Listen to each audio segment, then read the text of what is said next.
Official detective, dedicated to the men who guard your safety and protect your home. Your police department.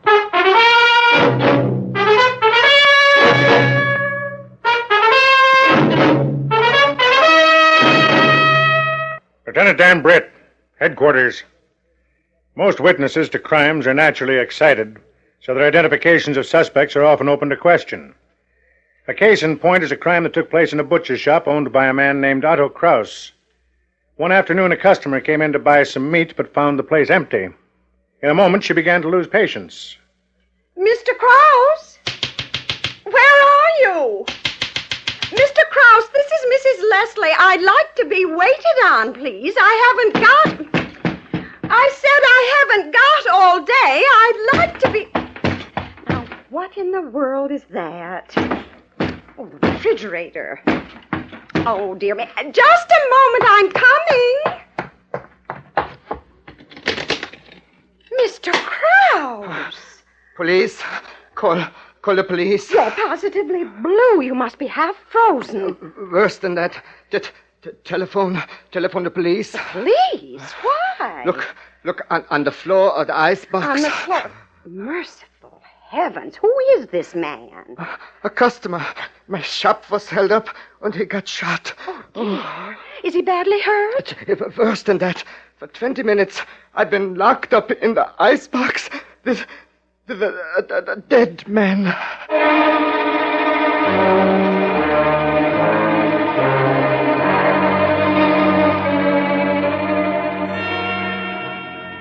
Here, Mr. Krause. This coffee's nice and hot. You better drink it down. Yeah.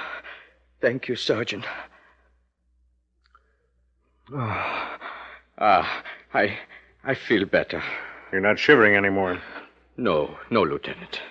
Now, this dead man's wallet identifies him as Thomas Hall. Yeah, Mr. Hall. He was a regular customer of mine. What time was he shot? Let me see. What time is it now? 5 p.m. 5 p.m. Mrs. Leslie, telephone you at 25 minutes. I was locked in the icebox for 20 minutes. It was about a quarter after 4, Lieutenant, when it happened. I see. Did you make any attempt to put up a fight? Me? No, sir. I got more sense than to argue with a hold-up man. But poor Mr. Hall, he tried to take the fella's gun away like a hero. Now he's a dead hero. Yeah. What happened right after the shot? The hold-up fella made me drag Mr. Hall into the icebox. Then, when I got inside, he slammed the door. Can't you open the refrigerator from the inside? Oh, sure, but he stuck a knife in the latch outside, so I couldn't turn it. It's a good thing Mrs. Leslie come in. I would have been dead myself, frozen stiff. And how? Are you sure no money was taken from the register? Yeah, I checked. He didn't get nothing. Well, after the shooting, he was probably too scared to rob you. His main concern was to get away. I hope you find him soon. He's a murderer. Well, you can help us, Mr. Krause. So please concentrate now. Give us a full description of the man. All right. He was, how do I start? How old was he? I would say about 50 years old. How tall? Just as tall as me. I'm 5'9" and 3/4. Uh-huh. What do you look like? Well, he had on big, thick glasses with, how do you say it, the horn rims. How was he dressed? Oh, this I remember very good. He had on a short blue sailor's coat. A pea jacket? Yeah, and a sailor's blue knitted cap. A watch cap? Yeah, and I don't remember what kind of pants and shoes. Sure sounds like an ex-Navy man, Lieutenant. Yeah. Mr. Krause, did this man look familiar? Had you ever seen him before? Yeah, the way he was dressed. I seem to remember seeing a man dressed like that around this neighborhood, but I don't know who he is. The wagon boys just pulled up outside. Oh, good. Yeah, thanks for your help, Mr. Krause. I wish I could do more. I hope you find this killer. Well, I'm afraid we're going to have to start the hard way. Ringing doorbells and asking questions.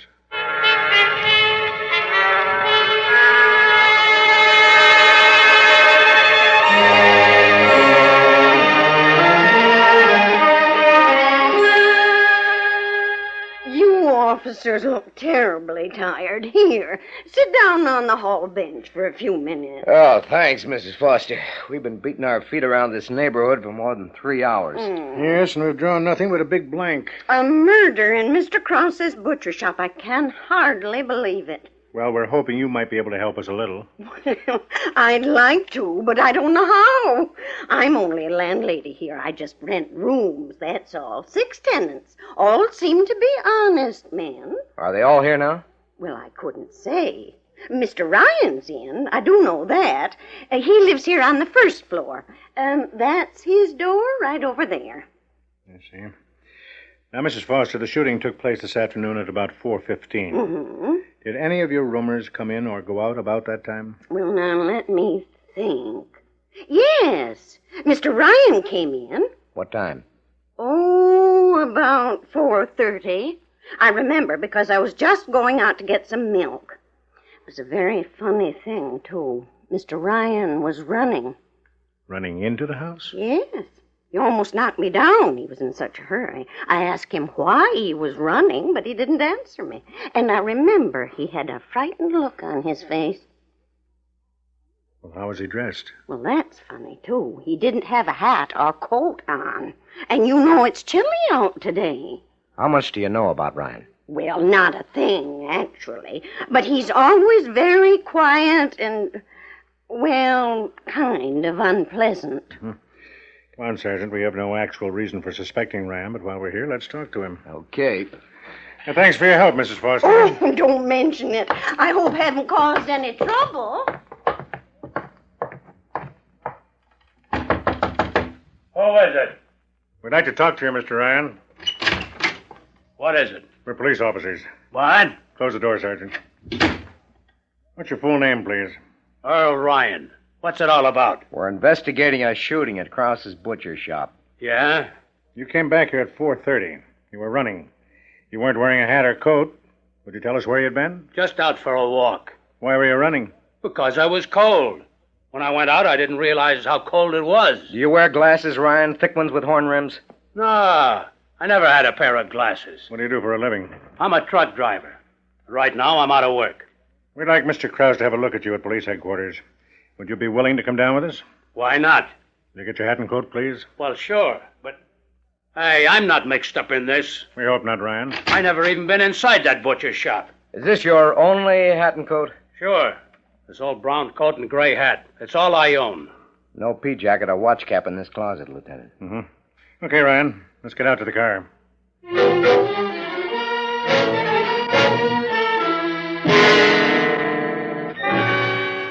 Otto Krause, the butcher, was brought to police headquarters to look at the suspect, Earl Ryan. Take a good look at this man, Mr. Krause. Yeah, Sergeant, I'm doing that. No, this is not the hold-up man. You see? I told you. I'm getting out of here. Hold it, Ryan, hold it. You're absolutely sure, Mr. Krause? Oh, positively. Like I told you, the killer was just as tall as me, but this fella... Well, just look at him yourself. He's 2 inches shorter anyway. Yeah, and I never had any trouble with cops. I'm an honest man. I'm no criminal. I haven't got a record. Look me up in your file. I did, Ryan. You're right. No police record. Okay, then. What are you holding me for? We're not. Sorry we troubled you, Ryan. Sergeant Allen will see that you're driven back home. Well, that's something. Arrange for Mr. Krause to be driven home, too, Allen. Okay. And meet me down in the file room. I want to dig out known stick-up men and see if any live in Krause's neighborhood.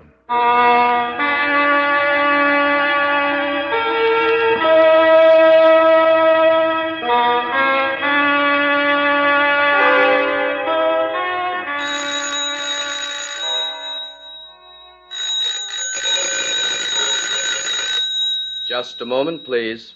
I'm coming. Oh, good morning, gentlemen. Good morning. You're Sailor Smith, right? Yes, please come in. Go ahead, Allen. Thanks.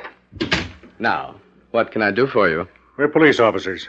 Yes, I knew you were. How? From long experience. When I was active in the safe-breaking business, I received many visits from the police. You're not active in the safe-breaking business anymore? No, sir, I'm afraid not. I have very serious eye trouble now.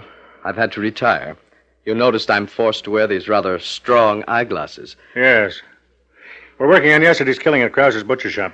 I didn't think you came just for a social call. Well, I know exactly what happened. You looked into the files, found my long police record, and decided to pay me a call. Is that correct? That's it, Smith. And you said, Sailor Smith. He lives in Krause's neighborhood. He's a suspect. Let's go talk to him. You've got it straight, Sailor, so let's talk. Now that you can't crack safes anymore, you're sticking up butcher shops? No, sir. You flatter me very much. In what way? By suspecting me. Are you gentlemen going to accuse me of that shooting? No, not yet. Well, believe it or not, my friend, this is the sad part. The police haven't been attentive to me for quite a long time. It's good to know that I'm remembered. Well, Sailor, now that we've made you so happy, perhaps you won't mind coming down to headquarters. Oh, I'd be delighted. You want Mr. Krause to have a look at me, I suppose? That's it. Want to get your hat and coat? Yes, indeed. They're right here on this chair. Look what he's getting, Lieutenant. A pea jacket and a watch cap. I see. All right, Sailor, let's get moving.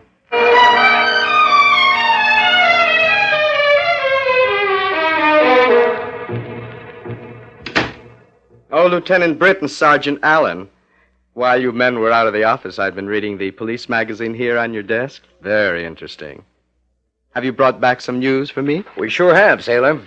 I'll be most anxious to hear what it is. What's the verdict? What do you mean?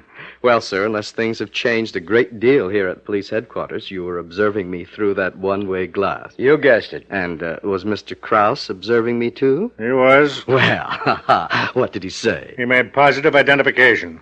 He says you're the man who held him up and shot his customer. Oh, dear. Mr. Krause is so wrong. There's no doubt in his mind, Sailor. Same height, same pea jacket and watch cap, same glasses. He says you're the guy. Well, this is like old times, but I'm sure it will be all straightened out when you catch the actual culprit. You still deny the crime? Of course, Lieutenant, but naturally you'll have to do your duty and hold me on suspicion. That's right. Alan, take him downstairs and book him in. Oh, dear.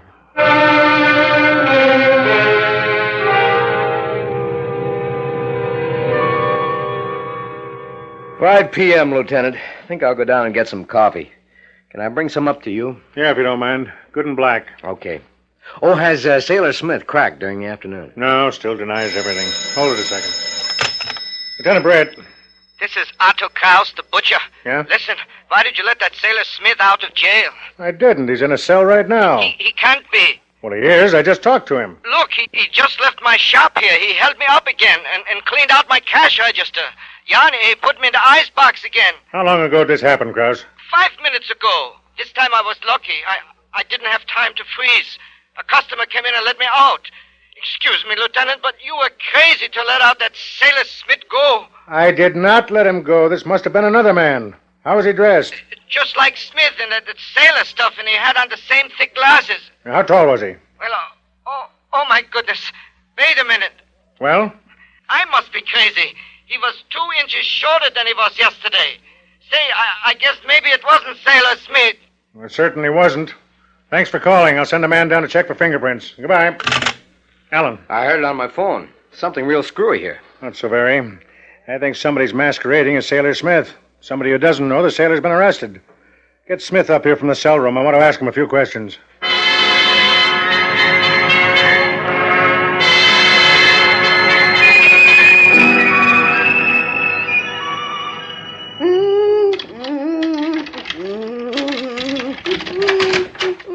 Oh, Mr. Ryan.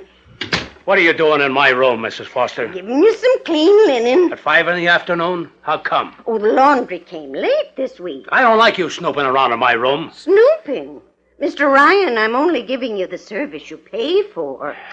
And look at you. You've been out again without your hat and coat. You want to catch your death? Look, Mrs. Foster. You've been running again. A man of your age running like a boy. You'll kill yourself.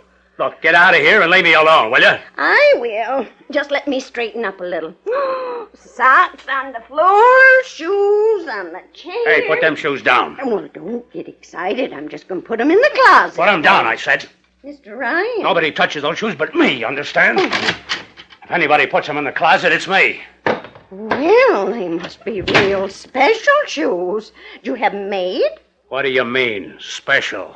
Why, they're so heavy, and the soles and heels are so thick. So they're thick. So forget about them shoes and beat it. Mr. Ryan, I'm not used to having my tenants talk to me this way. Ah, that's tough. Now, look, are you going to get out of here or not? Please, my arm. Go on. Blow, you. I'm going to ask you to vacate this room. Yeah, get out of here.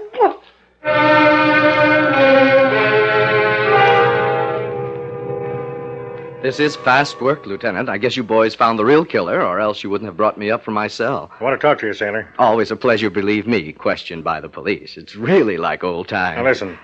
Do you know a man named Earl Ryan? Earl Ryan. Now, let me think. Oh, yes, sure.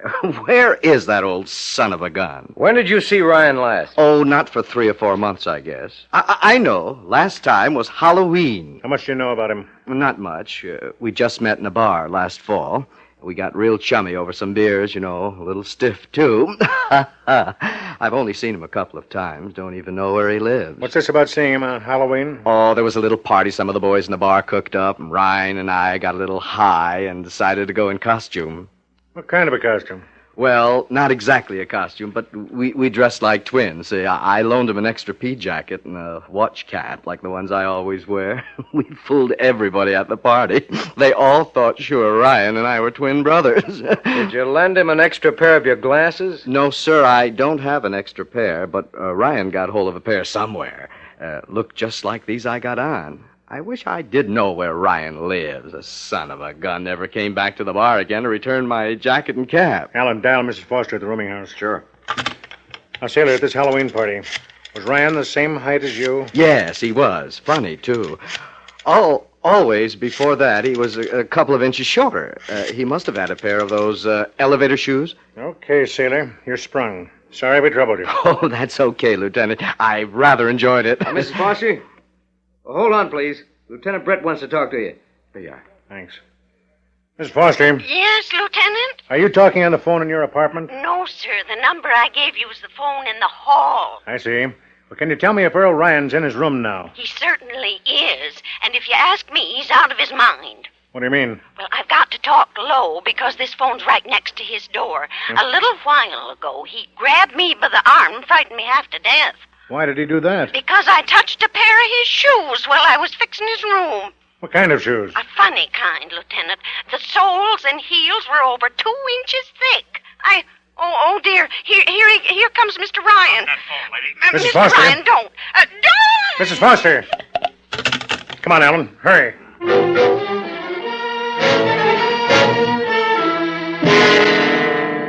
At the boarding house, we couldn't find Mrs. Foster, so we forced Earl Ryan's door.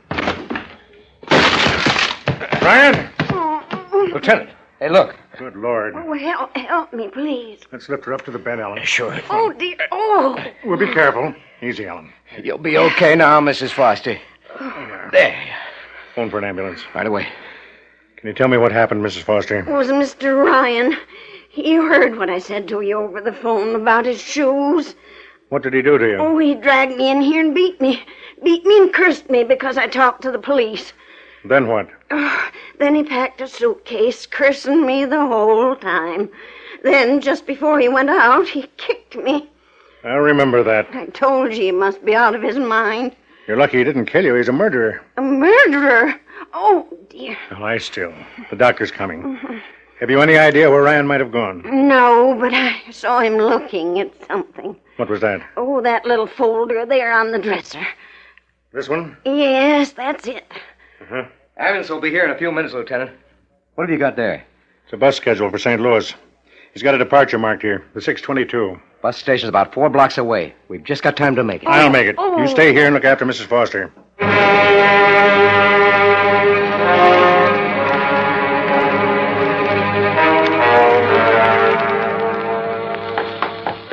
Hold it, Ryan. What? You... Put your arms out. Nah, I gotta make this bus. You're not leaving. Hey, what are you doing? Stand still. What are you searching me for? This the gun you used at Krause's? Look, I never used a gun before. That guy rushed me. I was scared. Yes, but he's dead. I didn't mean to shoot him. All I wanted was the money. You went back in disguise and got that this afternoon. What's his key? Well, it's for that locker over there. We'll see what's in it. Come on. And don't get any brave ideas. You got your built-up shoes in this suitcase? Yeah. Now stand still while I open this locker. Pea jacket, watch cap, spectacles. Sailor Smith's twin brother, huh? What do you know about him? Plenty. Your impersonation almost worked. I thought sure I'd hang it on that guy. You came close.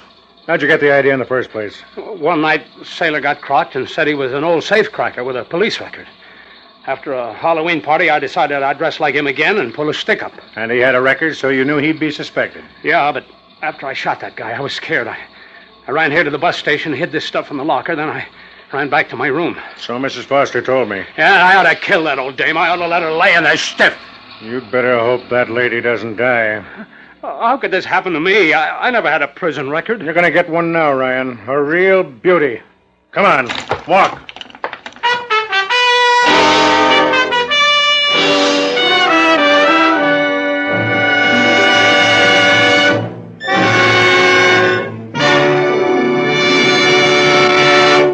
In our cast, Sergeant Allen was played by Lawson Zerby, Ryan by Don Douglas, Krause by Louis Nye, and Mrs. Leslie by Betty Kane.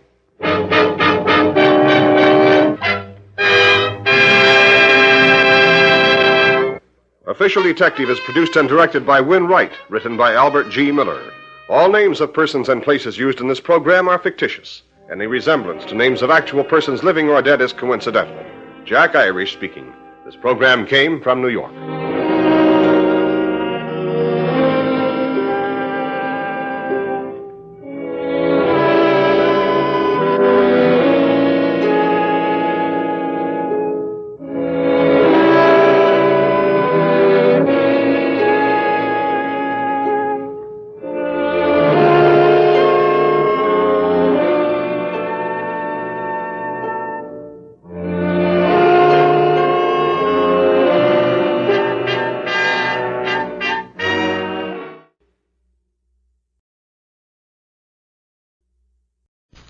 Lifebuoy Health Soap presents Big Town.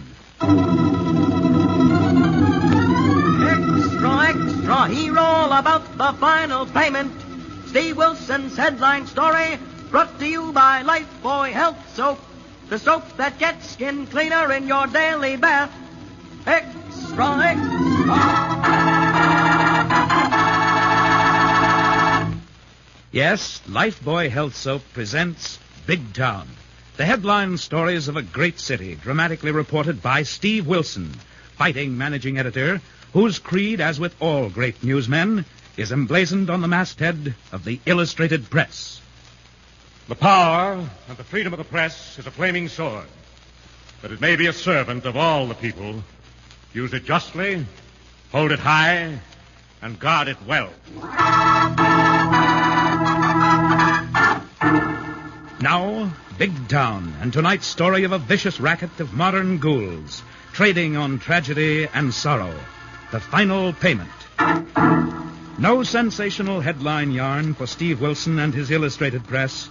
This story of a vicious, widespread, but little publicized racket began in a cheap rooming house headquarters of Malcolm Todd and his embittered, red-headed accomplice, Ginger. Began one evening not long ago. Well, so you got back, Ginger. Congratulations. Lay off the sarcasm, Mal.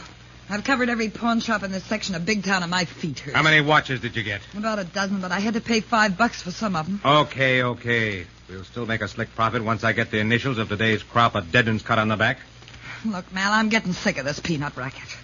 Rucking the relatives of a lot of dopes that ain't even been buried yet. I told you it's just till we get a stake, get organized, and go big time. Line up a mob, work with a real racket. Yeah, that's what you said in Chicago 6 months ago. But things got hot and we had to beat it. And the same thing happened in Cleveland. Well, it ain't going to happen in Big Town. We're going to make a killing as soon as we can line up with a real racket. So why don't we get right into some racket that pays off in something more than 3 squares and bus fare to the next town when the local flats start breathing down our I necks. keep telling you, Ginger, it's only till we can hook up with some local mob that's got connections and protection. Now quit beefing and pack up them watches. Yeah, sure. We got to catch the widows and relatives and collect for the handsomely initialed watches. Well, I'm sick of it. Fed up. Oh, shut up and get to work. That kind of attitude ain't going to get you diamonds and mink coats. At the rate we're going, I'll end up with one of these $2 watches. What? I'm sick of you and your schemes. I'm fed up. Don't start throwing things, baby. Listen to me. Matt, you hurt my arm. Let go. I'm pulling out. Oh, no, you're not. Hold still, baby. Listen. Feel my throat. Let go. Shut up and listen. I want to show you something. Something you don't ever want to forget. Matt, what are you doing with that gun? You promised you'd quit carrying a gun after what happened in L.A., that cop. Forget that cop. You're liable to find out if you try pulling out on me. I was only kidding, Mal, honest. Don't ever try it, baby. Mal, let go of my throat. I won't. All right. Don't ever try to pull out and cross me up with another guy or I'll blast you both. I won't, Mel. I won't. Oh, good. Now go wash the mascara off your face and go out and get the early edition of the Illustrated Press. The Illustrated Press? Yeah, it's the top sheet in this town. They have the best obituary column, the best list of suckers. Now get going, honey. The dead don't like to be kept waiting.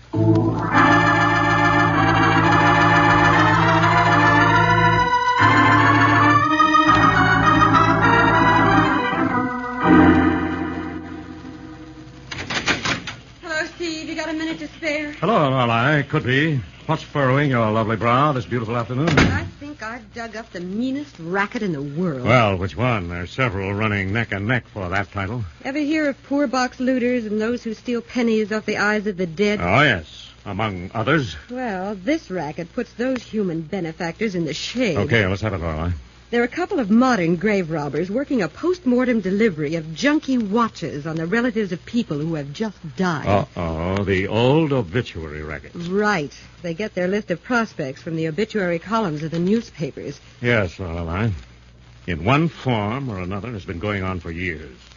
The crooks deliver cars, jewelry, portraits, usually worthless junk they claim the deceased member of the family ordered before he died. This time it's cheap watches with initials carved on the backs. Price $20 in the case I ran into. How'd you pick up the lead? Police headquarters? No, I was over in the factory district getting the story on a man who was killed in a hit-and-run accident. The man's wife told me the story and showed me the watch. Had she reported the matter to the police? No, she said she was sure her husband never ordered the watch, but the man who delivered it threatened to sue, so she gave him the money. Yes, they generally pay without question or protest. Oh, Steve, it was awful the way she sat holding that cheap watch, her fingers touching the initials cut in the back. Knowing she'd been cheated, feeling so helpless, and yet accepting it as part of the greater tragedy that had come to her. Oh, these petty crooks know it's easy to work their dirty racket on the people in the depths of misery and despair. And because they don't rate front-page headlines, nobody bothers. Nobody cares to read about it. You're wrong, Lorelei. Millions suffer from the petty rackets. The very ones who can least afford to lose the little they have. Besides, this type of filthy gyp is a training school for the big-time rackets. Is there anything we can do about this one, Steve? Yes, did you get any lead? A good description of the man who delivered the watch? No. The poor woman was so upset she couldn't recall what he looked like. She thought he was tall and dark complexioned. Well, I'm afraid that's no help. It'd be like looking for a needle in a haystack, even if we followed up on every obituary notice in the press. Yes, that's the... Hold it. Huh? Lorelei, you've given me an idea. How would you like to be a widow? Hey, not so fast, Steve. You might at least find me a suitable husband before you make me a widow. Oh, for this job, we can skip the formality. Here, find yourself a furnished apartment in the want-ad section. Hey, what have I talked myself into? A handsomely initialed watch, ordered by your late husband, I hope. Oh, light begins to dawn. I'm the come-on. Yes, pick a moderate-priced furnished apartment in the factory district and get over there and rent it before it's taken. Here's one at 20 Pine Street. Pick a name, Lorelei. Smith, Brown, Jones. I'll take Jones. Lorelei Jones. Yeah, Mac, the obit. Hello, Mac. Steve Wilson. Oh, Mr. Wilson, what can I do for you? I want you to insert a death notice, Mac. Hey, Mr. Wilson, sorry. Friend or relative of yours? No, an imaginary character called Jones. Henry Jones, Mac. We're baiting a trap for a modern gravedigger. Oh, I catch. Henry Jones. Survived by his wife, Lorelei Jones. Our Lorelei? Check. It's all very sudden, Mac. Anything else? Have the notice set up, but hold it until Lorelei's rented an apartment and phones in the address. It's as good as done, Mr. Wilson. Thanks, Mac.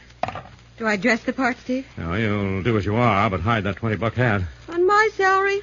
I made it myself. I'll hide it anyway, and on your way to your new address, you better stop at your place and pack an overnight bag, Lorelei. Okay. And when you get a flat, phone Mac, the obit, and give him the address. Right. Well, how long do you think it'll be before this slimy character appears? Well, if he sees the obit and takes the bait at all, he'll show up sometime tomorrow morning. What do I do, call for the law? No, Lorelei. These rats can be as mean and vicious as their racket.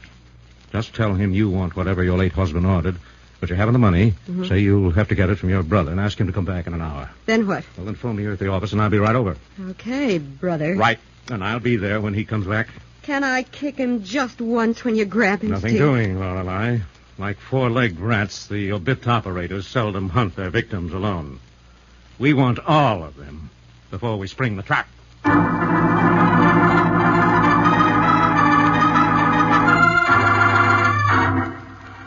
Thus, Steve Wilson, fighting editor and champion of the helpless and the victimized, has set a trap for the vicious racketeers preying upon the poor and distressed. In a moment, we'll rejoin Steve and Lorelei as they carry out their plan to entrap these modern public enemies.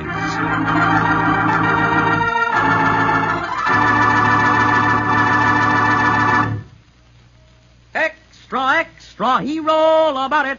Doctor's amazing report. Lifebuoy gets skin cleaner. Hero all about it. Pardon me, but did that boy say Lifebuoy health soap gets skin cleaner? That's right, miss.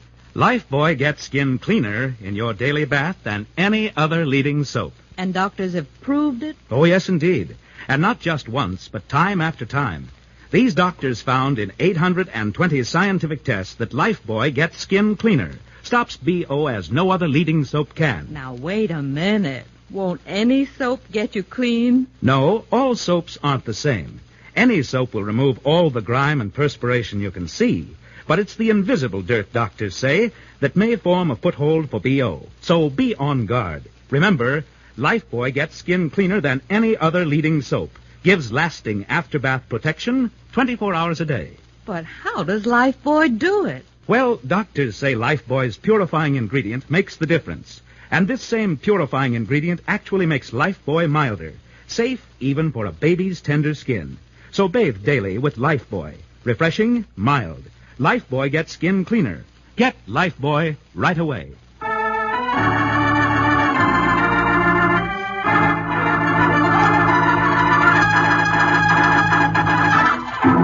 Now, back to Big Town and tonight's story of a vicious racket, the final payment. Learning that an obituary racket is being worked in Big Town, Steve has set a trap by having Lorelei Kilburn rent a furnished flat and pose as the widow of a worker whose fictitious death was announced in the obituary columns of the Illustrated Press. Now, the following day, we find Lorelei in an apartment on Pine Street, phoning Steve as she waits for the racketeers to come and take the bait. Hello, Illustrated Press. Steve Wilson, please. Lorelei Kilburn calling. Hello, Steve Wilson. Oh, hello, Steve. It's Lorelei. Chisler showing up yet? No, and it's 3:00. The death notice has been out almost 24 hours. I'm afraid we've drawn a blank. Well, stick it a few more hours, Lorelei. It takes these racketeers time to mark initials on their junk, and they may have other deliveries to make. All right, Steve, but I'd hate to spend another night in this place. What's the matter, my lovely? Rats. Four-legged. Say, where are you phoning from, the hall? No, the apartment. The former occupant had a phone, and it hasn't been disconnected. Well, that's a break. Call me back if and after our man shows. All right, I will, and incidentally, don't you trust me, Steve? What do you mean, Lorelei? There's been a man sitting on a stool in a bar and grill across the street watching this house all day. Probably a barfly student of human nature. Mm-hmm. His name couldn't be Harry the Hack, unofficial chauffeur and bodyguard of the Illustrated Press staff, could it, Very Steve? observant, Lorelei. You're also a very good reporter, and I'm not taking any chances. Oh, thanks, Steve, but hold it. I've got to call her. Okay, hang up. Go on your act and make it good. If it's the man we're after, do just as I told you, and don't write yourself an obituary. Right, Steve, I'll play it straight, and I'll call you back as soon as he leaves. Yes. Yes, just a moment, please.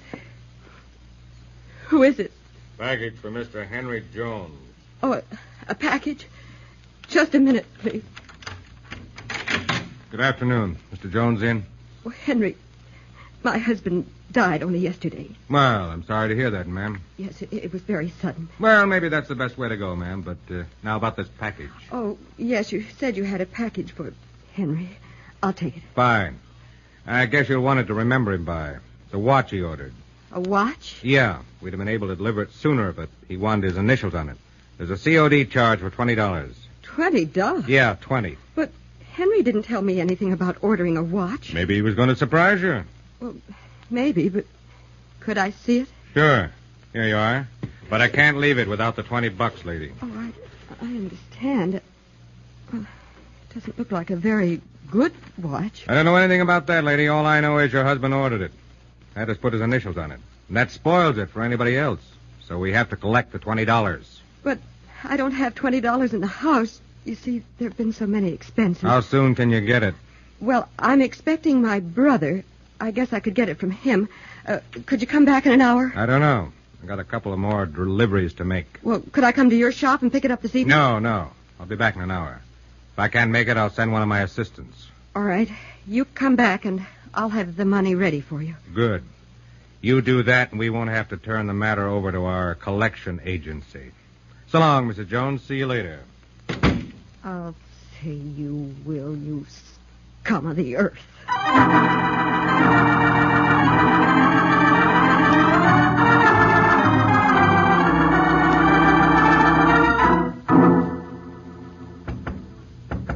Lorelei. Lorelei? Steve, come in. What kept you? It's almost time for that human leech to come back. Oh, I stopped across the street to tell Harry to be in his hack and ready to roll. Oh, good. How are we going to handle this big rat when he shows? Well, just how big is he? Yeah, I can spot you 4 inches and 20 pounds, but I'm not sure he'll be back in person. Well, I hope you didn't scare him off. He isn't the type that scares easy when there's cash in prospect, but I think he may send an assistant. Well, it doesn't matter. The assistant will lead us to their headquarters, Lorelei. Well, what'll I say this time? Now, when the bell rings, you're going to be grief-stricken. I'll handle this. Okay, Brother Steve, the pleasure is all yours. Last time it made me sick to my stomach listening to that leech pull his rotten routine. Okay, Lorelei, go in the other room and leave this to me. I'm going to try and act of my own. Well, restrain your impulse to smash his face in. I'll try to do that, Lorelei. Oh, good afternoon. Well, hello, Red. Well, hello, big boy. Oh, sorry, I'm afraid you have the wrong apartment, sister. I don't think so. Mrs. Henry Jones lives here, don't she? Why, yes. You must be the brother she was going to borrow $20 from that left the COD on this watch her husband ordered before he died. Oh, yes. I got the money for you. Right here. Thanks. Hope you don't mind if I count it, handsome. Not at all. But I want to have a talk with you, Red. What about? About your boss. How come? I might have something that would interest him. Oh, yeah? Just a minute, my boss don't like to get shortchanged. Oh, smart boss. Nice fresh bills right out of the mint. That's right. Now, if you give me the watch, I'll give it to my sister. She's lying down. It's been pretty much of a shock. Yeah. But she's lucky having a smooth guy like you around. Must be quite a comfort. Oh, thanks for the compliment, but what happened to your boss? I thought he was coming back. He had some deliveries to make across town. And am I glad? You wouldn't be going my way, would you? Could be, Red. But I got to talk to my sister first. How about waiting for me downstairs? I got a better idea. I'll wait for you in the bar and grill across the street. The name's Ginger. Okay, Ginger. See you in a few minutes. Don't keep me waiting, brother. Don't worry. I won't. Well, handsome, you certainly did all right on short notice. Now, don't jump to conclusions, my lovely. You don't have to jump at those kinds of conclusions. They just run you down. Okay, but this changes our plan of action, Lorelei. Obviously. What assignment have you thought of to get rid of me? Now, don't tell me you're jealous. Don't flatter yourself, brother. Oh, okay, see, Steve, seriously, what was the purpose in that quick play-up to that curvaceous cutie with the 4-alarm tresses? I think I can persuade her to lead me right to her boss, Lorelei. What do I do while she's doing that? I want you to get out of here, get in Harry's hack, and follow us wherever we go when we leave that bar and grill. So far, easy. And when I give you the high sign, I want you to go to the nearest police station and tell them what's up. And invite them to a handcuff party? Yes, on the double.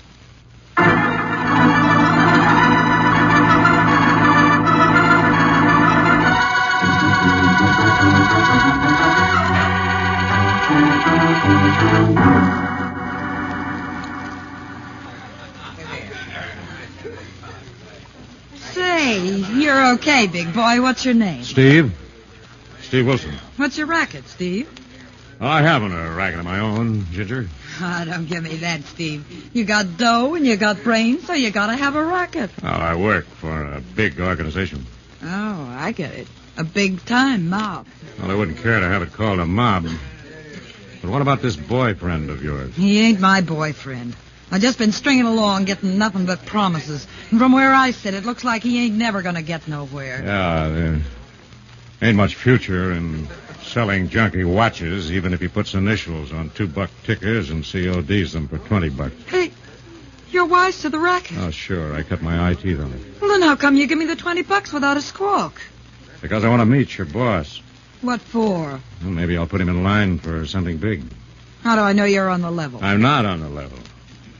Now, how about taking me to meet your boss? He'd beat my ears off if I brought you to the joint we're using as headquarters while we're working Big Town. I thought you said he wasn't your boyfriend. He ain't, but he's crazy jealous, and if he thought I was interested in another fella, there's no telling what he's liable to do. Oh, okay. There's nothing to keep me from following you home, is there? No, there ain't. You look like you could take care of yourself. But if you do, you better watch out for Mal. What last name is he using this season? Mal Todd, and you watch out. He carries a rod in his suitcase, and I happen to know he's used it more than once. Oh, thanks for the tip, Ginger. I think Todd will listen to my proposition. He wants to tie up with some local mob that's got organization and protection. Maybe he'll listen. But, you got a rod, just... Gun. Gee, then you are a big shot, Steve. Where's your bodyguard? Outside. A taxi parked down the street. Gee, fancy me bumping into a guy like you. Am I lucky? Well, on the other hand, I might be a plainclothes cop. Nah, you ain't the type. Okay, well, now that we understand each other, suppose you finish your drink and go to Todd's place. Okay.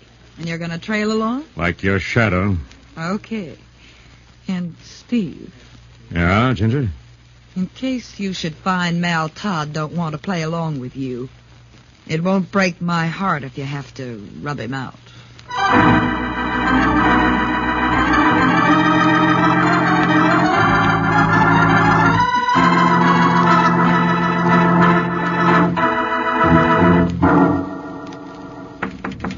Yeah?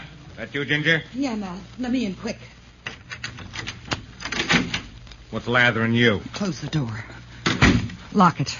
Okay. It's locked.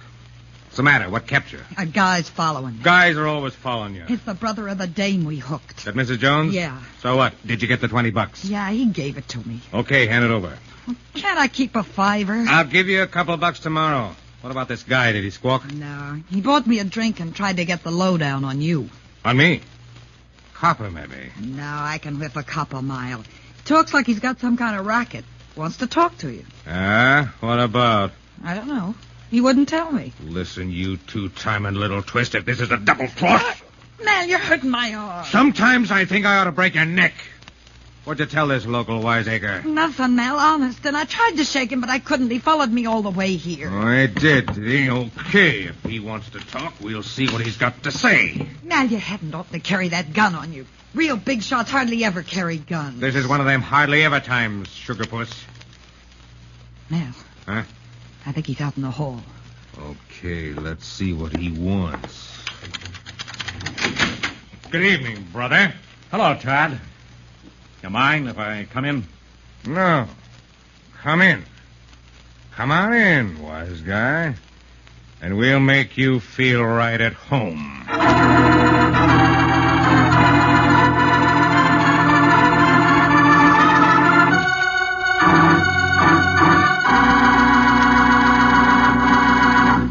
Thus, Steve Wilson, in an effort to trap two vicious crooks working an obituary racket in Big Town, has walked into their hideout, while Lorelei goes to summon the police. In a moment, we'll come to the exciting climax of tonight's story, brought to you by Lifebuoy Health Soap. Amazing, sensational, almost unbelievable, I know. But doctors have proved it, not just once, but time after time. In hundreds of scientific tests, these doctors found that Lifebuoy Health Soap, with its purifying ingredient, gets skin cleaner in your daily bath. Stops BO as no other leading soap can. The cleaner you get your skin, these doctors found, the safer you are from BO. So be on guard. Remember, Lifebuoy gets skin cleaner than any other leading soap.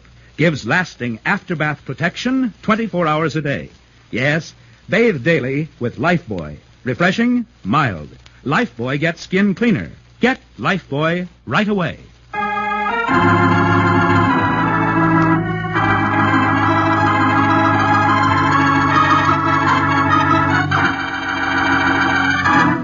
Now, back to Big Town and tonight's headline drama, The Final Payment. Posing as a local racketeer, Steve Wilson has followed the woman accomplice of a petty crook to their hideout. But double-crossed by the girl, Steve is admitted at the point of a gun. Come on in, fella. I've been hearing about you. Thanks. I hope I'm not interrupting anything unimportant. And put away that gun. Never mind the gun. Don't forget I got it, smart guy. Sit down. Make yourself comfortable. No, thanks. Looks like the chairs are falling apart. Suit yourself. Ginger tells me you've been pumping her about our little obit racket. Oh, nice going, Ginger. I thought you weren't going to tell your pal Todd. We had a little talk. That's what I wanted you to think. Ginger would double-cross her own grandmother, but she knows better than to pull a fast one on me. Oh, it must be a comforting thought while it lasts. Okay, wise guy. What do you want? I want to size you up before I make you a proposition, Todd. What's the name? The name's Wilson. Steve Wilson. What's the proposition? It's a proposition that'll save you wearing out shoe leather trying to make a living by rooking grief-stricken relatives out of their hard-earned cash, paying for junk watches no one ordered. Okay, if you're wise to the racket, how come you forked over this $20? Because I expect to get it back. With interest. Yeah? Frisk this monkey, Ginger. Let's see if we can place him from what he's got on him. You won't find a gun. He said he never carried no gun, Mal. He's clean. Yes, and remember what else I told you, Ginger? Yeah. Mal, you better go easy. He acts like a big-timer, and he's got a bodyguard that trailed us all the way here. Yeah, why didn't you tell me that? Well, I forgot. What else you forget?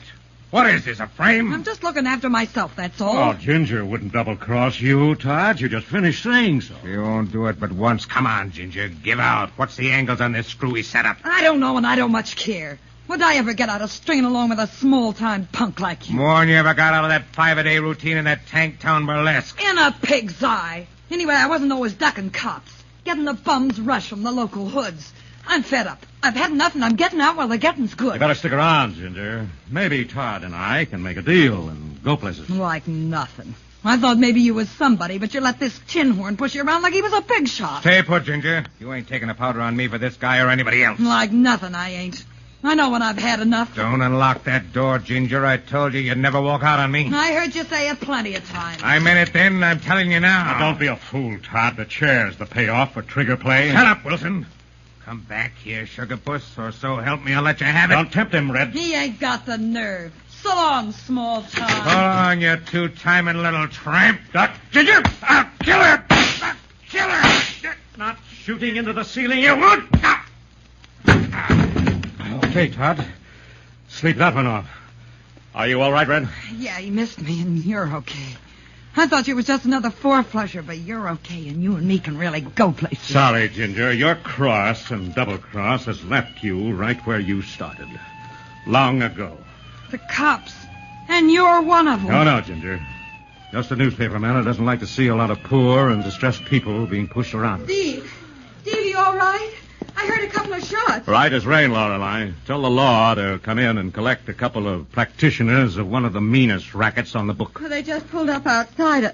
Well, how did you manage this, Steve? I suppose this Dave is that bodyguard you was talking about. Uh-huh. But we're thinking of getting him a keeper any day now. Okay, Lorelei, spare the rib. Get on the phone. Get this story to Fletch on the final. Right, Steve. The capture of this pair should help break up the obituary racket in Big Town. Yes, Lorelei, and serve as a warning to other migratory leeches preying on the helpless and the distressed.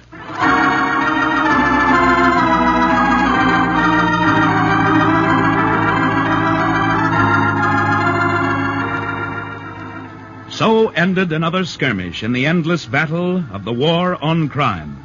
Another win in the career of fighting Steve Wilson and his staff of the Illustrated Press.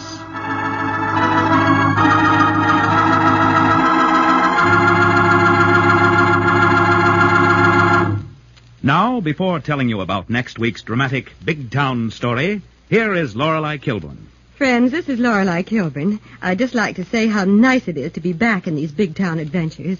And it's especially nice to be working for such a fine sponsor as Lever Brothers Company, the makers of Lifebuoy Health Soap. Like millions of other Americans, I've been a Lifebuoy fan for years. I like the lather, I like the mildness. I've seen the proof of its quality and its wonderful effects. I know you'll like Lifebuoy, too. And we're all looking forward to next Tuesday night and many Tuesday nights to come. Thank you for welcoming us into your home. Thank you, and good night.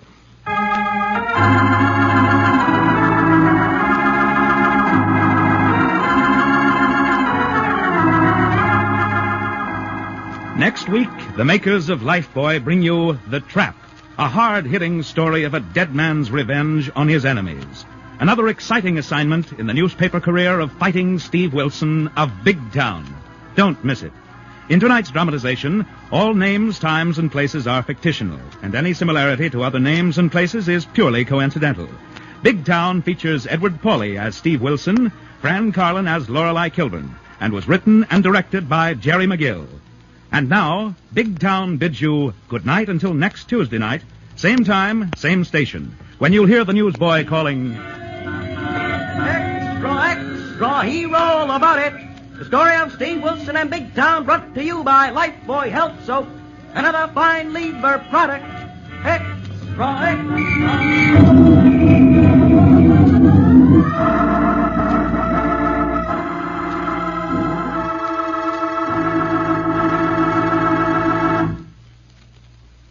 New Rinso with Solium puts sunshine in your wash. Rain or shine, new Rinso with Solium gives your wash a new brilliance you've never seen before. You can dry clothes anywhere, and white clothes will turn out actually whiter than brand new, and washable colors brighter than brand new. It's because new Rinso contains the scientific sunlight ingredient, Solium. No other soap contains Solium, only new Rinso. It's so safe for clothes, so kind to hands. Find out about the amazing new brilliance of Rinso washed clothes. Find out how new Rinso with Solium puts sunshine in your wash. Get Rinso right away.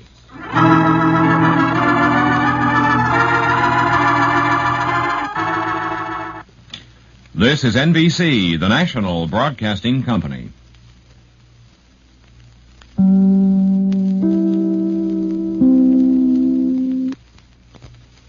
Pall Mall Famous Cigarettes present The Big Story. Okay, that's Moose. Now, you all know what to do. Let him in. Hiya, Joey. Sit down. What's the matter? Hey, put that gun down, Joey. What's the matter, huh? Nothing. Not a thing. Just ratted. You just went and sang to the cops. I didn't. Shut up. Shut up and start to die. Because here it comes. Oh, don't, Joey, don't. Just a gag, Moose. It wasn't loaded. I was getting bored, so I thought I'd have a laugh. Okay, now let's get to work. I got a nice job. All lined up.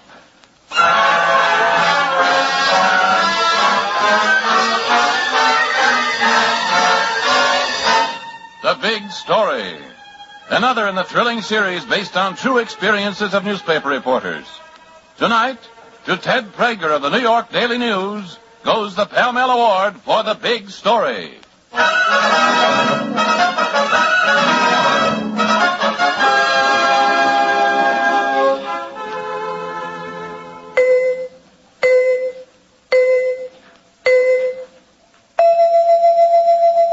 Four notes that are alike, and one that is outstanding. And of America's leading cigarettes, one is outstanding. The longer, finer cigarette in the distinguished red package. Pall Mall. Ladies and gentlemen, have you noticed how many of your friends have changed to Pall Mall? There's a reason. Pall Mall Famous Cigarettes. Good to look at. Good to feel. Good to taste. And good to smoke. Yes, there's one cigarette that's really different. Really outstanding. Pall Mall. For Pall Mall's greater length of traditionally fine, mellow tobaccos filters the smoke of this longer, finer cigarette.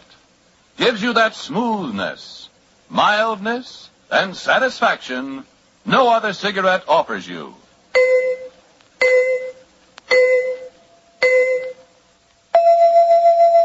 Four notes that are alike, and one that is outstanding. And of America's leading cigarettes, one is outstanding. Pall Mall Famous Cigarettes. Outstanding. And they are mild.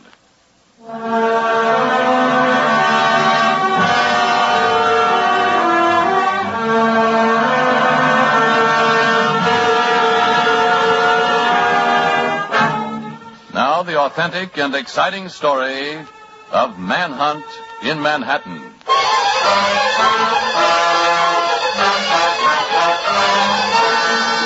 You are Ted Prager, night reporter for the New York Daily News. And murder is almost old hat to you. You've covered the doings of Vincent Mad Dog Call, Dutch Schultz, Oni Madden, and Murder Incorporated for your paper. You know your underworld. You know robbery, arson, burglary, and homicide. Almost inside out. The way an insurance man knows statistics. Yes, you know your business. You're even a little blasé about crime. Until one night, about 1 a.m, you're in a friendly bar on East 7th Street. And the conversation is small talk with Sandy, the bartender. Oh, football is not football anymore. Too professional, Sandy. Give me those college teams. I agree with you, Mr. Prager. You take that old Notre Dame team, I'd rather watch them than it. Hey, Mr. Prager, you see that? What? That guy just walked in. The one with his hair all slicked down? Yeah. Looks like there's 4 or 5 with him. Say, I know that face from somewhere. Some small-time mug or other. What are they spreading out like that for? I don't know. Sandy, it looks like a stick-up. There's a smart man. Cute, too. Give that man a cigar. That's just what it is. All right, everybody, quiet. And you people haven't figured it out yet. This is what we call a hold-up. Get your wallets out, rings, jewelry from the ladies. My boys will pass among you. Barkeep, you. Me? Open up that register and empty it on the bar. Now. Make the rounds, boys. And you don't have to leave none of these good people car fare. Let them walk. What are you looking at, guy? Nothing? I see what you got. Here's my money. Yeah. $40. I'll take your pen, too, and your wallet and that ring. Okay. What do you think you're looking at? My face? Does you like what you see? Maybe you want to remember me. Is that it? Here, Moose. Yeah? Give me a blackjack. This cute fella here. Give me the once-over. Chief, we're all set. We got everything cleaned it out good. Let's go. Okay, we go. Too bad, cute guy. And I was just going to give you something to remember me by. So long, dopes. Then something incredible happens. 5 crooks walked in, but only 3 leave. 2 of them are still standing in the bar, looking bewildered, not knowing what to do. Then you realize that they're not armed. Maybe you can stop them. You move, and pandemonium breaks loose. All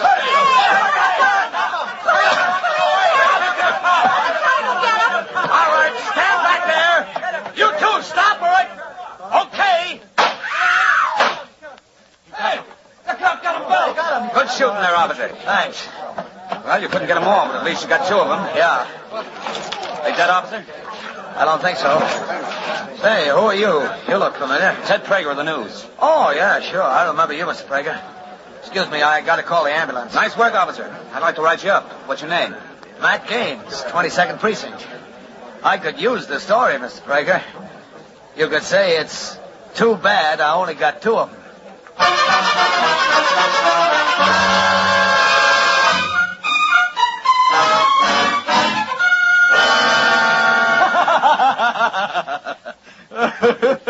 Too bad I only got 2 of them. Ain't that the funniest thing you ever heard? Oh, that's terrific, Joey. Listen, when Joey Rice does it, it gets done. Yeah. Too bad I only got 2 of them, said the policeman. Listen, from the paper, get this. It was not until after the shooting that the officer discovered his fatal mistake. The 2 men who had entered the bar with the gang were not part of the mob. I like that, not part of the mob. Yeah, go ahead, finish it, Joey. Yeah, hold your horses. Not part of the mob. Instead, they were 2 innocent taxi drivers that the leader of the mob had forced to stay behind to act as shields, so that the actual robbers might escape under cover of the violence directed against the taxi drivers. Boy, is that the payoff. Yeah, those dopes standing there. You know, I can just see them. Jeez, imagine what they done. They start beating up those taxi drivers, and a cop comes and bang, bang. Law and order lays them out cold and says, too bad I only got 2 of them. Yeah. They dead, Joey? No, only 1. Here, listen. One of the drivers, George Beaver, age 51, died instantly. The other, Edgar Benedetto, 34, is in City Hospital, where his condition is listed as critical. Boy, I ask you, ain't that the best scream you ever heard? Yeah.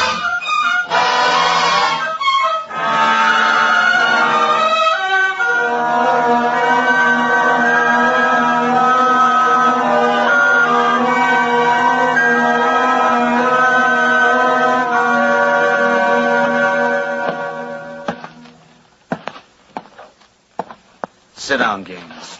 Why don't you sit down? If he dies, Mr. Prager, I don't know what I'll do. Now, why blame yourself? You made a mistake any cop might have. A mistake? That's right. Anyone could have done it. No one blames you. I killed a man, an innocent man, and there's another one inside there in the operating room, and he may die, too. I murdered 2 men. You didn't murder anyone. You accidentally shot 2 men in the line of duty. Look, I saw the face of the man who really murdered Beaver, the leader of that gang. It was a cruel face and a vicious one. He's the murderer if anyone is. I tell you, if Benedetto dies, Mr. Gaines, Prager, I'll make you a promise. I'll find that man. I know his face from somewhere. I don't care how long it takes or what I have to do, but I'll find him. That man Benedetto in the operating room. I checked up on him. He's 34. Been driving a cab since he was 21. Got a wife and 2 kids, a girl, 7, and a little baby, 21 months. I killed their father. I made a widow out of his wife. Stop it, Gaines. You've got to stop it. In the first place, Benedetto's not dead. No, only one of them's dead. Only Beaver's dead. Only a 51-year-old man's dead. That's not so bad, is it? Why do you torture yourself? Yeah, maybe I ought to just go outside. Sit down and just wait, man. Try it. Maybe it won't be so bad. Yes? What is it, Doctor? I'm sorry, gentlemen. Mr. Benedetto died on the operating table.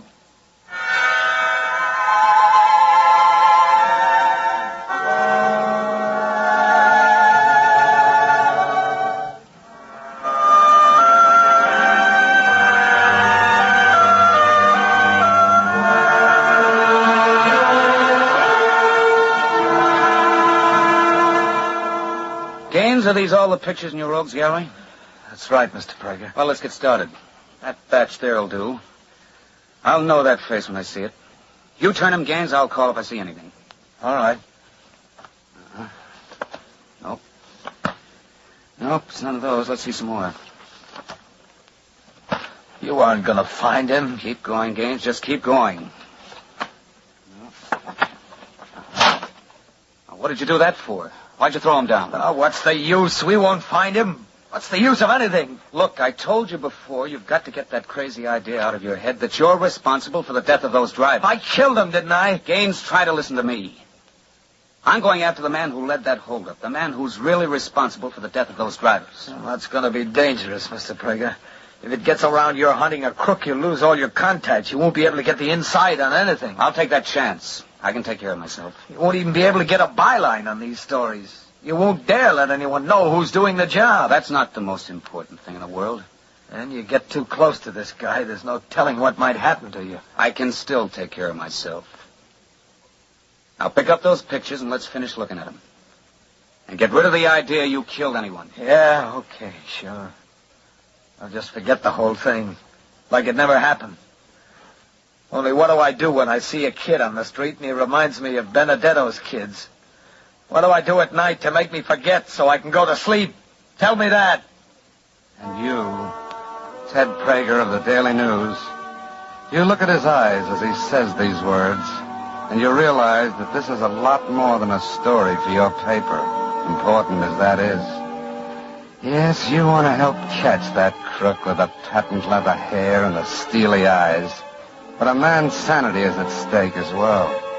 The sanity of a nice Irish patrolman named Matt Gaines. That's also at stake. And you watch his big, open face as he listlessly turns the pictures in front of him. And you know you've got a job on your hands. A big one.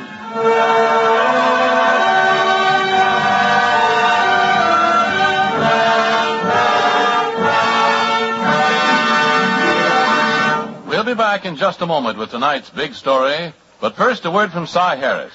Ladies and gentlemen, have you noticed how many of your friends have changed to Pell Mell? There's a reason.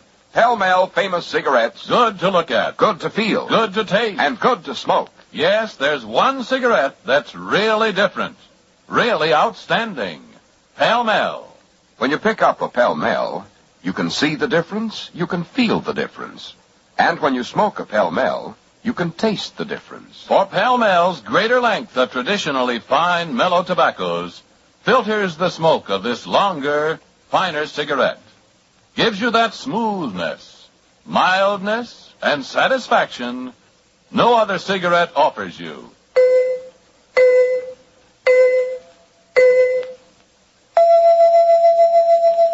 4 notes that are alike, and 1 that is outstanding. And of America's leading cigarettes, 1 is outstanding. The longer, finer cigarette in the distinguished red package. Pall Mall Famous Cigarettes. Outstanding. And they are mild.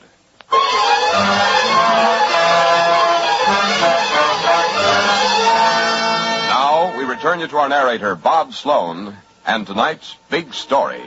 You, Ted Prager, night reporter for the New York Daily News, get moving on your search for a smooth-haired bandit who held up a bar and caused the accidental death of 2 taxi drivers.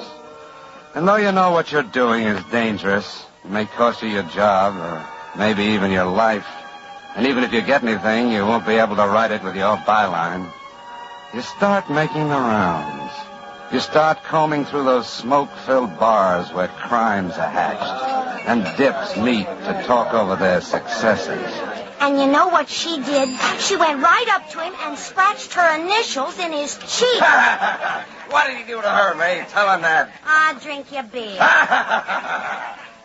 Hold it, May. What do you want, Bud? Nothing. Just looking. Well, we don't allow looking in here. Scram.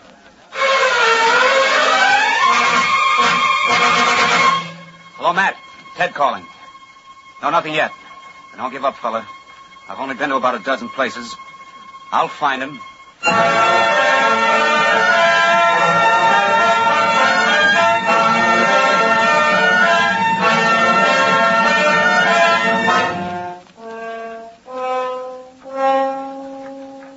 Beer, please. Right, 1 beer.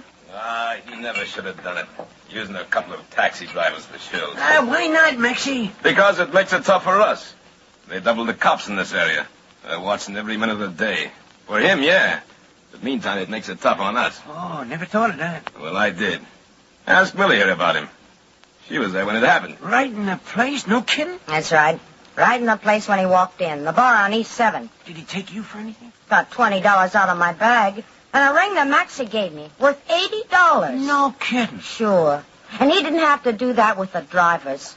I tell you, I'd like to make it hot for that wise guy. I'd like to sing a little tune Hey, about... shut up. You won't sing no tune for anybody. Can't you see there's people around? Hi. I'm, interested in what you said there, Millie. I don't know you. I didn't say a word. Beat it. Look, if you want to make a little money... I said to beat it. Okay. Only if you change your mind, my name is Ted Prager. There's people around can tell you where to find me. You don't exist.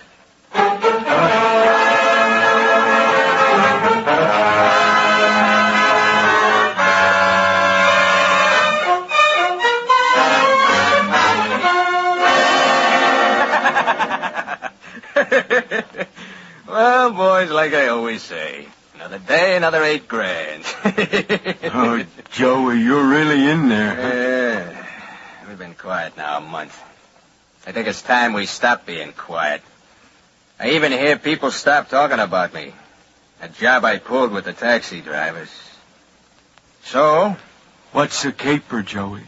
You like this one, Moose? You'll like this special because this one is more my style. Listen.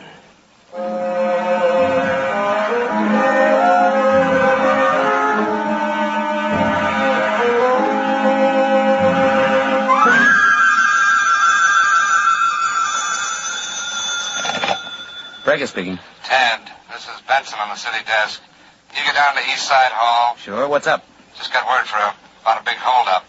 Some girl was being confirmed. Big party and all that. 3 men did the job. What can I see? You can see the girl herself. She was only a kid, too. 14. Right. Give me the address. I'm on my way. He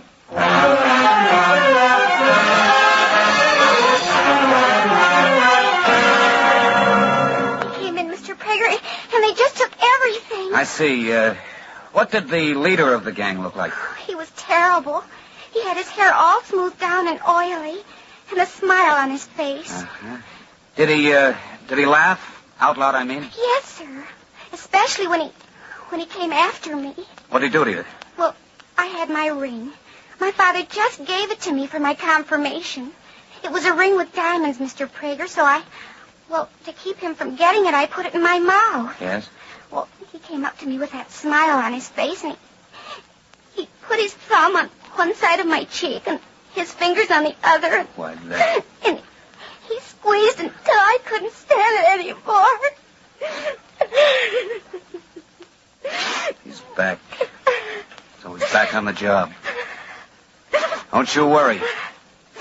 I'll find that man. You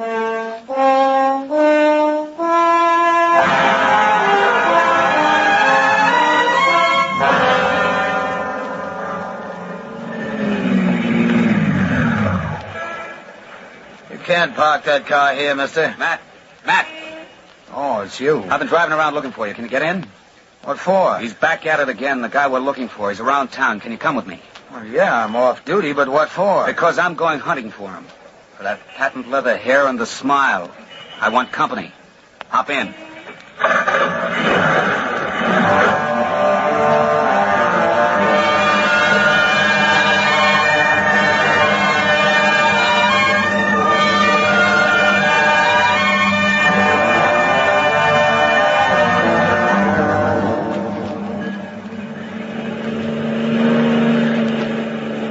We've been driving around 3 hours. Where do you expect to find this crook? Just standing on a corner? Maybe.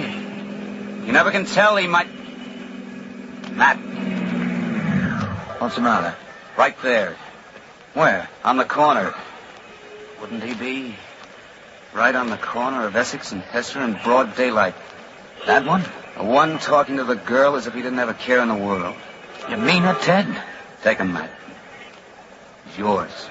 Oh, brother, will I take him?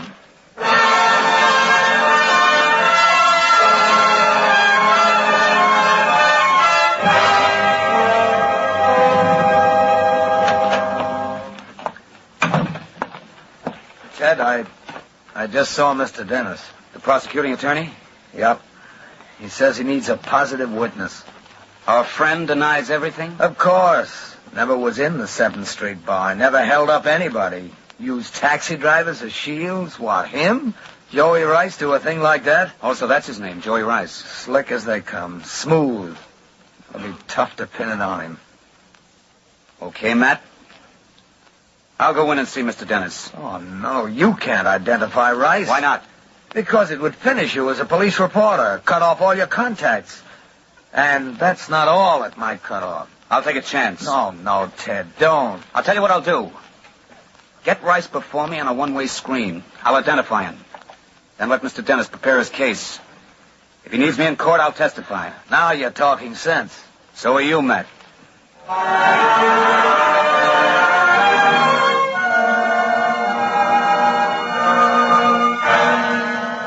All right, Rice. That way. Walk that way. What is this? Just a little matter of identification, Rice. As prosecuting attorney, I thought it might be a good idea to identify you. Get over to those chalk marks now and just stand still. Lie down him okay for you, Mr. Prager? That's fine, Mr. Dennis. Well? That's the man held up for 7th Street bar. You sure? Yes, Mr. Dennis. I'm absolutely sure. Okay, Sergeant, take him away. Thanks for the identification. I needed that. Next time you see him, he'll be in court. On trial for robbery and criminal assault.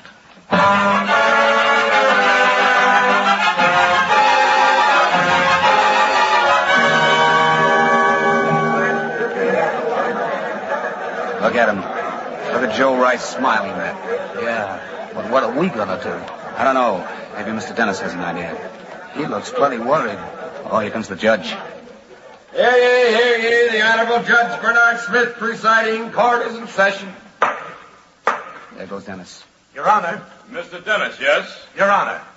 As prosecuting attorney, I must protest the appearance of the defendant. If it please the court, it is obvious that the reason the defendant, Joseph Rice, came into this courtroom today wearing a full beard is to make absolute identification of himself impossible. Your Honor, we allege the defendant committed the crimes he's charged with a clean-shaven face. And consequently, he must, in the interest of justice and equity, be ordered to shave off the beard he has grown which is a patent dodge and a ruse.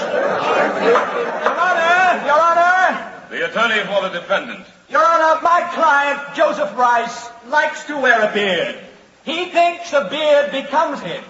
And I say that every man has the constitutional right, if not the God-given right, to shave or not to shave, to wear a beard or not to wear a beard. Order, please, order! This is a very complicated question, gentlemen. We'll have to rule on that. Court is adjourned.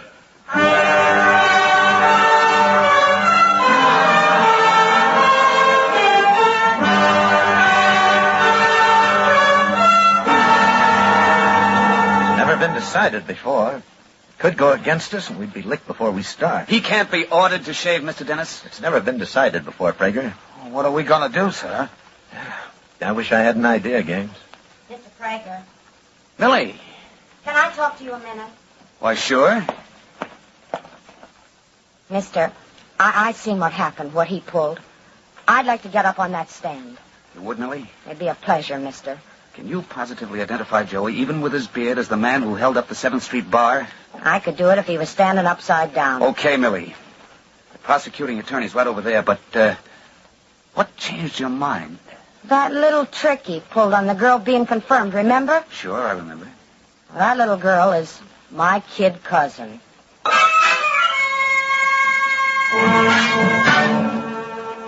And she testifies that beard or no beard, it was Joey Rice who held up that bar. You look over at Patrolman Matt Gaines as the trial winds up, and for the first time in months, the man's smiling. He's a human being again.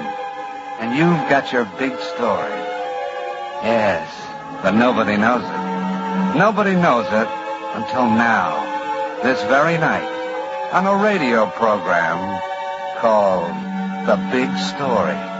Not until now can you say, well, this is the job I did. This is the role I played. Ted Prager, night reporter of the New York Daily News.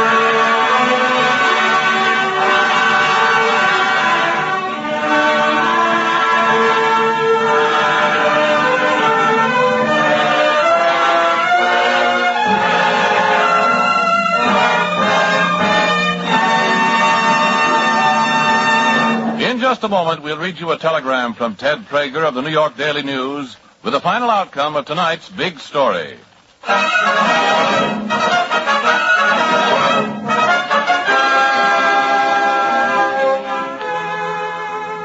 The cigarette that's really different. The longer, finer cigarette that's really outstanding. Pall Mall Famous Cigarettes. Good to look at. Good to feel. Good to taste. And good to smoke. Yes, Pall Malls are good to look at, good to feel, good to taste, and good to smoke.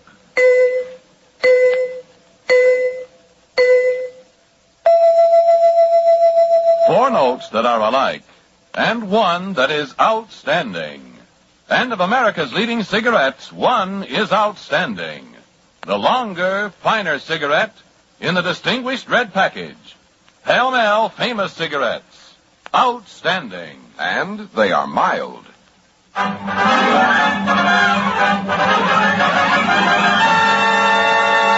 Now we read you that telegram from Ted Prager of the New York Daily News. Hold-up man in tonight's big story was quickly convicted by jury.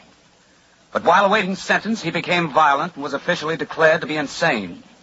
He was therefore transferred to the asylum at Mattawan, where he is still confined. Many thanks for tonight's Pall Mall Award. Thank you, Mr. Prager. The makers of Pall Mall Famous Cigarettes are proud to have named you the winner of the Pall Mall $500 award for notable service in the field of journalism. Listen again next week, same time, same station, when Pall Mall Famous Cigarettes will present another big story. A big story from the pages of the Pittsburgh Press. Byline, William A. White. A big story that began when a taxi meter ticked off moments of waiting for a man who didn't return.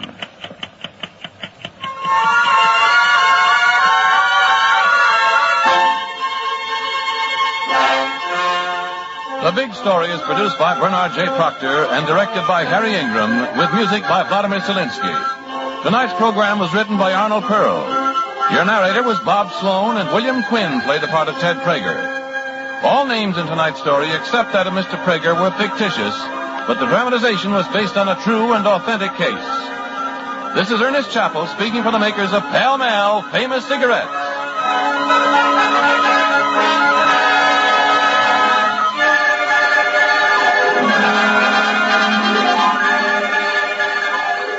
We hope that you've enjoyed this recording, and for more happy listening, please visit otrcat.com.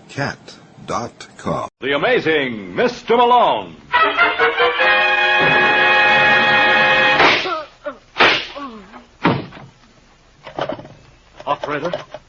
Operator, get me the office of John J. Malone. The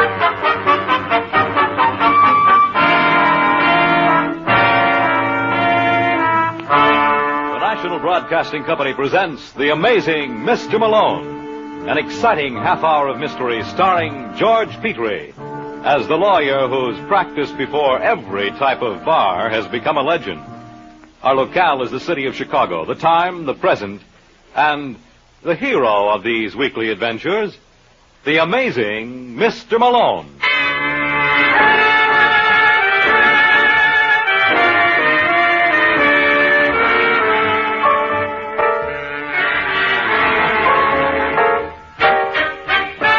Malone's the name, John J. Malone, attorney and counselor at law. Tonight, in our study of the cliché, let's take a gander at hard work never killed anyone. You can never prove that by Danny Braden. Danny is the dark-haired boy in the small furnished apartment on Chicago's South Side. Danny is what is known in the trade as a solitary drinker, and he's just made an amazing discovery. Your liquor goes a lot further that way. Danny. What the devil do you want, Thelma? I don't want to nag you, darling. Certainly giving a darn good imitation. I only meant... What's the matter? You deaf? See who that is. Sure, darling. Just a minute, I'm coming. Yes?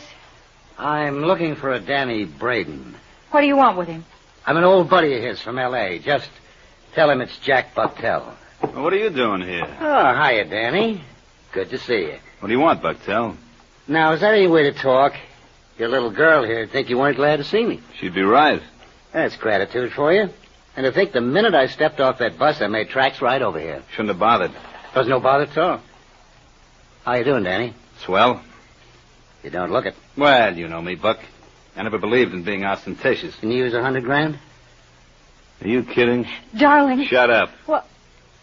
Where can we talk? What's the matter with this? Two things. One, you haven't invited me in. What's the other?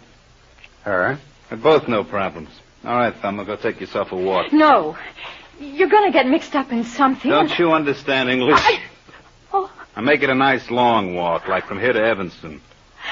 Well? All right, Danny. Better call me before you come home. I like a girl who can mind. Sit down. Well, thanks. You, said something about $100,000? Oh, not so fast, Danny boy. There are one or two things we got to iron out first. Such as? I got to be protected. Okay. Then, sign right here. What is this?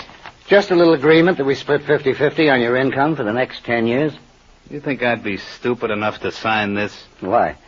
What do you got to lose? Well, if I went to work, You wouldn't do a thing like that. Don't be so smart. Let's not kid each other, Danny. I know you from a way back. You got no more intention of doing an honest day's work than I have. Now, if you want to sign that agreement, okay. If you don't, it's all right, too. Give me a pen. Mm-hmm. There you are. Daniel M. Braden. How's that? Oh, it's fine. Now, what's the deal? You remember a little girl you were married to named Gloria Mason? This your idea of a gag? How long has it been since she got killed in that fire? What are you, a comic? Just humor me for a couple of minutes, will you? Well, 6 years ago. As I recall, they never did find her body. Nothing left to find.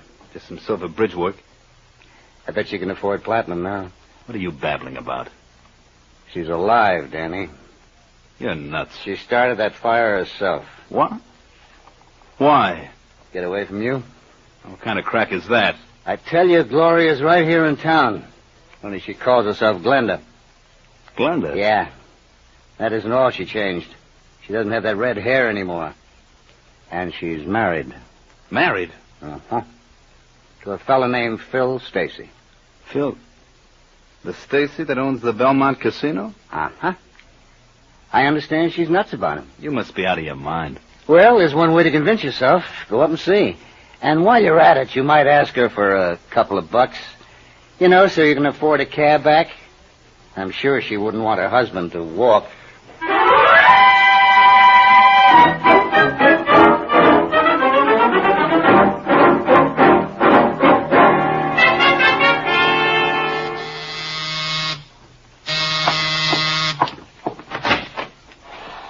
Yes? Well, what do you know? What?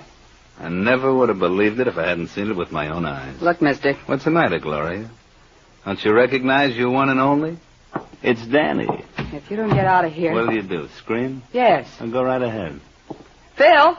Phil! Of course, we both know he isn't home. I made sure of that. Now, look, mister.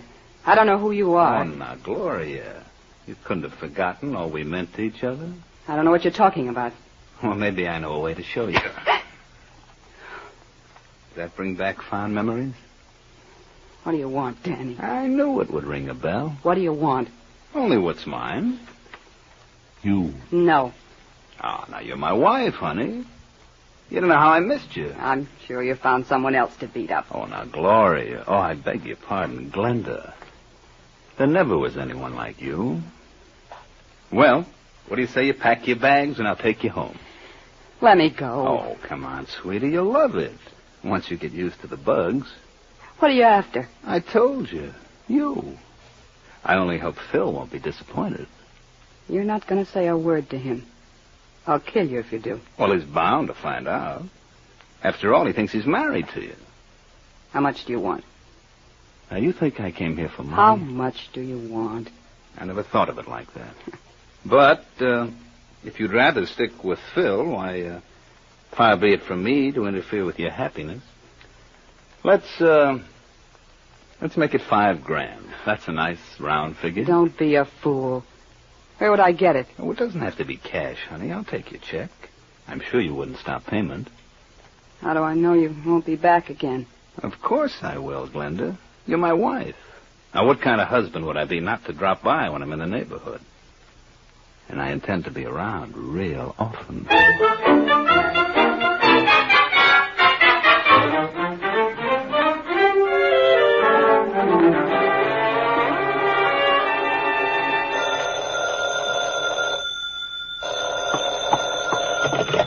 Hello? Oh, Thelma. How goes the battle? Who is this? Jack Buxell. Is Danny around? Just a second. It's for you, Danny. Who is it? Mr. Bucktel. Hello. Hiya, Danny. Fine. How'd you make out? How'd I make out? I understand you were up to see Mrs. Stacy this afternoon. Where do you understand that from? Oh, I got ways and means at my disposal.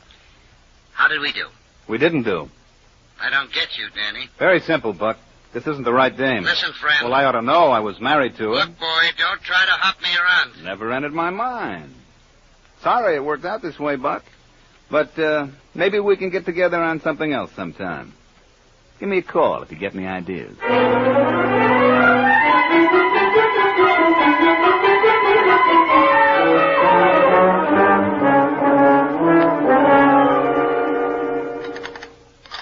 Some more coffee, Glenda? What? I asked if you wanted some more coffee. Oh, no, thanks, Phil. What's the trouble, baby? Trouble? You haven't said 2 words since we sat down.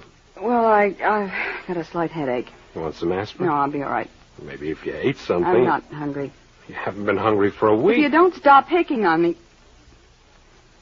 Sorry, honey. No, it's my fault, Phil. I'm just on edge. Well, I'm going to call Doc Wilbur and ask him. I don't want you to. I tell you, I'm perfectly all right. Then what's bothering you? Nothing. Absolutely nothing. I swear. Look, Glenda.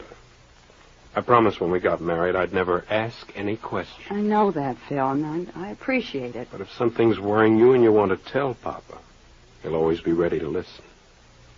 Remember that.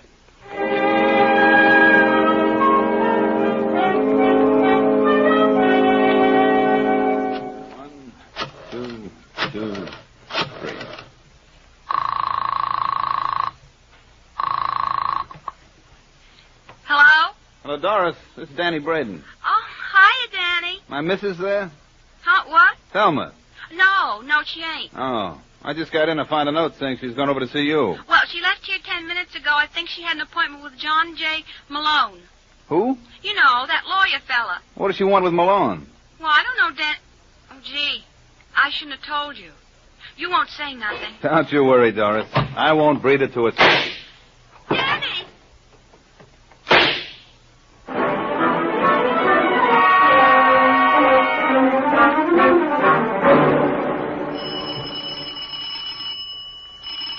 Just a second. I said just a second. Yeah? I'm looking for John J. Malone. Have you tried the Prescott building? I understand he's got an office there. His secretary told me he's never in. Oh. And then she said if it was real important, I could find him here. She's just a great big blabbermouth, ain't she? Uh-huh. Skip it. Come on in, Mrs. Oh, Braden. Thelma Braden. Sit down. Well, You don't have to worry. I won't bite. I left my uppers on my other head. what? I don't try to figure it out. It's not worth it. What's your problem? Problem? There must be an echo in here. Well, I'm sorry, Mr. Malone. It's just that I'm nervous. Why? Well, I've never done anything like this before. Danny would kill me if he knew. Danny, I take it as your husband. Yes. Want a divorce? Oh, no. Then what is it? Well, you see, I married Danny 3 years ago after his first wife died in a fire. Well? Well, just for the sake of argument, suppose she didn't die. Suppose she was still alive. Well, then she's still his wife. It doesn't matter. Oh, don't stop on my account, Malone. Didn't your mother ever teach you to knock, Lieutenant? Yeah, she also taught me not to be noisy. Sit down, Lieutenant. Thanks, I will. Look, Brooks, I happen to be very busy. And you're going to be a lot busier before the day is over. Pay no attention to him, Thelma. I'm afraid she's going to have to. I'm with the police, Mrs. Braden. What? How did you know her name was Braden? Oh, you'd be surprised what I know about her. She's 31, blonde, and recently widowed. Widowed? All right, Sidney, what are you getting at? Her husband was murdered an hour ago. No. Yes. You're lying. You're making this all up. Ah, you know better. Are you accusing her? Uh-huh. Oh, no. Oh, I wouldn't worry, Thelma. Didn't they tell you Malone was amazing? Why, with him on your side, all you can possibly lose is your life. Ain't that a comforting thought?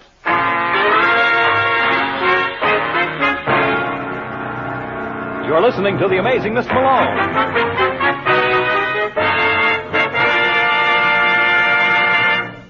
It's the Silver Jubilee on NBC. East and West meet as Mr. Moto moves swiftly against those who would corrupt and destroy freedom-loving people everywhere.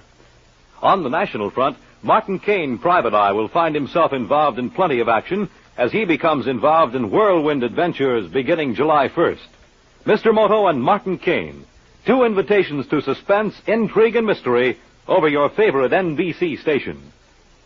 And now, back to the amazing Mr. Malone.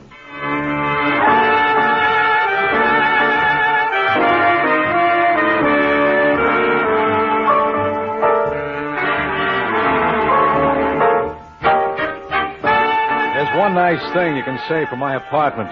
It's convenience. Within the space of 5 minutes, I had 2 visitors, and both gifted conversationalists. The first was Thelma Braden. The second, Lieutenant Brooks, and the dialogue was real scintillating. Then Brooks got started on a monologue. That's when the party got dull. It's my duty to warn you, Mrs. Braden, that anything you say may be used in evidence. Why don't you shut up? Can't you see she's in a state of shock? Thelma, Huh? can you understand me?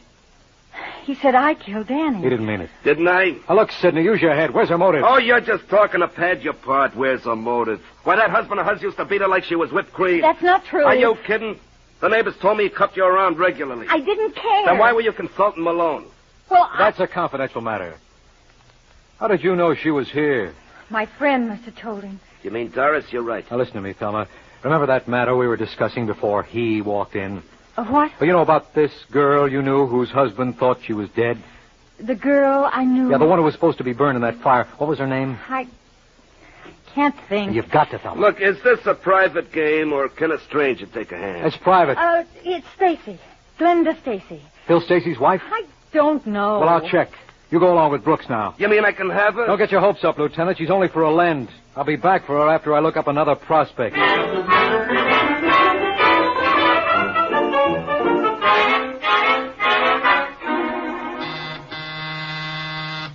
Come in.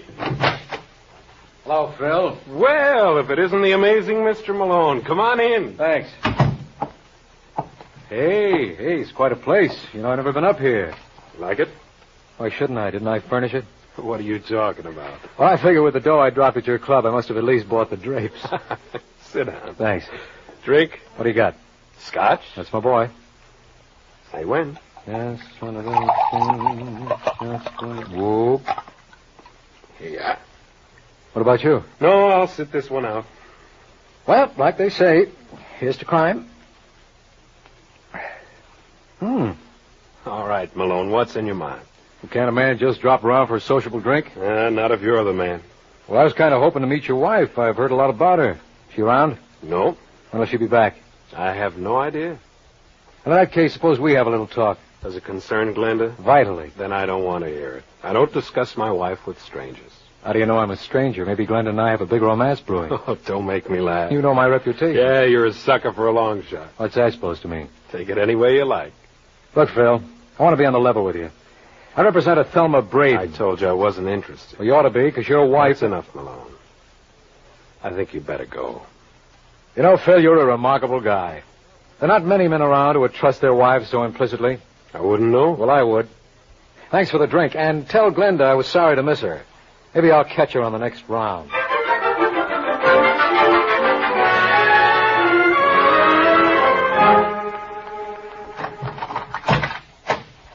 That you, Glenda? Yes, Phil? Here, let me help you with those packages. Oh, thanks, darling. How do you feel? Oh, much better. Good. Would you like a drink? I'd love it. You sit down right over here, and Pop will take care of it. Did you bring the evening papers? Oh, I forgot. Oh, it doesn't matter. All the news is bad. Which reminds me, John J. Malone was up to see you this afternoon. Who? You know, a lawyer. But he's representing Thelma. What did he want? I didn't give him a chance to say. Hey, don't you want your drink? What did he say, Phil? I told you I wouldn't listen to him, but I will to you. I don't understand. Look, baby, you know our deal. I never asked you about anything, but if you're in a jam, I want to know about it. I tell you, everything's fine, darling. All right, Glenda. Let it be like you say, everything's fine. And Malone or no Malone, Papa's going to keep it that way.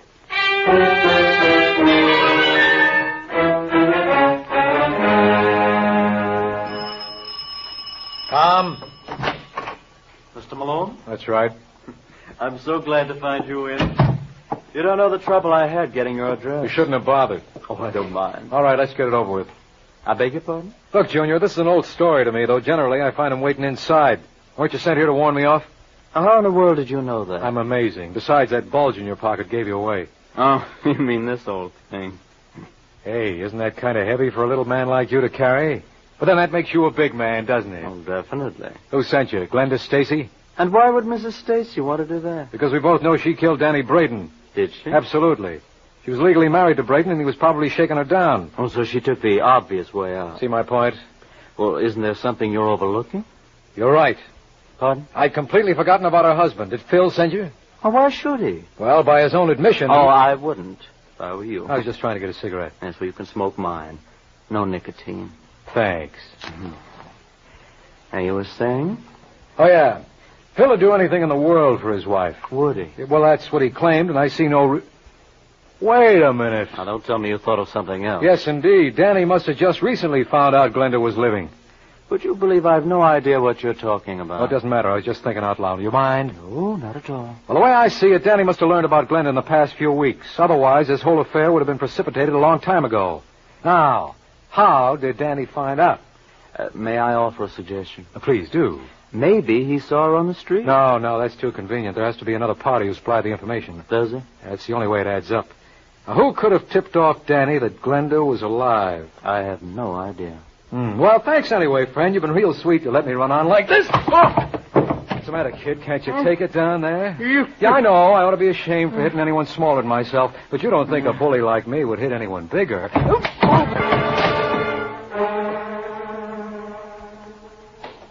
C-O-N-C.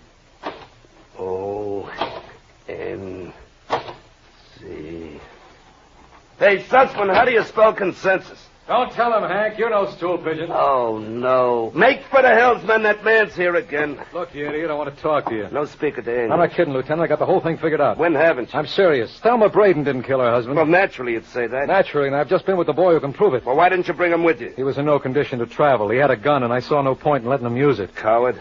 Who sent him? Well, I wouldn't say, but I'd be willing to hazard a guess. All right, let's hear it. Try and stay with me. Now, Danny Braden was blackmailing Phil Stacy's wife. Why? Because she was really Danny's wife. She was never legally married to Phil. And this couldn't possibly be as confusing as you make it sound. Well, if you think it's rough, wait till you hear the rest. Danny thought she was dead. Recently, he learned she was alive. Now, that information had to come from someone. Who was it? Well, you tell me. I'm the schlemiel, remember? Okay.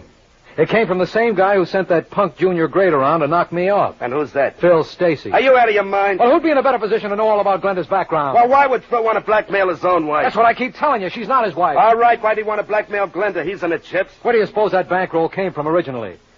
Glenda? Sure. She must be the one who's loaded. Phil's past is a mystery. And when Glenda left Danny, she must have waltzed off with all of Danny's dough. This assumes he had money at one time. Yeah. Now, let's see if I understand you. It's your theory Phil was blackmailing Glenda through Danny. Hooray, you caught on. Yeah. Well, I'll have to give you credit, Malone. You were right on one count. The information that Glenda was alive did come through a third party, only it wasn't Phil Stacy. It came from a fella named Jack Bucktel. But if Phil wasn't the one who supplied the information... Then you were wrong on count two. Yeah, but don't feel too badly. You were 50% right, and for you, that's a 49% improvement. Keep it up, Counselor. You're doing fine.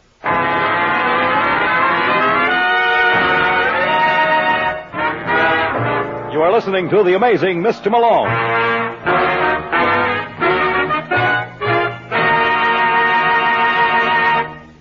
It's the Silver Jubilee on NBC. They say there's a thin line between the real and the unreal. A place where time stands still. A land of silent mystery. We bring you excursions into the unknown. Journeys into the future and through the shadow-filled corridors of the minds of men on Dimension X, a program designed to bring you the unusual. Tom Conway brings us back to reality as the debonair gentleman adventurer Simon Templar, who finds suspense and mystery awaiting him as the Saint. And here's another program note. Be sure to hear Martin Caine, Private Eye, beginning on this station July 1st, and featuring the well-known screen star Lloyd Nolan.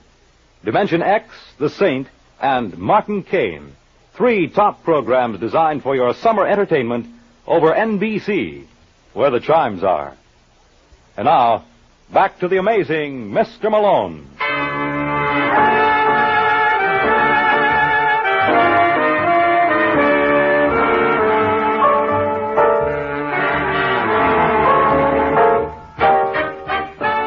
They say you can't keep a good man down, and they're absolutely right. For if Lieutenant Brooks thought he had knocked me out with his haymaker that Jack Bucktel supplied the information to blackmail Glenda, he was wrong.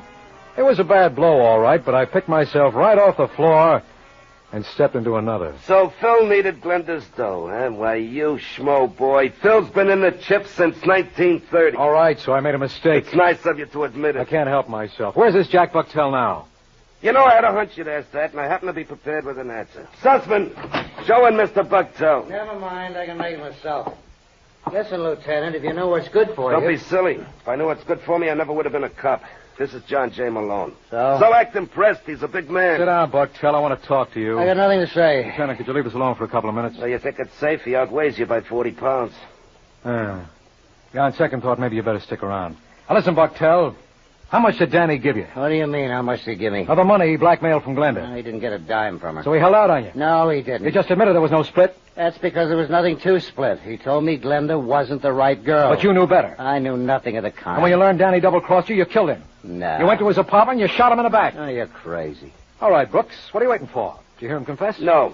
Well, he practically admitted... I didn't hear him. You just haven't been reading between the lines. And all the reading you've done must have strained your eyes. He couldn't have killed Danny. Why not? Because at the time of the murder, he was in Detroit. He what? You heard me.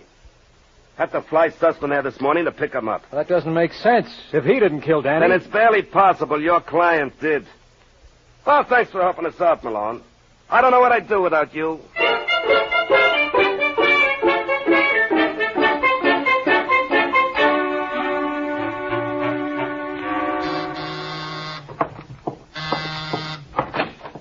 Yes. I bet you're Glenda Stacy. I beg your pardon? My name's John J. Malone. Didn't your husband tell you I was around earlier today? No, he didn't. Well, I was. Unfortunately, I missed you. Well, what can I do for you, Mr. Malone? Well, you can invite me in. I think that'd be a mistake. Oh, hi, Phil. I didn't see you. It's pretty obvious.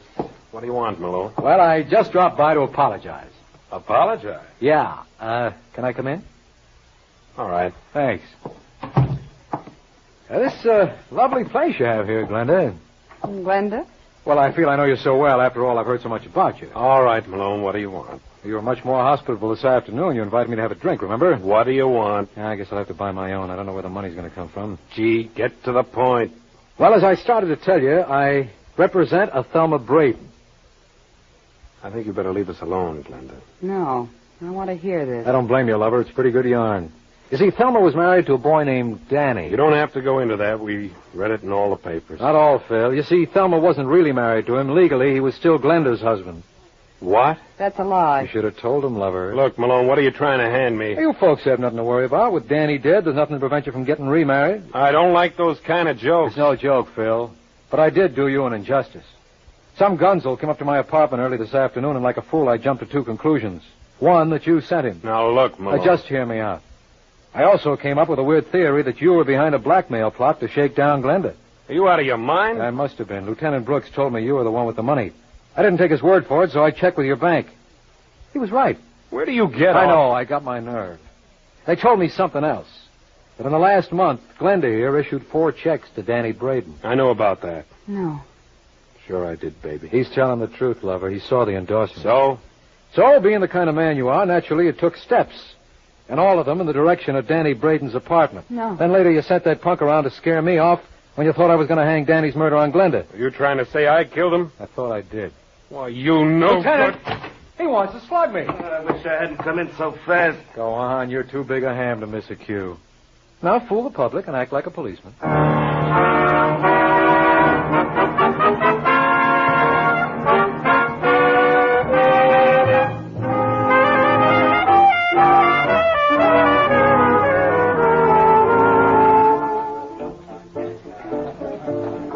Hey, George, how about a little service here? Oh, what are you complaining about, Malone? We're getting as little as possible. Oh, I don't know why I come here every week. Everybody's a comic.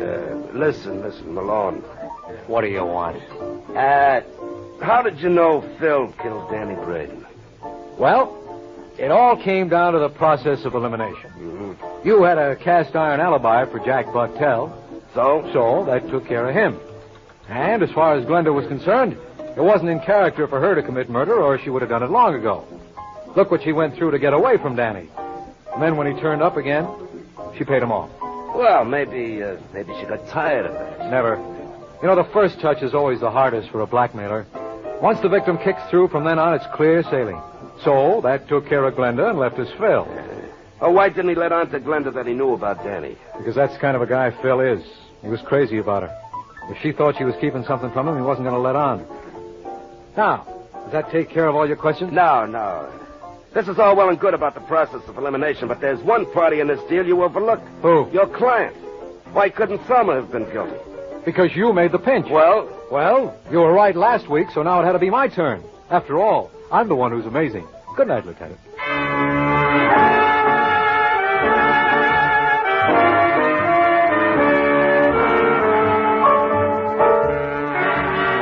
Ever hear the story of a man who came up with an interesting theory about life? Then one of his friends shot it full of holes? As a lawyer, I can tell you, it was murder. I'll fill you in on the gory details next week, so why not pick me up at my office at the same time? I'll be waiting for you. Good night. George Petrie was starred as John J. Malone, with Larry Haynes as Lieutenant Brooks. Our program is written by Eugene Wang and directed by Richard Lewis. The Amazing Mr. Malone is based on a famous character created by Craig Rice and produced by Bernard L. Schubert. The events and characters in this story were entirely fictional, and any resemblance to persons living or dead is entirely coincidental. Fred Collins speaking. The Amazing Mr. Malone has come to you from New York. We hope that you've enjoyed this recording, and for more happy listening, please visit otrcat.com.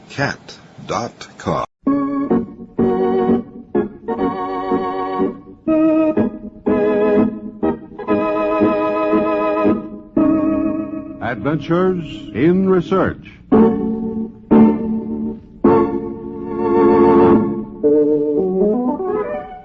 This is Paul Shannon bringing you another transcribed story of science produced as a public service in cooperation with the Westinghouse Research Laboratories. And today telling you the story of one of the outstanding achievements in the winning of the American Southwest. It is not the story of a victory over the Indians, but of a victory over a more relentless, implacable foe, the desert.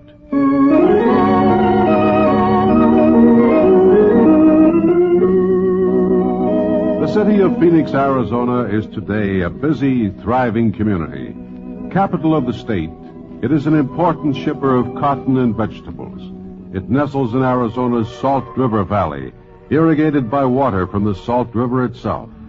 It is also a world-famous health resort. The time was when Phoenix was anything but a health resort. The scorching heat of the desert made it almost impossible to live there. And the early settlers found themselves faced with a major problem, water. And so in 1867, one of the early American settlers in the valley organized an irrigation company. And for several years, the Salt River Valley prospered. 200,000 acres were reclaimed from the desert, and living conditions were much improved. This, then, is a good time to begin our story. A time when the men of the valley thought the battle with the desert was over, won with hardly a fight. We are back in the year 1889, in a general store in the busy little town of Phoenix itself. As usual, it's a hot, dry summer day. The kind of day when men and animals seek whatever shelter they can find. Hi, Ed. Ain't seen you in a month of Sundays. How are you? Okay, Jim. How's the wife and kids? Good. Everything okay on the farm? Yep. Hot enough for you? Sure is. 108 right outside the door. That's hot enough for anybody. You bet your life. Tell me, how's crops? Not bad, Jim. What you raising? Cotton mostly. A few acres of vegetables here and there. Getting all the water you need? Well, yes and no. What do you mean, Ed? Oh, nothing, I guess. When you add it all up at the end of the year, I guess I am getting enough water. Trouble is, it ain't steady. Seems like just when I need it most, I get the least. Shucks, Ed. That's nothing to beef about. Like you just said, when you add it up at the end of the year, you are getting enough. It isn't that. It's just that ever since I moved into this valley, I've thought we ought to find a way to store water so we'd always be sure of a steady supply. So in case anything ever happens, we'll be safe. Safe? Safe from what? Ain't nothing gonna happen, Ed. Salt River's got plenty of water, and you know it. Yeah, maybe so. We're not getting 1/4 what we should be getting. Now, don't say that. We got the river pretty well dammed up, ain't we? Just a few dams made out of rocks and brush, that's all.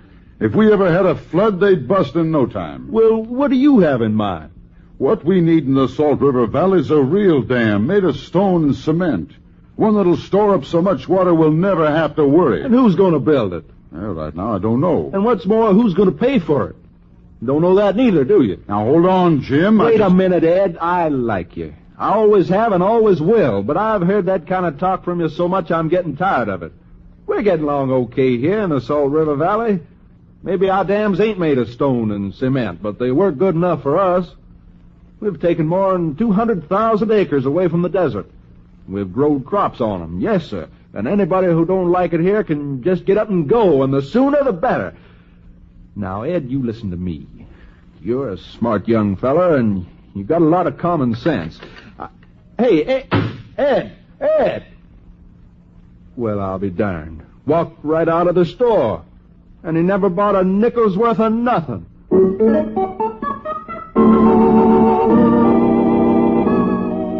Ed went right on talking about the need for a real dam. He did more than talk.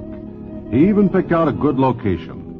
But as long as there was plenty of water in the river, nothing was ever done about it. After all, people said, why not leave well enough alone? We're doing all right. And all the while, the desert listened and bided its time.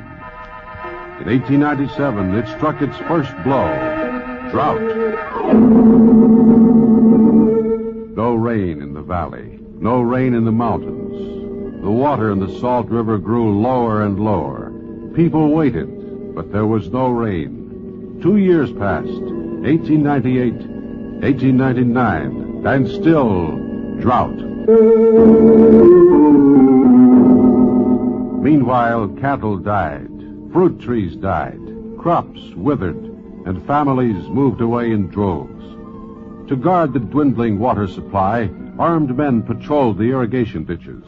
75,000 acres of once fertile soil were forced out of cultivation as the desert returned to claim its land. In February 1900, Ed's prediction came true. A flash flood swept away every dam on the river.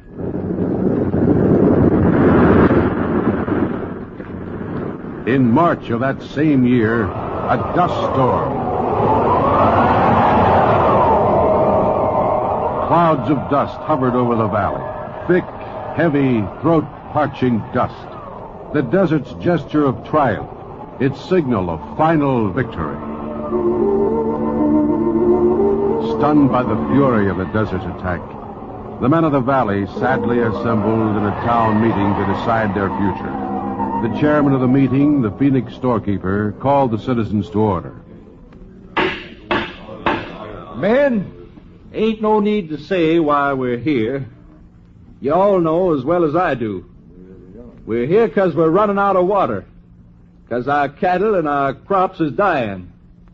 'Cause we just can't live here no more.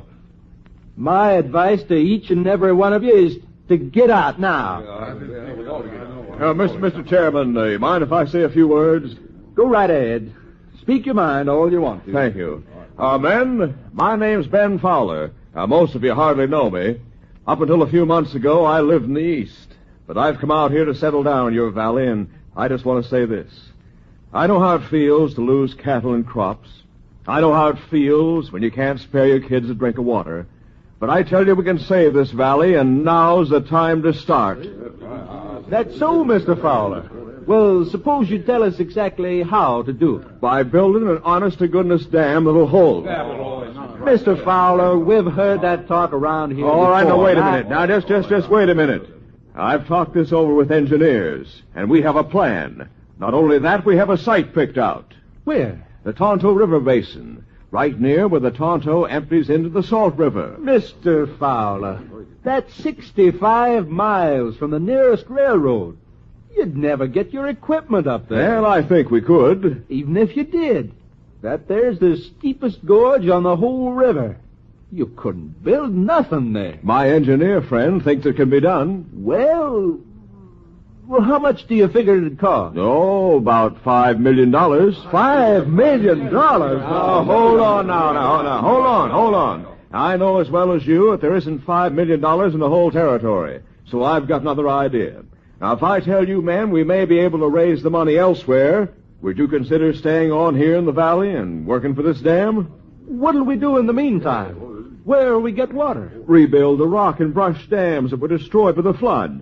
And while you're doing that, I personally will try to raise the money. Now, is that a bargain? Just a minute, Mr. Fowler. Before you ask everybody to stay here in the valley on your say-so, we got a right to ask a question. Where do you figure to get this money? That's one answer we want to hear. Okay, I'll tell you.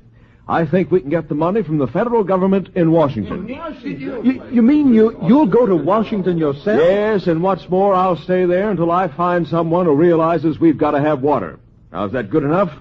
It's good enough for me, Mr. Fowler. Good. Now, all you men who are willing to stay in this valley until I come back from Washington, all you men say aye. Aye. All right, then it's settled. I'll leave tomorrow morning. And if necessary, I'll take this matter clear up to the President of the United States, Teddy Roosevelt himself.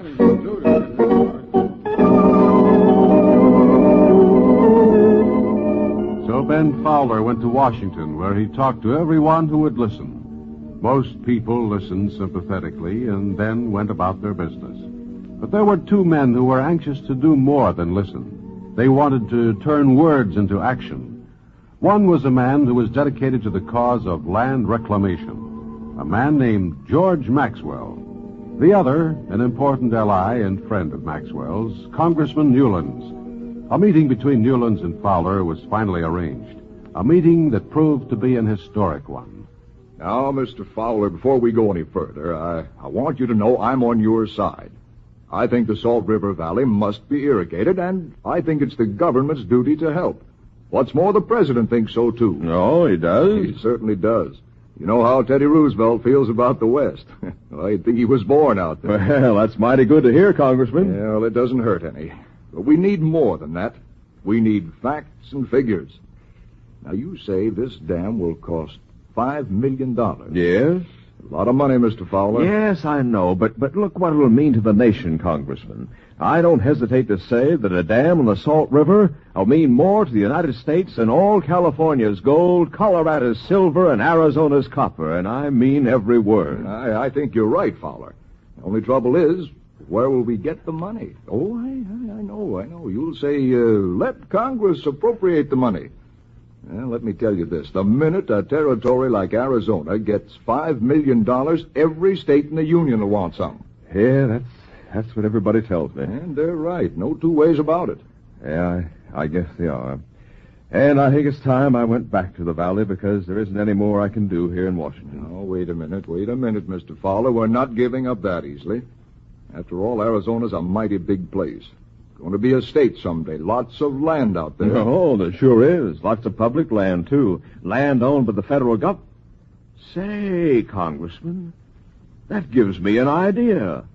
Why couldn't the federal government put some of that land up for sale and use the proceeds to build our dam? Well, no reason at all. By George, that's it. The government sells the land, and the cost of the dam is paid for.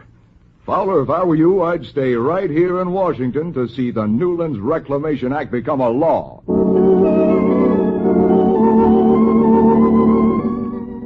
On June 17th, 1902, a telegraph instrument in Phoenix ticked the happy news that the Newlands Reclamation Act had been signed by the president.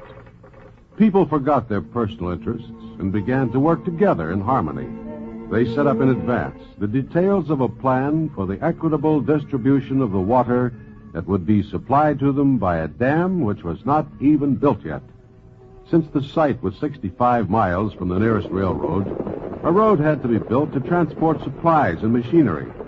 Every single ton was hauled in high-wheeled wagons, drawn by old-fashioned mule trains. Almost 350,000 cubic yards of stone were cut from the mountainside. 184 feet at the base, 16 feet at the top. The dam stretched more than 1,000 feet across the mouth of a gorge. It impounded 1,400,000 acre-feet of floodwater. Begun in 1906, the huge main dam was completed in 1911 and dedicated on March 18th of that same year. On that day, it was officially named the Roosevelt Dam in honor of President Theodore Roosevelt. Since 1911, land reclamation has continued in the United States, but it took Roosevelt Dam to convince people that reclamation was practical. It was the result of the resolution of a group of determined men who turned a raw wasteland into a thriving, prosperous community. Winning a victory in the desert was their adventure in research.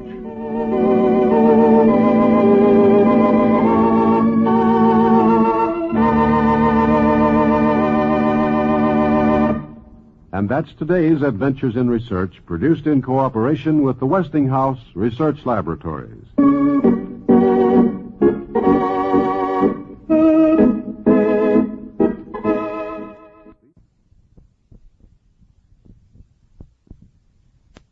Now, the Roma Wine Company of Fresno, California presents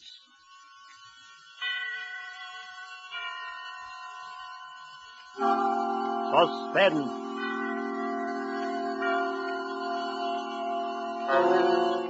Tonight, Roma Wines bring you a suspenseful play by Dashiell Hammett called Two Sharp Knives, and starring John Payne and Frank McHugh. Suspense is presented for your enjoyment by Roma Wines. That's Roma. Roma Wines, Those excellent California wines that can add so much pleasantness to the way you live, to your happiness in entertaining guests, to your enjoyment of everyday meals. Yes, right now a glassful would be very pleasant, as Roma Wines bring you a remarkable tale of suspense. And with the drama called Two Sharp Knives, and with the performances of Mr. John Payne as Scott Anderson and Mr. Frank McHugh as Wally Shane, Roma Wines hope indeed to keep you in suspense. Shortly after 2 a.m., a poker game was breaking up at Ben Camsley's, the doctor coroner of Deerwood City. Scott Anderson, Deerwood's efficient chief of police, and Wally Shane, his easygoing assistant, were just about to leave. Oh, talk about thieves. Our own chief of police committed nothing less than larceny, the way he won that last part. Yes. And having won it, I noticed he's losing no time in making off with the swag. Why don't you boys just break down and admit you don't know how to play like old Professor Scott here? What? You couldn't win a poker hand if it was on a punch board. Come on, Wally. Let's get out of here before these amateurs break my heart. Okay, Scott. Anything you say. Where are we heading for, Chief? Just across the street, Wally. Railroad station. Oh, shucks. Aren't you afraid of the excitement? Don't you think that watching the 211 come in has to be too much for your blood pressure? Well, if it is, Wally, you can always carry on. You've been a fair imitation of an assistant to me for some time now. Yeah? Yeah. If anything happens to me, you'd be chief. Don't worry. It won't be any harder for you to fool the public as chief. Hi, Elmer. Oh, howdy, Scotty. Yeah, hello, Wally boy. Hi, Elmer. Hey, it's kind of late for you bees to be around, isn't it? Oh, I don't know. We sort of figured we'd put the town to bed tonight. How's the 211? On time? Right on the nose, Wally, right on the nose. She ought to be blowing for the bend in just about, 3 seconds now. By golly, she flew, Mrs. Early. That's her now. Why, are you expecting anyone on us, Scotty? No, Elmer, I'm not expecting anyone. Wally and I just thought we'd mosey over and watch her come in, that's all. You know, Elmer, you can never tell who might get off, though. Jesse James or Jack the Ripper, or even your Aunt Gussie. Yeah, I guess you're right, Wally. Well, here she be, part of the gents. I gotta be rolling the wagon out to the base.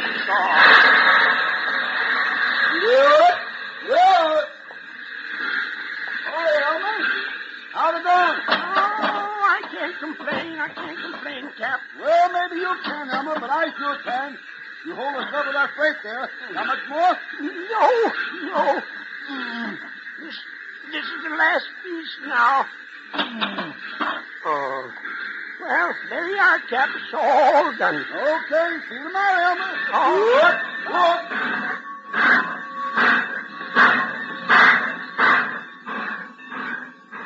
Hey, Scott, you see what I see? You mean do I see the man who just got off that train? The answer's yes. Well, he's a ringer for the guy we got that circular about. That is the guy. Well, then, what do we do now? We take him, Wally. Let's go. Whatever you say, Scott. Here he comes, over toward the taxi stand.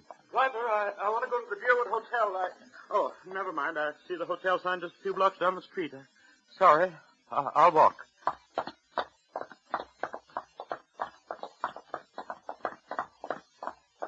Hello, Furman. Oh, I don't believe I... You're Lester Furman, aren't you? Yes, I am. Philadelphia? Yes.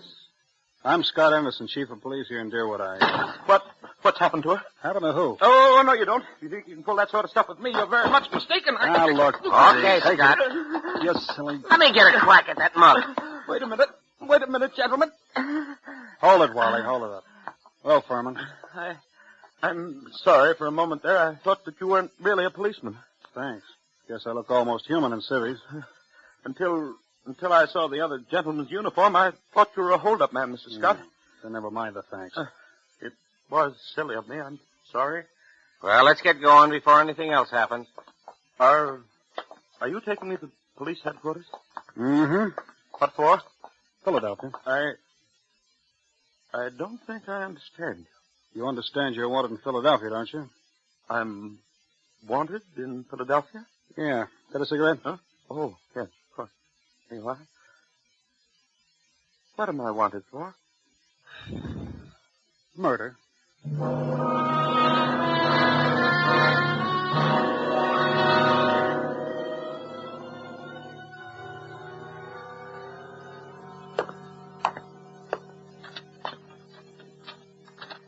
are. Here's the circular on Lester Furman. It was sent out by the Trans-American Detective Agency in Philadelphia. $1,500 reward for the arrest and conviction of Lester Furman, alias Lloyd Fields, alias J.D. Carpenter, for the murder of Paul Frank Dunlap in Philadelphia on December the 8th, 1942. Oh, no. Take a look at it. Well, it's a lie. You're Furman, aren't you? Yes. The photograph reproduced in the circular is a picture of you, isn't it? Yes, it is, but I can't understand. Here. You better sit down. Well, what we got here? We got Lester Furman. Oh, that Philadelphia. You lucky stiff. Now you and Wally split $1.50 reward, though. Gee, I've never seen nothing like it. If it ain't vacations in New York at the city's expense, it's reward, Moolah. George, someday, if you don't remember you're the jailer around here and not the DA, you're going to be wearing your teeth on the outside of your lip, and I'll be the guy who arranged it that way. You understand? Oh, just 'cause you caught a guy who's hot in Philadelphia. It's a lie. I never killed anybody. I won't be framed. Oh, shucks. Take it easy, Furman. Save it for the Philadelphia police. We're just holding you for them. If anything wrong, it's there, not here. But it's not the police. It's the Trans-American Detective. Mr. Anderson, I suppose you're sure there's nothing I can do. There's nothing anyone can do till morning. All right, George, you take Furman now and lock him up. Come along, darling. You ain't had nobody in our little hoosegow for 3 days running. You'll have it all to yourself, just like a suite at the Ritz. Well, good night, and thank you. Make him as comfortable as you can, George. If he wants anything sent in, okay. He's valuable, huh? Now, if some bum didn't mean a nickel to you, maybe I ought to take a pillow off my own bed for him. And nuts. He's just like the rest of them to me. Shut up! Perhaps you forgot my remark about your teeth a while back, George. Any day now I'm going to forget your uncle's county chairman and throw you back in the gutter just to see how high you'll bounce. Remember that. Do all the talking you want, but do what I tell you. Oh, shucks, Scott. George don't mean nothing. He's just money mad. Okay. I'm going home now. If it's anything urgent, I can be reached there. But I don't want to be disturbed unless it's urgent.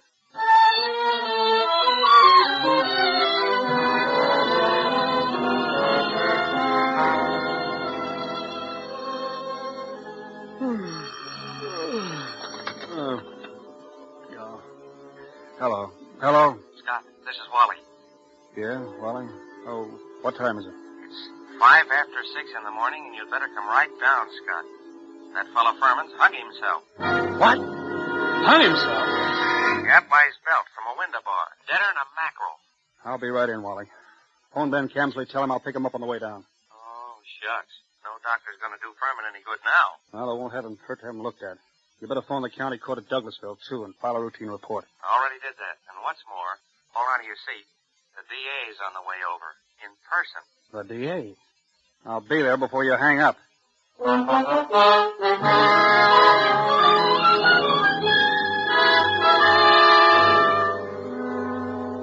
For suspense, Roma Wines are bringing you as stars Mr. John Payne and Mr. Frank McHugh, whom you've heard in the first act of Two Sharp Knives by Dashiell Hammett, which is Roma Wines' presentation tonight of Suspense.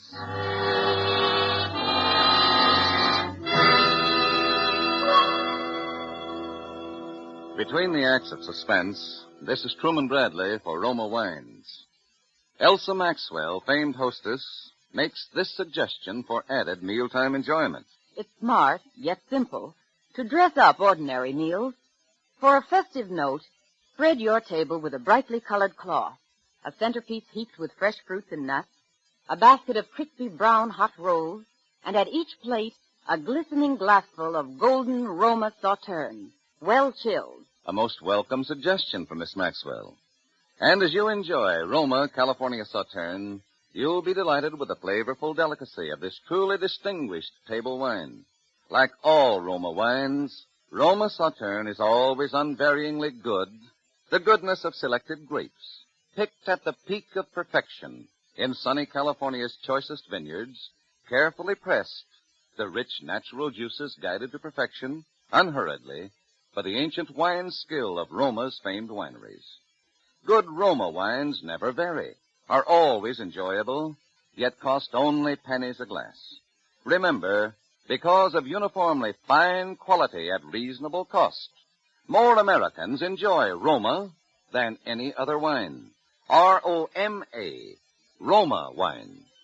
And now, Roma Wines bring back to our soundstage John Payne as Scott Anderson, Deerwood City Chief of Police, and Frank McHugh as Assistant Chief Wally Shane in Two Sharp Knives, a play well calculated to keep you in suspense.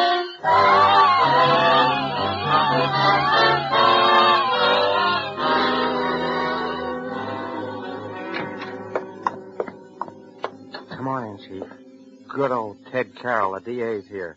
And he's plenty hot under the collar. Yeah, what's he burning about? Oh, he's just mad. He's run up quite a phone bill for us, too. Been calling Philadelphia every couple of minutes since he got here. What kept you so long? I couldn't get my car started. Well, let's go in. Hello, Ted. Listen, Scott, what is all this? Oh, what? This fiddly-dee, this hanky-panky. I suppose you mean Furman. Wasn't it suicide? Sure, it was suicide. I just telephoned Trans-American, dug a guy out of bed there. They phoned me just a few minutes ago and said they'd never sent out any circulars on Furman. Oh? They didn't want him for murder or anything else. All they knew about him was he used to be a client of theirs. I don't know what to say, Ted. I don't either. What on earth kept you so long, Scott? Car stall. Came as quick as I could. Well, what makes you so edgy, Ted? Oh, nothing. I guess it's just the district attorney in me. Oh, shucks. Gents, if you're not careful, you're liable to give the impression that you two don't like each other. Okay, Wally. I'll quit if he will. Tell me what's wrong, Ted. Well, that's plenty wrong, Scott. Everything's wrong. First, that Trans-American thing. They never sent out any circulars about Furman. And I'll get this. I talked to the Philly police just before you came in. There wasn't any Paul Frank Dunlap murder down there that they know about. They've got no unexplained murder for December 8, 1942. What did you get out of Furman before you let him hang himself? Only, that he was innocent. Well, didn't you grill him? Didn't you find out what he was doing in town? Wally, didn't you? Oh, shucks. What for? He admitted his name was Furman. The circular description fitted him. The photograph was him. Trans-American Detective Agency supposed to be on the level. Philadelphia wanted Furman. We didn't. But, Scott. Oh, sure, Ted, sure. If I'd known he was going to hang himself, but then if your aunt wore pants, she'd be your uncle. You said Furman had been a client of Trans-American. Then tell me what kind of a job they were doing for him. Well, his wife left him a couple of years ago, and he had them hunting for her for 5 or 6 months. But they never found her. They're sending a man up here tonight to look things over. Yeah, Yes. And I might as well tell you, Scott, they're going to raise plenty of trouble over this. Yeah, I know that, Ted. There usually is trouble when somebody dies in a jail cell.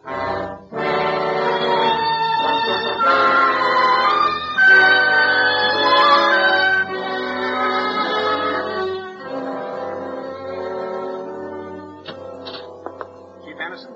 Yeah, come in. They told me I'd find you here. I'm Carl Rising, Assistant Manager of Trans-American Detective Agency in Philadelphia.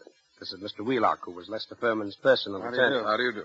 Glad to know you, Mr. Rising. Mr. Wheelock, this is Wally Shane, my assistant. How are you? How do you do? I know you gentlemen are already in possession of most of the details concerning Mr. Furman from the time he arrived in Deerwood until the time of his death.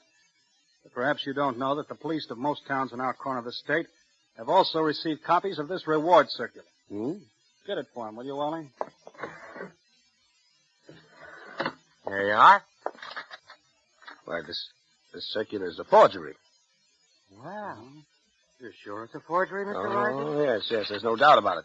And it's an excellent forgery. The paper, style, and type are almost exactly like those we use at Transamerica. Almost, but not quite. Wow, what do you know? A forgery. Tell me, Mr. Wheelock, was Mr. Furman a native Philadelphian? Oh, my, yes. He was well-known, respectable, prosperous citizen of Philadelphia. Married, wasn't he? In 1934, he married a 22-year-old girl named Ethel Bryan, daughter of a Philadelphia family. And the Furmans had a child, isn't that right, Mr. Wheelock? Yes, born in 1936. But the child lived only a few months. Mrs. Furman's wife disappeared after the child's death. What year was it she disappeared? Mr. Rising should remember that. His agency worked on that matter. Yes, I remember it very well. Mrs. Furman disappeared in 1937. We never heard anything of her again, although Furman spent quite a lot of money trying to locate her. Furman never divorced her, huh? No, sir. Say not, he was very much in love with her.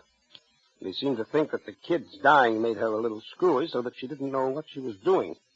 That's right, isn't it, Mr. Wheelock? Well, that is my belief, Mr. Rising. You said Furman had money, Mr. Wheelock. How much did he have, and who gets it? I should say his estate will amount to perhaps $500,000 left in its entirety to his wife. His wife, huh? It's quite a handy sum for anyone to have, huh, Wally? Yeah. Tell me, do either of you know why Furman came to Deerwood? No. Oh, shucks. You were his attorney, Mr. Wheelock. Don't you know if he told his servants or his office employees or someone why he came here? I know of no one of whom he told, and I can't see that these questions of yours are getting us anywhere. Why do you persist in asking them? Because, Mr. Wheelock, everything shows that somebody framed Furman into the Deerwood jail. And that frame-up drove him to suicide. Nothing shows anything else. And there has to be something else. A lot else. Well, Chief, what do we do now? I'm going across the street to Fritz's undertaking parlor. Maybe I'll find something else there.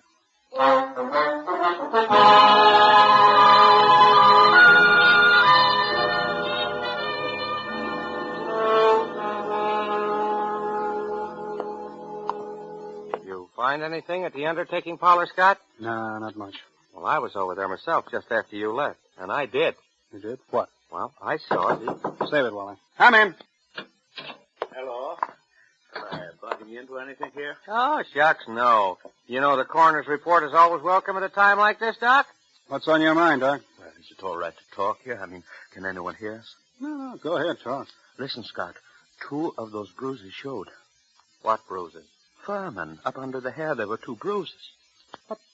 Why didn't you tell me? I am telling you, Scott. You weren't here when I made my examination. You were off chasing some stick-up hoodlums. This is the first time I've seen you since then. But why didn't you spill the stuff about Furman's bruises when you were testifying at the inquest, Ben? I'm a friend of yours. Do I want to put you in a spot where people say you drove this fellow to suicide by third-degreeing him, Tura? Oh, shucks, Doc. You're nuts. How bad was Furman's head? Well, that didn't kill him, if that's what you mean. There's nothing the matter with his skull, just a couple of bruises that nobody would notice unless they parted the hair. It killed him just the same. You and your friendship that... Hello. Yeah, Fritz. Couple of ladies? Who are they? Oh, okay, I'll wait. I've got to run along now, Scott. Okay, I'll see you later. Right. It's Fritz at the undertaking parlor. A couple of ladies want to see Furman's body. He's going to ask why. That's what I was going to tell you, Scott. When I was over there, I saw it. Hello. Oh. Are you one of the ladies who wants to see... You're Furman's wife. Mrs. Furman, Oh, then by all means, Miss Furman. Only when you're through over there, I want you to come over to my office. I've got some things I want to ask you. Right. Well, what do you know about that? Furman's wife. That's what I've been trying to tell you. I saw him. And one of them's Hotshot Randall, a babe with a record as long as your arm. She's one of that mob you had me working on in New York last summer. She know you? Sure, but not by my right name. She thinks I'm a Detroit rum runner. No, I mean, does she recognize you just now? I don't think she saw me. Anyway, she didn't give me a tumble. Okay, Wally, stick around a while, but stay out of sight. Maybe I'll be bringing these dolls back with me. What did he say, Chief?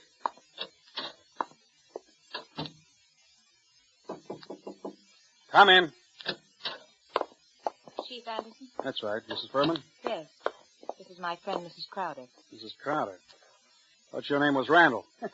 What do you care, Chief? I'm not hurting your town any. Okay. Now, before anybody says anything, I want to tell you something. Furman didn't commit suicide. He was murdered. Murder? My husband murdered? We got alibis. We were in New York. We can prove it. You're likely to get a chance. How'd you people happen to come down here? Murdered. Who's got a better right to come down here? She was still his wife, wasn't she? She's got a right to look out for her own interest, hasn't she? Yeah, that reminds me of something. Excuse me just a second. I gotta make a phone call in the next room. Oh, take it easy. Hey, Hamill. Yeah, Chief? I want you to have someone get hold of that lawyer, Wheelock, before he leaves town and tell him I want to see him. And, is Wally around? No, he's not here. He said you told him to keep out of sight. I'll find him for you, though. Right. Tell Wally I want him to go to, New York tonight. Send Mason home to get some sleep. He'll have to take over Wally's night trick. Okay.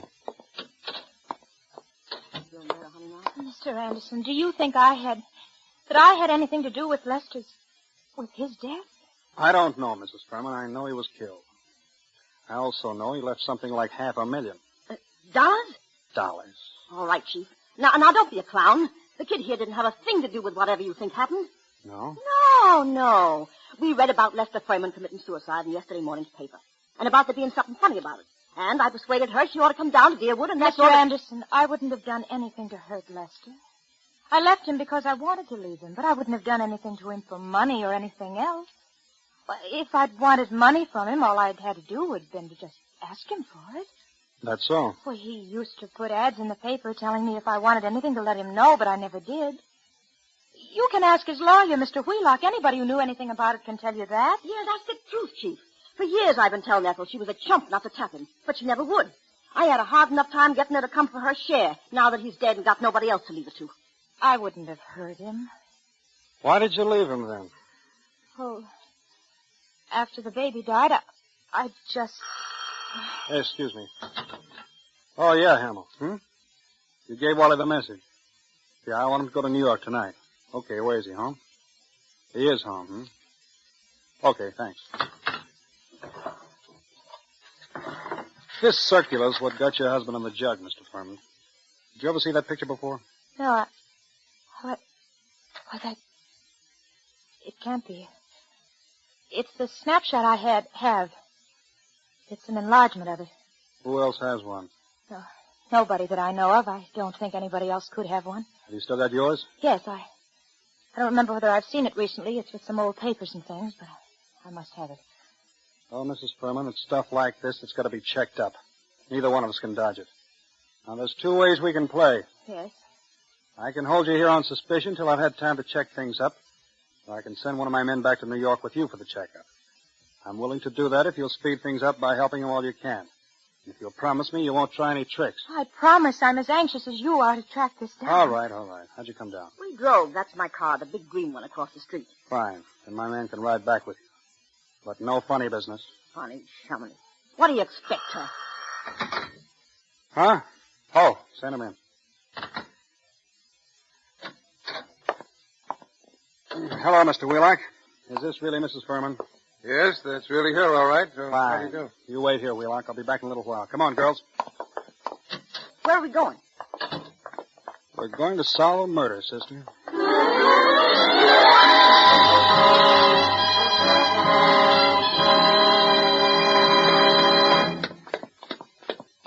Who lives here? Wally Shane, my assistant. He's the man who's going to drive you to New York tonight. All right? Here we are. Wally? Who is it? Scott, Wally. Oh, come in. Ladies first. Harry. Hello, Ethel. You two know each other, huh? Well, shucks. We just sort of... Don't reach for that gun, Wally. I've got you covered. I guess you win, Scott. I guess I do. Why didn't you get out of town, Wally? No, it's Harry. You must have known when you saw these two women. I did. But when Hamill phoned and said you were going to send me to New York, I figured I was getting a break. You fooled me plenty on that one, Scott. Yeah. You gonna come along nice and quiet, Wally? Oh, shucks. Why not? Okay. And I'm afraid I've got to say it. Wally Shane, I arrest you for the murder of Lester Furman.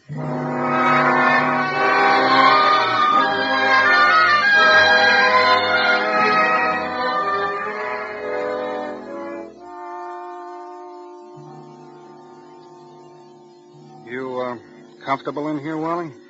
Can't complain. For a cell. Say, Scott. You didn't just stumble on all this, did you? Nope. Furman had to be murdered by a copper. Only a copper would know reward circulars well enough to make a good job of forging one. Only a copper, one of my coppers, would be able to walk into Furman's cell, bang him across the head, and string him up. When you told me you knew the Randall woman, well, there it was. What got you like this, Wally? Oh, shucks. What gets most saps into jams? Again, for easy dough. I'm in New York, see, Scott? Working on that Dutton job for you. Then I run into this Ethel Furman, and she goes for me like a house afire. Like her, too, so that's dandy. But one night she tells me about how much dough her husband's got, and how it would all come to her if... Well, I got to thinking. Thinking what? I think she's nuts enough about me to marry me.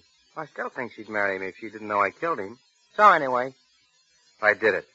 I swiped that snapshot. I sent those circulars out. To a lot of places, you know, not wanting to point too much to this one.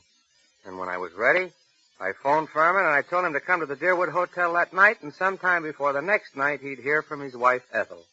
I knew he'd fall for any trap that was baited with her. Oh, shucks. I guess I'm not as sharp as I thought I was. Maybe you are, Wally, but that doesn't always help. Old man Camsley's, Ben's father, used to have a saying. To a sharp knife comes a tough steak. I'm sorry you did it, Wally. I always liked you. I know you did. I was counting on that too, Scott. But... oh, shucks.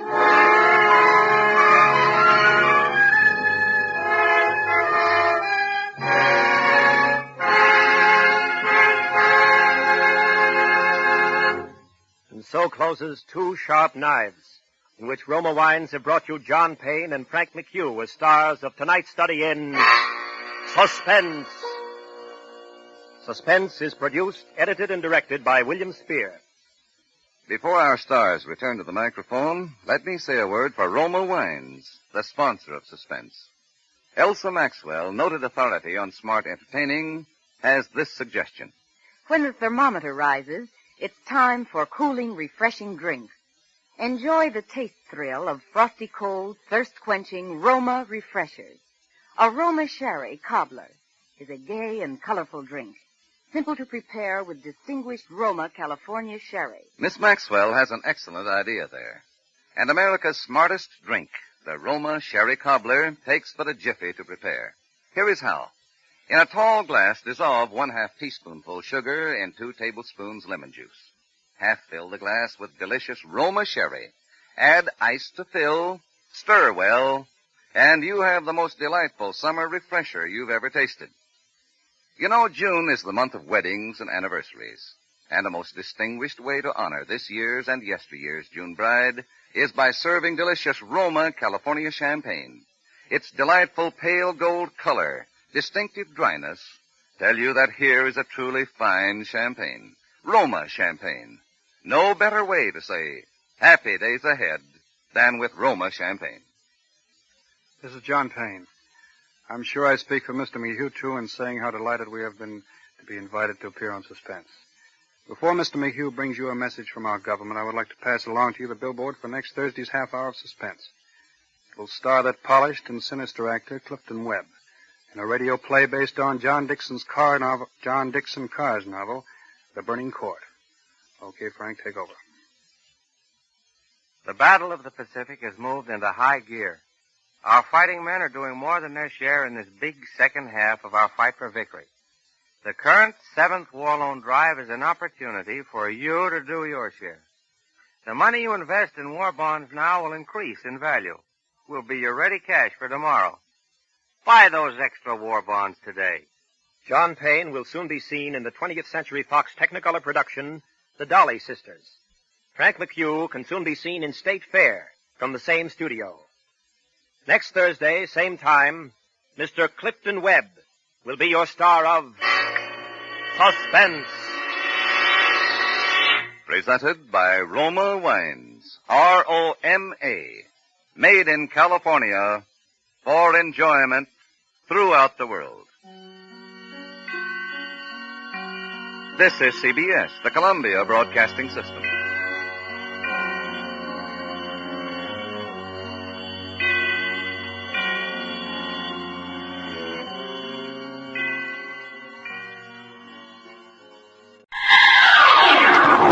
Dark Venture, presented by Wild Root Cream Oil for the hair.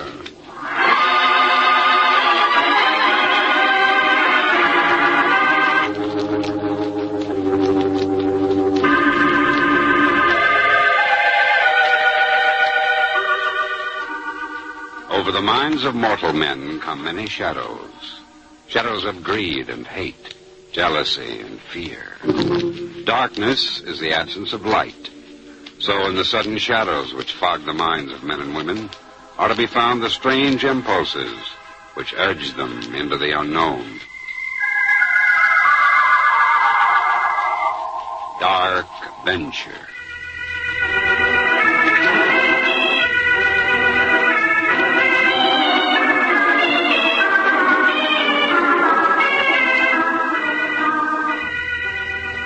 Tonight's Venture in the Dark features William Tracy and is brought to you by the Wild Root Company, makers of Wild Root Cream Oil for the hair. But first, a word about a close-up that has nothing to do with the movies. Say, man, how do you check on your appearance before you go to work in the morning? You better make a close-up look in the mirror and see if you need Wild Root Cream Oil. You know, Wild Root Cream Oil helps you make a successful impression. It keeps your hair handsomely in trim, relieves dryness, and removes loose dandruff. And there's not a drop of alcohol in Wild Root Cream Oil. What's more, it contains soothing lanolin. And just a little goes a long, long way. So get the big economy-sized bottle at your drug or toilet goods counter, and next time you visit your barber, ask him to use Wild Root Cream Oil on your hair.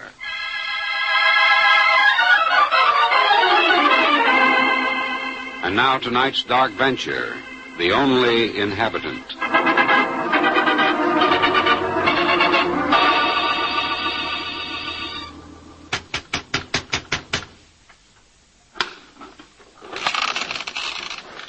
I want to talk to you.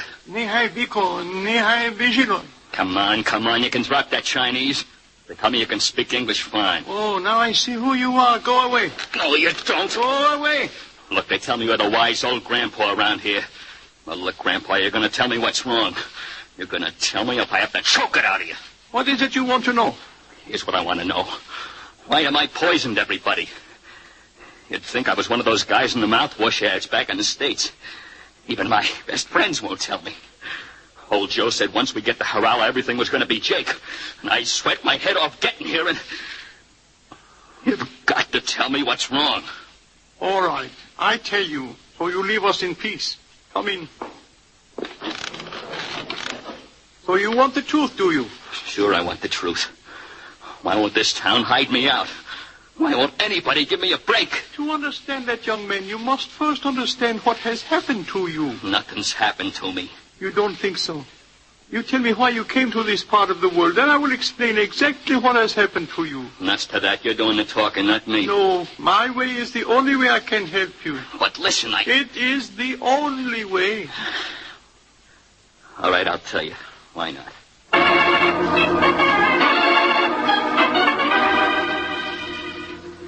Yeah, maybe just telling it'll make me feel better. Before I got in the Army, I was a handy kid back in Ohio. That's in the States. Cleveland, Youngstown, Cincinnati. Hijacking, smuggling stick-ups, anything for a quick buck. And though the cops never nabbed me, the draft board sure did a good job. Yeah, before I could say you can't do this to me, I'm driving a GI truck in Mitkina, China. And one day about a year ago, I was sitting in a dumpy barroom trying to swallow some wormy wine when I feel somebody standing next to me. It was a big guy in a white suit, and he was smiling. That wine tastes so lousy, why drink it? Here, try some of my scotch, Eddie. Scotch? Hey, how come you know my name? I don't know yours. Mine's Joe Hawkins. A friend of yours who used to work with you back in Ohio told me you were stationed out here. He said look for a tough little redhead with a chip on his shoulder. Yeah? I got a good deal for you, Eddie. There's a car outside, some civilian clothes, and a couple of fake passports. You won't mind resigning from the Army, will you? I don't get it. They tell me you're a real tough lad. I need somebody like that for my racket. Which is what? Oh, dealing with the natives here in China. Black market, huh? I'm offering you a seat in the gravy train, Eddie. You coming along? What happens if we get nabbed? I got an answer for that, too. The best hideout in the whole world. You coming along? What do you think, Joe?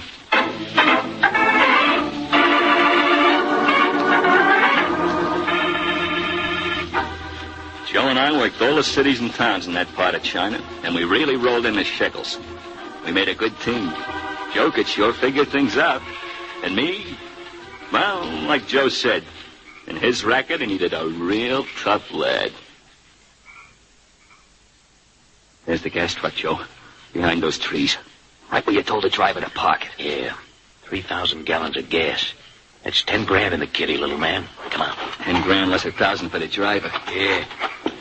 Hey, where is he? Here he is in the cab. He fell asleep waiting for us. The jerk, he could have been nabbed. Better wake him up so we can pay him off and get out of here. Oh, wait. Huh? Don't you have no consideration, Joe? Don't you know it ain't polite to wake a guy from such a nice sleep? This way's better. Gotta hand it to you. How do you do it, kid? What do you feel inside? Help me dump them out and let's get out of here.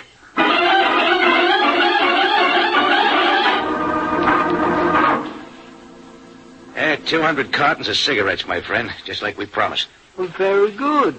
Very good. That'll be $50 a carton. American dough. $50? I beg your pardon, but I was told the price was only $35. Come on, you pay up and stop squawking. I pay. $35 for 10 packs of cigarettes. What do you think this is? Bargain day?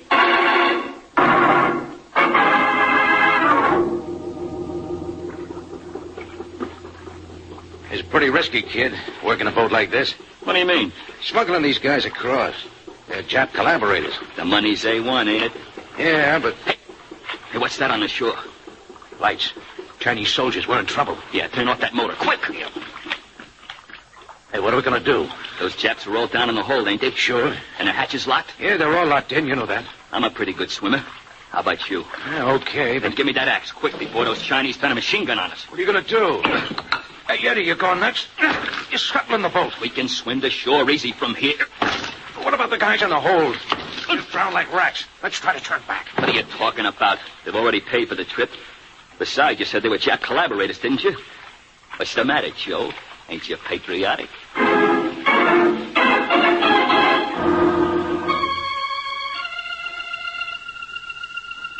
Yeah, that's how we lived, Joe and I. But we ate good and drank good because we could pay for what we wanted. And we got a kick out of life. Just the same, I was human. And there were times when I got the shakes thinking what would happen if the MPs ever nabbed us. But Joe had an answer for that, and it was always the same. Kid, when the going gets tough, we're going to head for a place called Harala. Harala? What's that? According to the maps, it's just a little native village 1,000,000 miles from nowhere. But like I told you before, it's the best hideout in the whole world for guys like you and me.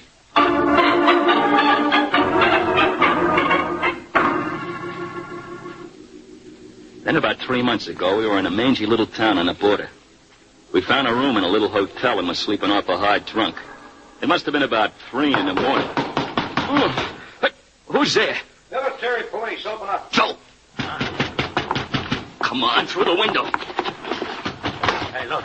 Look, there's more of them down there. Where's my gun? Don't be nuts, they'll cut us to pieces. Then what do we do? We open the door like the man says.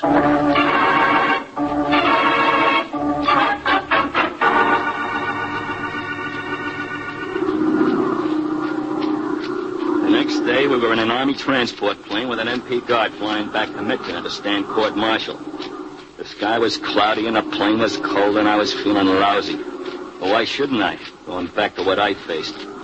Then I felt a hand on my shoulder. Eddie. What do you want? Shut up. Keep your voice down.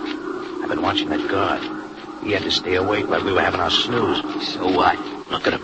He's so tired he can hardly keep his eyes open. Another one of your big plans Keep coming your up? voice down and listen. We can't be more than 400 or 500 miles from Harala. There's nobody on the plane but that guard and the pilot. If we work it right, we can take over this plane. What are you talking about? Hey, what are you guys doing over there? Oh, just talking to keep from falling asleep. Yeah, sure makes you drowsy flying this high. Sure does. Look how he's fighting it. Look how he's trying to stay awake. So what if we did take the plane over? What a good that would do us? Who'd fly it? Kid, I was flying these things when you were still getting the 2 a.m. feeding. Huh? Look, the guard's just about asleep. Start edging toward him. If he sees us, he'll blow our heads off. Just keep edging up on him. That's it. Easy. Easy. He's awake again. Freeze. Look at his head nod. Come on. How we find our way to this Harala or whatever it is? Pilot's got maps up there. Don't talk so much. Just keep crawling. Guards in dreamland. Yeah. Right, grab him. Do it quick, Eddie. Do it quick. Was that quick enough, Joe? Give me his gun. All right. Come on.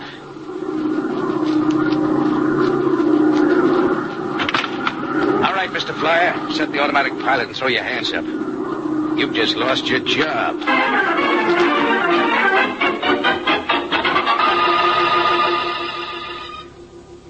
We tied the pilot up and put him in back, and Joe took over.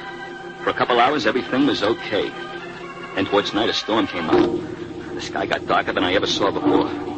Joe started sweating, and I felt myself going to pieces inside. I tried to hide it, but I couldn't. Where are we? Stop bothering me. Why don't you tell me the truth?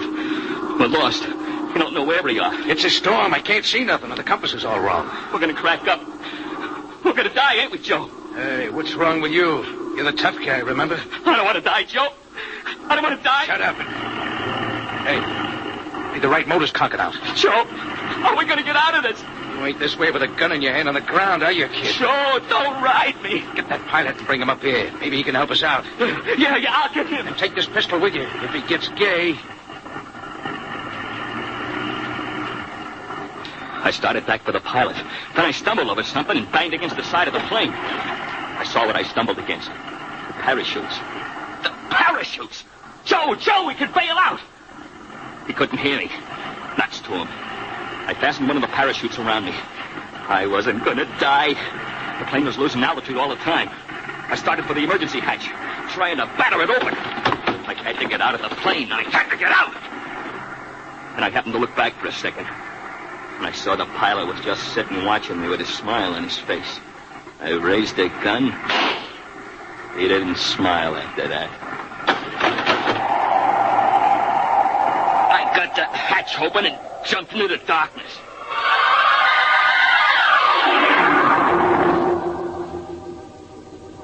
I must have passed out when I hit the ground. I woke up with a storm going and the sun shining in my face. Just lying on my back looking around at this wilderness. It made me sick inside. All alone in the middle of China, that's all I could think.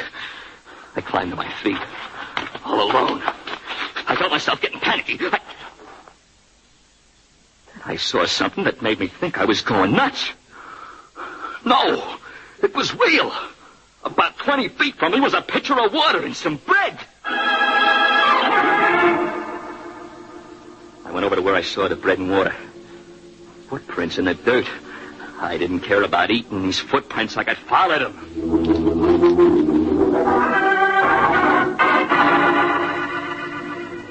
I don't know how long it took, but after a while I was standing on a little hill. And down below, all by itself, was a hut. There didn't seem to be anybody around, but out of the chimney came a trickle of smoke. I took out my gun. I couldn't take chances. I didn't know what I'd find inside that hut.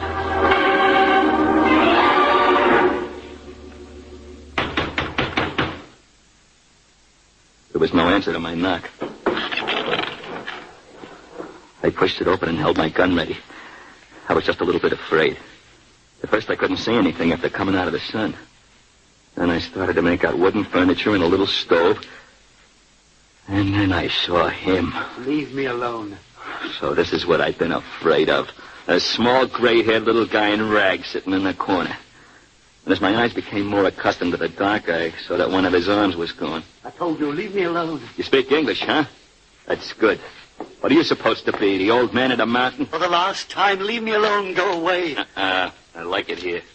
You're the guy who gave me the bread and water? Yes, I am. And why are you so impolite now? I have a reason. Go and leave me alone. And where shall I go? Chicago, St. Louis, maybe? American airplanes fly over here every day. Go back where you were and spread your parachute. One of them will see you. That wouldn't be so good, mister. But I tell you, you cannot stay here. Do you know where Harala is? Yes, beyond the mountain. How far? Oh, perhaps 400 miles. How long would it take me to get there? Oh, about 3 months on foot if you knew the way. Do you know the way? Yes, Then you're taking me. I cannot. You're taking me. Young man, listen. First, I want you to listen. I'm in trouble, bad trouble. If I'm caught, they'll kill me. You know why they're after me? Because I'm not afraid to do anything I have to do to get what I want. Nobody crosses me, nobody. The toughest guys in the world have tried it, and they didn't get away with it. I don't care what your reasons are, but if you can't take me to Harala, I'll kill you. Now, what were you going to say? Nothing. If I told you the truth, as you say, you'd kill me, and even I am afraid to die. Okay, that's settled then. I'll take you to Harala. Good. Because you're an evil man and must be destroyed. Yeah? And who's going to do it? A one-armed little guy like you? Yes, me. You may have had your way with everyone else you've met, but on the road to Harala, I, the weakest man who ever crossed your path, will destroy you.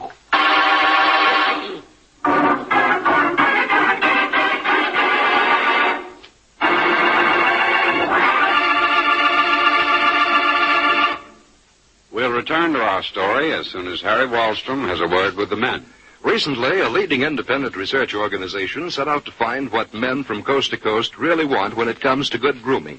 The handsome grooming that helps bring success socially and on the job. Not just men in one city or town, but 7,578 men in 31 cities all over America were asked, what advantages do you consider most important in a hair tonic? The results show that one hair tonic, Wild Root Cream Oil, gives men exactly what they're looking for. Because Wild Root Cream Oil does all three jobs that hair tonic users voted most important. 1, Wild Root Cream Oil grooms your hair neatly and naturally, never leaves it sticky or greasy.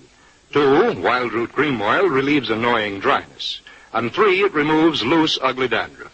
Yes, those are the things that men want a hair tonic to do, and Wild Root Cream Oil does all three. What's more, Wild Root Cream Oil gives you other advantages, which, as our survey shows, men definitely appreciate. There's not a drop of alcohol in Wild Root Cream Oil. And it's the only leading hair tonic that contains soothing lanolin. So ask for Wild Root Cream Oil. And remember, according to a recent nationwide survey, there are 3 jobs that men want a hair tonic to do. And Wild Root Cream Oil does all 3.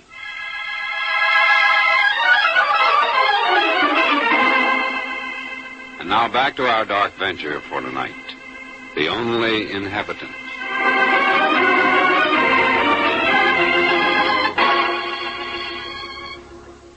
During the next few days, while we got ready for the trip to Harala, I learned a little about this strange old duck who lived out here in the middle of nowhere.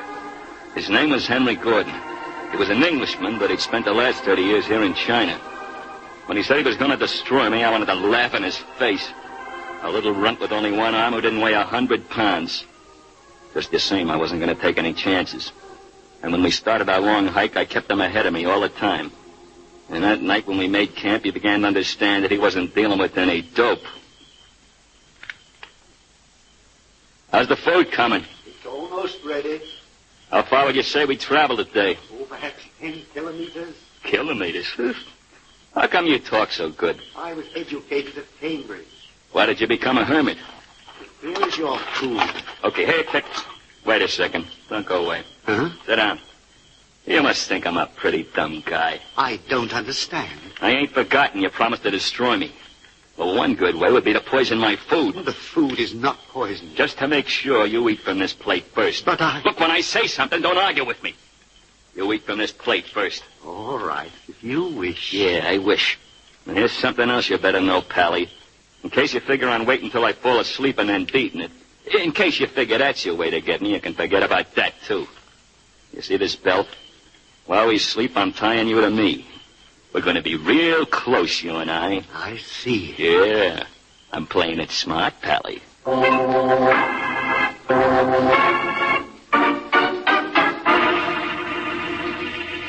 After that, he didn't try nothing.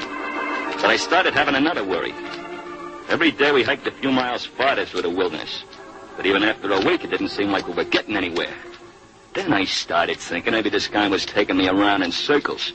Maybe that's how he figured on destroying me. Hey, Pally. Yes? Stop for a minute. I want to talk to you. Well? How long do you figure we'll have to hike through this wild country to get to Harala? Oh, 3 months, 10 months, who can say? From now on, every time you give me one of them phony answers, you're going to get smacked like that. Now, how many days? If we maintain our present rate, we should be within sight of Harala in 90 days. However, I assure you it won't do you a bit of good now. Still going to destroy me, huh? Okay, if it makes you happy to think so, it's no skin off my nose. But I want you to know one thing, Pally. Don't try to lead me around in circles. You needn't worry about that. Oh, I ain't worried. Because beginning today, I'm going to start counting days. And when I reach 90, if we ain't within sight of Harala, guess what's going to happen to you?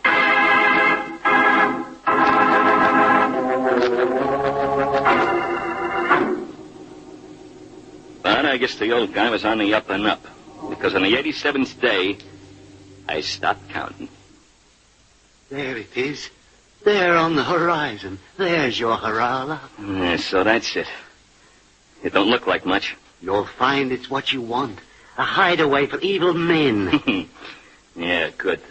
And what about your threat? Guess you don't make good on it after all, Pally. I'm satisfied. And now that I've taken you this far, I'll go back to my own home. You look pretty weak. And with that arm of yours, you think you could make it? I think so. I don't. I don't think you could make it in a million years, Pally. Besides, I can't really let you go back because there's just a chance that someday somebody else may come along and you tell about me. So I'm going to give you a great big break. Oh, what? This. Who destroyed who?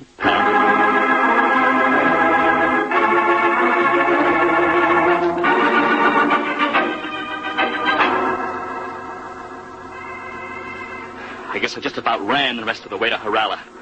But it sure wasn't nothing for a picture postcard. A stinking little town with dark wooden houses all crowded together. Oh, I didn't care about that. Let it be a hideout. Nobody'd ever find me in a million years. That's all that mattered. When I got here, it was already night. But I found a barroom quick enough. It was pretty crowded. Not with Chinese, but with white guys. Every one of them probably in the same boat as me. I went in to get a drink and maybe find out where I could get a room. I'll never forget it, never. Hey, bartender, you savvy American? Sure. Why not? What you got? Hey! What's the matter? Get out of here! Huh? What are you talking about? Get out of here right away! Get out or I'll kill you!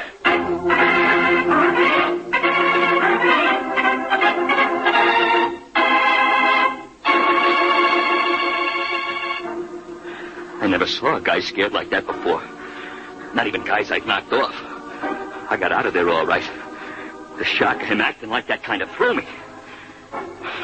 But after a while, I started figuring maybe he was drunk or something. And I started looking for someplace else. I found what looked like a little hotel. I went in.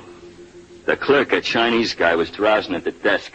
Come on, wake up. I want a room. Wake up. What? A room. I want a room. A room? Yes. Oh, hey, get out. Hey, out. Hey, get out. What's wrong? Get out. Hey, Stop pushing me. Hey, get out. Hey, what's the matter with you? Let me in. What's wrong?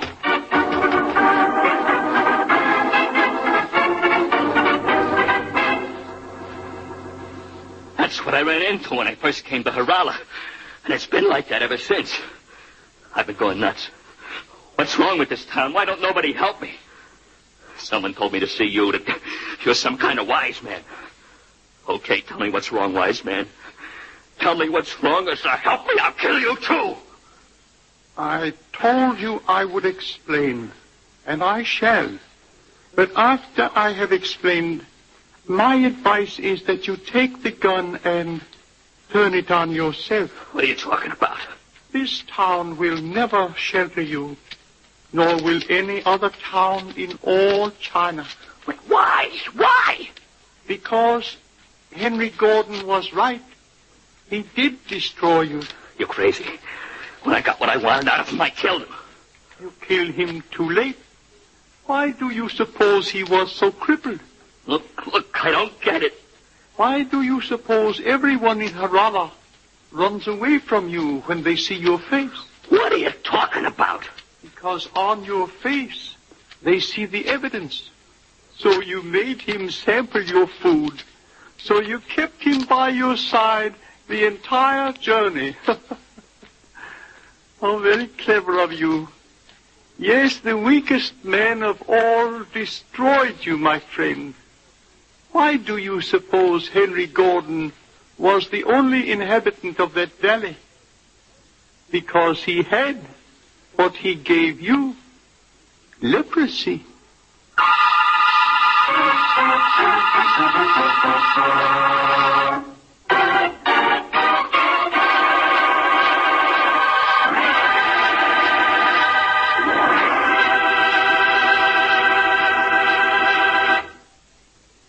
Dark Venture is written by Larry Marcus and directed by Leonard Reed.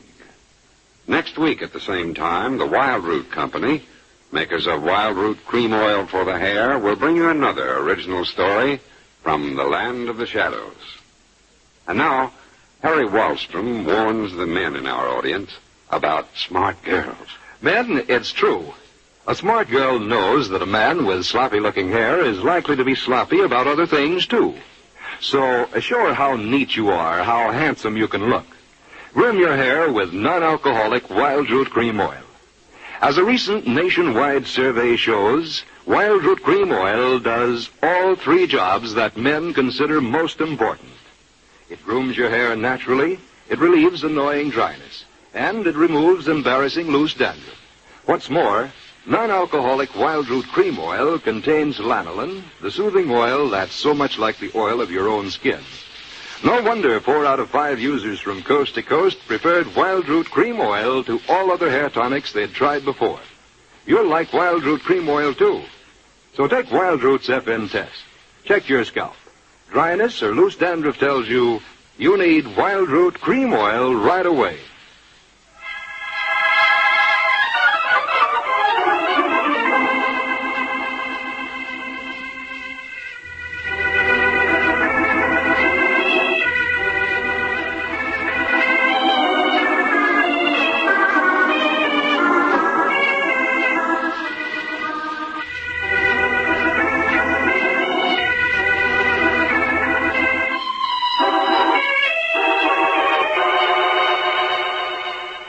In tonight's dark venture, William Tracy was heard as Eddie. The others in the cast were Alec Harford, Norman Field, Peter Chong, and Jack Moyles. Original music by Dean Fossler. Your narrator has been John Lake. William Tracy may soon be seen in the Hal Roach production, Here Comes Trouble. Until next Tuesday, remember, smart girls use Wild Root Cream Oil, too, for quick, good grooming and to relieve dryness between permanents. Mothers say it's great for training children's hair.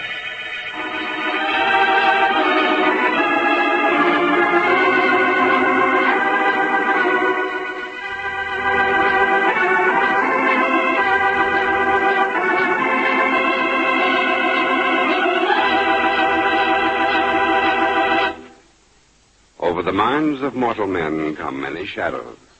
Shadows of greed and hate, jealousy and fear. Darkness is the absence of light.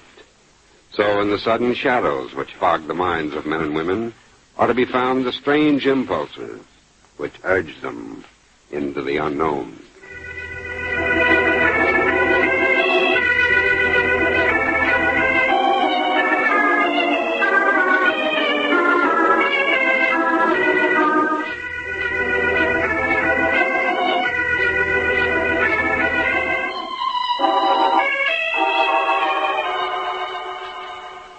Dark Venture came to you from Hollywood. This is ABC, the American Broadcasting Company. Danger, Dr. Danfield.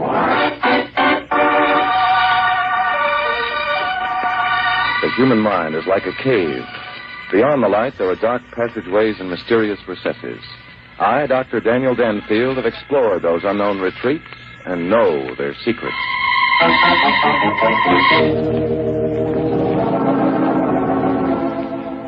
Dr. Daniel Danfield, authority on crime psychology, has an unhappy faculty for getting himself mixed up in hazardous predicaments because of his astonishing revelations regarding the workings of the criminal mind. As our story opens, we find Dr. Danfield in his office dictating to his pretty young secretary, Rusty Fairfax. Period, paragraph. And therefore I feel that the following experience will conclusively prove that in the field of crime, the amateur, as in all other fields, is less likely to succeed than the professional. The incident began on Monday of last week. I was sitting in my office dictating to my secretary when the telephone rang.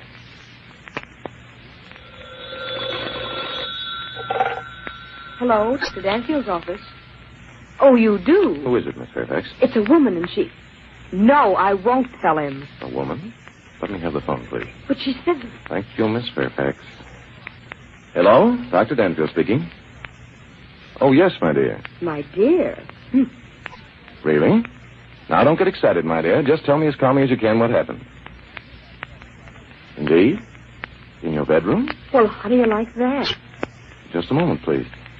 How do you know it's suicide? Suicide? Oh, I see. You haven't the faintest idea who he is? Really? Gun in his hand? Suicide note? Suicide note, did you say? This is incredible. Any woman who talks like Quiet, that... Miss Fairfax, please. Yes, my dear. I'll be right out. Don't touch anything, please. Well, Well, what? that, Miss Fairfax, was Harriet Miller. Am I supposed to swoon? Her father is United States Senator George Miller. What about it? Has the good senator committed suicide on his daughter's best carpet? And what do we care if he has? Look, Dan Danfield, you just got through dictating a lot of stuff about not being interested in murder and getting mixed up with criminals or... Dan! Hmm? Oh, hello, Miss Fairfax. Hello, Miss Fairfax. Listen, Dan Danfield, if you think you can ignore me like that, you're mistaken. Quiet, Miss Fairfax. I'm thinking. Oh, you're always thinking. Yes. Yes, I believe that's what we better do. Miss Fairfax, get your notebook. Now, wait a minute. Just because some dame calls up with a sob Harriet story... Miller is not a dame, Miss Fairfax. She's the daughter of a very good friend of mine. At this point in his career, Senator Miller can't afford unfavorable publicity. If it becomes known that a stranger entered his daughter's bedroom and committed suicide on her best Oriental rug, I'm afraid that... A stranger? That's about the craziest story I ever heard. Oh, is it, Miss Fairfax? Yes, a stranger entering a girl's bedroom, writing a suicide note, and then quietly expiring on her rug. Even Ripley would turn up his nose at that one. You don't believe it, eh, Miss Fairfax? Not a word of it. I'm surprised that you do. I don't, Miss Fairfax. Not a word. Therefore, it's important that we go out to the Miller house at once. Will you call Mario, please, and ask him to bring the car around?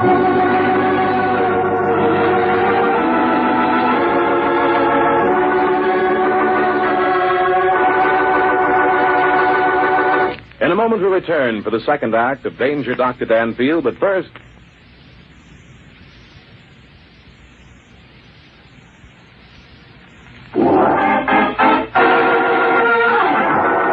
Now for the second act of Danger, Dr. Danfield.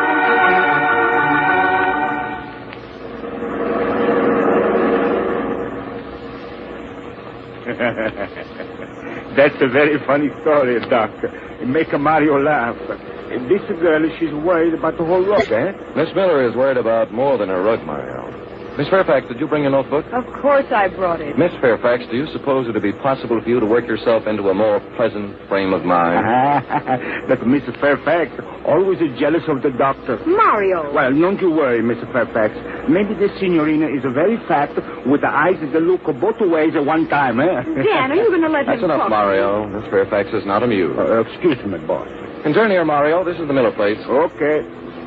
Well, summer place, eh? This Mr. Miller must be very rich man, no? Senator Miller's home is quite a showplace, Mario. Oh, I see. Well, here we are. Come along, Miss Fairfax. Let's go in.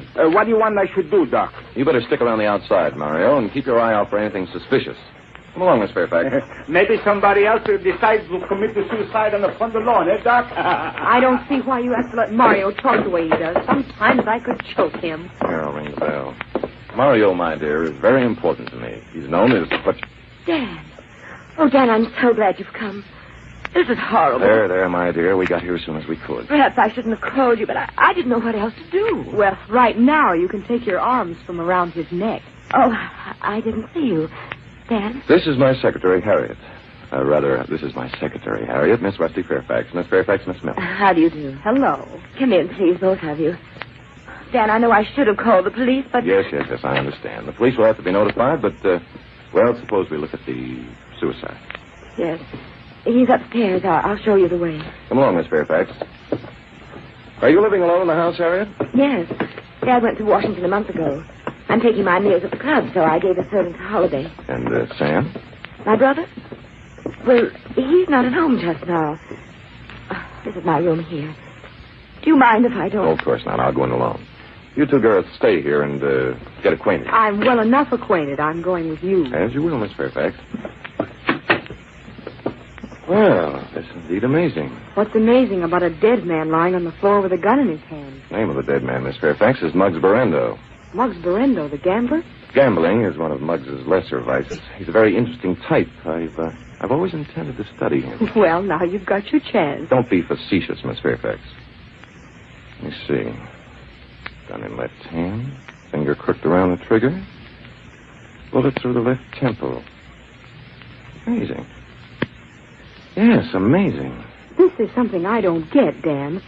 What would a guy like Muggs Berendo be doing in Senator Miller's daughter's bedroom with a bullet through his head? That's what's amazing, Miss Fairfax. Ah, yes. Here's the suicide note. Don't touch it, Miss Fairfax. Don't worry, I'm not going to touch anything. Let me see. I can't stand it any longer. Decided to end it all. Say goodbye to the gang. Ridiculous. Entirely out of character. Miss Fairfax, I must confess this situation interests me. It's going to interest the whole country if the story ever gets into the papers that Muggs Berendo was found dead in Harriet Miller's bedroom. Exactly. Now what are you looking for? Oh, just things. Come along, Miss Fairfax. We've got to work fast. We've got to work at what fast? Discovering who murdered Muggs Berendo and left his body in this bedroom. That's strange. Harriet seems to have disappeared. Never mind Harriet. Did you say Muggs Berendo was murdered? Of course. What other explanation is there? Harriet! Oh, Harriet! It's odd. But she won't go far. Now, look. How do you know that Muggs was murdered? Why, it's obvious. Close the bedroom door, will you, Miss Fairfax? Look, would you do me a favor, Dan? Why, of course, Miss Fairfax. What is it? Stop calling me Miss Fairfax. I have a front name just like everybody else. Really, Miss Fairfax? What's it? I mean, I know what it is, don't I? Well, you ought to. And at least when we're alone, you could say, what's that? Harriet, she's in trouble. Come along, Rusty. Harriet! Harriet, we're coming! Hold on! Dan! Harriet, what's happened? What's the matter? A face, a horrible face that was there at the window leering in at me. Yes. We might take a look. No one here now. Window's locked. Are you sure you saw someone, Harriet? Yes, it was horrible. Oh, I don't know how much more of this I can stand. There, my dear. Your nerves are unstrung. Let me have your hand. There. There, you feel better? Yes. Oh, Dad, I'm so glad you're here. This ought to be a lesson to me. What was that, Miss Fairfax? I only said that if I had any sense, I'd put on an act myself and get you to hold my hand. Come on, you funny fellow. Nobody gets away from Mario. Keep it quiet now, or I'm going to get mad. Oh, hello, Doc. Mario, who's the young man? That's it. The face. He's the one I saw out the window. Take him away. Hey, what's that? The senorina said that Mario has a funny face? That I don't like, you know. Mario, were you looking in the window a few minutes ago? Me look in the window? Sure he was. I saw him. I jumped him, but he got the best of me. Got the best of him. He's a little squirt. Very funny, you know. Oh, yeah? You hadn't hit me when I wasn't looking. You might have... Who are you, young man? Ask Harriet who I am. Well, Harriet?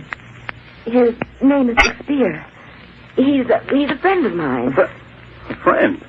Oh, that's rich. We were engaged to be married until she began playing around with Muggs Berendo. Doug! Well, it's true. I came here one night and met Berendo coming out. I asked Harriet about it, and she wouldn't give me any explanation. I couldn't, Doug. I told you. Yeah, you told me. Say, this is getting interesting. Let's hear some more. That's enough, Miss Fairfax. Tell me, Doug, you've been making a practice of hanging around here nights just to check on Harriet's callers? Sure I have. Harriet and I were engaged. Had other men coming to see her, I wanted to know about it. Well, now that I can understand. Doug, I've told you that all your suspicions were foolish. Okay, then why does Berendo keep coming here? Does Muggs Berendo come here often, Doug? He's been here 4 times in the past month. Was he here tonight? I don't know. I just got here a little while ago. Yeah, that's all right. I watched him come up with the driveway, and then he started looking all of the windows. He get a surprise when I come up behind him and kick him in the pants. I see.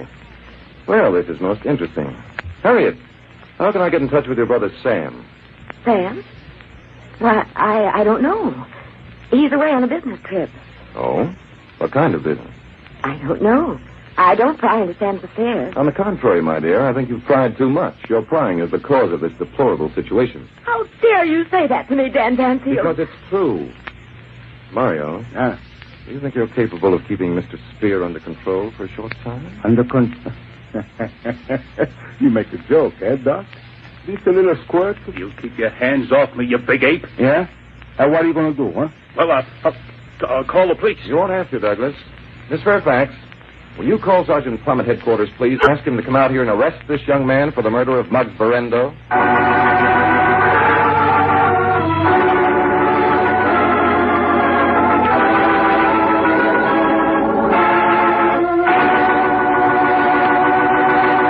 In a moment we return for the third act of Danger Dr. Danfield, but first...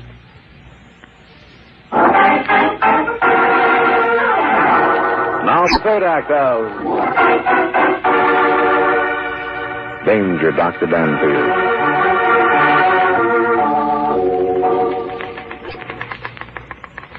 The facts of this case were now becoming surprisingly clear, although there was one element which had me baffled.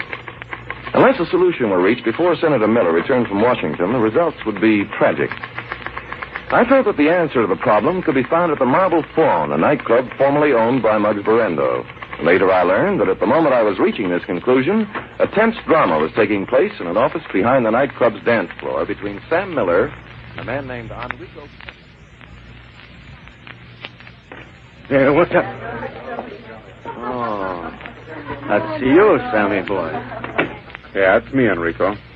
You can put away the gun. Kid, shouldn't have come busting in on me like that. You might get hurt. Might I? Okay, Enrico, I'll take the notes. Notes? Yeah, the notes. Come on, give them to me. Why, Sammy boy, I don't know what you mean. Look, Enrico, I was promised those notes if I played ball, and I'm going to have them if I have to tear this place apart. Is that a fact, Sammy boy? And who made you this promise? Berendo, you heard him. Did I? That's funny. I don't remember a thing about it. Why, you dirty little... Take it easy, Sammy boy. You wouldn't want the same thing to happen to you that happened to Muggs now, would you? You're not scaring me, Enrico. You're not fool enough to shoot the son of a United States Senator. No? Kid, you've got a surprise coming for you. The old man isn't going to be a United States Senator after the next election. You're crazy. You'll win hands down. Oh? Look, kid, doing this thing over your head, only you don't know it. Muggs Berendo is dead. That means I'm running this organization. I got things set up so you nor anybody else ain't got a chance of shoving me around. Now get out. I'm busy. I'm not getting out till you give me those notes. Kid, you're making me mad. Do you think I give you those notes when you know as much as you do? Yes, I do. Because if you don't, I'll... Hey, what's that? What's happened out there? Maybe some of Muggs' boys have come back to square accounts. Better take a look through the wall panel, Enrico. Look, Tony, to keep that gang out of here. Don't be too rough, Mario. Just clear a passage. That's all that's necessary. That's not necessary. I clear a passage when I can come from there. Who the devil is that? Good gosh, it's Doc Danfield. He's a friend of Dad's. I gotta get out of here. You stay right here. What's the matter, Enrico? You're scared? No, I ain't scared. So this Dr. Danfield is a friend of your old man, huh? Well, that's fine. Maybe this is the break I've been waiting for. Yes, maybe it is. Enrico's a fool. This Danfield is bad medicine. If you're smart, you get... Well. Hello, Sam. It's fortunate finding you here. Close the door, Mario, and don't let anyone in. Don't you worry about anyone getting in, Doc. What's the idea, Danfield? If that's what your name is? You've got a nerve busting in here. Suppose it did seem rather abrupt. Sam, would you mind introducing me to your friend? His name's Enrico Catherine. Look, Doc, who sent you down here? Nobody, Sam. I came of my own accord. Enrico, I suppose you're the new owner of the Marble Fawn now that Muggs Berendo has, resigned, shall we say? Yes, that's all right. What about it? Oh, a great deal about it. Sam, did you know your sister was in trouble? Harriet? What kind of trouble? Very bad trouble, my boy. It seems that she'd been seeing a good deal of the late Muggs Berendo. Harriet has been seeing Muggs Berendo? Oh, you're nuts. Harriet wouldn't have any part of him. Indeed? And why do you suppose he's been calling on her at your house? He hasn't. I'd have known it if he had. Would you?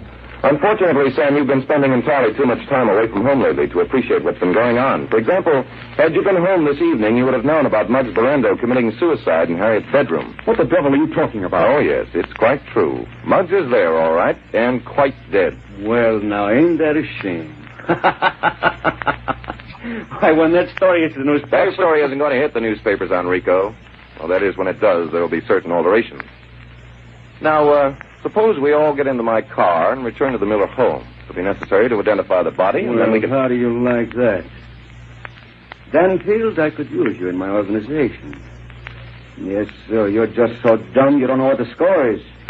Why, a guy like... Do I understand that you're refusing to accompany us to the Miller home, Enrico?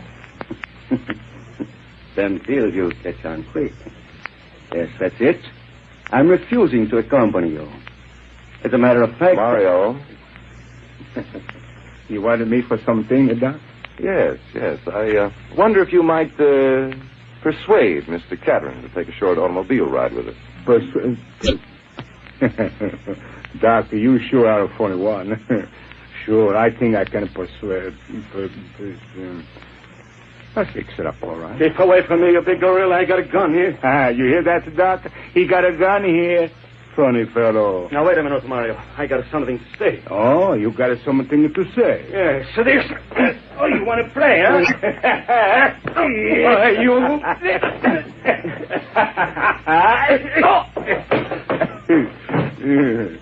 This Enrico, he's a very funny fellow. He said they had something to say. I see what you mean, Mario. Now, let's get going.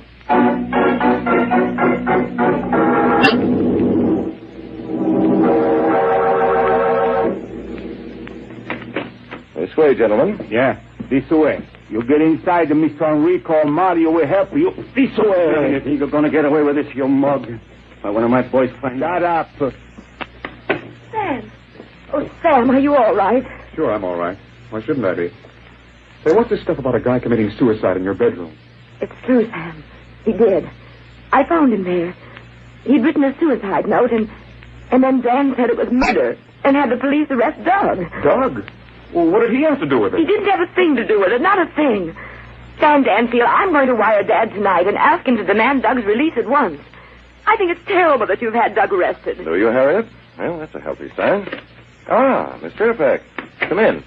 Did you and Sergeant Plum get Douglas safely installed in jail? Yes, he's there all right. But Sergeant Plum is pretty mad. Mad? Why? He says he can't arrest a man without evidence, and there isn't any evidence against Doug Spear.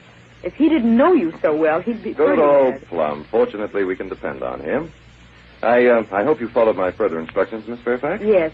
Sergeant Plum was glad of the chance. The police are raiding the Marble Fawn nightclub right now. Ready to... Say, what is this? Danfield, what kind of a gag you think you're pulling? You. Shut up. I hope the gag will prove successful, Enrico. Unless Sergeant Plum finds certain papers with Sam's name signed to them, I shall be greatly disappointed. Why, Shut up. Certain papers with Sam's name signed to them?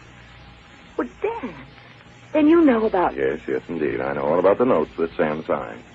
Well, why didn't you tell me? Because I've been waiting for the real murderer of Mudge Berendo to confess. The real murderer? But I thought you said that Doug... No. I merely asked Sergeant Plum to take Douglas into protective custody. You see, he knew too much. Doug knew too much. About what? About Mudge Berendo coming here to call on you, my dear. I'm afraid that if Enrico, for example, knew of the information Doug had acquired, it would be bad for Doug. You're not kidding, brother. Shut up, police. That's a lie. Muggs never came here to call on Harriet. Didn't he, Sam?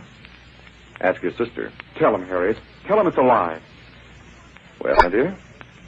Well, Dan, if Douglas didn't shoot Muggs Berendo, who did? Well, the answer to that is obvious, my dear. You did. I didn't. Oh, Dan, how can you think me capable of such a thing? The facts, my dear, prove quite conclusively The facts don't prove a thing. Harriet couldn't shoot anybody. Oh, couldn't she, Sam? Let's review the facts. To begin with, Harriet was obviously lying when she called me and said that a strange man had committed suicide in her bedroom. Why? Because when I examined the gun, I found that the safety catch was on. Obviously, a man couldn't shoot himself and then snap the safety catch on his gun, could he? Why does that prove that Harriet was lying? Secondly, the suicide note read, I can't stand it any longer. I've decided to end it all. Say goodbye to the gang. Well? Mudge Berendo wouldn't write a note like that. What was it he couldn't stand? Whom did he want to say goodbye to, and to what gang? What's that got to do with Harriet? A great deal. She'd read that type of suicide note in newspapers and books. It's quite standard. Instinctively, she'd written down what she'd read. That's crazy. Oh, is it? Thirdly, the suicide note was written in pencil. Miss Fairfax and I searched the room and found no pencil, yet Harriet said she had touched nothing. Doc, maybe this Muggs fellow, he swallowed the pencil after he wrote the note, eh? A brighter remark. No, Mario. I hardly think that could have happened.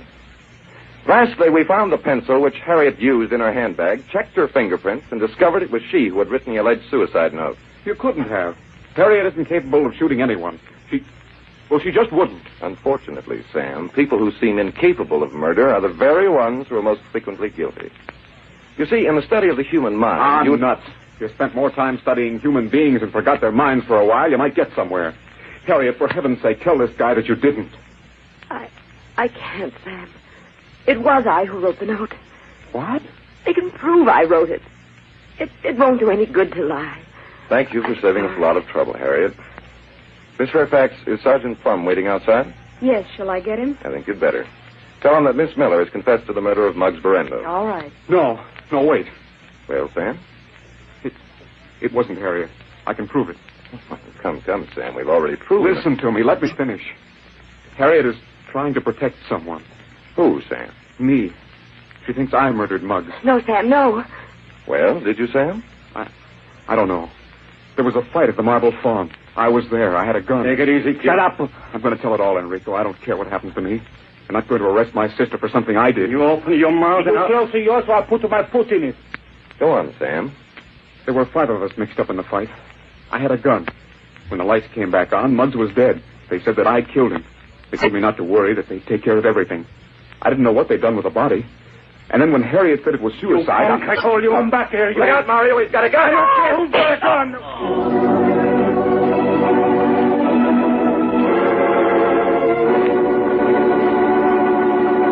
In a moment we return for the conclusion of Danger, Dr. Danfield, but first...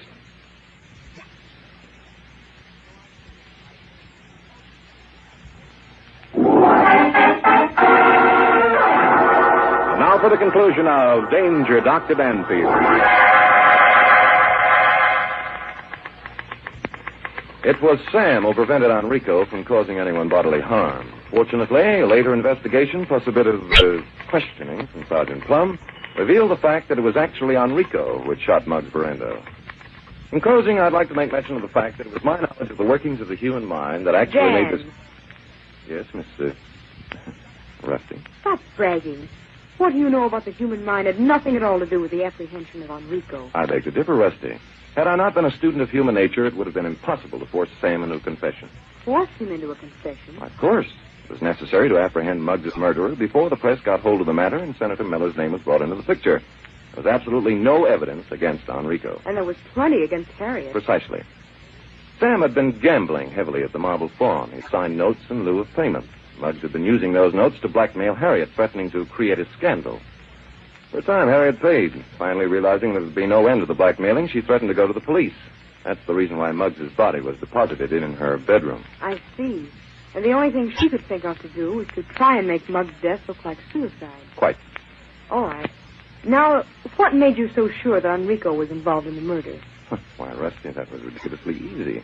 When I suggested to Enrico that he was now the boss of the Marble Fawn, since Muggs had expired, he nodded quite casually and went on with the conversation. Well? Oh, Rusty, I'm surprised. How did Enrico know of Muggs' demise unless he was somehow involved in it? No one knew about it except you and me, Harriet and Mario. Dan, I've got to break down and admit it. You're clever. No, my dear, not clever. I merely work hard at understanding human nature. Well, shall we get on with our dictation? No. No? Mm-hmm. I'd much rather have you work hard at understanding human nature. I see what you mean, Miss Fairfax. I mean, Rusty. Would you mind stepping this way a moment?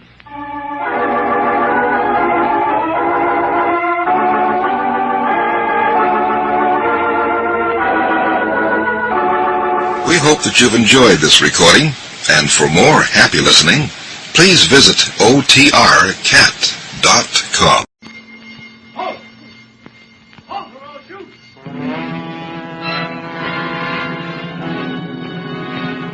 Johnny presents the Philip Morris Crime Doctor.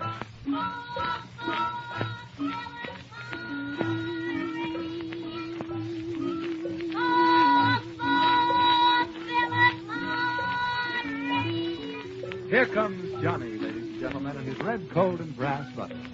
Johnny, stepping out of store windows and counters all over America to introduce the Philip Morris Crime Doctor program to all you people at home, as well as our men and women in service, wherever this program reaches them.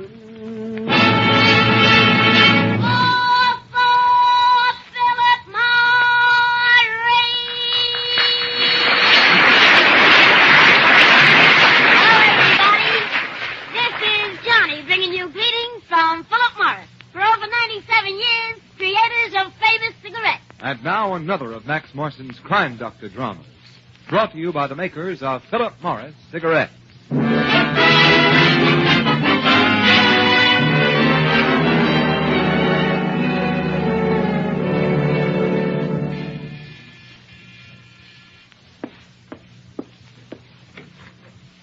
Hello, Phil. Glad I found you home. Oh, come on in, Herb. Hi, Lillian. Hello, Herb. How's tricks?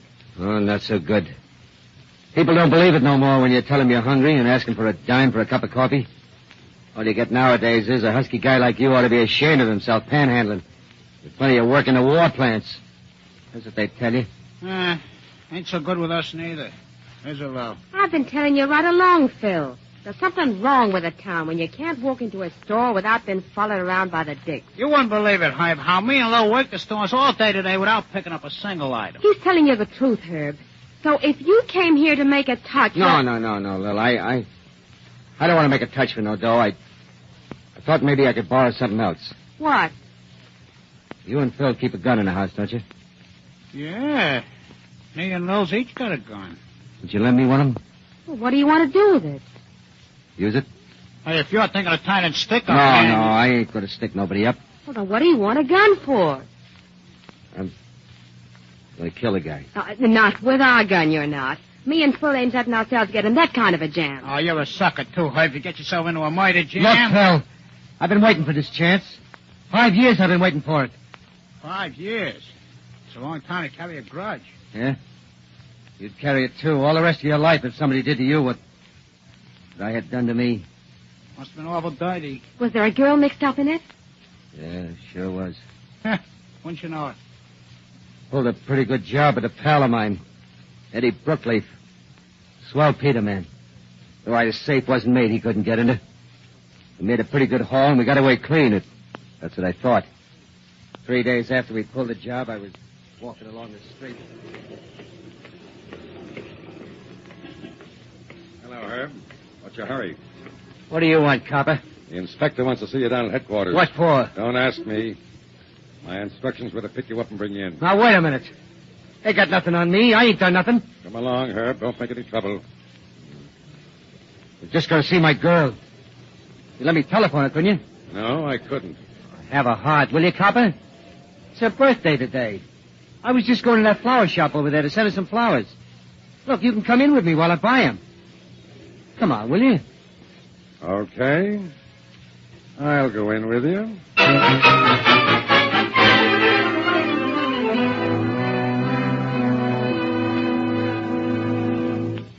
Look, Inspector, I told you over and over and over again. You got the wrong guy.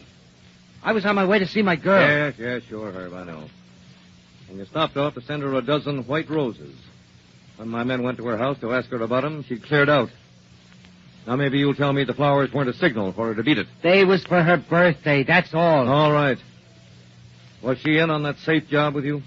Look, I told you, Inspector. Now listen, Herb, you'll make it a lot easier for yourself if you'll tell me who pulled the job with you. I didn't pull the job, Inspector. I don't know nothing about it. And maybe you'll tell me also that you don't know how your fingerprints came to be found on the windowsill of the room where the safe was. All I know, Inspector, is that I'm innocent.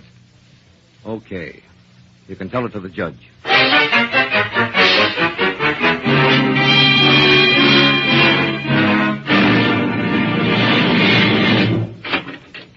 15 minutes is all you can have with the prisoner. That's the prison rule. Gee, Herb, that judge certainly threw the book at you. Yeah. 5 to 10 years. Oh, it's okay, Claire. Well, with time off for good behavior, I'll be out in 3 years and 4 months. I could have got off with a lighter sentence if I'd peached on Eddie, but... Yes, I know. They had me down at headquarters for 6 hours. They let me go because they had nothing on me. Claire, you going to wait for me? I'll be waiting for you, Herb. Even if you served all the 10 years. Okay. Okay, honey. It was a lucky break for me that I left most of my share of the dough from the last job with Eddie, huh? He sent me $5 grand. I spent 2 for your trial. I got 3 left. Okay. Keep it. Let Eddie mind the rest for me till I come out. I sent the $3,000 I had left back to Eddie, too. I'm going to work while you're away, Herb. Pulling jobs won't be so easy for you after you come out. You'll be on parole and have to report what you do. Yeah, the girl was right. Just letting a guy on a parole ain't what it's cracked up to be. One wrong move and you're back in the clink. What I want to know, Herb, was the girl waiting for you when you came out? Yeah, Lil. She was right there at the big house when the gate opened for me. Gee, I know a lot of guys who thought their girls would wait for them. You're the first one I know who found her there. I knew she'd be there, Phil. She never missed one visitor's day to come up and see me. Going back to the small town where she come from and went to live with her married brother. I wanted to come to the city with me and get married, but no, she insisted that I go to the hometown with her. Not till I'd gotten on the train with her and we were riding along did she tell me why.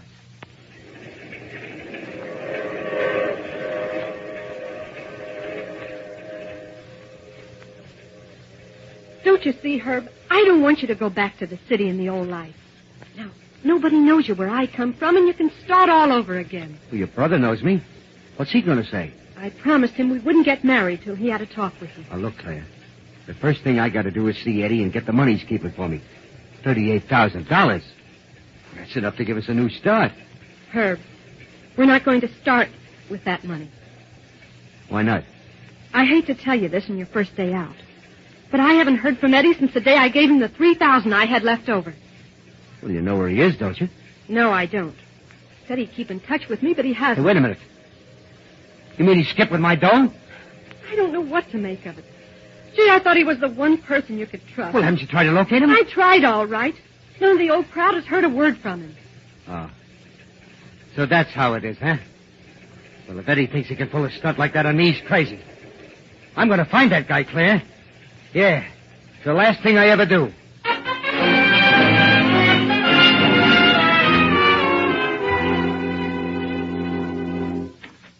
Well, hello, Sam. I was just going over to your house to see Claire. Yeah, I know. Herb, I came over here to have a talk with you before you see my sister again. Okay. Come in. I'll give it to you straight, Herb. I've been talking to Claire. I've been trying to stop her from wrecking her life by marrying you. Claire knows what she's doing. Besides, what business is it of yours? I'm a brother, Herb.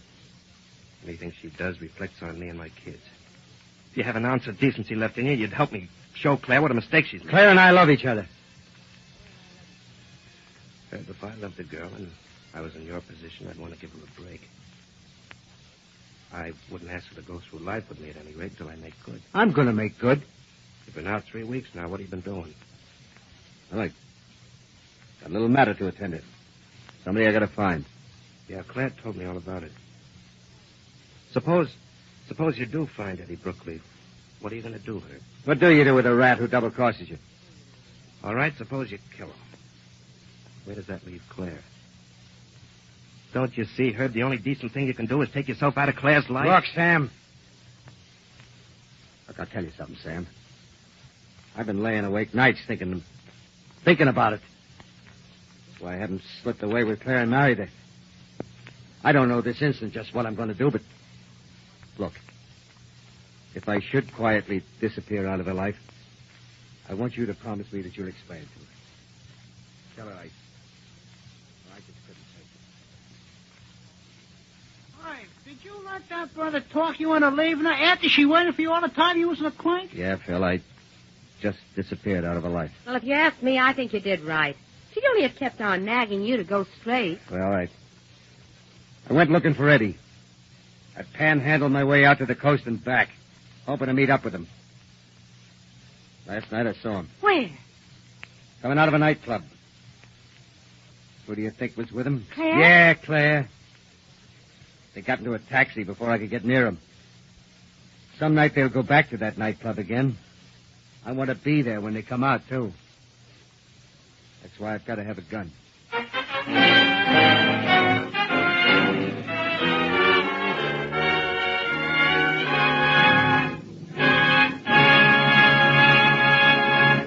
Before continuing with the Philip Morris Crime Doctor, every car owner faithfully taking care of his tires today knows that seemingly tiny differences bring tremendously important results. A small difference in air pressure or wheels set a tiny bit out of line can needlessly hasten the day when, bam, no more tires and no more use of your car. Yes, vast differences exist in your cigarettes, too. The proof of that comes not from us, but from a group of distinguished doctors who found that when smokers changed to Philip Morris, substantially every case of irritation of the nose and throat due to smoking either cleared up completely or definitely improved. To the doctors of America, these findings were reported in a leading medical journal. Now, we do not claim curative powers for Philip Morris, but these findings certainly do scientifically prove Philip Morris are less irritating to the nose and throat.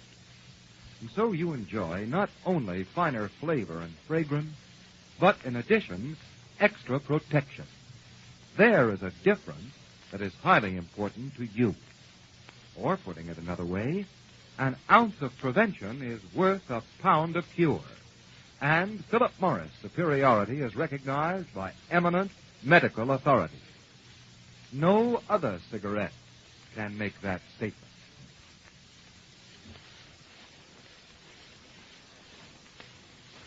We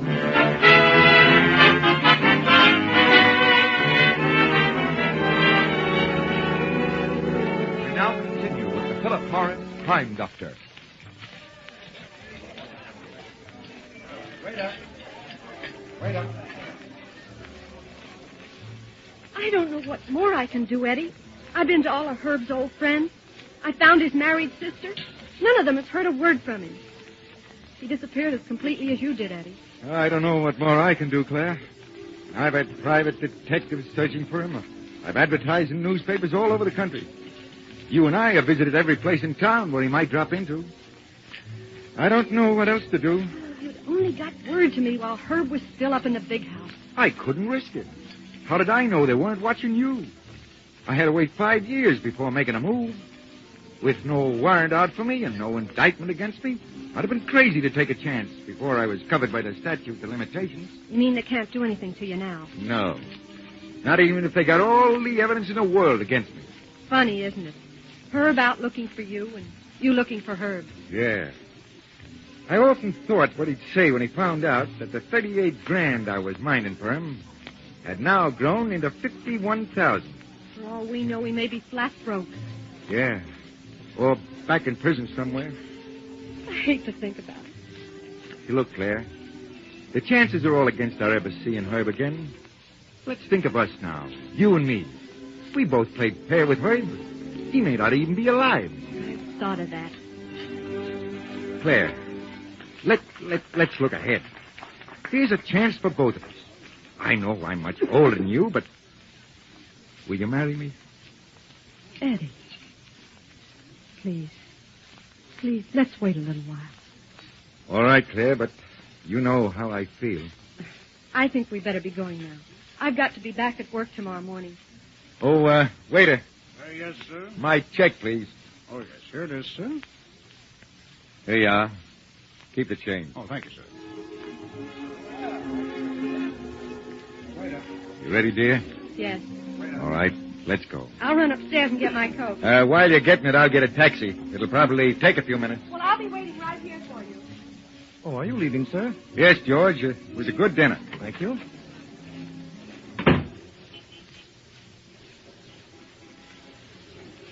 Taxi! Hey, taxi! Hey, mister, I haven't eaten since yesterday. Could you lend... Hey, you moocher. Beat it away from here, I'll run you in. If I ever see you hanging around here again, I will run you in. Wait right here a minute, taxi.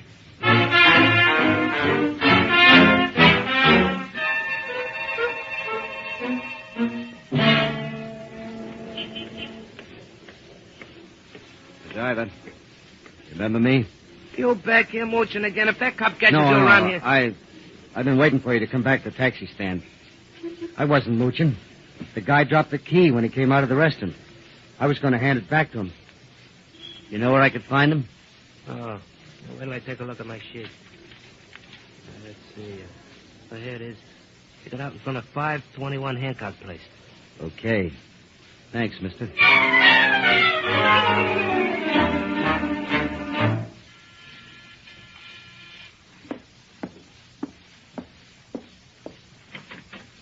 What do you want?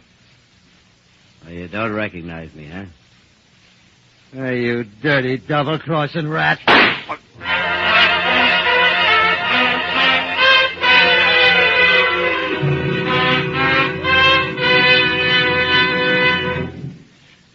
men made a thorough search of the apartment, Dr. Ordway. Mm-hmm. The only clue they found was the name and address of a girl named Claire Beekman. So I've sent somebody out after her. Where was the body lying when your officer got here, Inspector? On the floor of this room, over near the door. Mm-hmm. The position indicated that the man was shot near the door and fell slantwise with his head towards the window facing the street over. I see. And the gun was lying in the middle of the room, about 6 feet from the body. How many shots were fired from it? Only one, Dr. Ordway. Bullet went straight through the body. It was found in the room on the floor about, 4 feet from the body. I see the apartment's on the ground floor. Yeah, that's right. The assassin could have escaped either by the front or the rear window. Well, he could have escaped through the door, couldn't he? Yes. The door was open when the policeman on the beat got here. He heard a shot and ran across the street. Saw a man coming out of the house. He stopped him and held him. Yes? I've got him in the next room. Some years ago, I sent him up for a robbery. Oh? We never did find out who his Confederates were. Wait, I'll see who that is. Yes, Barkley. Here's the girl, Inspector. Claire Beekman. Oh. Come in, Miss Beekman. This officer told me about Eddie. Yes. I wanted to... Haven't I seen you before, Miss Beekman? I was questioned at police headquarters once. Oh. Dr. Ordway, do you happen to know this girl? I don't think so. Tell me, Miss Beekman, how did you come to be mixed up with the dead man, Eddie Brookleaf? Well, I was with Eddie this evening. Yes? After dinner, he drove me home in a taxi. Dropped me at my house, and then he went on in the same taxi. Look, Inspector, how much longer are you going to keep me stuck away in there? Herb! Oh, so you know this man, do you? Oh, she don't know me, Inspector. I've never seen her before in my life. Herb, you shouldn't have done it. Eddie was looking for you. He had your money. He did everything he could to I don't know what find you're you. talking I about. know very well what she's talking about, Herb. I remember now. She's the girl I questioned after your arrest. Let me see. Yes, more than 5 years ago. Now, Miss Beekman. No, please, Dr. I can't say anything more. Herb, I remember you were released on parole. You violated your parole the first day you got out by not reporting to the parole board. All right, Dr. Ordway. Send me back to serve the rest of my stretch. Nobody's going to pin a murder rap on me. How did it happen that you were caught coming out of this house at the time of the shooting? I told the inspector. I picked up a key that somebody dropped coming out of a nightclub. The taxi driver who took the man home told me who he was. I come up here to give him the key. Did you know Eddie Brookleaf? No, I didn't. Miss Beekman, is that true? Oh, please don't ask me anything more, Dr. We can wait until later, Dr. Ordway, before questioning her. Very well, Inspector. Now, Herb, what happened after you got to the house? Well, I started down the hallway towards the back to find the stairs going down to the janitor's apartment. I wanted to describe the man who lost the key and asked the janitor if he could tell me who he was from the description. Where is the key you found? The inspector's got it. That's right, but it doesn't fit any door in this apartment, Dr. Ordway. Well, he might have been carrying the key to some other apartment. That could be. Now, did you see the janitor? No, I didn't. As I walked down the hall, the door to this apartment was suddenly opened. The man, I didn't know at the time, but it turned out afterward that he was the one I come to see. He stood in the doorway and shouted to somebody in the room to get out of the place. Then I heard a shot, and I saw the man in the doorway lurch forward and fall on the floor. I heard footsteps running towards the back, and so I ran out of the house. Herb, it couldn't possibly be, could it, that the dead man was your Confederate in the crime for which you were sent to prison? I told you at the time I was innocent. I was innocent. I presume you also maintain you're innocent of the killing of Eddie Brookleaf. I certainly do. Did you see the man who you say shot him? No, I didn't. He could have got out through the rear window, couldn't he? Was there anyone besides you in the hallway at the time the shot was fired? I didn't see nobody. That's why you think the story you told can't be contradicted. But let me tell you, in making your explanation, you overlooked one piece of evidence that fastens the crime on you beyond the shadow of a doubt. Ladies and gentlemen, in exactly 57 seconds, Dr. Ordway will be back to tell you the piece of evidence overlooked by the suspect. In the meantime, I don't remember who said it is always darkest just before the day dawneth, but I want to borrow that thought for a moment for your comfort and for our own. We know you can't get Philip Morris every time you ask for them. Perhaps not yesterday or today, but perhaps tomorrow you will. Just remember, Philip Morris is still America's finest cigarette. Remember, too, that billions of Philip Morris are going where both you and we want them to go. to our fighting men and women around the world. A contribution you gladly make to bring a little comfort to some American overseas. And the day is coming when again you can have and enjoy Philip Morris to your heart's content. So join Johnny's call for Philip Morris, made by Americans for Americans to suit American taste. Philip Morris, America's finest popular price cigarette.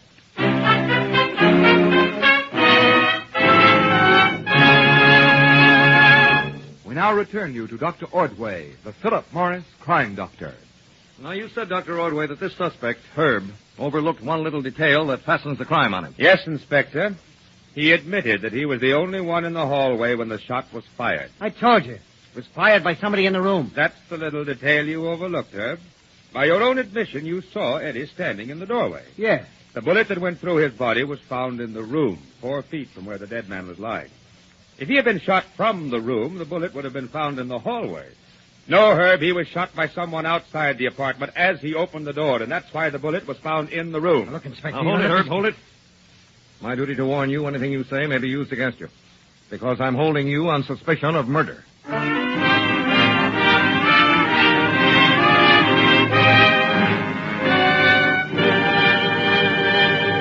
is Johnny again, returning now to the thousands of store windows and counters all over America. Look for me. I'll be waiting for you. Come in and call for Philip Morris.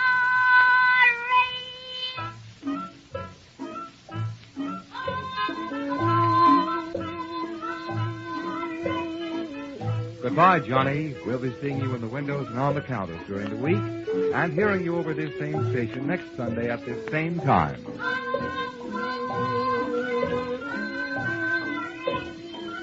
Be sure to tune in next week for another of Max Marston's thrilling Crime Doctor dramas, brought to you by Philip Morris. All names and characters used on this program are fictitious, and any similarity to persons living or dead is purely coincidental. It's happening all over America. Thousands who never smoked pipes before are turning to Revelation. It's the pipe tobacco you can inhale. You can inhale it just like cigarettes. Try Revelation in a pipe.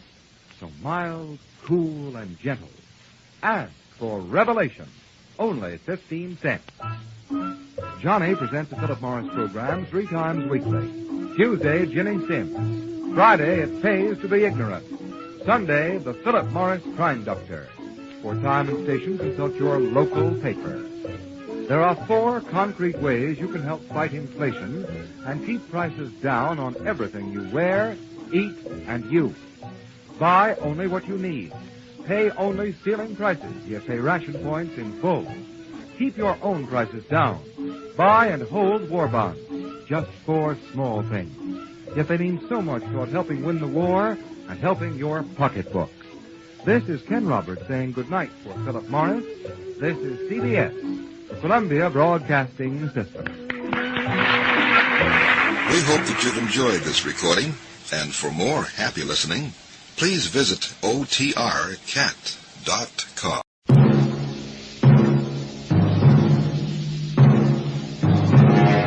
Crime and Peter Chambers.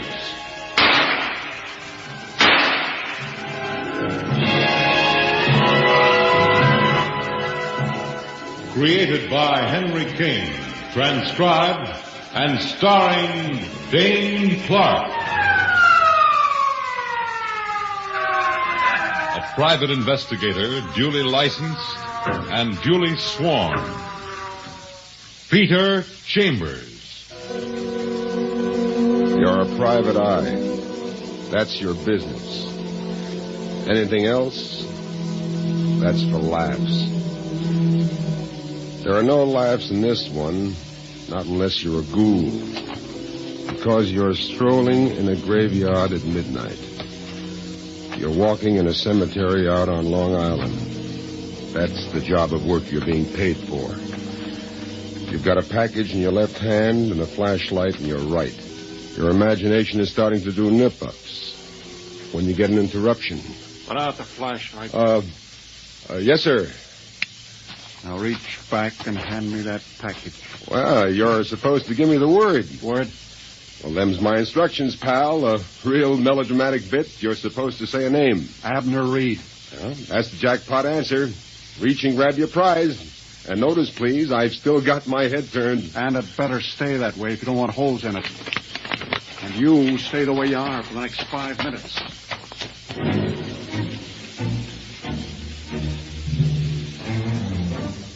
But you don't stay the way you are for the next 5 minutes, for 2 reasons. 1, 5 minutes in a graveyard is like, say, 5 years on the French Riviera. And 2, you're blessed, or is it cursed, with a large lump of curiosity. So you turn, and you don't turn a moment too soon because you drop. You look to where Mr. Invisible disappeared, but you don't try to go after him because he's gone. And all the way back to town, you ponder about why the guy took pot shots at you. You didn't see him. He made sure you didn't. So why the extra precaution of a spray of bullets? Well, he missed you, so you shrug it off, and pretty soon you're in town at the fancy Fifth Avenue mansion of Mrs. Abner Reed. Well, back so soon, Mr. Chambers. Mission accomplished, milady. Come in. Please come in, sir. Mrs. Abner Reed. Born Florence Fleetwood Lovejoy, thrice married and rolling, you should pardon the expression, in mucho dinero. Worth maybe $25 million and reputed to be stingy about the whole thing. Here's your fee, Mr. Chambers, as per agreement. $1,000. Thank you, ma'am. And now, may I know what it's all about? You know what was in that package? Goulash for ghosts. $250,000. What? $250,000. Look, Mrs. Reed, you have a reputation for being, well, eccentric, but business transactions in the middle of the night in a graveyard. That wasn't exactly a business transaction, Mr. Chambers. What then? It was a delivery of ransom money. What? You mean I'm mixed up in some kind of a cockeyed kidnapping? Not exactly mixed up. You were an instrument of delivery. A chore for which you've just been paid. The police know about this? Not yet. Not yet? When do you expect to inform them? Tomorrow morning. Look, what happened here? Well, last night, my husband stepped out for a newspaper. Huh? He didn't return for 2 hours. Naturally, I was perturbed. Well, naturally. I thought, well, perhaps he'd stepped into a tavern for a drink. But then I got a phone call. He'd been slugged, rendered unconscious, and kidnapped. Well, how can you be sure? There was no doubt. It was he himself who was talking to me, with a gun pointed at his head. I see. I was told they'd call back this morning, and they did. Would you be able to recognize the voice? They're too smart for that. They put him back on the phone. Oh. The arrangements were made, and then came the question as to who would make the delivery. You're very well known, Mr. Chambers, and yours is an excellent reputation. Well, thank you. They're supposed to return him to me during this night. $250,000. I'm regarded as, a rather frugal person, but this is different. We've only been married 6 months, and I believe you know from the newspapers, my husband is 20 years younger than I am. Yes, Abner Reed, I read about it. And I suppose you want me to clear out of here. Frankly, I do. But you are going to the cops with this. Definitely tomorrow morning, whether he's returned to me or not. At least then I'll know that I've done what I could to effect his release. They warned me that I was being watched. That if I called in the police, they'd kill him. Easy does it, Mrs. Reed. Easy. Good night, and thanks.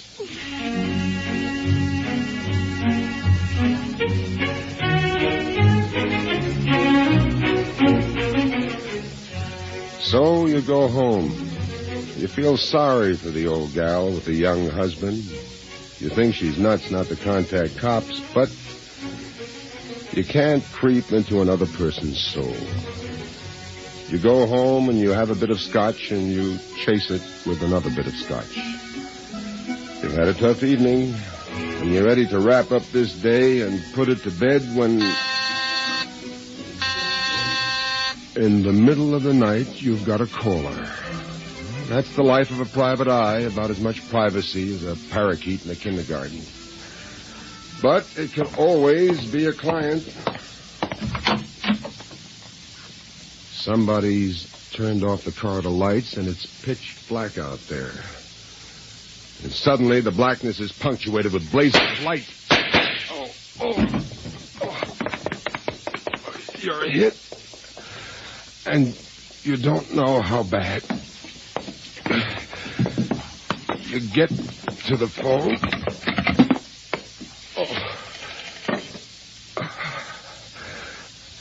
Hello? Operator? A hospital emergency.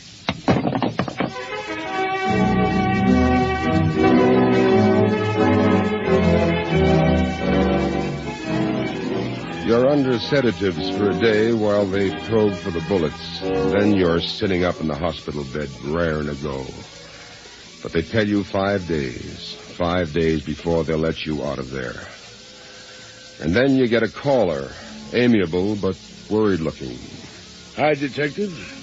I hear you coming around real good. Hi, Lieutenant. What brings you? As if you didn't know.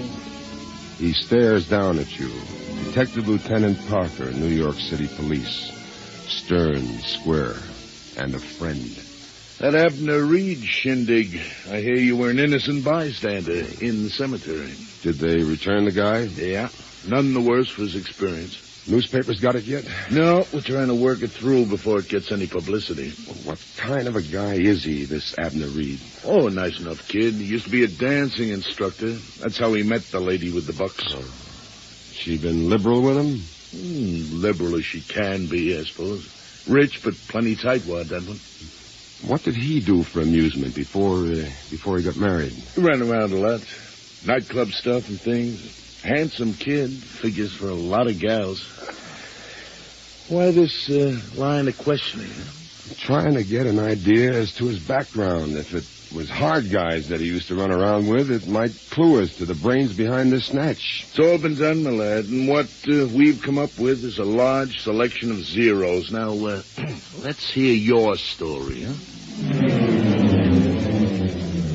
You give it to him. The whole deal, and his face furrows up as he ponders it. What makes you a target, Pete? I wish I knew. First the attempt at the cemetery, then the attack at your apartment. You sure you told me everything? Everything I know, Louis. But I'm going to know more. Somebody sets me up as a clay pigeon, and it becomes my job to find out who's taking target practice. Any objections, Lieutenant, to my sticking my nose into it? If my objections could keep you out. Thanks, pal. Okay, then I'll beat it now. You get your rest. But remember, when they let you out of here, we work this one together, huh? Sure enough, Lieutenant.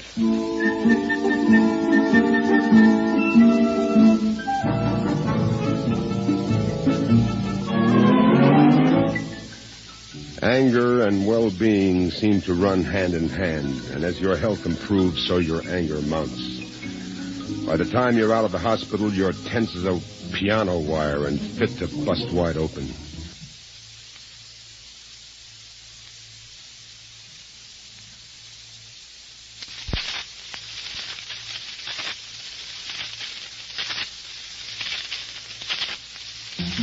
You run around and ask questions. You see Mrs. Reed several times. The husband's in Bermuda recuperating, but Parker's interviewed him time and again and has squeezed every possible fact out of him. And now the husband's back in town, but you're not wasting your time there anymore. Parker's an expert, and Parker's already wrung him dry. So now you're sitting in your office and thinking about your next move. And then your next move is made for you. Oh? Mr. Chambers? Peter Chambers? Yeah, this is he. My name is Sandra Mantell. I live at 1786 East 54th Street, apartment 2, downstairs. Yes, Miss Mantell. Okay, I want to talk to you about a kidnapping. The kidnapping of Abner Reed. What? What's that? I'm involved in it. my idea, really. I dreamed it up. I was supposed to get a one-third share. But I'm not getting it, so I want to talk. Yes, Sandra. I want you to make a deal for me, Mr. Chambers. If I spill, I want to be able to cop a plea. If I turn in that state's evidence, I want a suspended sentence. Well, why are you calling me? Because I know you're mixed up in it.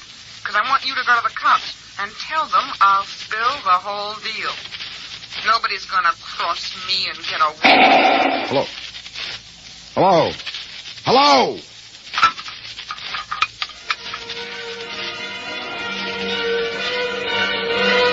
The address she gave you is near enough. You slam out of the office and you run all the way, and then you're there, apartment 2. And you're in the presence of death, a blonde with blood on her face. But there's another blonde standing by, and this one's very much alive.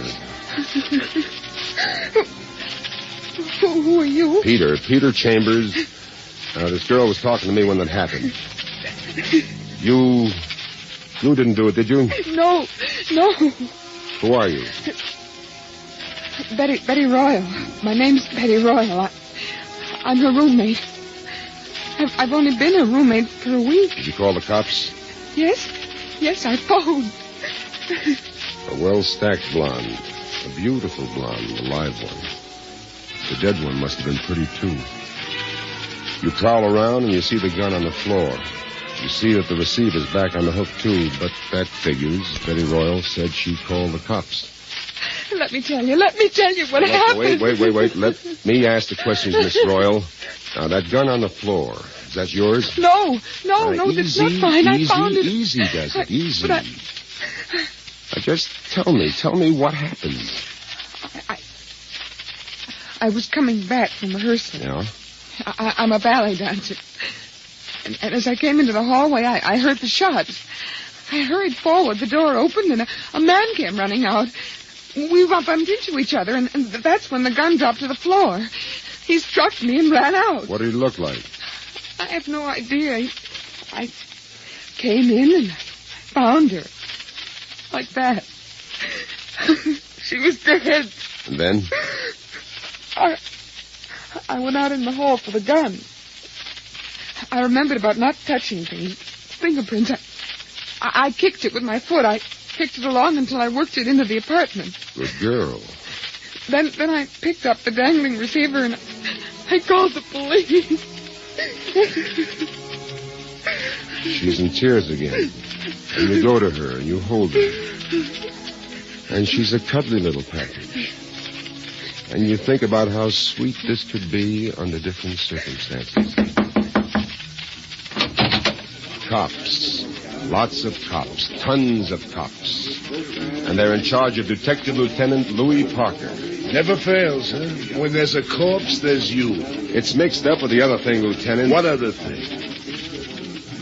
You straighten them out on current events. From the phone calling your office to right now. You wearing a gun, Pete? Yeah. Good. Now listen to me. For once, will you listen to me? Don't I always listen, Lieutenant? Okay. There's some kind of crazy killer loose, right? Right. And he's mixed up with that Abner Reed snatch, right? Right as rain, Lieutenant. And you're still unfinished business on his list, right? Right as a real downpour. So go home and lock the door. You stay there. Now, what are you going to do in the meantime? I'm going to work at my trade. But I'll come up and see you, Pete, as soon as I get loose from all this, and then we'll knock it around some more. But don't open your door to anybody but me.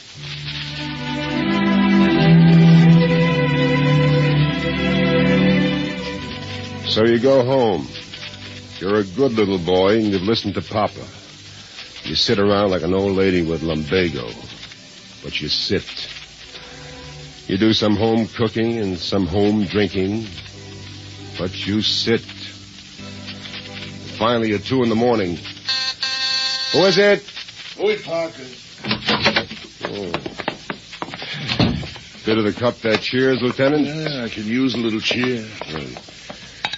There you are. Thank you.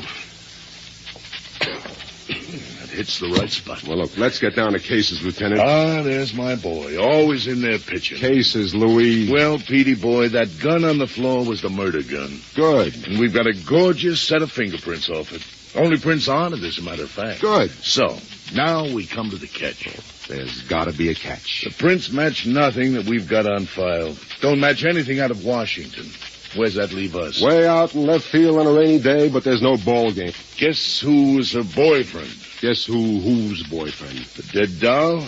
That's Sandra Mantell? Oh, by the way, you know what her business was? I don't know nothing. Hooch dancer, burlesque. Pretty good at it, too. I'm thrilled. Now, who's the boyfriend? Nicky Darrow. What? Nicky Darrow. Oh, that was a rhetorical what, Lieutenant? It was a what of amazement, a what of astonishment, a what of shock. Okay, all right, stop picking on me. Darrow, huh? Well, don't you call that a lead? We had him in, we questioned him, we did the fingerprint bit. Total reaction negative. We had to release him. What time is it? It's 2:30 in the morning. Let's get out of here. Out? Where are you going? Work. You? I'm going to sleep. Pete. Yes, Lieutenant. Be careful.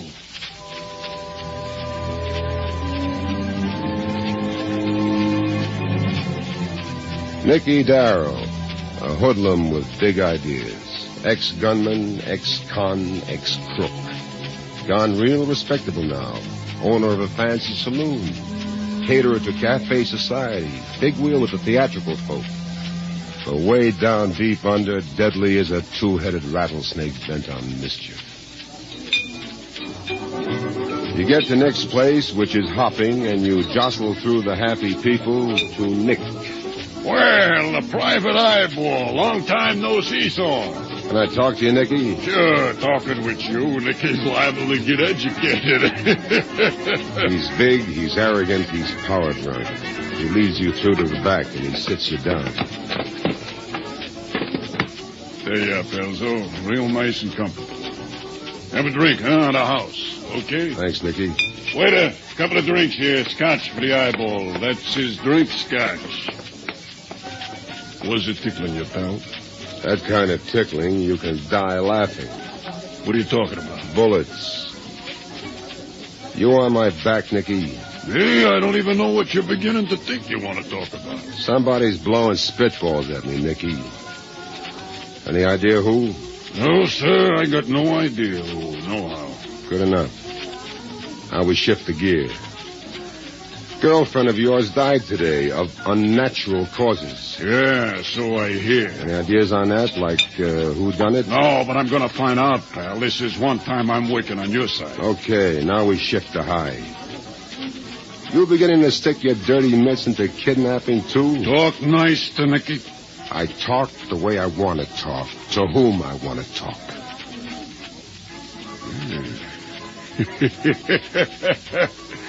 You're a sweetheart kind of guy, a lot of guts. I like a guy with a lot of guts. The answer is no. No to what? Have a little sense, pal. The snatch racket is out for any guy with brains. There's easier ways to turn a buck. That's all. Bye now, Nicky. Live it up. Have fun, big shot. Hey, there's drinks coming. We'll skip it this trip.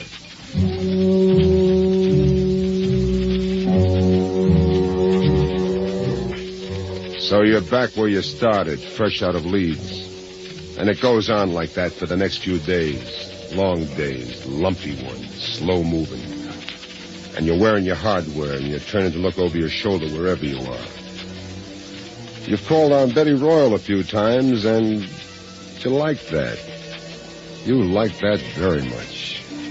And now you're calling on her again for no reason at all except that you like that very much. But you find her breathless with excitement. I found something, Mr. Chambers. I think it could be important. Pete, not Mr. Chambers. Pete, remember? Yes, Peter. A little black book. It belongs to... Well, it belonged to Sandra. She must have put it into my bag by mistake, and that bag's been in my locker at rehearsal hall. Let's see it.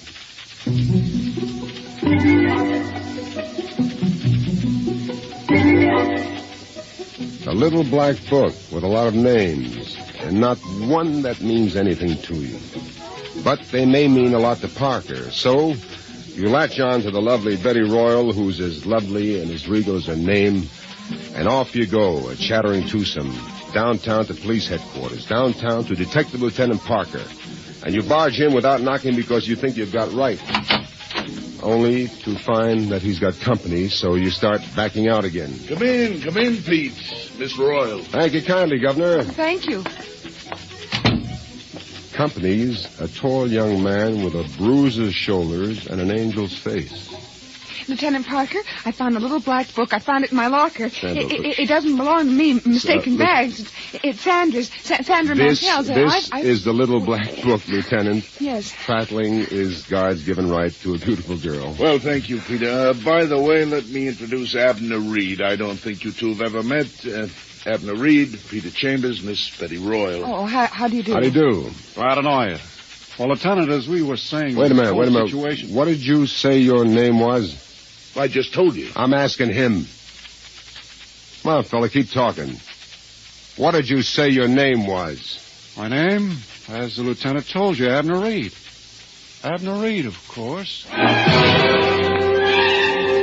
You jump him right away. You don't wait. He's big and you want the first punch. And you get the first punch in, but he takes it standing up and lets through a few of his own. All right, stop it. Break it up. What the devil's going on here? You slip by a couple of his lefts, and then he's wide open, and you come up with one off the floor, and he catches it clean on the button. And now he's down and out, and he'll stay out until someone brings him to. You're crazy, man. That's assault and battery. You're going to do time, fella. Boy, you really flipped your wig this time. Here, let me help you. Stay away from him. Now, look, Pete. Look, you and I, Lieutenant, we've thrown a lot of questions around. There's a couple of answers coming up right now. Like what? Like why I was shot at the graveyard and shot up in my apartment. Like why Sandra Mantell was killed. Like why she called me in the first place. Like why that gun has fingerprints. Easy. One at a time. Oh, let's take the last one first. Fingerprints on a gun. Yeah.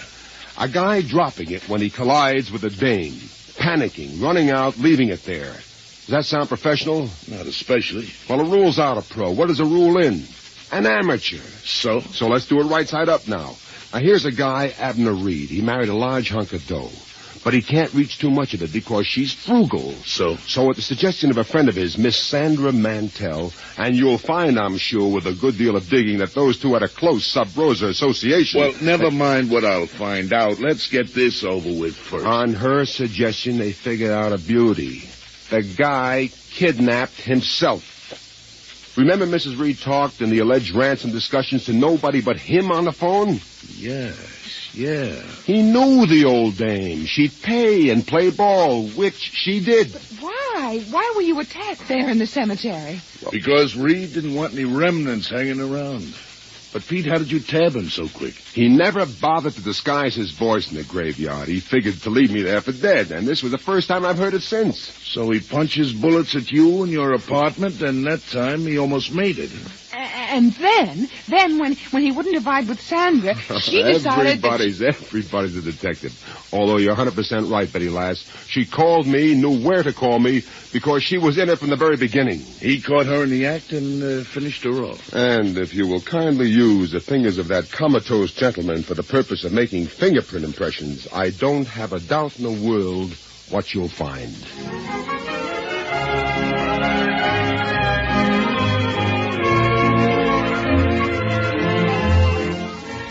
And so, 1 hour later, Abner Reed is booked for murder and extortion. And you're strolling in the joyful sunshine with Betty Royal clinging to your arm tightly and proudly. And what prettier termination can there be to so unfortunate a circumstance as murder? And there you've had Crime and Peter Chambers. Dane Clark was starred as Peter Chambers. Crime and Peter Chambers, transcribed, was created, produced, and written by Henry Kane. Others in the cast were Bill Zuckert, heard as Lieutenant Parker, with Evelyn Barden, Patricia Wheel, and Roger DeColin. It was directed by Fred Way. This is Fred Collins inviting you to tune in next week, same time, same station, for Dane Clark in Crime and Peter Chambers. We hope that you've enjoyed this recording, and for more happy listening, please visit otrcat.com.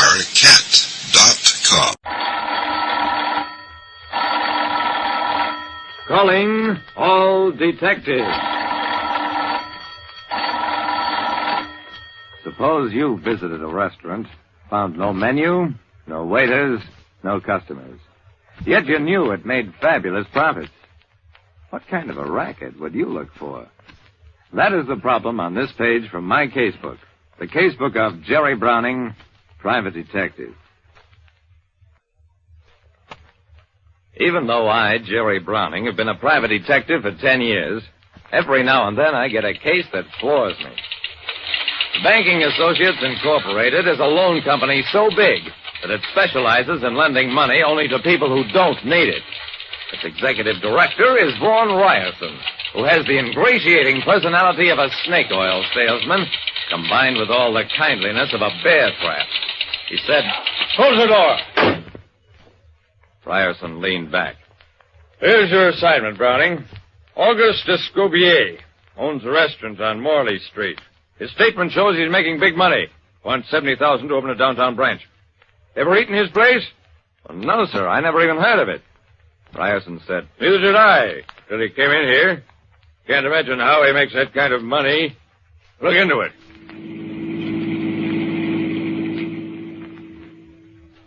Escobier's restaurant was in an outlying section, the first floor of a modest brownstone house.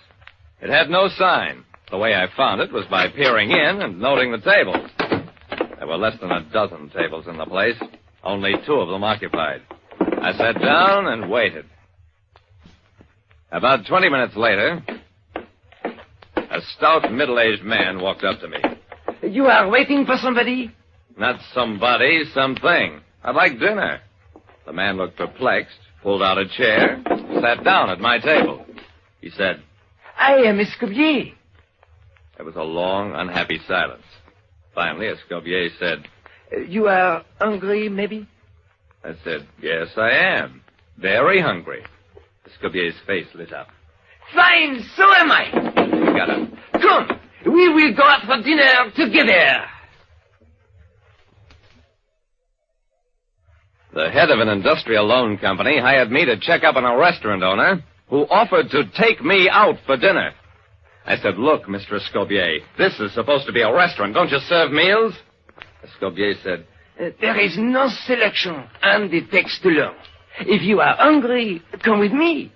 Well, now I've heard everything. Okay, let's go.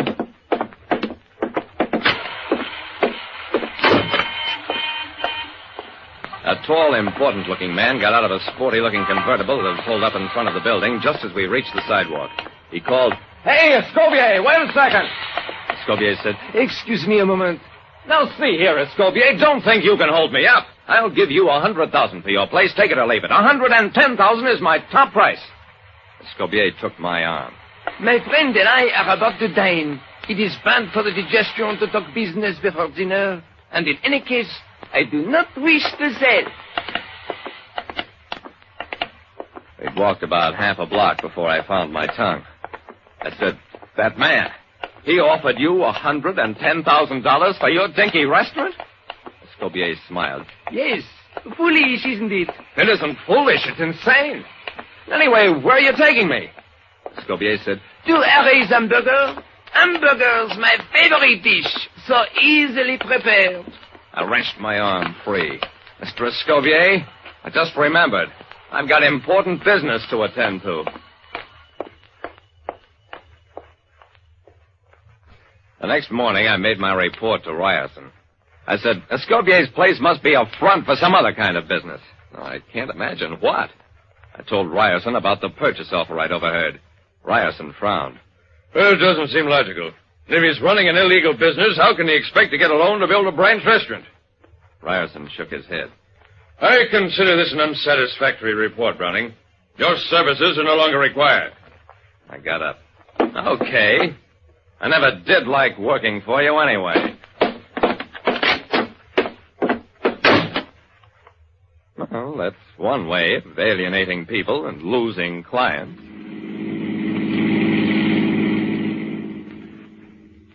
I went back to my office, got out the folder labeled Banking Associates Incorporated, and flung it into the wastebasket. Then I sat down and brooded. The more I thought about Escobier and his weird business, the madder I got. Not because I'd been fired by a well-paying client, but because I couldn't figure out what the thing was all about. Finally, I picked up the phone, dialed a number. Hello, Madge. Jerry Browning. How would you like to have dinner with me tonight? You would? Fine. I'll pick you up about 7. And if we wind up with hamburgers, don't be too surprised.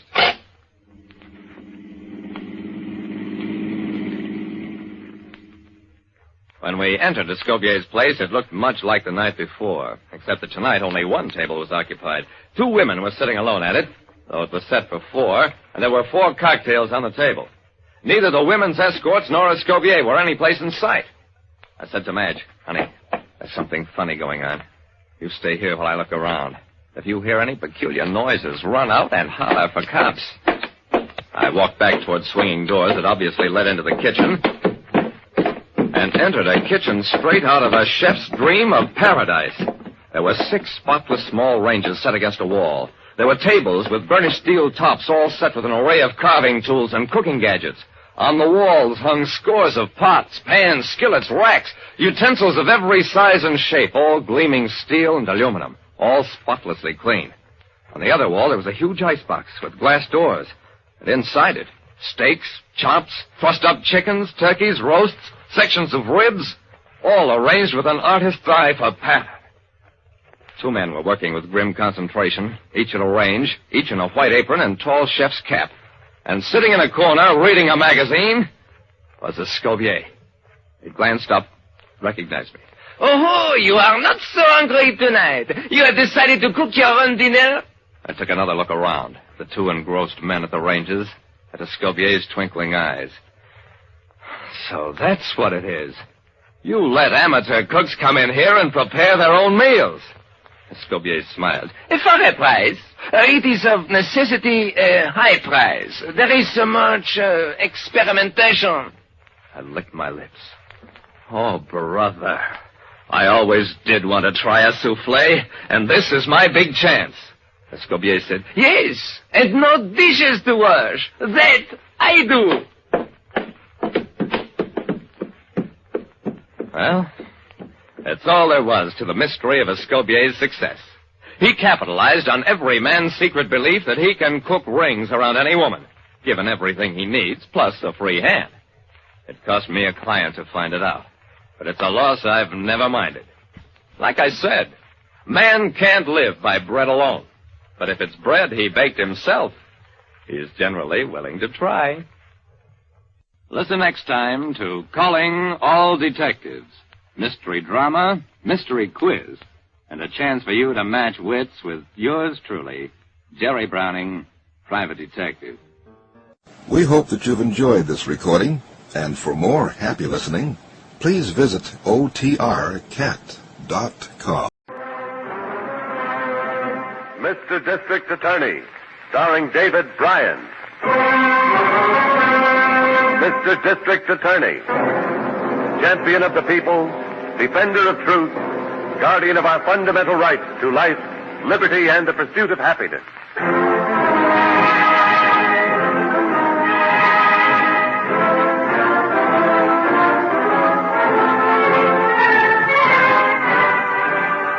And it shall be my duty as district attorney not only to prosecute to the limit of the law all persons accused of crimes perpetrated within this county, but to defend with equal vigor the rights and privileges of all its citizens.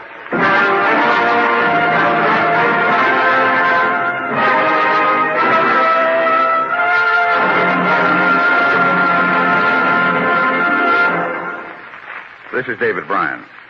In a moment, we'll bring you another case from the files of Mr. District Attorney. But first, a word from our sponsor.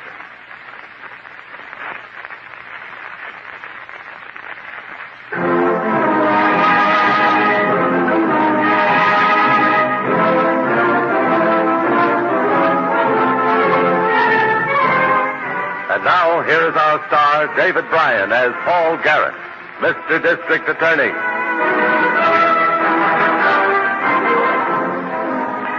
One of the most important factors in fighting lawlessness is the person who has witnessed a crime or knows something about it. Usually these people are cooperative and helpful. But sometimes, as in the case you are about to hear, the witness tries to turn his knowledge into profit, becoming a criminal himself.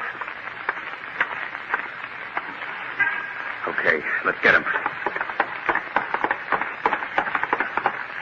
Hold it, friend. We're going in with you. I'm sorry, but it's only 8:30. The bank doesn't open for business until 10. I just stepped out for some breakfast. We know why you stepped out. We know there's a manager of the joint. Now fix this door so it's unlocked and don't argue. You mean it's a hold-up? Fix the door. If I find it locked when we leave, I'll blow your guts out. I'll fix it. I'll fix it. There. Okay, let's go in. Straight back to the vault.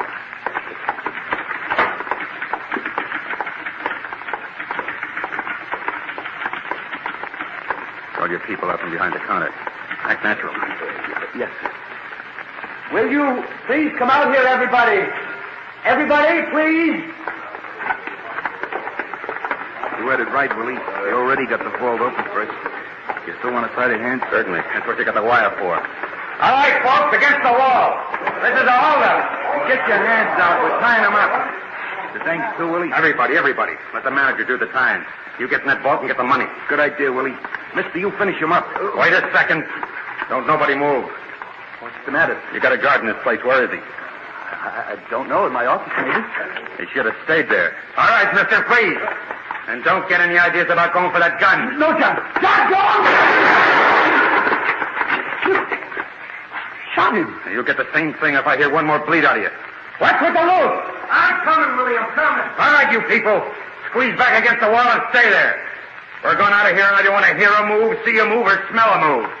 Let's get out of here, Willie. I'm loaded. Stay right where you are, everybody. And don't try to follow us. Nobody. Open the door for me, Willie. Yeah. Let's go.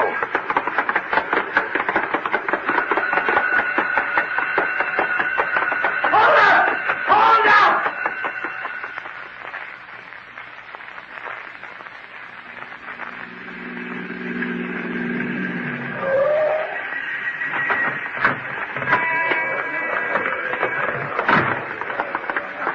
All right, folks, let us through here. Let us through, folks. Please.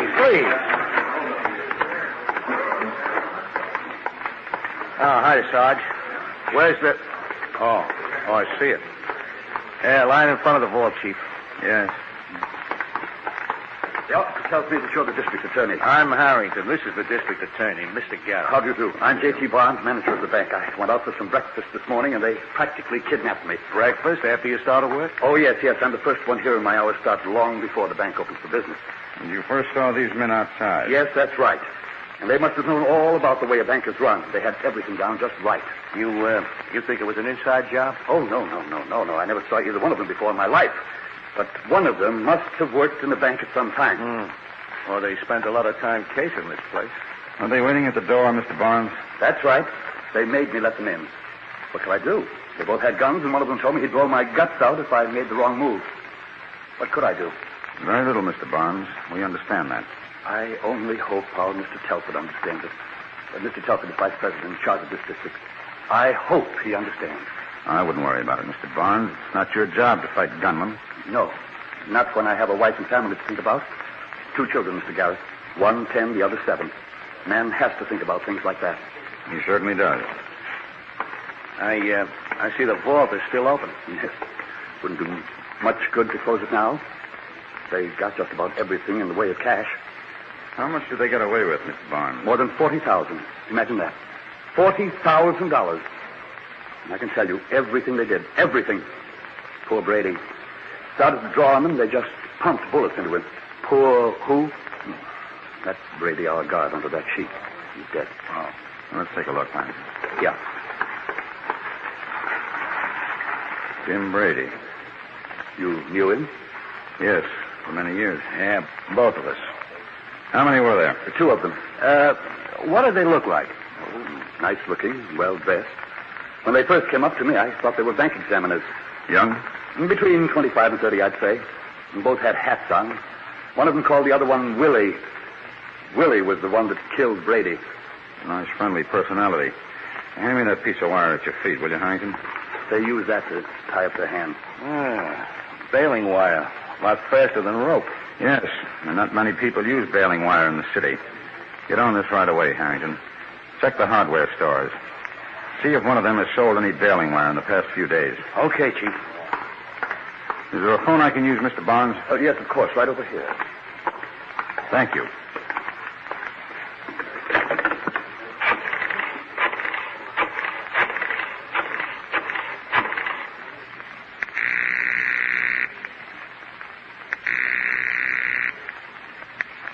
District Attorney's Office. I'm at the First National Bank, Miss Miller. I'd like you to do a quick check on something for me. Find out if there's anything on a bank robber who uses Willie for a first name. Yes, sir. I'll get on that right away. Any characteristics? He's about 28, flashy dresser, and there's something else. He's a killer. You got that? I've got it, Mr. Garrett. I'll see you at the office. I'll be there in about a half hour.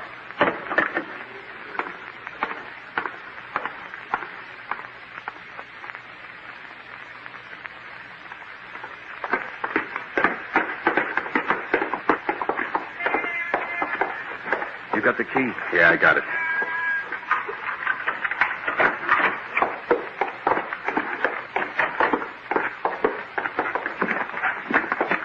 Well, we made it. Better than $42,000. Of course, that was a fast count in the car, but it's pretty close. You slophead. What? I spent 3 weeks warning you about pulling boners, and what do you do? Pull the biggest of all. What are you talking about? I told you not to use my name, didn't I? Who used your name? You did. Willie this, Willie that. I'd knock your teeth down your throat. So I called you Willie. How did that hurt anything? There's millions of guys named Willie. But they ain't robbing banks. Ain't gonna have the cops looking for them. All right. So I goofed a little. They were all too scared to pay attention. Put that bag under the bed and let's get out of here. What are you looking around at? You seen the place before? You know, Willie, I ain't sure if the door is going to be so safe here after all. Well, what do you want to do with it? Carry it around in your hip pocket? This is what we rented the place for, ain't it? Yeah, but suppose somebody comes in and starts poking around. Who's going to poke around a garage apartment? It's all by itself, ain't it? And it'll be locked up? Yeah, how about kids? You know how kids are. Look, we figured this all out, didn't we? We have to have a place to keep the dough, don't we? What are the odds in somebody poking in here? What are the odds? Well, maybe we should split the dough and each take a share and leave town. Like I said, you're a slophead, and you keep proving it. All we have to do to get cops on our back is to leave town or start spending the dough. We stay in town. We keep working on our jobs. We leave the dough here. We're mechanics. They don't figure mechanics are bank robbers. So we stay being mechanics, understand? All right, so I understand. You don't have to get so hot about it. You're like a dame, always talking, always changing your mind. Knock it off. I'm warning you. Okay. Okay, so let's get out of here. Come on, what are you dragging your feet for? I'm coming.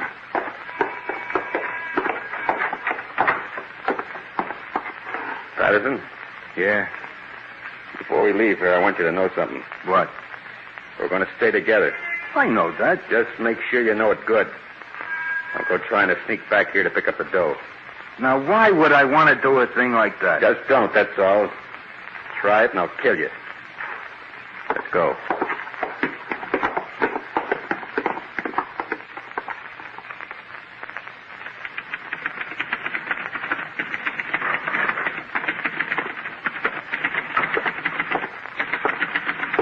Any calls, Miss Miller? Oh, no calls, Mr. Garrett. I made that checkup you asked for. The only Willie I got to make on is a Willie Sloan, and he's in Alcatraz. No, so we draw a blank. That makes it tougher. District Attorney's Office. Hello, Miss Miller, the chief there? Oh, yes, he is, Harrington. Hold on. Hello, Harrington.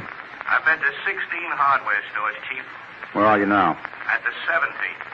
I'm waiting for a clerk to come back. The manager says the clerk sold some baling wire yesterday. He says he thinks the clerk knows the guy he sold it to. Sounds like a possible lead. Call me back as soon as you find out anything. Yeah, that might be pretty quick. Fellow just came in and went behind the counter. Must be the clerk. I'll let you know, Chief.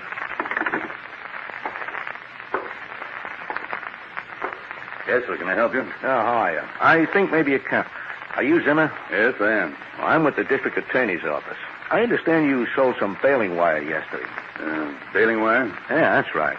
Your boss said he thought maybe you knew the man you sold it to. He's in the DA's office?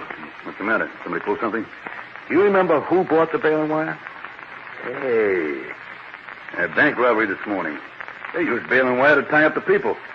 You've heard about it on the radio. Who bought the baling wire, fella? What do you know about that? Did you sell the wire? Huh? Yeah, I sold it. Did you know the guy you sold it to? Did I know him? What makes you think that? Look, I'm asking the question. Did you know the man or not? Well, no. No, I don't think I did. You don't think you did? Well, how do I know? People come in here all the time, lots of people. Wouldn't want to accuse anybody of Look, doing I'm not something. asking you to accuse anybody of anything. I just want to know if you knew this man you sold the wire to. Sorry, mister, but I couldn't say definitely that I did know him. All right. Have you seen him around here at all? You know, at other times. No. Can't say I have seen him around. Well, do you remember what he looked like? Look, I told you. A lot of people come in here to buy things. I can't remember all their faces. Okay. I might come back and talk to you later.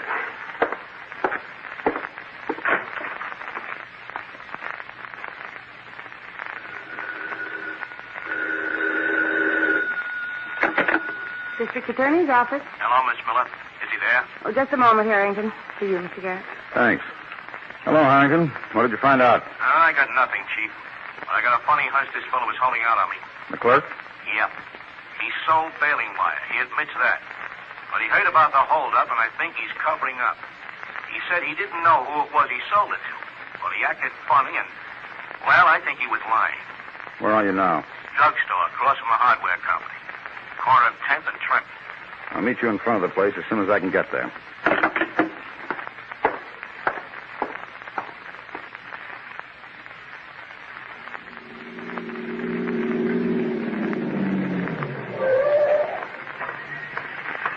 Hi, Chief.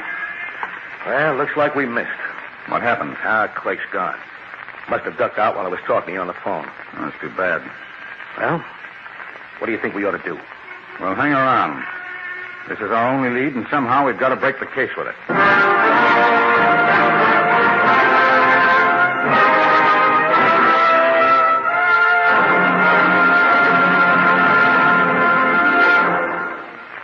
This is David Bryan. Before we continue with Mr. District Attorney in the case of the bank killer, here is an important message I'd like you to hear.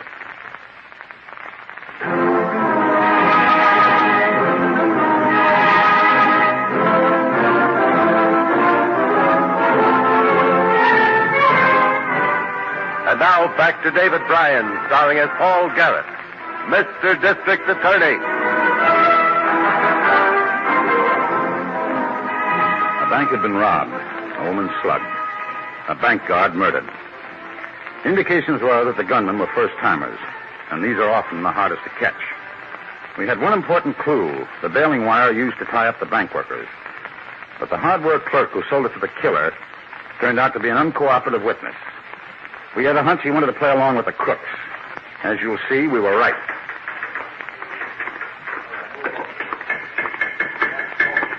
What can I do for you? I'm looking for Patterson. No peddlers here, Bud. I'm not a peddler. I'm a friend of his. I'll call him. Patterson! What? Come here. Friend of his, huh? What do you want to talk to him about? What are you, his keeper? This is personal. Don't get tough with me, chum. It'll get you nothing but wealth. What do you want, Willie? Oh, hello, Zimmer. This guy says he's a friend of yours. Yeah, I know him. Says he's got something personal to talk about. Anything I should know? What do you want, Jimmy? I want to talk to you. Private. Come on, spell it. I said it's personal. It's okay, Willie. Give us a couple of minutes, huh? Okay. Couple of minutes. Come here, kid. What's on your mind? Fellow come into the store today. Said he was from the district attorney's office. Yeah? Wanted to know about that baling wire I sold you. What do you want to know about it? Want to know who I sold it to. Did you tell him? No, I didn't tell him. I brushed him off. Good boy. What's it good for? What's this about the DA's office? I thought you was going to let us talk private. Ain't your word good for nothing? Never mind my word. What's this all about? It's okay. You don't have to worry. All I hear is okay, okay. What's okay? Oh, this cop comes into the hardware store to ask about the baling wire, and Jimmy brushes him off, so it's okay. How come this guy knows about the baling wire? I bought it from him. You mean you bought that wire from a guy that knew you? Listen, the kid's all right. He brushed off the cup, didn't he? For you? What you have to do that for? You slophead, I ought to kick your face in. I guess I'll be going. Wait a minute, you. Let go, mate. You're not going to push me around like that. What'd you come here for? Let him go, Willie. He's a pal. He's a creep. Let go, mate. I brushed off that cop, didn't I? So you brushed off the cop and you come sucking around here telling us about it. You figure you're going to shake us down for a cut of the dough. I'll show you. I'll choke you. I'll choke the sneaking inside out of you.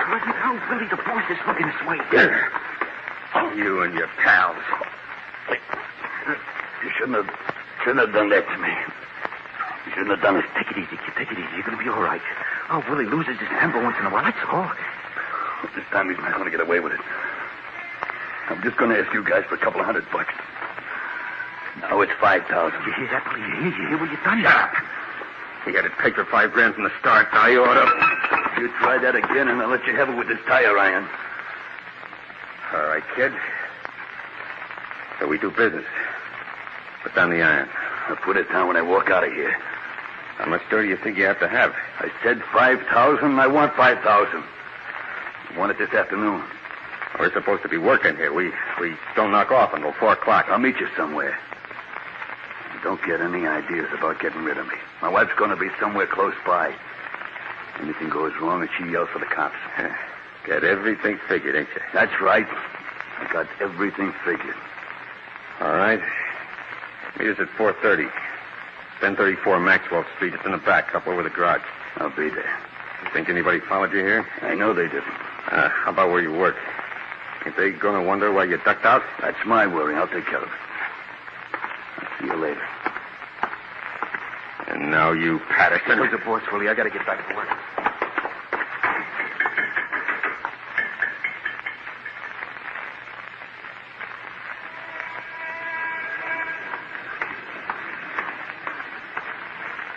That's the guy, Chief.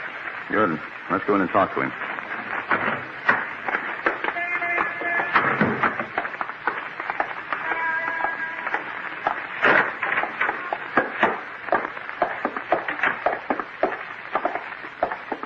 Zimmer. Yeah?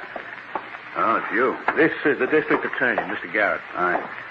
Just like to ask you a few questions, Zimmer. I already told this fellow everything I know. I understand you sold some baling wire the other day. That's right. Your boss seems to think you know the man you sold it to. Sorry, but the boss is mistaken. You don't remember the man at all. I already said I don't remember the man. You've got a defiant attitude about this, Zimmer. Why? Who's defiant? Just tired of answering a lot of questions. I don't think you can say we've asked you a lot of questions. You keep asking the same questions over and over. I told your cop here the same thing I'm telling you. I don't know the guy who bought the baling wire. I have a lot of people coming in here all the time. Half of them I don't even look at. When do you usually take your lunch hours, Zimmer? What difference does that make? You mind answering the question? All right. I go at 12:30. Well, how long do you usually take? Half an hour. It's almost 2 o'clock. You took a pretty long one today, didn't you? I had a couple of things I wanted to do. You mind telling us what they were? Yes, I mind. I haven't done anything wrong. I don't see why I have to keep answering your questions. I guess I got my rights, haven't I? You've got your rights, Zimmer. I just hope you have the good sense to keep them. Come on, Harrington.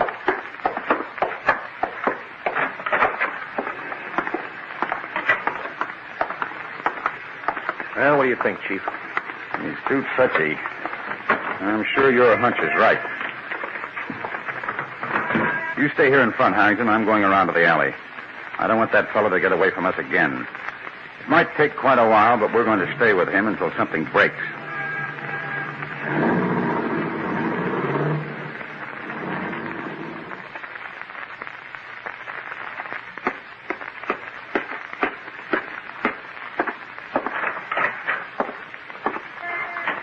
Is Zimmer coming? No sign of him yet. And what are you doing back up here? I sure hate to see him get that $5,000. I still think we ought to take all the dough and blow town. We ain't blowing town, and we ain't giving up any part of the money. What do you mean? Made a couple of phone calls this afternoon. I found out that Zimmer ain't married. He was bluffing when he said he'd have somebody with him when he came up here. So what are you going to do? So when he once gets here, he ain't going to leave. You're going to kill him? He's got it coming, Patterson. Yeah, there ain't no honesty in the guy at all. But what do we do with his body? Leave it here. We'll move somewhere else. But I want to be sure he ain't followed by cops. So you get down there and watch. Okay, Willie.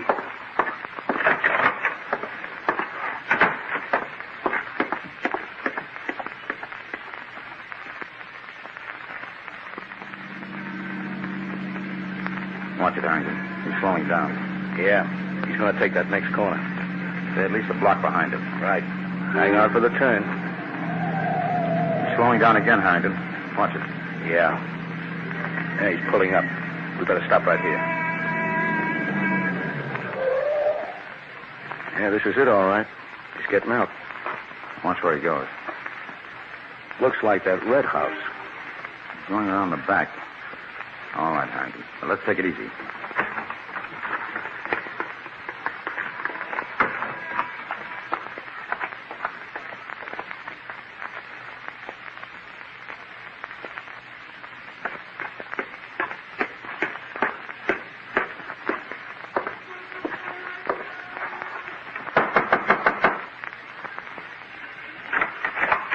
So, you found it all right. Yeah, I found it. Come on in. Yeah, good place for a hideout. This where you're keeping the money? You really want to be in on this thing, don't you? Hey, what's the idea of the knife? Beauty, ain't it?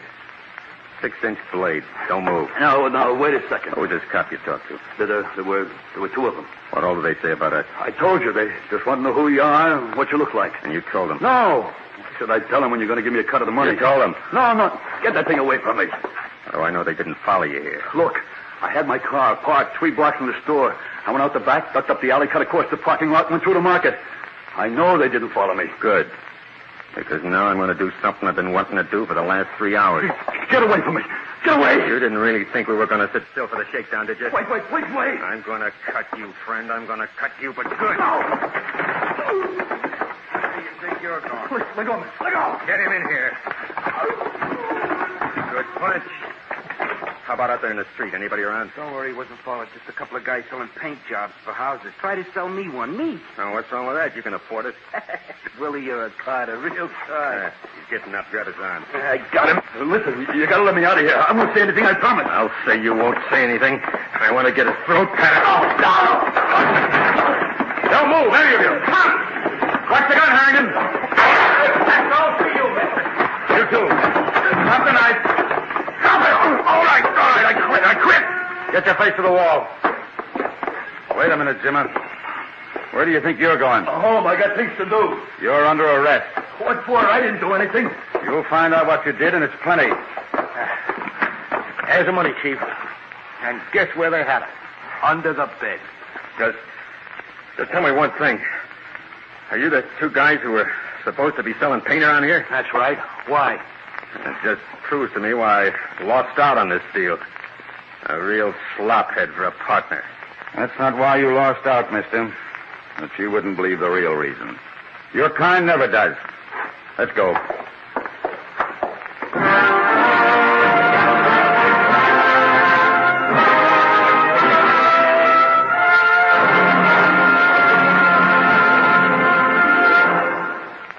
This is David Bryan.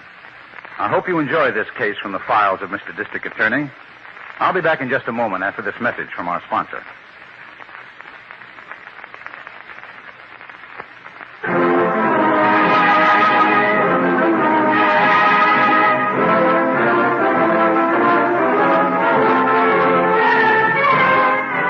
Now here's the star of Mr. District Attorney, David Bryan, with a word about the program you have just heard. I'm sure you read about this one in your newspapers. The 2 men we called Willie and Patterson were convicted of bank robbery, assault with intent to kill, and with murder in the 1st degree. Both will spend the rest of their lives in prison. The hardware store clerk we called Zimmer was tried and sentenced on charges of being an accessory after the fact and attempted extortion. Now, this is David Bryan inviting you to join us when we present our next case based on the facts of crime from the file of Mr. District Attorney. Mr. District Attorney was originated by Phillips H. Lord.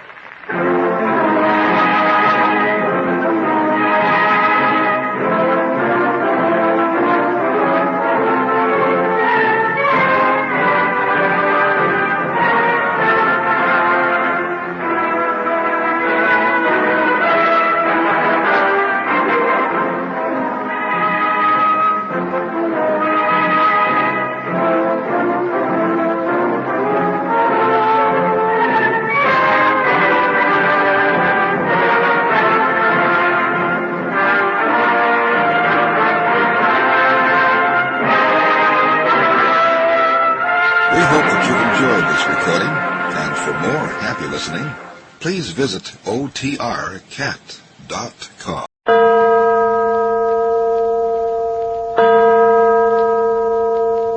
Adventures by Morse.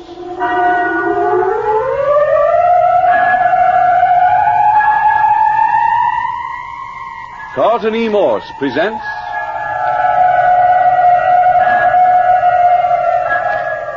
It's Dismal to Die, featuring Captain Friday. If you like high adventure, come with me. If you like the stealth of intrigue, come with me. If you like blood and thunder, come with me. When Captain Friday and Skip Turner arrived in New Orleans on the return home from the Chilean jungles, a telegram was waiting for them.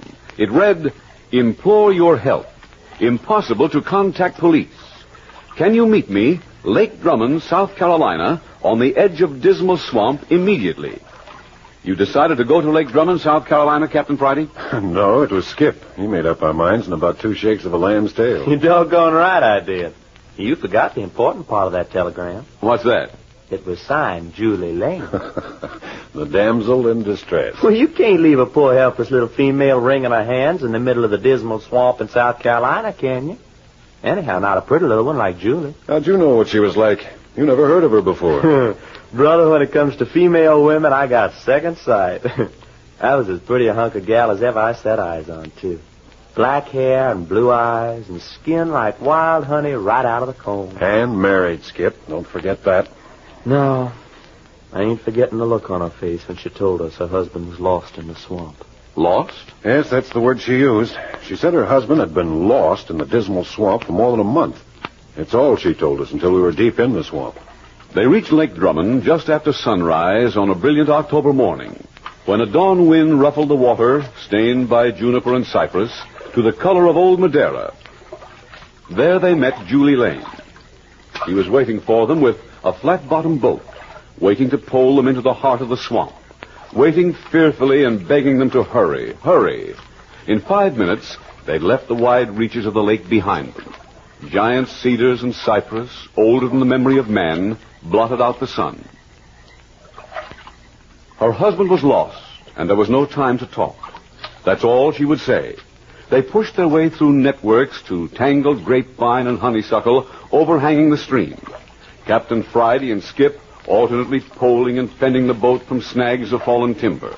The girl, Julie, hung over the bow, scanning the water for cypress knees, waiting just below the surface to rake the bottom of the boat. Snag, Skip. Watch it. Yeah, I got it. Oh, man, the fella sure picked a right name for this place. Dismal. And dark and damp and crawling. The bottom of a well would be cozy by comparison. Yeah. At least well water looks like water. This stuff looks like all Custer's Army got themselves massacred in it. How you coming, Julie? All right. Stop poling now, Captain Friday. Oh?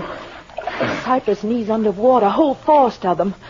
I'll have to pull us through. Hey, let me up front. I'll do it. No, you just waste time. I know how to do it.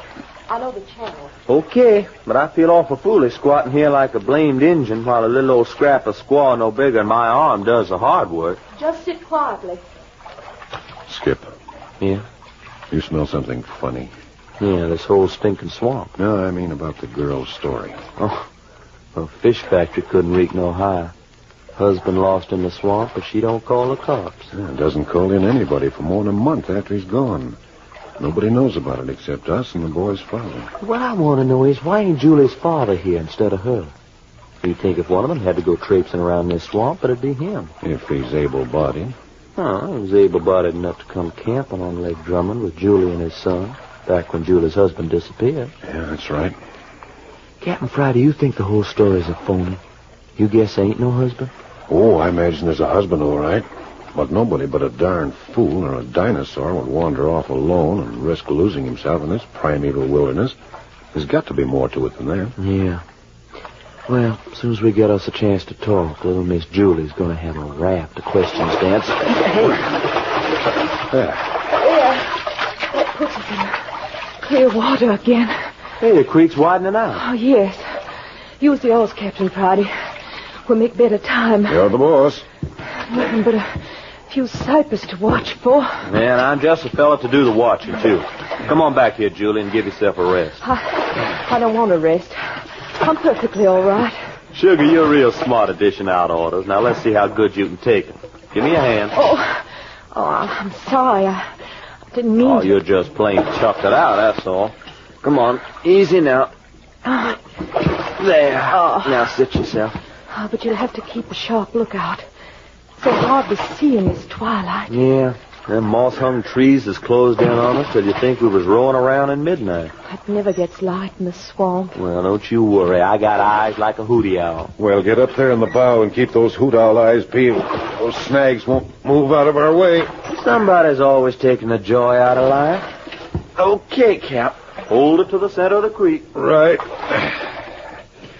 Now, Mrs. Lane, what's happened? What? The story. The real one this time. I've told you the real story, Captain Friday. Except for one thing. Oh, don't you see? I couldn't stop to explain. We had to hurry to get here first. First? Hold it, Skip. One thing at a time. Now, you told me that you, your husband, and his father made a camping trip to Lake Drummond. Your husband wandered off one day and never returned. I take it he wasn't lost after all. No. Captain Friday, he was kidnapped. Oh, now we got some. Why didn't you go to the police? Look around you. What good do you think the police would do in here? I've always lived close to the swamp. I love it. I know it as well as anybody. But there are miles of it I've never seen. Nobody has. Except maybe a descendant of some old Cajun or swamp family. Cajun? The Cajuns are a queer mixture of the backcountry people. Live to themselves. They've had these swamps to themselves for ages. Of course, they had to fight snakes and bears and quicksand. Quicksand? Is that stuff in here, too? Plenty of it. That's another reason I couldn't ask the police for help. The note from the kidnappers warned me. They said they'd put Johnny in quicksand, alive. Oh, great. They promised to return him safe if he paid up? They said they'd bring him back if we did what they said. But they didn't want money. What? Oh, whoever heard tell a kidnapper's not interested in dough. These aren't. Well, then what do they want? I can't tell you. Now, wait, Mrs. Lane. How do you expect us to help you if you won't say what's behind all this? But I don't know what's behind it. Honestly, I don't. Oh, Captain Friday, what does it matter what they want, just so we save Johnny? You don't trust the kidnappers to set him free? They'll never free him. He's been with them a month. He must know something about them. They wouldn't dare let him go. Well, maybe you've got something there, sister. Easy, Cap. The creek's getting narrow again. Oh, you can still use the oars for a while. We're almost there. Well, pardon me if I sound curious, but just where is that? The place where I lost the dummy. A dummy? What's a dummy got to do with it? Not a dummy, the dummy. The big, shaggy Cajun who lives in the edge of the swamp and can't talk. I followed him here. As far as I bend up ahead. And lost him. Losing folks seems to be an awful bad habit of yours. Well, you just try tracking somebody through this country. You think this dummy had something to do with your husband's disappearance? I know he did. Once a week he goes into the swamp. And each time I lose him. This is his day to go in again. I thought if we could get here first, we could hide and watch him. Oh, so that's the reason for the hurry. Yeah. Reach me the pole, will you, Skip? Why, Short? Pretty narrow here for rowing. We only had a few minutes start as it was. The dummy always leaves right Hold after... it. What's up? Listen. Hear that? Hey, it's the dummy. Yeah, right behind us. Skip, grab those vines. See if you can haul us into the bank. You bet your life. Captain Friday, it's only a few yards to the bend. Can't we get around it so we can walk? No, not a prayer. Our only chance is to take cover. Let's work her in under the vines, Skip. Yeah, okay. But it takes some doing. This stuff's been here since the year. Yeah.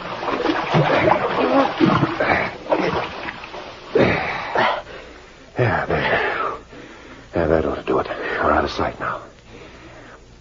Mrs. Lane. Yes? Answer my questions, but keep your voice down. All right. How did you know the dummy was mixed up in this? After the first kidnap note was delivered, I watched. The dummy brought others. Did you question him? No. He can't speak or write, and he pretends to be more feeble-minded than he is. But he's not crazy, Captain. Does he know you've spotted him? I'm sure he doesn't. If he did... Oh, there. He's close.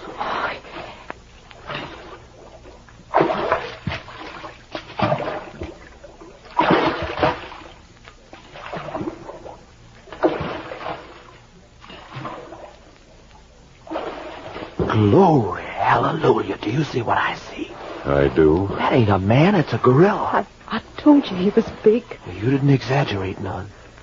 6'6" if he's an inch. And built like a tar barrel.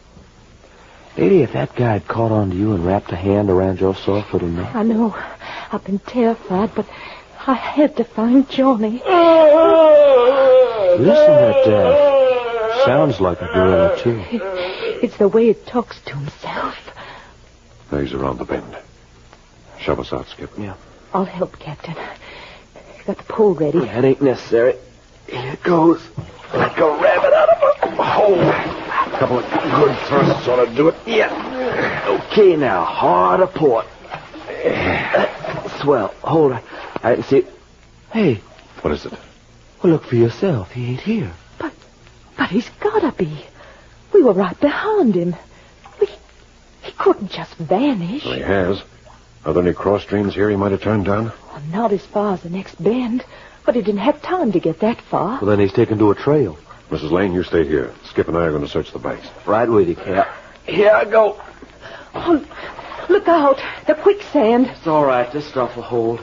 It's like balancing on top of wet jelly, though. We won't go far. If anything frightens you, sing out. Oh, just hurry, please. You'll lose him. On my way. Yeah, get going, Skip. I'll keep in your tracks. Still going right. I can use somebody handy if this ground starts grabbing me. Nothing to do but slam straight through these vines. I'll stay as close to the bank as you can. There's got to be a trail here somewhere. Yeah, well, if there is, it'll show up like a lighthouse in a fog. And I can show you some light, too. It's darker than the inside of a cow. Yeah. Funny to think it must still be daylight up above this jungle. Yeah. Yeah, maybe we've made better time searching the stream for the dummy's boat. Oh, why, sure. He had to hide it somewhere. And at least we could tell our elbow from third base. If you want to go back... Yeah, I might try this a little further. Hey, that's Julie. Yeah. Stay with me, Skip. Yeah. We're coming, honey. Hey, can you see where you're going? A little light from the creek along the trail we broke. Now, there it is, straight ahead. Lucky we didn't get far. No, we're here. We're here, Mrs. Lane. What? We're here, but she's gone. Yeah, boat's gone, too. They both vanished. Just like that dummy guy. But you couldn't be out of shouting range. Hey, Julie! Mrs. Lane! Can you hear me? Oh, yes. She can hear you, this charming Mrs. Lane. But I don't think she will answer. Hey, who's that? I can't see anybody. No, senores, you cannot see me. I don't think you ever will.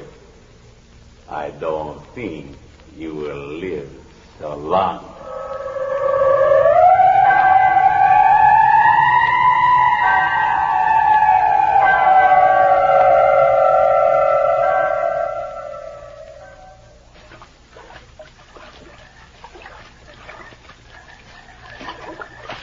Captain Friday and Skip Turner have gone with Julie Lane in search of the girl's kidnapped husband. They are deep in the heart of Dismal Swamp, South Carolina, a fearful region of ancient moss-hung trees, swarming vines, rotten earth, and quicksand, so buried in vegetation that not even a bird can live there. They were trailing the dummy, a huge gorilla-like descendant of a Cajun swamp family. But around a bend in the creek, the dummy vanished. When Captain Friday and Skip left Julie to search for him, she vanished too, and their boat disappeared with her. They shouted for her, but their only answer came in the mocking voice of an unseen man. No, senores, you cannot see me. I don't think you ever will. I don't think you will live so long. Oh, you don't, huh? You just step out and show yourself, and we'll see who lives the longest. Hold it, Skip. You, whoever you are, is Mrs. Lane with you? Si, senor. She is here. Morales has told you. Ah, so that's your name, Morales. I won't forget that. Listen, if Julie's there with you, why don't she answer us? If you've hurt that girl... But she is not hurt. It is because she does not wish to be hurt that she will remain quiet. What are you talking about? Have you forgotten the dummy? Me. I am not so big, but he is much man. I do not think he'll like it that the Senora Lane lead you here. She make one sound. The great hand of the dummy will reach out and... like chicken for the pot. Goodbye, senores. Oh, that low down. Listen, Morales. Maybe we can make a deal. So? And what have you to offer? Safety. For you and your gang. We'll get out of here and keep our mouths shut. You can go right ahead with your dirty work. And from me, you want what? The girl. Only the girl? Not the young husband, too? He'll have to take his chances. Just give us Mrs. Lane. No, Captain Friday. John here. Hey, what are you doing to Julie? Enough, dummy, enough. You see, senora, I do not wish to hurt you. Not yet. Such a beautiful lady. Come on, Morales. What about my offer? Your offer? I spit on your offer. I am safe now, Senor Capitan. You will never escape from these woods. I wouldn't count on that, brother. And how will you go? You are many miles from lake. You have no boat. The beds of the creeks, they are full of quicksand. And the woods, have you not seen? To go even a few yards requires many hours. No, senores, you will stay here till you rot. Bring the woman, dummy. Wait, Morales. There is nothing to wait for. I go to show the doctor are so pretty prize. She was not invited here, but she will be most welcome. The doctor also appreciates the beauty. Farewell, my friends, and pleasant dining. Doggone it, Cap. Are we going to let that cheap gangster get away with this? Did you hear what he said about a doctor?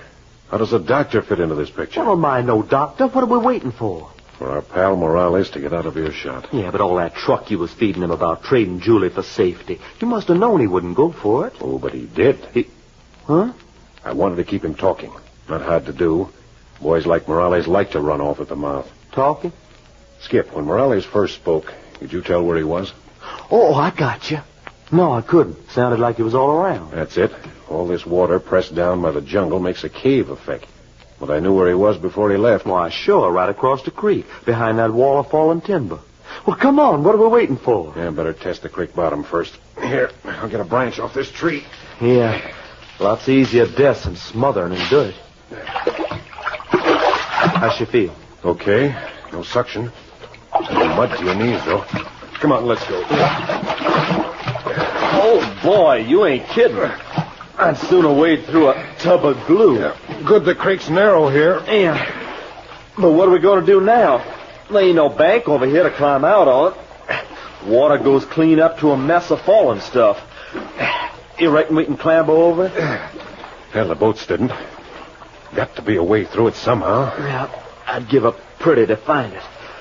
This stuff they call water feels like snakes tugging at my legs. Uh-huh. Nasty. Tugging. Skip, you've got it. Who, me? Yeah, the water. Take a look. It's sluggish, but it's flowing. Hey, it seems to be going under the barrier. Exactly. And that's no pile of lumber we're looking at. It's just what you said, a gate, a barrier across the mouth of the Branch Creek. Now we know what we're looking for. You're doggone tootin'. A rope or hinge to heist that wall up, or swing a rope. Right.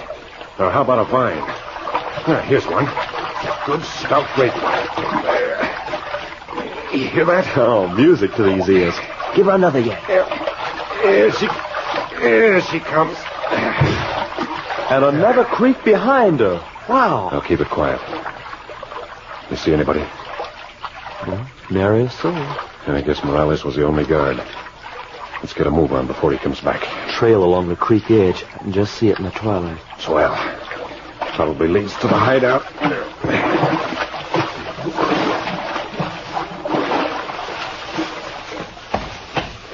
Oh, boy, it feels good to get my toes out of this mush. Yeah, we can make time on a dry trail, too. Poor little old Julie.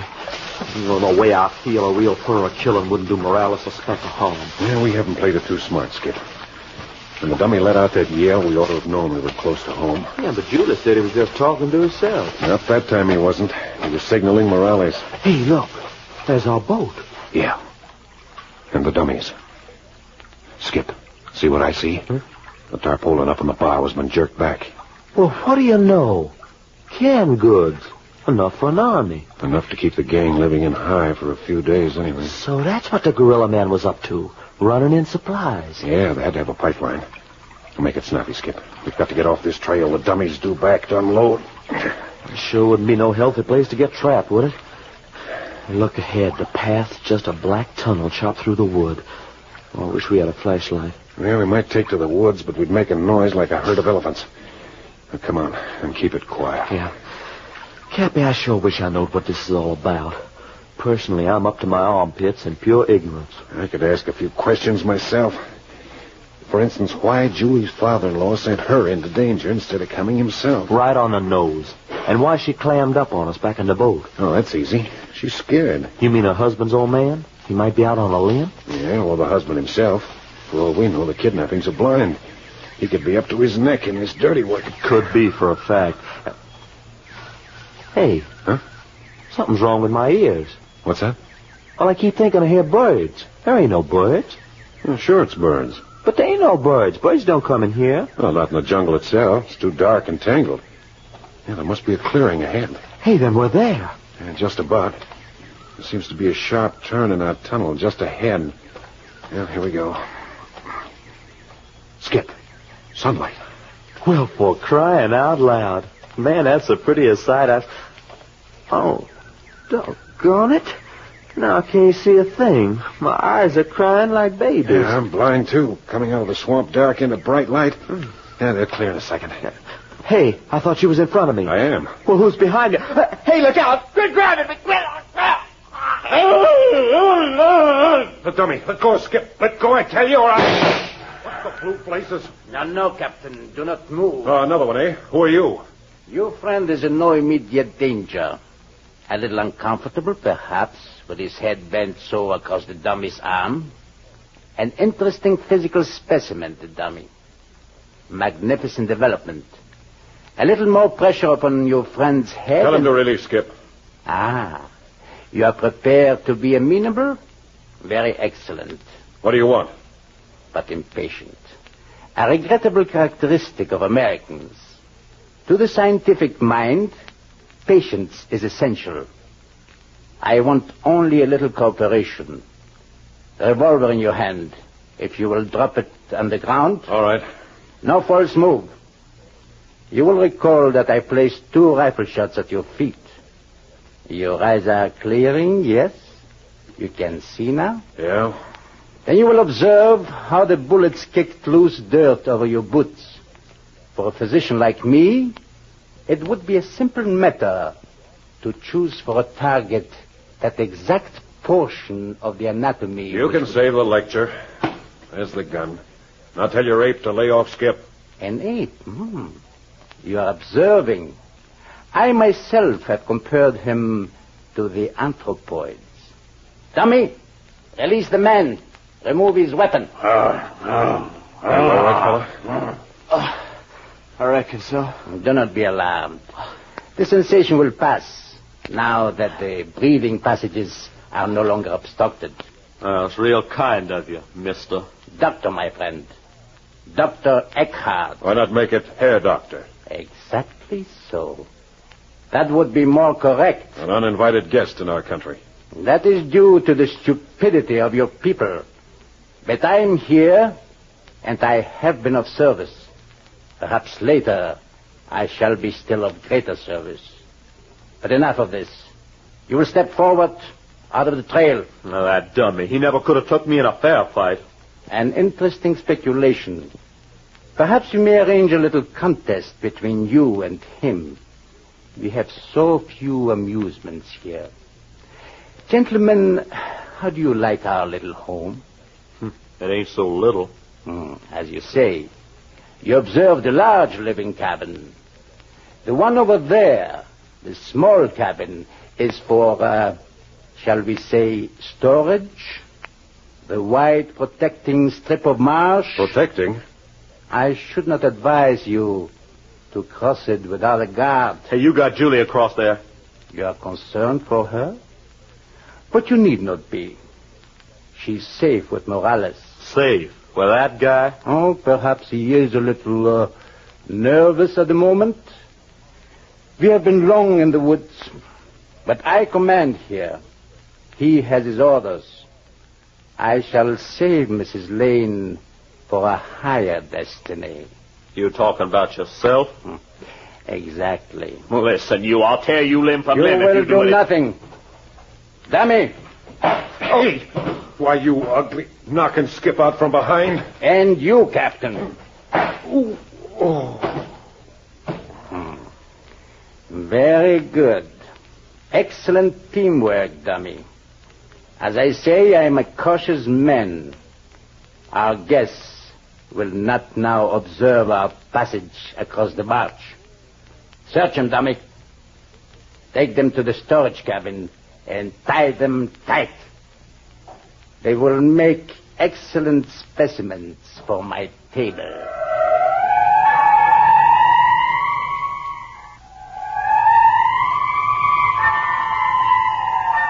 Tied hand and foot in a cabin in the inaccessible heart of Dismal Swamp, Captain Friday and Skip are powerless to save the girl Julie.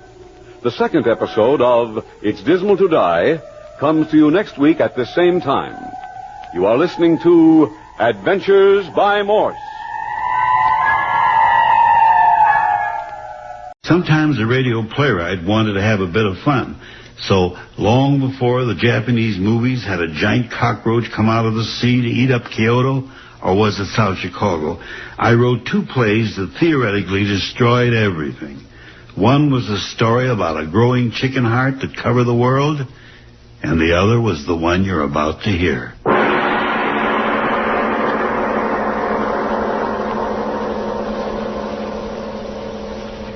Lights out.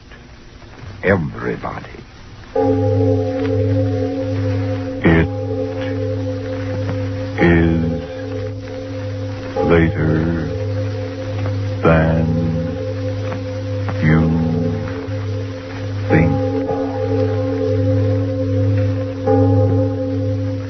This is Arch Obler. Someone has said that the 2 main springs which drive the world are hunger and the will to power. I think we'll all agree about the hunger, but as to the will to power, well, sometimes I think it's not quite as strenuous as that. There are some people in this world who don't want to run anything. They just want to be liked. And that's the mainspring of our story tonight, oxychloride eggs.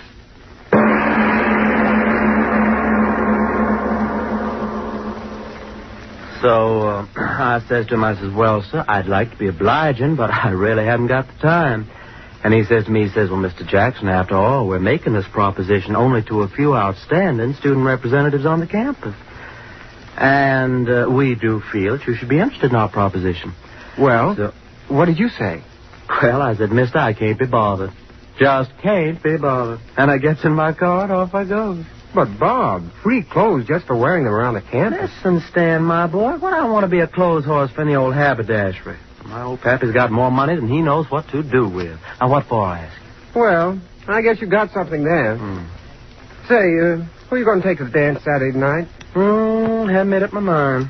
How about that new number over at the Roto House? No, thank you, brother. What's the matter? Well, did you ever take a look at her feet? No, sir. Never got below her chin. Hold it. Yeah? Ray Stewart to see you, Stan.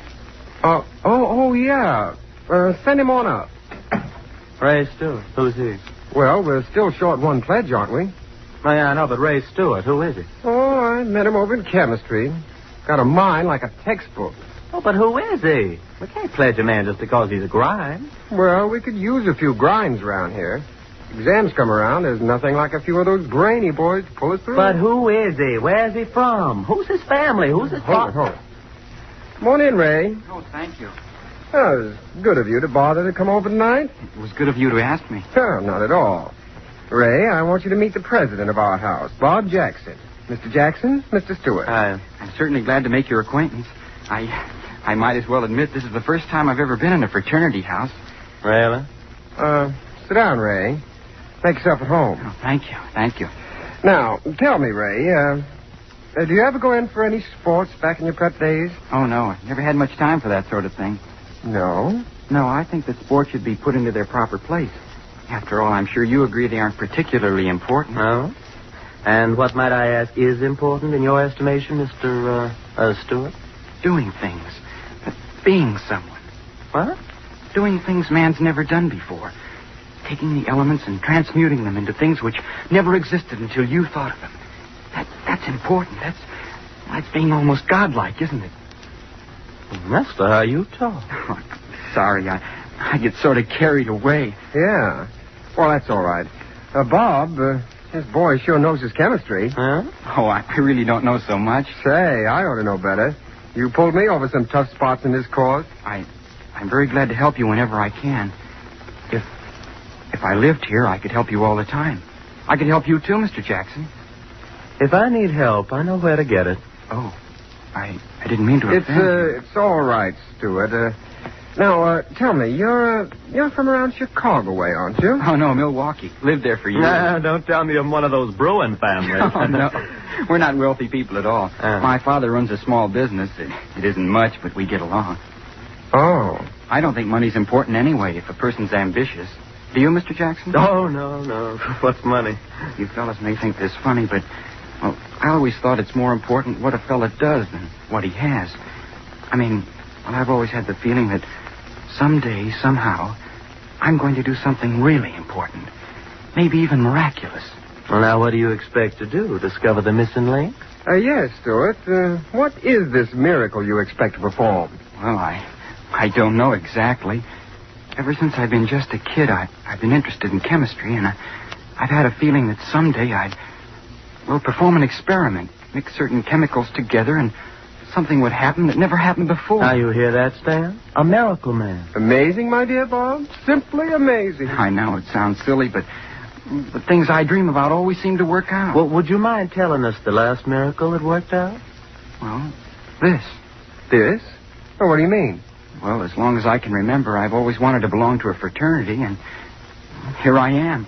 I mean, you invited me. Oh, just a minute there, fellow. Mr. Stewart, it's been awfully nice of you to come over and visit with us, and someday we'll have you back again. But now we've got some studying to do, so if you don't mind... Oh, no, not at all. It was nice of you to invite me over. Well, good night, fellas. Good night. Good night. Hold the screwy crackpot. Yeah. Did you see the look in his eye when he was talking about miracles? Yeah. Well, it'll be a miracle if he ever gets back into this house again, I'll tell you that. What in the world ever made you ask him over here? Well, I didn't know. How was I to know he's a crackpot? Pledge him to our fraternity. Pledge him to the booby hatch.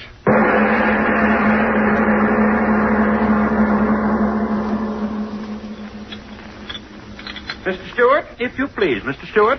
Yes, Professor? Mr. Stewart, might I ask if you're anxious to sever your relationship with this university? No, sir. Then might I ask why in creation you persist in ignoring my warnings? In this laboratory, you're to perform the experiments given you to perform. Understand? Given you to perform. Yes, sir. Then might I ask why you persist in your, shall I call it, original experiments? Perhaps it's your intention to blow up the university. Or just the laboratory. I'm sorry. You'll be more than sorry if I find you doing this sort of thing again.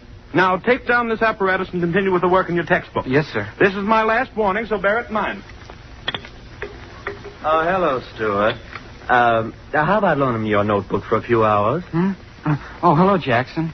You haven't been to lab much, have you? Oh, no, I haven't, but I can make it up. Well, we've been pretty busy over at the house. Initiations and all that sort of thing. Yeah. Jackson. Yeah? You, never invited me back. I thought maybe you forgot. Oh, well, you know how those things are. I wrote my mother that I was joining your fraternity. Well, that was a sap thing to do. Was it? Well, we hadn't pledged you. Stan simply invited you over so I could talk to you. But you said you wanted me to come back. Oh, now, look here, fella. Don't be stupid about this. We didn't pledge you, so that's that. You're not going to pledge me? Certainly not. But why? I don't have to tell you why. But you've got to tell me. Oh, quit pawing me, will you? All right, you're asking for it, so here it is. We didn't pledge you because we think you're a crackpot. A what? A crackpot. You talk about miracles. You spend every minute of your time here in the lab monkeying around with things you don't know anything about, getting yourself in all kinds of trouble. Yeah, and you look like a first-class screwball. But I'm just trying to make... I don't care whatever it is you're trying. It isn't normal. I'll bet you never had a glass of beer in your life. And if a girl ever looked at you, you'd fall over in a faint. Then you're not going to pledge me? You're not going to pledge me? No, we're not going to pledge you. So if your mom expects you to be in a fraternity, you better start cooking up one of those miracles, fella. A first-class miracle.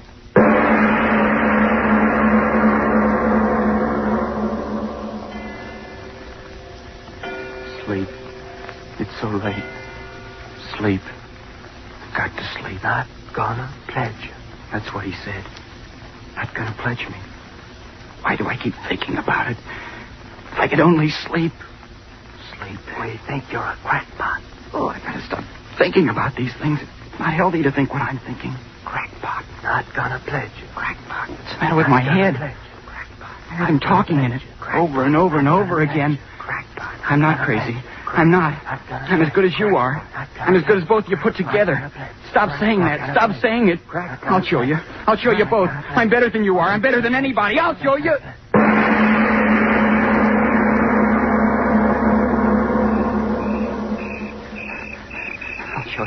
I'll show you. Talk about miracles. I'll give you miracles. The lab. I've got to get into it. I'll give you miracles. It's dark in there. I've got to get in. Oh, blasted door. Got to get in. Window. I'll show you. So dark in here. Got to find a lab table. Got to make a miracle. Who's there? Who's there, I say? Watchman. Come on now. Who's there? Talk up. You don't have to get so excited. I'm a student. Student, eh? Let's have a look at you. That flashlight, you're blinding me. I got to see who you are, don't I? Yeah, I know you. Seen you on the campus. I told you I'm a student. Well, that don't give you no right to be here after hours. How'd you get in here? Oh, broke a window now, did you, huh? I didn't break the window. But I heard the glass. So did I, and I followed the man in here. Man, what are you talking about? Give me your flashlight and I'll show you. All right.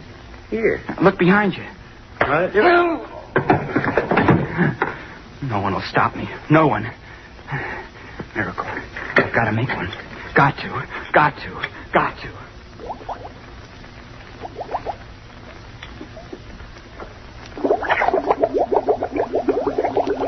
10 cc barium. 5 cc selenium oxychloride. Oh, good. You're working out just as I planned. Who's there? Who's that working there? Professor. Oh, it's you, Stuart. And after all my warnings. You're just in time, Professor. Yes, just in time to have you thrown out of the university. What are you doing there? What is this mess of equipment? It's my miracle. Miracle? What are you talking about? My miracle. Are you insane? Take it apart, all of it at once. Listen to it bubbling. Beautiful sound, isn't it, Professor? Take it apart, I tell you. Empty out the retort. No, I've got to wait. Are you mad? Turn out the burners. All right, I'll turn them off for you. No, stay where you are. Do it. Put down that acid. I'll smash the bottle on your head if you touch anything on that table. No, don't throw it. Put the bottle of acid down, Stuart. Please. My experiment. My miracle. Bubbling and boiling and stewing. It will work, Professor. It's got to work. But what is it? I told them I'd create something that no other man has. I told them. And I will, Professor. You hear me? I will. But what? A solvent. A solvent more powerful than anything the world has ever known. What do you mean? What are you talking about? Listen to it bubble. You said solvent. Explain yourself. Yes, a solvent. A solvent that will dissolve steel like a hot flame. What do you say? You heard me say it. A solvent that will dissolve steel faster than a razor cutting through paper. Do you know what that means? What did you... Run a line of this liquid across a steel girder. girder will crumple like a falling tree. Pour some of my solvent into a glass shell and bomb the cities. I tell you, it'll make war too horrible for men to endure. You crazy boy, you. You know what you're talking about? I'm talking about that liquid there. Listen to it. Listen to it sing. Why, no such solvent exists. Selenium oxychloride, perhaps, but to do the impossible things you talked about would require a quantity so... Oh, the beaker. It cracked. Well, do something. That liquid's flying all over my bench, my laboratory. The stone of the bench. It's eating through the stone. Oh, stop it. The liquid. It's eating through the stone bench. No, it can't be. It's eating through the slate of the floor. The hole's getting bigger and bigger. Run! Oh, I've done it. I've created something no other man has done. A solvent that dissolves anything. Anything. Hey,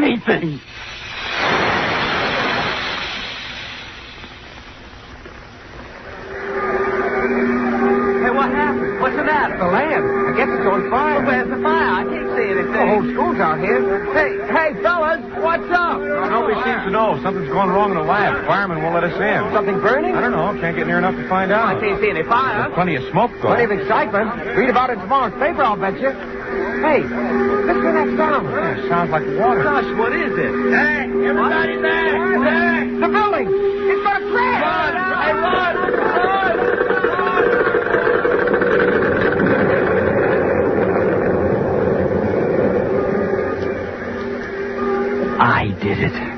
I did it. A solvent that dissolves anything.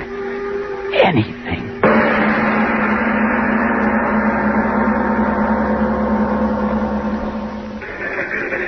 Hey, Chief, look at this. Huh?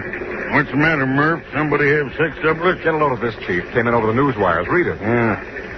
Additional on Whitmore University. Mysterious cavity on campus growing larger hourly. More follows. Mysterious cavity. Hey, what is this, a dentist advertisement? Don't you remember, Chief? A couple hours ago, that flash about something eating a hole so big a building fell in it. This is the follow-up. The thing's getting bigger. What do you want to do about it? Forget it. What? Don't you see through a gag when it hits you in the face? Somebody's just having fun on the wires. Ha! Mysterious cavity growing bigger. Well, when it's as big as a hole in your head, that'll be news, Murph. That'll be news. Anything. It dissolves anything. And I did it. I discovered it.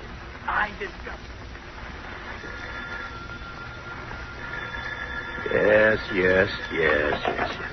Hello. What is it? Yes, this is Dr. Whitmore. Who is this? Who? National News Service. Now, look here, my good man. It's 4 o'clock in the morning, and I'm supposed to be resting. My vacation, you know. What? My university. Building collapsed. But are you sure? Yes, I'll call them long distance at once. No, I can't give you any sort of statement now. Hang up, man. I've got to get the operator. Operator. Give me long distance. Give me... What? Long distance is calling? Well, put them on. Hello. Yes, this is he. Rogers? Yes, Rogers. What? Did? That's impossible. Larger? But how could it grow larger? Chemicals? Are you drunk, man? Insane? It's impossible. But you must do something. Listen, mister. I'm a fireman, not a magician. But that hole, it's 20 feet wider than it was 10 minutes ago. Mister, I don't know what it's all about. No fire and the ground's burning right away. We have $5 million worth of property on this ground. If that whole For Pete's sake, leave me alone, will you?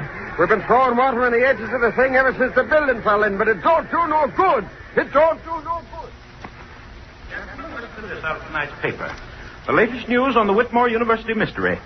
What at first was treated lightly by all newspapers as either a hoax or a shifting of earth stratum has now developed into an authentic yet unbelievable situation. The hole, which began at the side of the chemical laboratory building, is now 300 feet in diameter and spreading with unbelievable rapidity. Fire departments and fire experts from all neighboring communities within a radius of 100 miles have been called in, but have been helpless to combat the rapidly spreading pit. Many conflicting theories have been propounded as to the cause of the cave-in, but at last reports nothing definite has been determined. That's enough, Professor Parker. What about the solvent? Unbelievable, unexplainable as it is. It is apparently self-regenerating and oxidizing anything it comes in contact with so quickly that we see no fire but only the rapidly growing cavity where the earth is being consumed. But, Professor Parker, what is this solvent? Surely you don't expect us to believe that this student you were telling us about... I mean exactly that. Oh, preposterous. It's a fault in the structure of the earth. There is no such thing as a self-regenerating solvent. Simple cave-in, that's all it is. Gentlemen, if you please. What I know, I know. Oh, it's preposterous. Gentlemen, if you please. If my professional reputation is not enough to substantiate what I've said, then at least you'll listen to the boy himself. He's here. Listen to him. Well, why should we? Yes, gentlemen, if you listen, I'll tell you.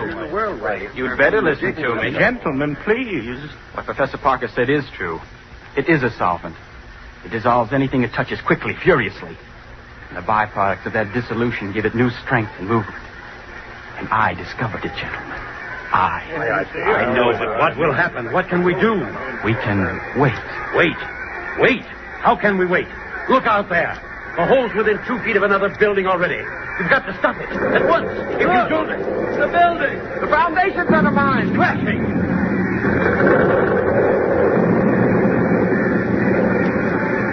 Mother in heaven. Harris Hall. Caved right in the hole. Professor Parker. You boy, listen. Which chemicals did you use? We've got to fight it with chemicals. Spread them around the edge. Neutralize this solvent. Yes, that's it. Chemicals. We'll neutralize the reaction. No, gentlemen. Listen. You may neutralize the reaction at the edges of the hole. But you forget one thing. What? What are you talking about? The solvent is eating downward at many times the rate it's eating outward. You may neutralize the reaction at the edges of the hole. But have you forgotten? It's eaten the hole 1/4 mile deep already. And it's eating into the earth faster and faster. How are you going to stop that? Faster and faster at an ever-increasing rate, this strange cancer on the surface is eating away. It is now approximately 14 hours since the phenomenon began, and already it has eaten outward a distance approximately 1 mile in diameter, with a resulting damage of over 1.5 million in property. Truly, the most astounding factor in this catastrophe is the fact that the hole is increasing in depth at an unbelievable rate. At our last reports, approximately 10 minutes ago, the pit had reached a depth of approximately 3 miles, and experts apparently refuse to predict how much further this earth cancer will go. What only a handful of hours ago was a quiet section of the country in which stood the Whitmore University is now a great gaping pit in the surface of the earth, out of which rise strange noxious gases as that burning something eats deeper and deeper and deeper into the bowels of the earth. The latest sonic recordings indicate that the shaft has now reached a depth of 11 miles, 2,342 feet. I'm right on the scene and will continue to send reports as quickly as I get them. Sure is a crowd here. Yeah, 500,000, they say. Yeah, watching and waiting. And for what? Ain't it ever going to stop, Stan? Don't ask me. I don't know. It's going deeper and deeper every minute. There ain't no stopping it. Listen to them. Scared, ain't they? Every one of them. Well, aren't you? Yeah, sure. That hole going deeper and deeper into the ground, and nobody can stop it. And what happens when it gets all the way through, nobody knows. Sure, I'm scared. Scared plenty. Earthquake. Help. Send help. Volcano erupting. City on fire. Martial law declared. Tidal waves sweeping inland. Nothing can stop it. Nothing. Earthquake. Fire. Tidal waves. We're coming to an end. Judgment of God. Judgment of God. From Siberia to Cape Town to San Francisco and around the world again. I tell you the earth's ripping apart. And I tell you it's that hole in the ground that's done it. It's affected the rotation of the earth. Unbalanced things. Yes, and it's biting deeper every minute. What'll happen when it eats through to the other side? The ocean pouring through. We'll die. We'll all die. Who's to blame? Who's to blame? Who's to blame? It's that kid who's to blame. Yeah, we read it in the papers. That crazy college kid.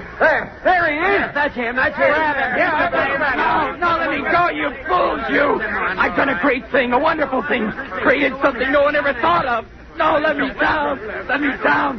Let me down, you fools. I started the problem, but I didn't know this would happen. You can't blame me for a miracle. Throw him in the hole. No. Yes, throw him in the hole. He made it. No, don't throw me down in here. There's no bottom to it. No, no.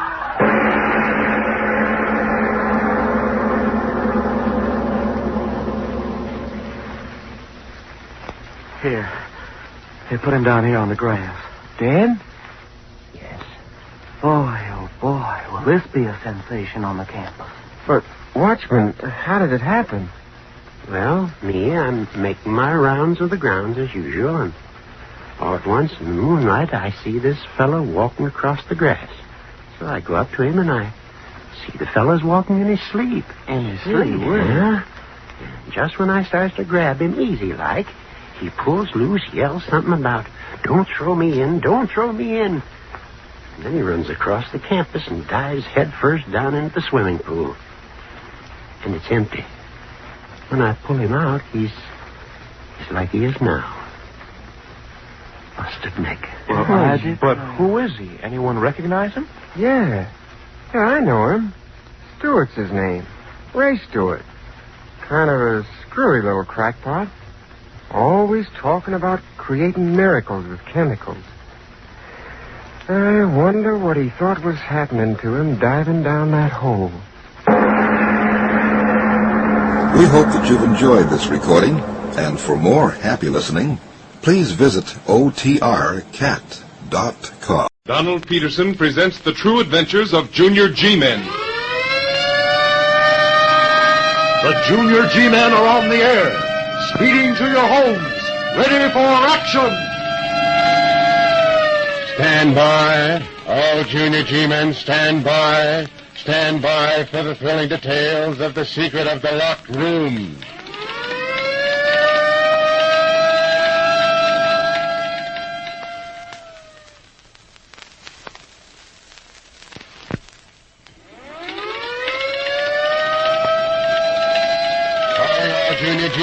Calling all Junior G-Men. Stand by for report of Junior G-Man Bob Stewart concerning the secret of the locked room. Report number 972 in 3 parts is given by Operator Bob Stewart of Wendover. Part 1. Well, fellas, my dad happens to be a lawyer, and several weeks ago, Mr. Paul Van Cleef, nephew of one of his clients, stopped in to see him at the office. He seemed to be upset about something, and before very long... It's about my Aunt Martha that I've come, Stewart. I'm terribly worried about her. What's the matter with her, Paul? Isn't she feeling well? Physically, she's feeling as well as ever. Or is that just another way of saying that mentally she's upset, Stewart. Terribly upset. She's pretty old, you know, and I'm afraid she's beginning to imagine things. What sort of things? Well, as you know, we opened up the old country place last spring. There are just the 3 of us living there, Aunt Martha, old Jacob Graves, the butler, and me.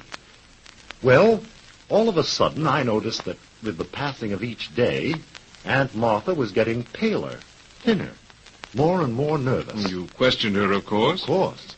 And at first, she refused to explain. I kept after her, though, and finally she told me that she was convinced that... Well, this is going to sound ridiculous. What is it, Van Cleef? What did she tell you? She believes the house is haunted. Haunted? You mean to tell me that... I warned you, Stewart. I told you it would sound ridiculous. Yes, I know, but, well, this is too ridiculous. Your aunt's old, but she's an intelligent woman, always has been. And I can't... Now, look here, Van Cleef, whatever made her think such a thing? I'd rather she told you that herself. You mean... I wish you'd arrange to pay us a little visit. I want you to see Aunt Martha yourself. She's really a pitiful sight. I see. Have you had her examined by a doctor? No, I haven't. I've been afraid to do anything like that. Afraid? Yes, afraid. Afraid of what a doctor might say. Besides, you're her lawyer, Stewart, and I want you to see her and talk to her before anything else is done. Well, I suppose I could drive up on a Saturday afternoon. It wouldn't be a very long drive. Just about 30 miles, isn't it? Yes, just about. You could stay for dinner. And then, after you've had a talk with her... After I've had a talk with her, we'll have a little talk, and we'll see what we can do about getting her over this. Then you will come? Yes, I will, this Saturday. Good. The sooner you see her, the better I'll feel. The whole thing has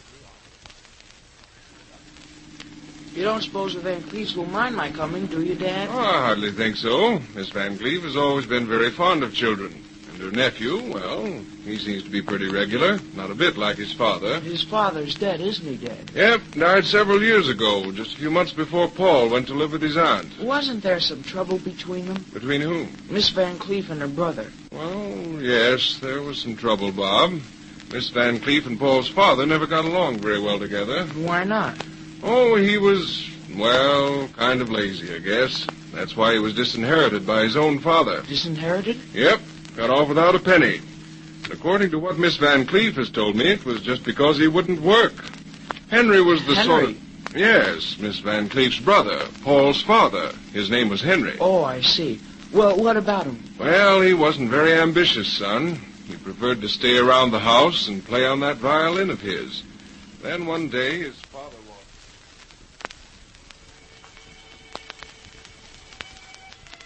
Henry! Henry! Henry, stop playing that violin and listen to me. That's better. Well, what do you want? I want to talk to you about your future. Again? Yes, again. But this time we're going to reach a decision. That'll be nice. Perhaps you won't think so after you've heard what I've got to say. Sounds ridiculous. No, it isn't ridiculous, Henry. It's very serious.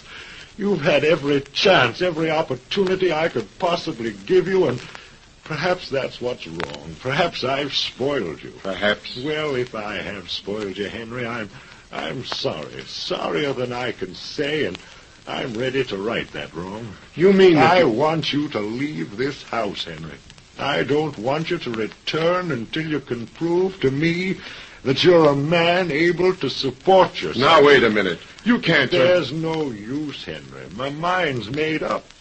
I've made a new will, cut you off without a penny. Unless you come through the way I'd like to see you, I'm leaving everything to your sister Martha. And I suppose that tickles her to death. On the contrary, she begged me not to take this step. I don't believe it. She hates me. You know that isn't true, Henry. However, there's nothing more to be said. You mean I've got to go? You're putting me on my own? I've got to, Henry. Well, it's for your own good. I'm convinced of that. But what am I going to do? That's your problem, Henry, and you've got to face it. You've got a good education. Why, you can play the violin better All than right. All right. But you'll regret this. I hope not, Henry. You will, though. And so will Martha. Yes. So will Martha. And so, Bob, Henry packed his things and went away. What happened then, Dad? Well, a few months later, his father died, and naturally, the entire estate was given over to Martha Van Cleef, Paul's aunt. I see. And Henry, what happened to him? Did he get a job? No, he didn't. The girl he married had quite a bit of money of her own, and they lived on that. By the time he died, there was hardly anything left, and Paul, having lost both his parents, was taken in by his aunt. That was kind of nice for him. Yes, it was. Paul has certainly shown his appreciation in a good many ways. Miss Van Cleef has often told me that she wouldn't know what to do. Well, it wasn't long before we arrived at the Van Cleef's place in the country, and that night, after we'd finished eating... Is there anything else, sir? No, that'll be all, Graves. You can go. Yes, sir. Very good, sir. Oh, Graves. Yes, Mr. Van Cleef? You can close that door, please. On your way out. Yes, There's sir. a bit of a draft. I noticed it myself, sir. You know, Miss Van Cleef, I'm a little worried about you. Worried? About me? Yes, you've gotten so thin and your face is so pale. Aren't you feeling well? I'm all right. Quite all right. It's just that... Go on, Aunt Martha. Tell him. Perhaps Mr. Stewart will be able to give some sort of explanation. I'm afraid not. Won't you let me try? Go on, Aunt Martha. Tell him. You'll think I'm crazy. Oh, that's ridiculous. He won't think anything of the kind. Will you, Mr. Stewart? Of course not. You're sure? Quite sure.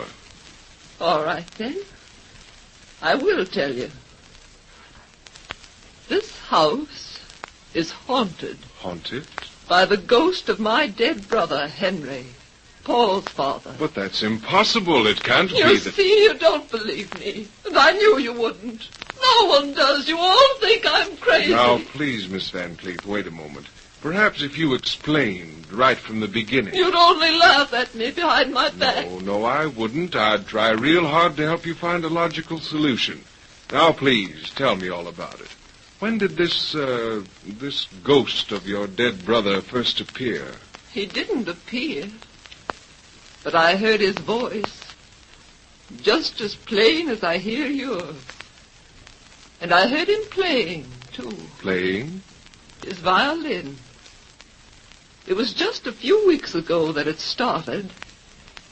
It was late at night, and I was alone in my room. The door was locked, and suddenly...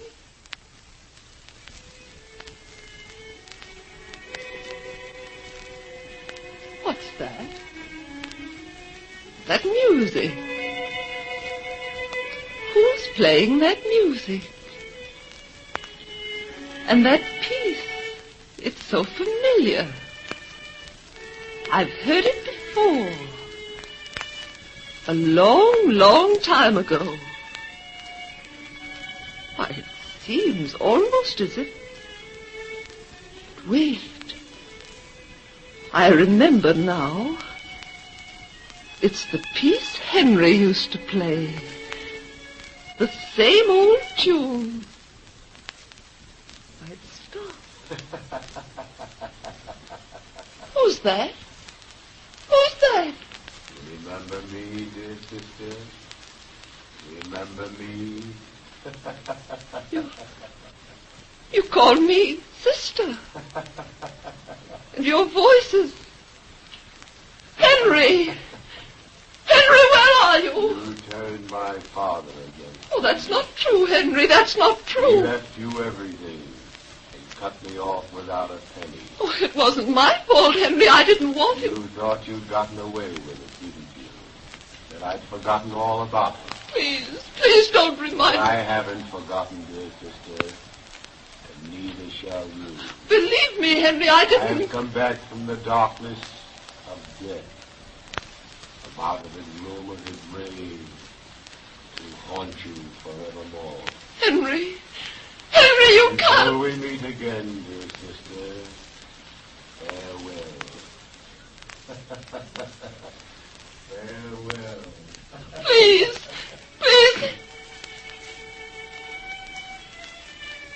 That music again.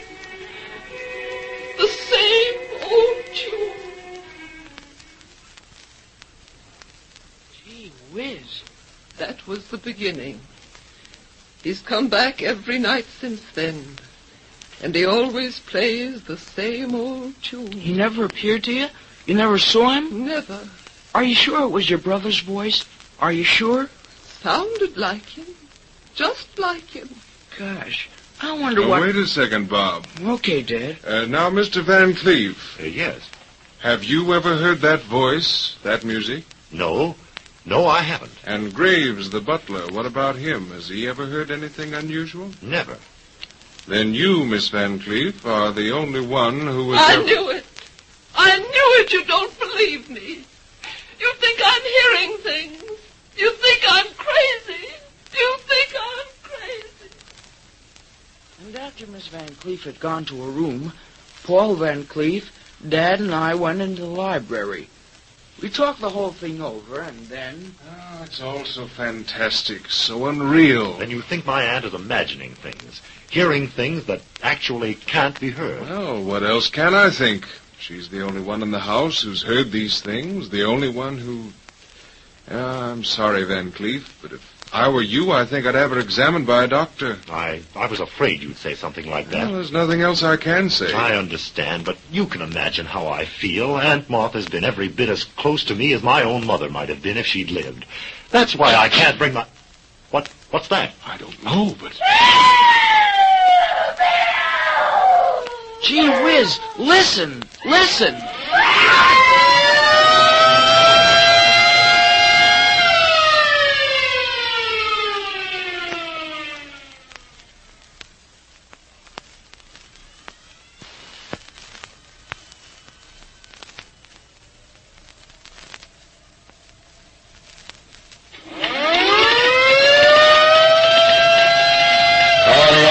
G-men, calling all junior G-men to report at once to points of duty.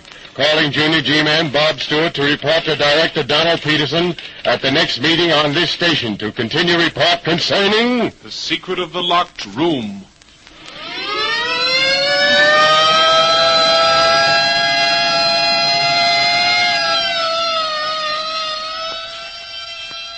The Mummers, in the Little Theater of the Air.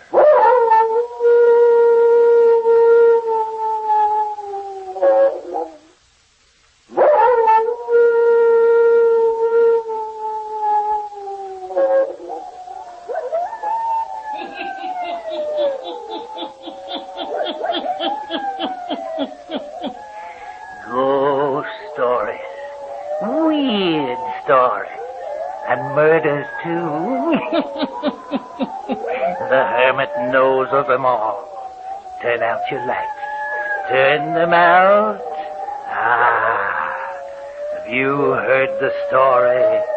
The House of Purple Shadows, eh? Then listen while the hermit tells you the story.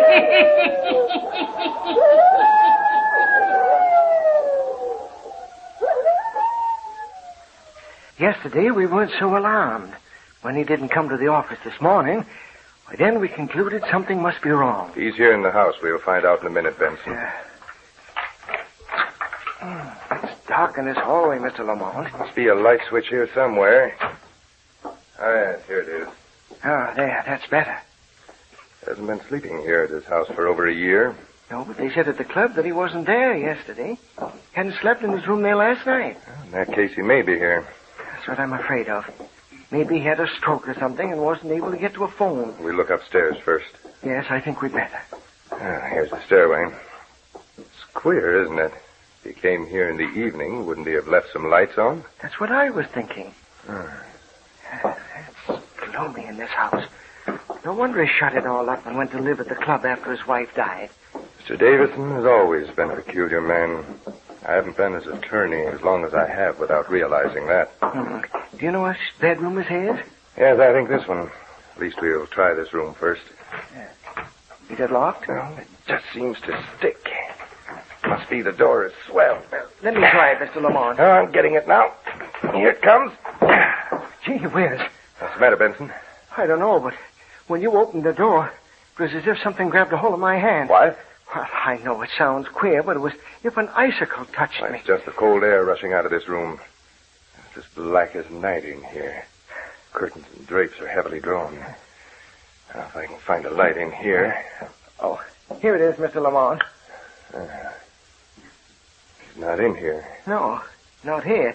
Maybe this isn't his room. If he's going to stay in the house, he'd sleep in here. This room hasn't been touched for a long time, has it? Well, I guess not. Mr. Lamont, isn't it queer that this room should be so cold? Well, no, there's nothing strange about that.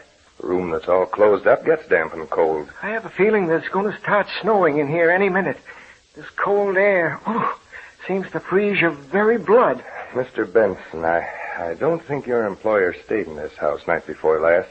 I don't think anyone's been in this house for a long time. Well, then, where is he? I don't know. We'll look in the other rooms up here. Turn off his light.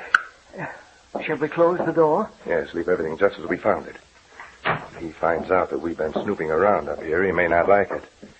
He's very peculiar. I know, but certainly he'd want us to hunt for him if he thought we were worried. If we thought he was lying up here, dead. He doesn't like people prying into his affairs. That's true. Yeah, we're looking this upstairs library. If he's not in there, well, then, means he's not here in the house. Yes. What was that? Sounded like a moan. Yes, it did. Mr. Davison, where are you? Mr. Davison? Mr. Davison, where are you? Well, he's not here in the library. No, it sounded as if it came from downstairs. Yes, I guess it did. Hurry, let's get down there. Yes. Mr. Davison, where are you? He's not here in the living room. No, but we heard a moan from somewhere.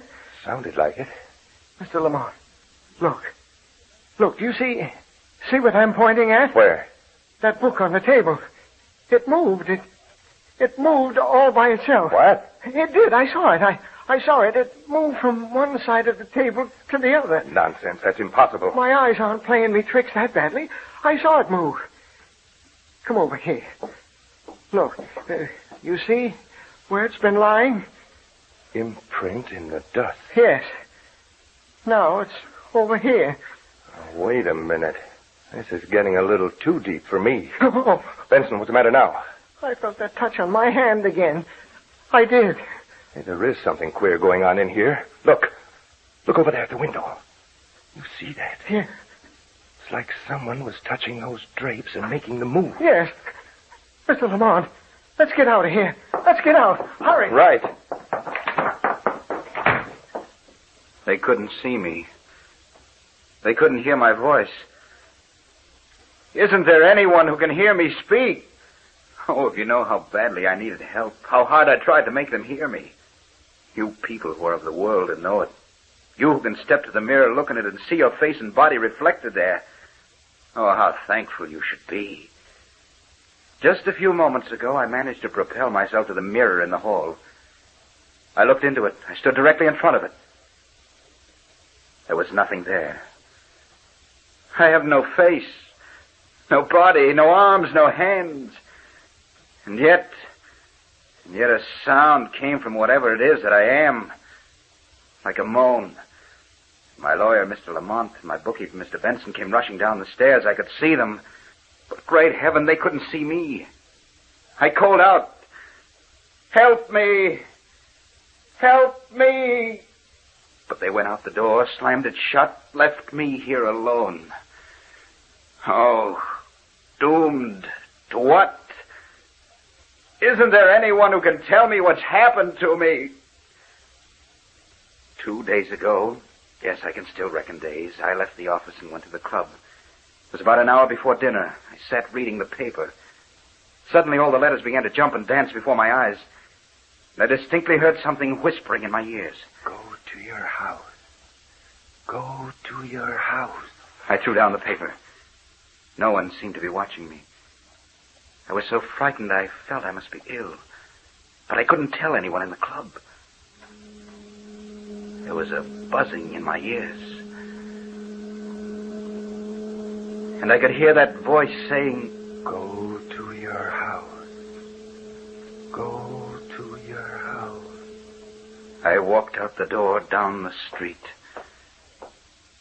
Some power seemed to be forcing me to go. I walked fast. I approached my house. I haven't lived in it since my wife died. I looked up at it. It seemed to be weaving back and forth. Black clouds hung over it. I walked up the steps. I reached the outside door. Mechanically, I took the key from my pocket, inserted it in the lock, opened the door.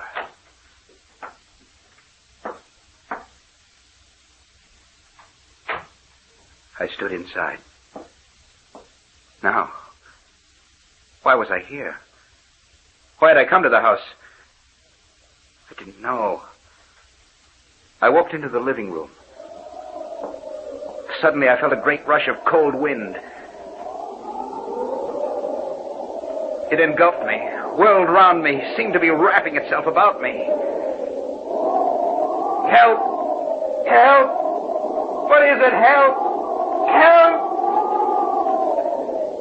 My body is freezing. My blood has turned to ice. Help!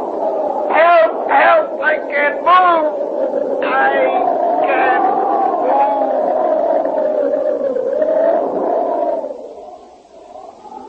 I couldn't move. The room seemed to be bathed in a purple twilight. It was then that I realized that I no longer had a physical body. I seemed to see everything in the room but myself. Look down at your hand and arm. Realize what it would mean to have the feeling of it, but not be able to see it. Can you imagine such torture? I can make things move, but I can't see the hand that moves them. Oh, horrible, terrible calamity that has befallen me. How long am I going to go on like this? What sort of a world am I living in? In the purple shadows between this and the next. Someone have mercy on me. Help me. Great heaven, someone help me.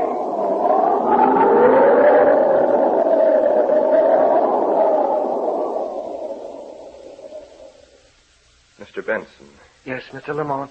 Before we go into the next room to talk to Mr. Davison's niece, I think there are a few things we should settle between us. Yes, sir. Yesterday ended a year since the disappearance of Mr. Davison. There's no doubt about it. He's dead. He must be, sir. He was kidnapped, which I'm inclined to think happened. Kidnappers must have gotten frightened and killed him. There were no ransom notes received. No, because they became frightened after they killed him. But his body? Don't know what they did with it. It's possible that though we dragged the river, it's still there. We've gone all over that before. That isn't what I want to talk to you about. It's his house. Yes. Police have been through it dozens of times since the day last year when you and I went through it. I know they have. If they saw or heard anything peculiar, they failed to mention it. As far as you and I are concerned. I've never mentioned what happened to a soul. Nor I. Been so long now, I wonder if it could have been true. I often think the same thing. According to Mr. Davison's will, the house and part of his estate is to be deeded to his niece, Loretta Hathaway. She and her husband are in the next room.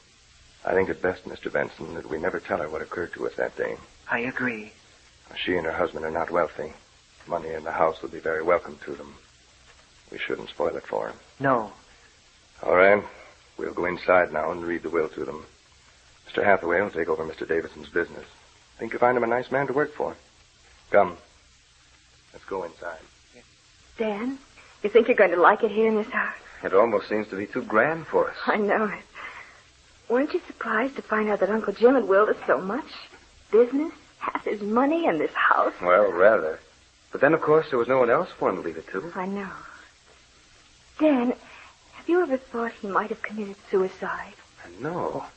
I never thought that. Mother said he wasn't always as peculiar as he was during his last years. What do you mean? Well, I remember her saying it was after he built this house and he and Aunt Mary moved into it that he began to change. You know, there's something about this place that would make anybody change.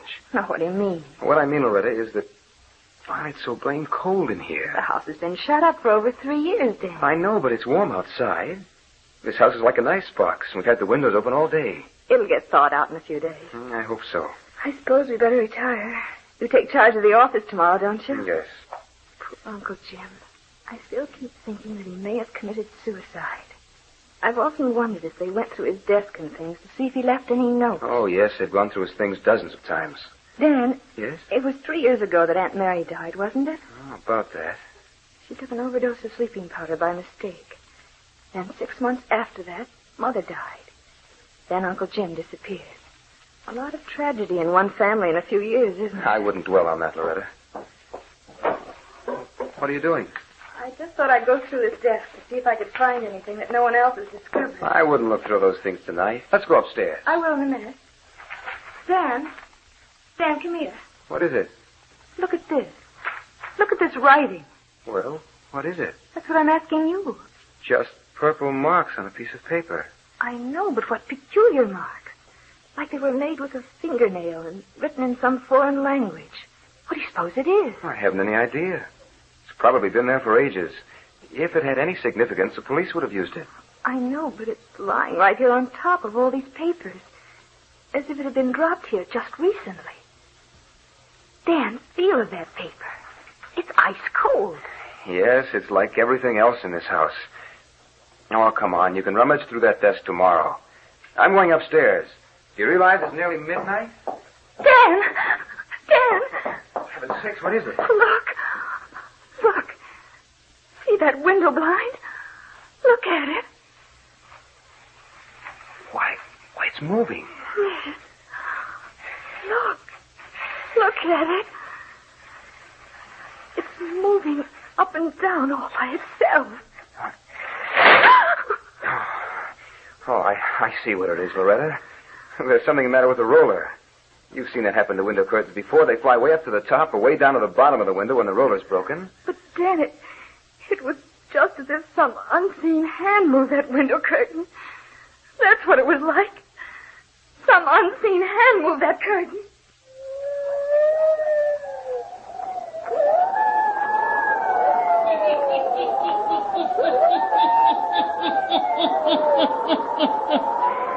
Loretta and Dan see strange things, too.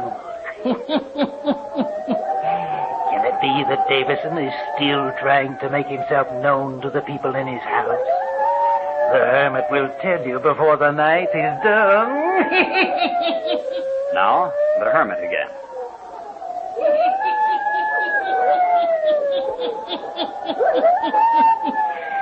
Midnight in the house. Loretta and Dan are sleeping, but not... Well, listen.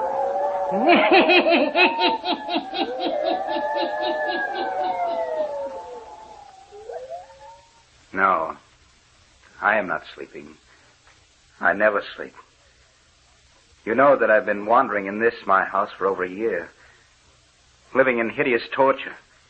Oh, I've tried to make someone understand, but it's useless. They only grow frightened, as Loretta did earlier this evening. But she didn't get frightened enough, no. I'll tell you why, what I've discovered in these long, endless hours that I've spent here. There's something strange about this place. Something horrible. You hear the wind? It's beginning again. About midnight every night it springs up. There's a queer purple glow over everything. The cold sears me all through again, penetrating to my very marrow. I know. I have no form that you can see, or I can see. But I can feel pain just the same. Such pain as you never dreamed of in your normal world. Loretta and Dan will suffer the same transformation as I have if they don't get out of this house. I've been convinced for a long time now that it must have been true that my wife, Mary, realized there was something wrong in this house. That's why she took the sleeping powders that night. She took her own life through fear.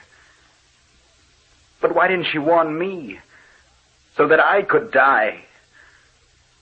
For as it is now, I may go on suffering like this for ages and centuries. There may be thousands of houses all over the world that are under a spell like this one is. There must be other people living in this strange world like I am. Here it comes again. This wind that lives in this world of purple shadows. I've got to warn Loretta and Dan. I've got to get them out of the house. I must propel myself up the stairs and open the door to their room. I'm climbing the stairs now. I can see in the night. I can see everything but myself. I think my hand is touching the banister. Now, I'm at the top of the stairs. I must open the door to their room. Oh, that wind. It's making me suffer such pain. I must warn them.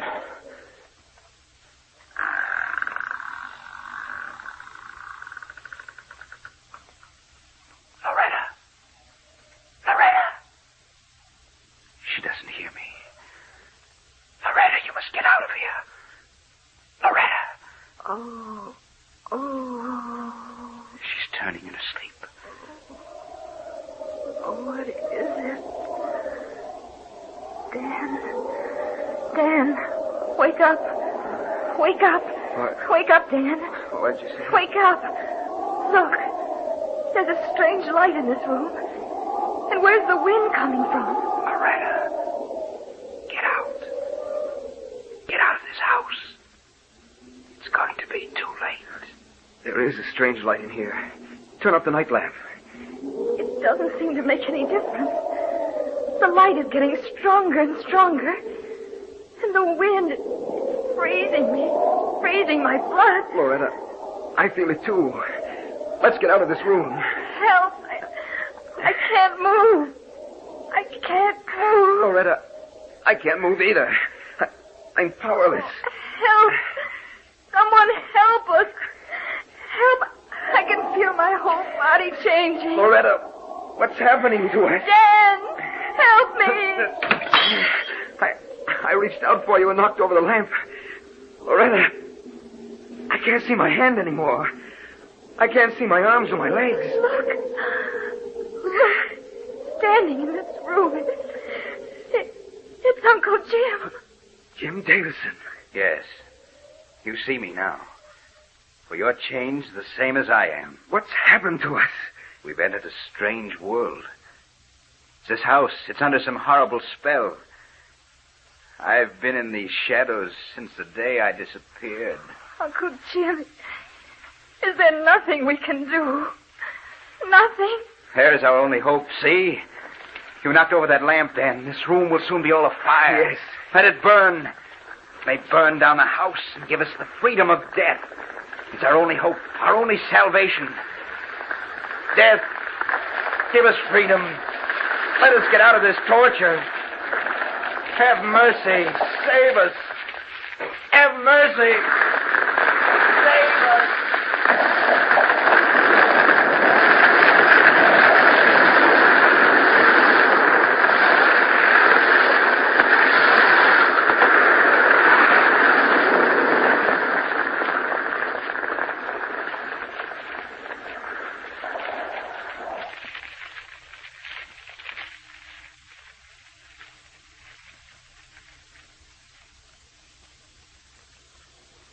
What's the news, Mr. Lamont?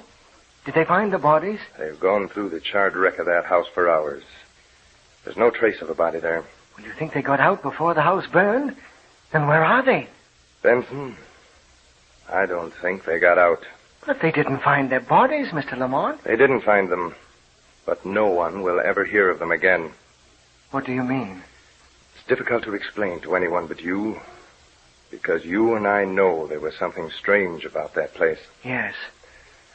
I was with the firemen when we went through the wreckage. It was their bedroom. There was nothing there.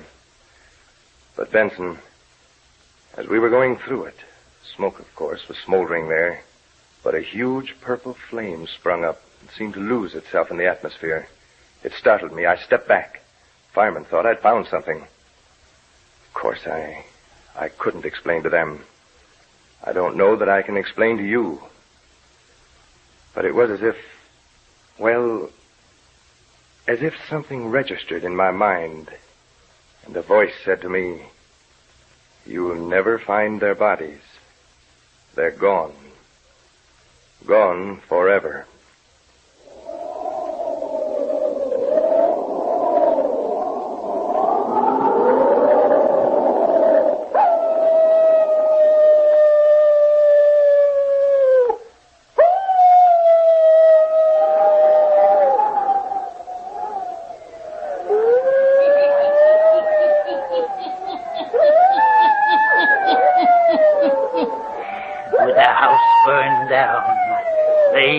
In the world of purple shadows are liberated forever. They're free, no longer tortured. Turn on your lights. Turn them on. I'll be back. Pleasant dreams.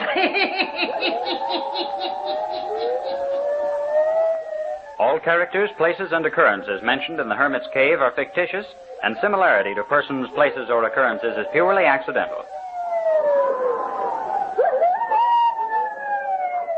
And now, a tale well calculated to keep you in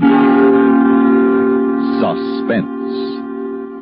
In a moment, Act One of Devil's Stone, starring Christopher Carey and Neil Fitzgerald, and written especially for suspense by Jonathan Bundy.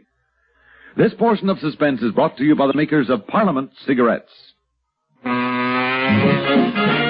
Listen, more and more people are smoking to this tune every day. Parliament gives you extra margin. Parliament gives you extra margin. The filter's recessed and made to stay neat, clean, quarter-inch away. Parliament gives you extra margin. Parliament gives you extra margin. You're smoking neat. You're smoking clean with Parliament today.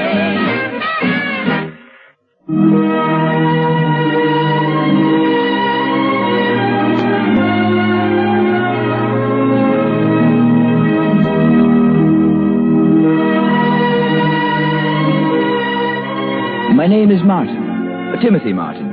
I live here in Dublin, and very nicely too, thanks to a considerable inheritance and sale of the family estate in County Kilkenny, which bought a very good price. I have a comfortable cottage, a faithful manservant by the name of Evetts, and everything else I need to live an easy, contented life, and without the need of applying myself to any sort of labor. Even my financial matters are no bother to me. They're handled by a penny-pinching old solicitor by the name of Ian Carney. And mine was a contented life. Until, that is. Until a long-forgotten uncle died and left me some property he'd owned but never lived on up in County Fermanagh, near Inniskillen. A place known as Devilstone. And then... But let me digress for a moment. I should say, let me seem to digress for a moment. And remember this, please. For it may have much to do with the strange, terrifying tale I'm about to tell you. Deep under St. Michael's Church, here in Dublin, is a crypt. It possesses most amazing properties. In it lie scores of bodies in a state of perfect preservation, albeit they are hundreds of years old. The old ones used to say it's due to some wondrous form of black magic. But modern science, modern chemistry, has exploded that ancient belief, has shown that certain gases generated by the unusual composition of the dark, dank earth in which the crypt is located, those gases have produced this amazing phenomenon. Very well. Now, a few days ago, I called Mr. Carney, my solicitor, on the telephone. I've been hoping you'd call me, Timothy. I wish to speak with you about that house and property in County Fermanagh that your uncle left you. Well, I've certainly no desire to move away from Dublin, Mr. Carney, so I've decided to rent out the old place. Rent it out? And why not, sir? You really think you can? Well, I'm quite certain I can. I doubt it. Well, as a matter of fact, an American couple by the name of Stoker left here only yesterday for a look at it. I see. I expect they'll be back here a moment now to agree to lease it for the summer. Timothy, you, showed them the pictures and description of the place? Yesterday morning. They were so intrigued by them, they were all for signing a lease then and there. You'd better to have taken their money and let them do it, my boy. Oh? Aye. Well, I'm sure I don't see why. Well, surely they're entitled to look at the place over before they take it. After all, Mr. Carney, never having been there myself, there wasn't too much I could tell them about Devilstone. Exactly as it should be, Timothy. Well, I'm afraid I don't understand you, sir. I mean that now, my boy. You will never rent it to them, nor to anyone else who goes there. Why not? Now, why'd you say that, Mr. Carney? Well? You don't know? Well, of course I don't know. Then perhaps your tenants, I should say erstwhile prospective tenants, will tell you, if you ever see them again. Now, what do you mean by... Oh, excuse me a moment, Mr. Carney. Yes, what is it, Evetts? I beg your pardon, sir, but there's a Mr. Stoker here to see you. Stoker? Yes, sir. And if I may say so, he appears to be quite excited about something, rather angry. Hello? Shall I tell him you're busy and suggest he see you another time? Timothy? Yes? No, Evetts. Have him come in, please. Very good, sir. Hello, Timothy. Oh, sorry, Mr. Carney, but I've someone here to see me. Now about Devilstone, Timothy. I think I'd better call you back. Very well, if you like. But there is something about Devilstone, its history, that you might not be cognizant of. All right, well, I'll get back to you shortly. Timothy! Goodbye, sir. Well, at least you didn't try to skip out on me. Mr. Stoker, how are you? Nice to see you again. Oh, it is, eh? Did you and your wife get over to look at Devilstone as you'd planned? We certainly did. And by heaven, Martin, if this is your idea of some practical joke... My what? Sending me alone to that ungodly place would have been bad enough. But my wife... Martin, you ought to be horsewhipped. No, wait, please. I'll have you know that as a result of your having let her go there, you and your twisted sense of humor... What? What is the matter with you, anyway? The poor woman nearly went out of her mind. Mr. Stoker, She still hasn't recovered from it. Sure, I got her back to Dublin all right. But the doctors ordered her to bed. Had to give her strong sedatives. Now, I warn you, young man, if she doesn't recover completely... Now, just a minute, Mr. Stoker. Oh, don't bother, Martin. The less you say, the less I have to see of you from here on out, the better. Here are the keys to that place. Now, look here, Mr... Goodbye, Martin. If I ever see you again, it will be in a court of law. Now, believe me, Mr. Stoker, I don't know what you're talking about. What are you so upset about? Oh, you don't, eh? Do you mean to say there's something wrong with Devilstone? And do you mean to say that you, the owner of it, don't know? We don't know what, sir? You don't know that ungodly place is haunted? What? You heard me. Haunted!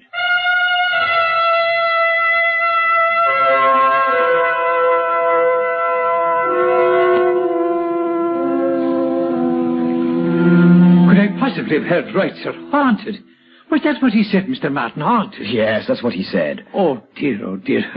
Oh, I beg your pardon, sir.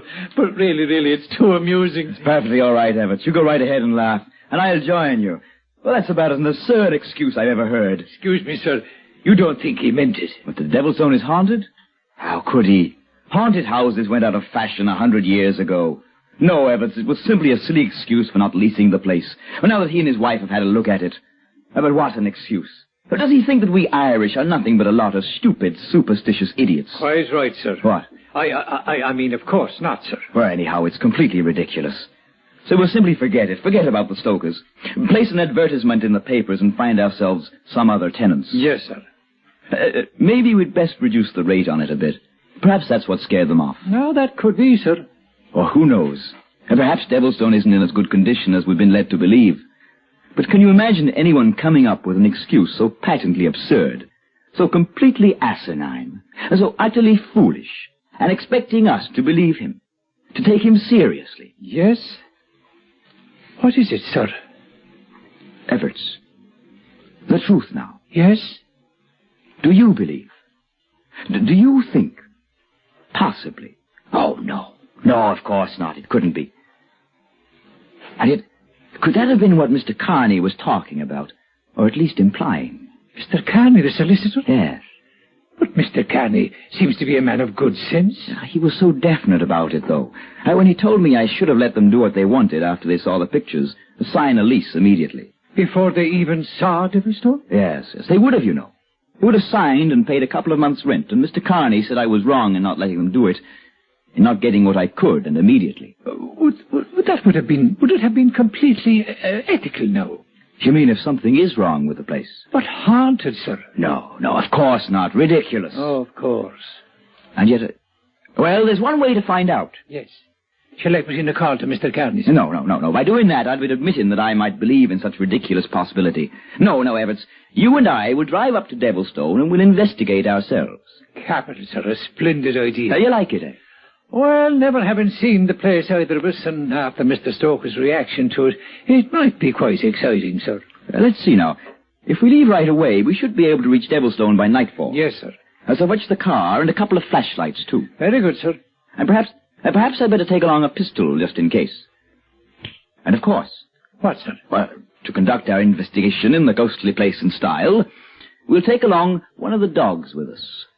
Say, Red Kim of Heatherscote. An excellent idea, sir. Now, let's get underway. Yes, sir.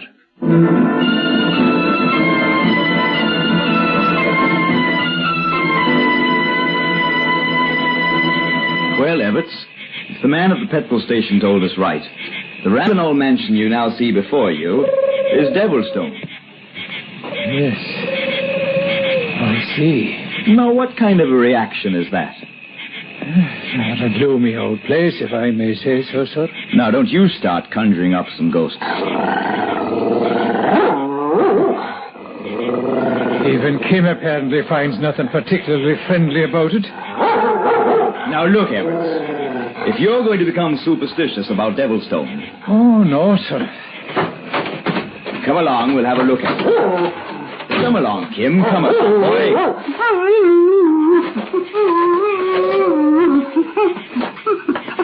Now, let me see if I can unlock this door. Yes, sir, here. I'll hold the flash on it for you. Good. I believe this is the key.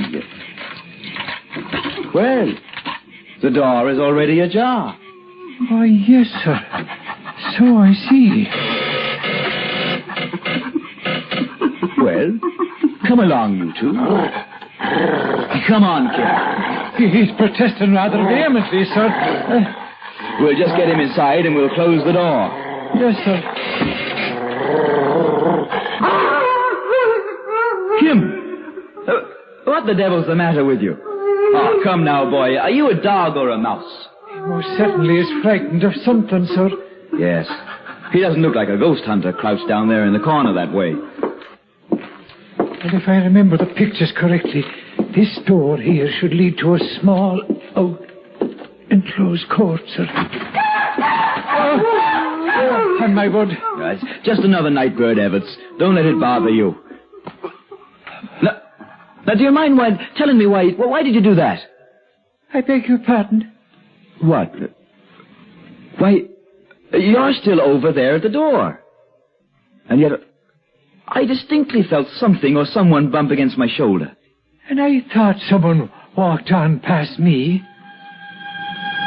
Look here, Mr. Martin. Yes? What is it?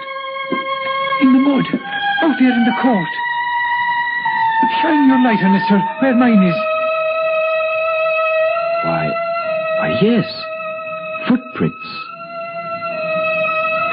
Big ones. And fresh. And do you see? More of them are being made even as we look at them. No. And yet there's no one there to make them. Impossible. I know, sir. But you're right, Evans. You're right. Back inside now, and quickly. Yes. Now, whatever is making those footsteps can't follow us. It does feel a bit safer in here.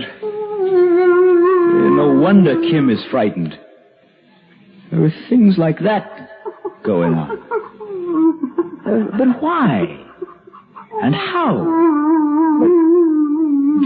Do you suppose, sir, that one of the old lamps could be lighted? Well, if they have any oil in them. And it shouldn't take us long to find out if they... Oh, now, wait a minute. Now, what are we acting this way for? It's trickery, that's all it is. It's trickery. But by whom, sir? And why? Well, that is something we shall have to find out. Now, where is Kim? Oh, there he is, still in the corner. Sick with fright. Do you suppose, sir? No, nonsense. Whoever it was that scared Stoker and his wife out of here is trying to scare us now. And I mean to find him out. Yes, but the dog, sir. And if it's true about them and that there is a ghost... Nonsense. No. We'll just look about here. Where? Now what's the matter? That door. At the other end. What? Behind you. It's opening by itself into a small room beyond. Good. Then we shall start our investigation in that room. Well, are you coming? Yes, sir. Oh, clumsy. Now you've dropped your flashlight. What? I didn't, sir. I didn't. It was knocked out in my hand. It what? Honest it was, sir. I swear it, sir. Now, Evans, don't be silly. Go on back in there and get it. Well, I really rather not, sir, if you don't mind. Oh, the door. It's closed by itself. And now we're locked in. Oh, we are, eh? Who did this? Who closed this door? Who's there? Who's there, I say? The same one. What? The same thing. What are you talking about? The same thing that struck your shoulder, that made the footprints in the mud, and that frightened poor Kim so badly. And frightened you, too. Well, I say it's trickery. Trickery. It has to be. Who's doing this? Answer me. Answer me. You'd best be gone. What? You'd best be gone. Yes. Yes. I guess we'd better. Yes, sir. No. Not a bit of it. Please, sir. Please, in the name of heaven, sir. No. We're going to stay right here, Ebbets, until we find out. You'd best be gone. No. Not until we learn just what's going on and... Where's that voice coming from? I've tried to warn you. Oh, please, sir. They have tried to scare us, that's all. Tried to scare us. Yes. Yes.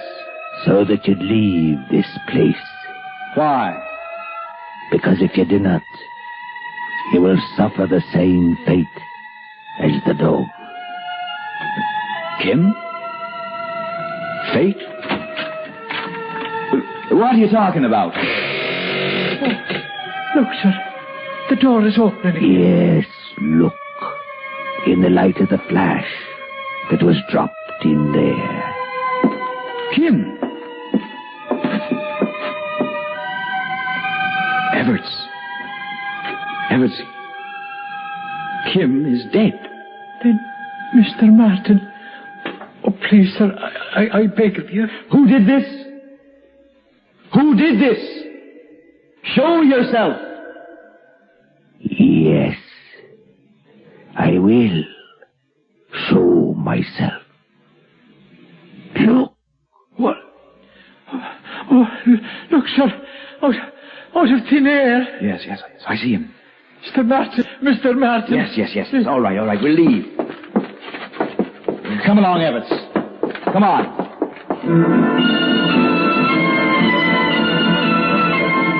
Yes, Mr. Carney. I thought at first it was trickery, or perhaps some kind of joint hallucination by Everts and myself, induced perhaps by the gloomy atmosphere of the old house, and whatever it was that Stoker had said about his wife and her being so terrified. No, my boy. But when it actually happened, that he actually appeared there before us out of thin air, this misty, tenuous, impalpable figure, and then when we found there wasn't so much as a little mark on Kim, the dog, who up to that moment had been as healthy as I. But why didn't you tell me about whatever it is in that inhabits that place when I talked to you on the phone? I tried to, Timothy, but you cut me off. And after all, I'd known about it only as a legend from hearsay. And he was a huge man and powerful, this ghost. Yes, I should say it was Jason O'Flynn, your ancestor, who built the place for his wife. It was to have been her castle. Was? Yes. But the first day she sought to enter into it, she fell, tripped upon the threshold, she struck her head, and she never regained consciousness. I see. The doctor was summoned, did all he could for her, there in a smaller room off the main salon. Yes. But she died that night. And then Jason O'Flynn swore by the book that no one would live in that house but he, until his body turned to dust. He walked out of that little room then, and was never seen again. And ever since that time... But now you know the rest. Wait. Yes? Until his body turns to dust. His own words.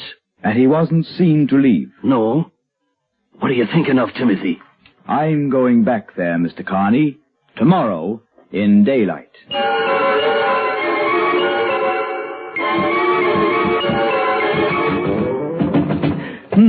I just don't get it. And I certainly found no signs of hollow walls or hidden panels on the floors above, sir. And yet, Everts, somewhere close to that small room. Don't you think it best we simply leave the place and... No. No one but he. What? Until his body turned to dust. What, sir? And although there must have been other people about, he wasn't seen to leave. And to me, Everts, that means only one thing. Somewhere in this house lies the key to this mystery. But we've been here most of the day, sir, and we've found nothing. And it's getting on towards dusk. I know. But until I find some... Oh, sorry, sir. Let me help you. The old rug was so badly wrinkled, it's no wonder you tripped. Wait. Everts. Listen. Very hollow floor, I should say. Here. Help me fold this rug back. Yes, sir. Here now. And look. A sort of trapdoor. And fitted in the floor so tightly. Yes. And this. It looks like a seal around the edge. Why, yes, sir. And a heavy lifting ring. Well, then give me a hand. We'll see if we can raise it. Now. Oh, it's very tight, sir. Yes. But the seal is giving way a little. Put everything you have into it now.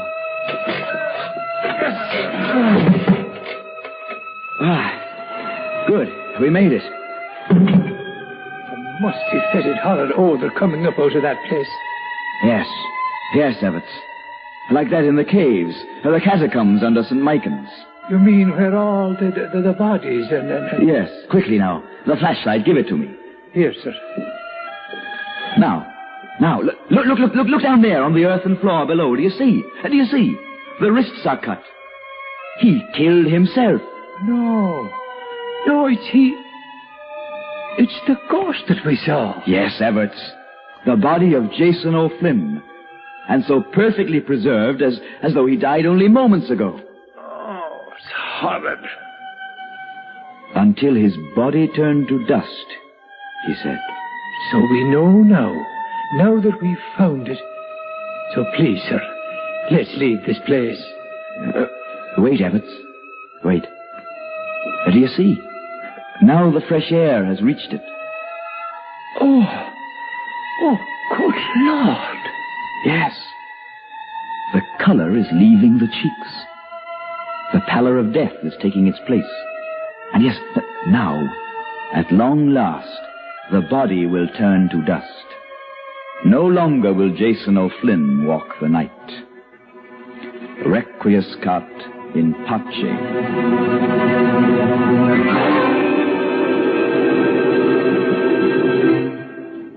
Suspense. You've been listening to Devilstone, starring Christopher Carey and Neil Fitzgerald, and written especially for Suspense by Jonathan Bundy.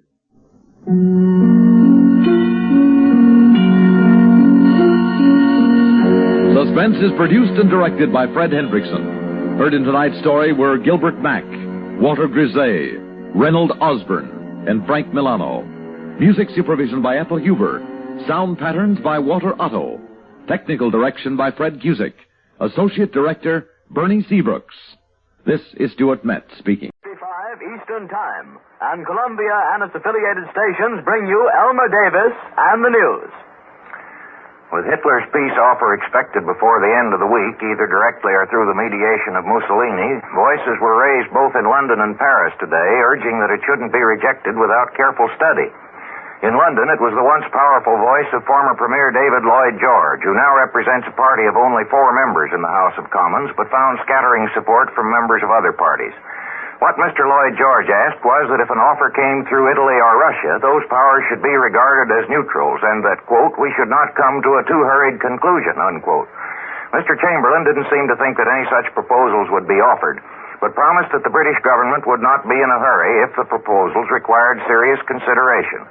This seems to have roused some suspicion that the government was weakening, in spite of Mr. Chamberlain's earlier remark that no mere assurances from the present German government could be accepted by us.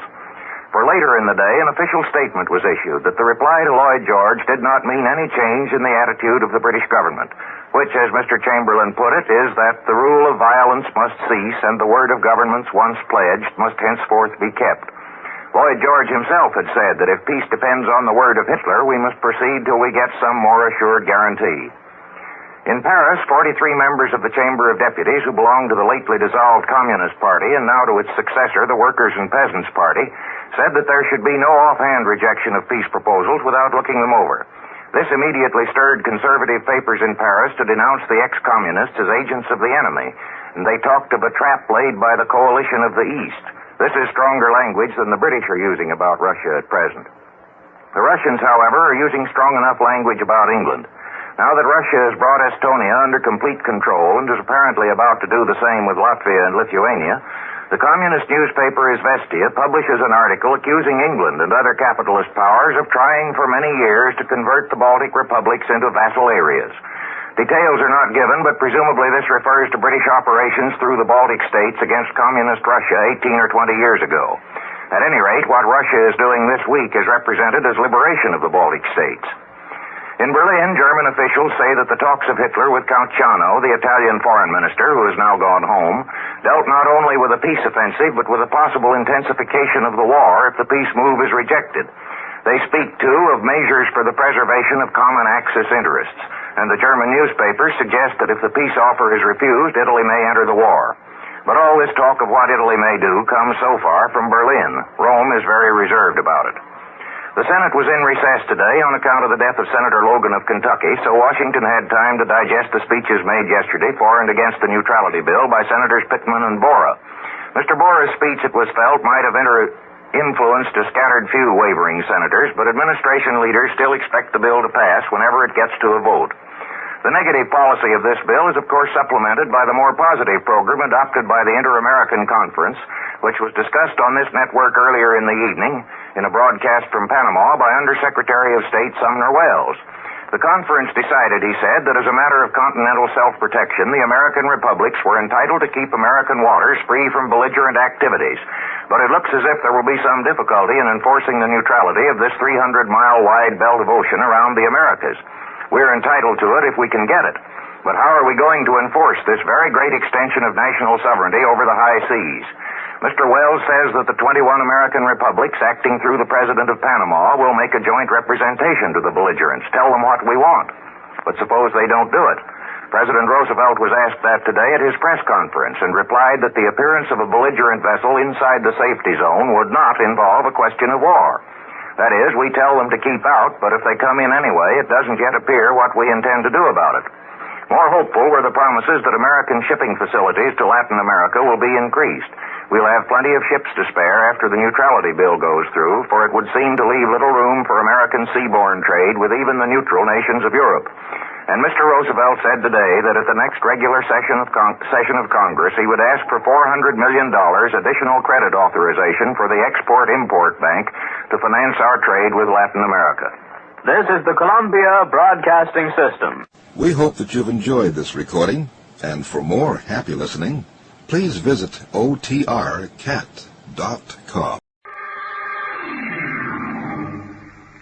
Mystery is my hobby.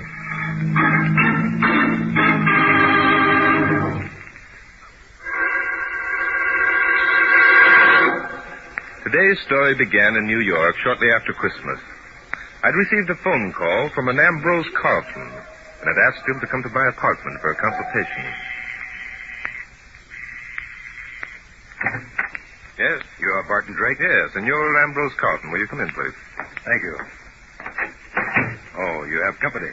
Mr. Drake, I asked especially... Yes, I know. You asked especially to see me alone. However, since if I decide to take your case, Inspector Danton would work with me, I thought it would save time and bother if I asked him to come to my apartment to listen to your story. This, then, is Inspector Noel Danton, your co-worker? That's right. And how are you, Mr. Carlton? Good evening, Inspector. Well, Mr. Drake, have you given any thought to my proposition? I have, and I'm in favor of it. Splendid. And you, Mr. Drake? Well, I share the inspector's enthusiasm for a trip south, and yet... Yet you doubt the credulity of my story? No, not at all. I don't for the moment question the value of your original paintings, or the fact that someone's trying to steal them. Oh, Bart, why not forget for once that murder's your hobby? Let's go down to Florida and sit in the sun and watch the bathing beauties bathe. Florida bathing beauties, Inspector. Never bathe. Never bathe? Now, wait a minute, I Bart. mean, of course, in the ocean, Inspector. Oh. Mr. Drake, the man who is attempting to steal my paintings is Brian Quirk. You're sure of that? Brian Quirk? Hey, that is something. He's the most famous international cook out of captivity. You're quite right, Inspector Danton. He would stop at nothing to obtain possession of my Rembrandt. And what makes you so positive, Mr. Carlton, that it's Quirk who's attempting to steal your paintings? Quirk himself has told me so. Quirk told you so? Yes. On several occasions, Brian Quirk has called me on the phone and stated flatly that he intends to possess my paintings. Quirk is noted for that sort of thing. He's a shrewd operator. 3 days ago, Mr. Drake, one of my servants was murdered. Murdered? Well, now you're talking our language. Shall I make our reservations, Bart? Just a minute, Inspector. Huh? Have you reported this murder to the police, Mr. Carlton? Of course. They investigated and learned nothing except that Leopold was shot by a man who was attempting to steal the paintings. How do you know that? Leopold was not killed instantly. He lived long enough to explain that he had been attacked while on guard in the very room where the pictures are kept. I see. And the police have been unable to uncover any clues that might lead to the identity of the murderer? The identity of the murderer is already known, Mr. Drake. Brian Quirk left his calling card. A note pinned to the floor with a dagger. Say, I saw that gag work in the movies once. It was called The Clutching Hand or The Hooded Terror or something like that. I assure you this is no movie, Inspector Denton. Oh. So the police have abandoned any further attempts to run down Brian Quirk. Is that right, Mr. Carlton? And I can't blame them. They did what they could. Obviously, this man Quirk is shrewd beyond human conception. No man is that shrewd, Mr. Carlton. All criminals are possessed with at least one weakness. I imagine that weakness with Brian Quirk is his vanity. Eventually, it'll lead to his downfall. Well, I hope you're right. Frankly, Quirk's attitude is something of a challenge. I dislike to think that he can outsmart me. Yes, but on the other hand, you have your other servants to consider. If more murders result from Quirk's attempt to steal your paintings, you will feel personally responsible. Mr. Drake, it will be worth $10,000 to me if you'll come to Florida and take over my case. 10 grand, that's a lot of dough, Bart. Yes, it is, Inspector. If at the end of a week's time you feel that apprehending Brian Quirk is beyond your ability, I will pay you the $10,000 and you may return to New York. Hey, that's fair enough, Bart. And what of your paintings, Mr. Carlton? Well, I suppose I shall have to dispose of them. I can't continue to be responsible for the lives of the people in my employ. Splendid. Inspector, make reservations on the first available plane to Miami.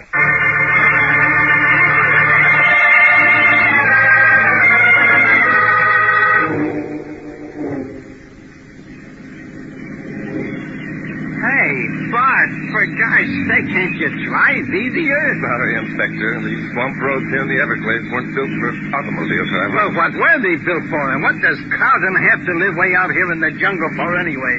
And why didn't he meet us at the airport? Inspector, I think you're annoyed because you didn't get a chance to watch the bathing beauties. I'm not annoyed. I'm doggone sore about it. Hey, Inspector, you're magnificent. Yeah? Well, why didn't Carlton tell us he lived way to heck and gone out of here instead of in a nice, cool, stucco bungalow on Miami Beach like any sensible man would? I suspect that Mr. Carlton didn't want to discourage us, Inspector. Discourage us? I've been discouraged ever since we stepped off that plane. I guess this is it. Well, for crying out loud. Look at that wall with the barbed wire on top. Yes. And Mr. Carlton said he had his home protected against thieves. I guess this was what he meant. There's the house beyond the wall. Yeah. You can barely make it out in this dim light. Listen. What's that? It's the voice of the swamp, Inspector. Come on, let's go up and announce ourselves before it gets completely dark. I don't know why Carlton couldn't have left that iron gate open so we could drive up to the house. I imagine Brian Quirk was disappointed also, Inspector. The gate seems to be locked. Yeah, there's a rope hanging through the slot. Shall I give it a yank? Yes, it's probably a latch string. Here goes. Jumping Judas, what's that? Sounds like an alarm bell. Here comes someone. Yeah, he come out of that little house. Hey, he's got a gun. He's probably one of Mr. Carlton's guards. He's a regular giant, isn't he? Hello there. The alarm bell she rings and Carlos comes quick. Yeah, well, shut it off. It's getting on my nerves. Si, senor. You are senors Drake and Danton, si? That's right. We're Drake and Danton. Mr. Carlton's expecting us. Si. I will open the gate. Thank you. Be careful, senors.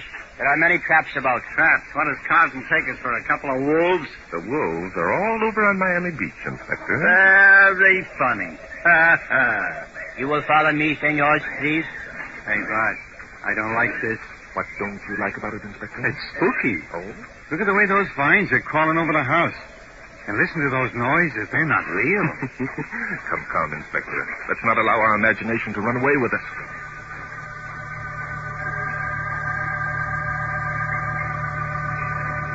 Hey, listen. Yes, I hear it. Now, don't tell me that's my imagination. That's organ music. It certainly is, Inspector. You will follow me, please. Come on, Inspector. Hey, there's someone coming from the house. Yes. Oh, it's Mr. Carlton. Are you disappointed because it isn't a spook, Inspector? Good evening, gentlemen. Welcome to Hurricane Manor. I must express my regrets at not being able to meet your plane. You're not half as regretful as we are. Look, Mr. Carlton, why didn't you tell us you lived way out here in the swamp? For the very reason that unhappy expression is on your face, Inspector Danton. Unhappy? Me? You're disappointed in my home.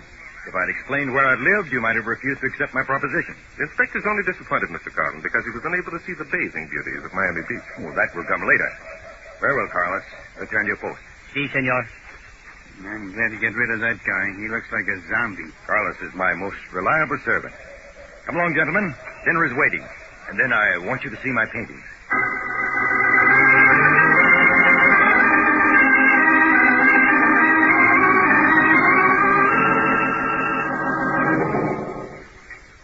Well, I got to admit that your cook knows how to put together a meal, Mr. Carlton. Thank you, Inspector.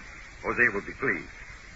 Are there any questions you'd like to ask before we look at the paintings, Mr. Drake? Yes, several. Just as a matter of curiosity, we heard organ music as we came up the wall. That was Laura. She's my secretary. Uh-huh. She plays beautifully, doesn't she? Yeah, but sad. What's the matter? Is she unhappy about something? I'm afraid that the atmosphere of Hurricane Manor creates a sad mood, Inspector. That I can understand. Laura is very young and beautiful. She doesn't like it here, and I can't blame her. Then why does she remain? The answer to that is simple. I need a secretary. Laura needs money. And I can afford to pay her a large salary. I see. I suppose that living in this remote section of the Everglades is part of your plan to frustrate Brian Quirk's attempt to steal your paintings. That's exactly right, Mr. Drake. Frustrating Brian Quirk has become an obsession with me. I will stop at nothing to capture the man. And Quirk will stop at nothing to obtain possession of your paintings. Correct. It's become a sort of game with us. I see. That's why you brought the paintings to this old house and challenged Brian Quirk to steal them. Yes, and he will accept the challenge, too. This is to be the showdown between Brian Quirk and myself. Come along. I want you to see my paintings.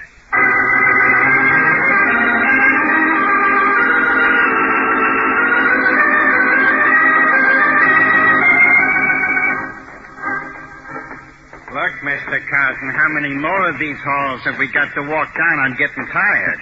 Inspector Danton, you flatter me. Flatter you? What do you mean? I only asked a simple question. Yeah, but a very pointed question. Would you believe that this is the third time we walked down this same hall within the past 5 minutes? Are you kidding? Oh, not at all. Rooms and corridors are so arranged that a stranger can easily become lost. Walking you down this same hall 3 times was a test. I suppose that's all part of your plan to confound Brian Quirk. Is that right, Mr. Carton? Exactly. And here's another. What? A door? What's confounding about that? I'll show you. Open the door, Inspector. Huh? Open. Okay. Jumping Judas. You see? Well, that's very ingenious. I suppose all of the doors in the house are equally well equipped with burglar alarms. Not only the doors, Mr. Drake, but the wire atop the wall that surrounds the place. And all of the windows. With that kind of a setup, what are you scared of? Brian Quirk succeeded in getting over the wall once, Inspector Danton. He murdered one of my servants. It was only because he touched off one of the alarms at the downstairs window that he failed to get inside the house. Yeah, but... The alarms on the windows ring bells all over the house and in the guardhouses. They also switch on automatic floodlights. And still Quirk got away. The man is a genius. There's one thing that puzzles me, Mr. Carton. If all the doors in the house are equipped with alarms, why is it that they don't ring when you or someone else opens them? Because of this. You see, it is possible to open the doors without touching off the alarm. But your servants? I alone know the combination. Whenever I wish the servants to move about the house, I temporarily disconnect the system. Except for the one in this room. Oh, then it's here where your paintings are kept. Yes. Step this way, please. Thank you. I'll turn on the lights. There they are, hanging on the wall. They are beautiful. Not bad at that. Say, the guy who painted those things must be a comer, all right. Rembrandt was the greatest master of them all, Inspector. You're fortunate to have such valuable possessions, Mr. Carton. Well, I hope that the time will come when I can feel fortunate, Mr. Drake. Since I bought them a year ago, they've brought me nothing but grief. I see what you mean. By the way, did you install the indirect lighting system that brings out the rich color tones? Yes. You see, the wall paneling being dark, it was necessary... Hey, what's that? Sounded like a scream. There it goes again. Good heavens, it must be Laura. She... Good Lord, gentlemen. Brian Quirk has arrived.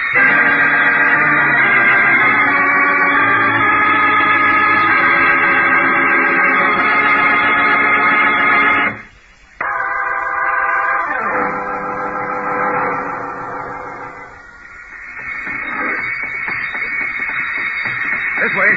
The scream came from the organ room. Better get out the gun, Inspector. Don't worry, I got it out. Here we are.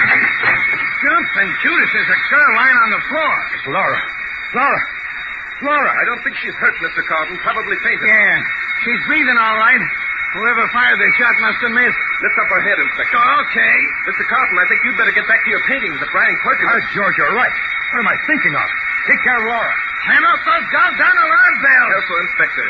Here, you better carry the girl over to this house. Yeah, good idea. I wonder what scared her. Never mind that now. Put her down easily. Oh, yeah, putting her down easily.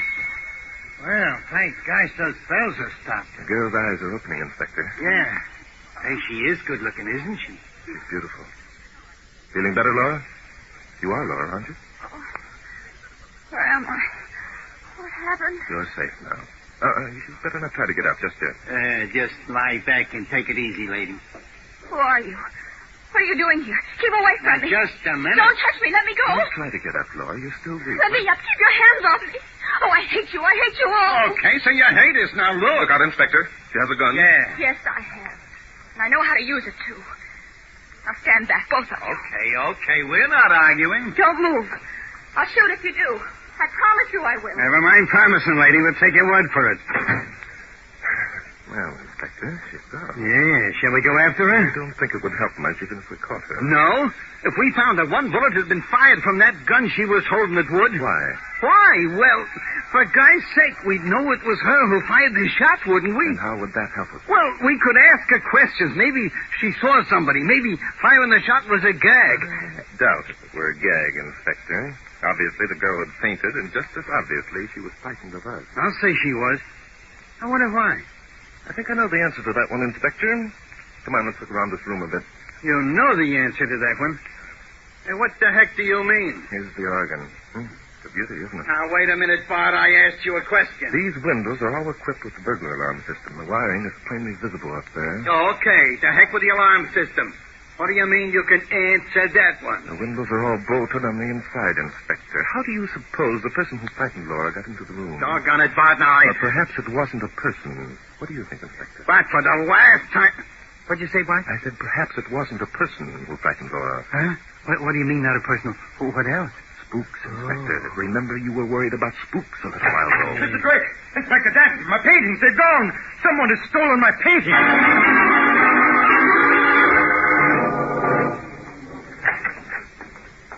You must see for yourself. I can't believe my eyes. It's incredible. It simply cannot be. There. Look. Well, they're gone all right. Yep, they're gone. The wall's as bare as Mother Hubbard's cupboard. How could it have happened? How could it? Every door and window was protected with alarms. There were guards everywhere. When could it have happened? I'm afraid the answer to that question is obvious, Mr. Carlton. It happened when we ran down the hall to investigate the shot and scream. Say, that means that the babe must have been in on the deal. No wonder she acted so screwy. That reasoning is ridiculous, Inspector Danton. Laura's characters are absolutely impeccable. I had her investigated. And what about your other servants, Mr. Carlton? They're all beyond reproach. Besides, there is one thing that both of you have overlooked in your reasoning. Yes, what's that? It would be foolish of any of the servants to steal the paintings. They're too rare, too valuable. If offered for sale, they would be spotted immediately. Wouldn't the same theory hold true if Brian Quirk... No. Quirk is a man of culture and taste. He wants the paintings for their own pleasure, not for their monetary value. I see. Well, Mr. Carlton, I don't think you'll have to worry about the loss of your paintings. I'd worry about them? What the deuce are you saying, man? Just this. Quirk apparently got into your house, but not without setting off the alarm system. Could he get out without causing a similar disturbance? By George. Say, he couldn't, could he? That means that guy must be floating around here somewhere. Exactly. Now, I propose that you spread the alarm, Mr. Carlton. And, Inspector, we conduct an immediate search of the grounds. A man with two large paintings in his arms would have little chance of escaping unnoticed.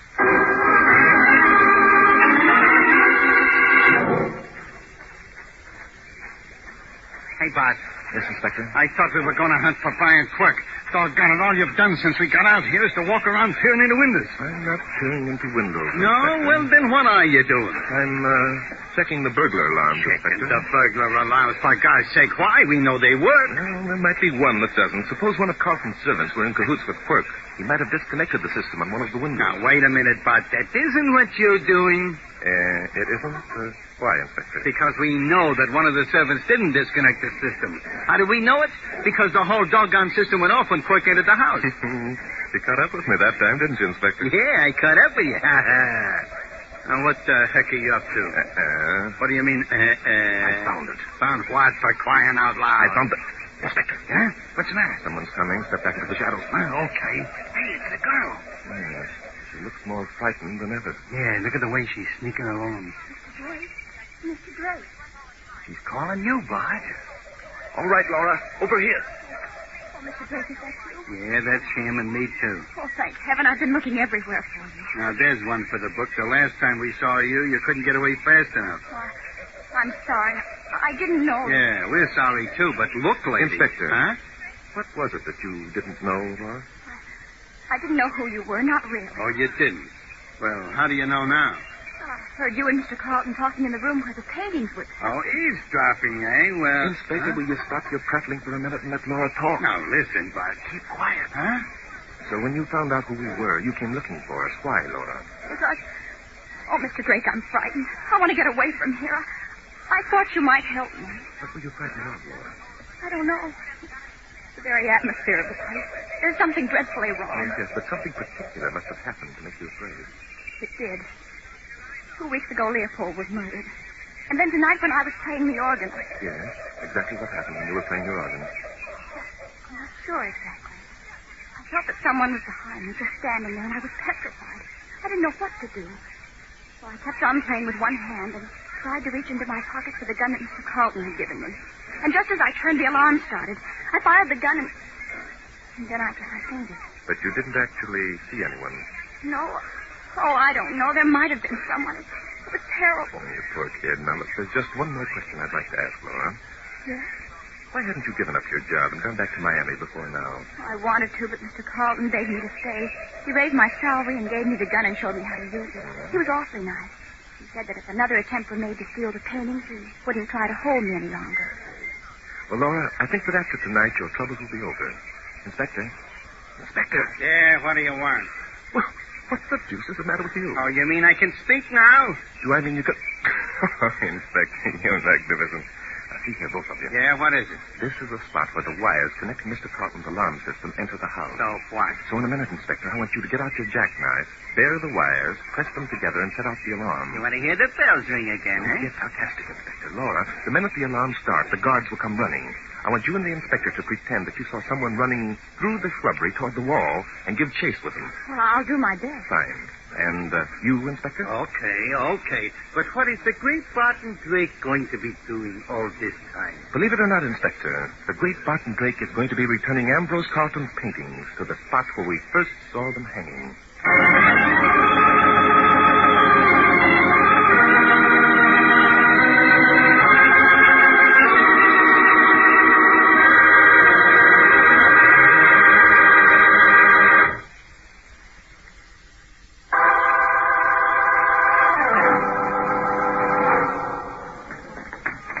Just a minute, Mr. Carlton. It wasn't our fault Brian Quirk got away. Whose fault was it, then? You were both outside the house when the alarms went off. Well, you were outside, too, and so were all your guards. Laura, there's no point in you staying longer.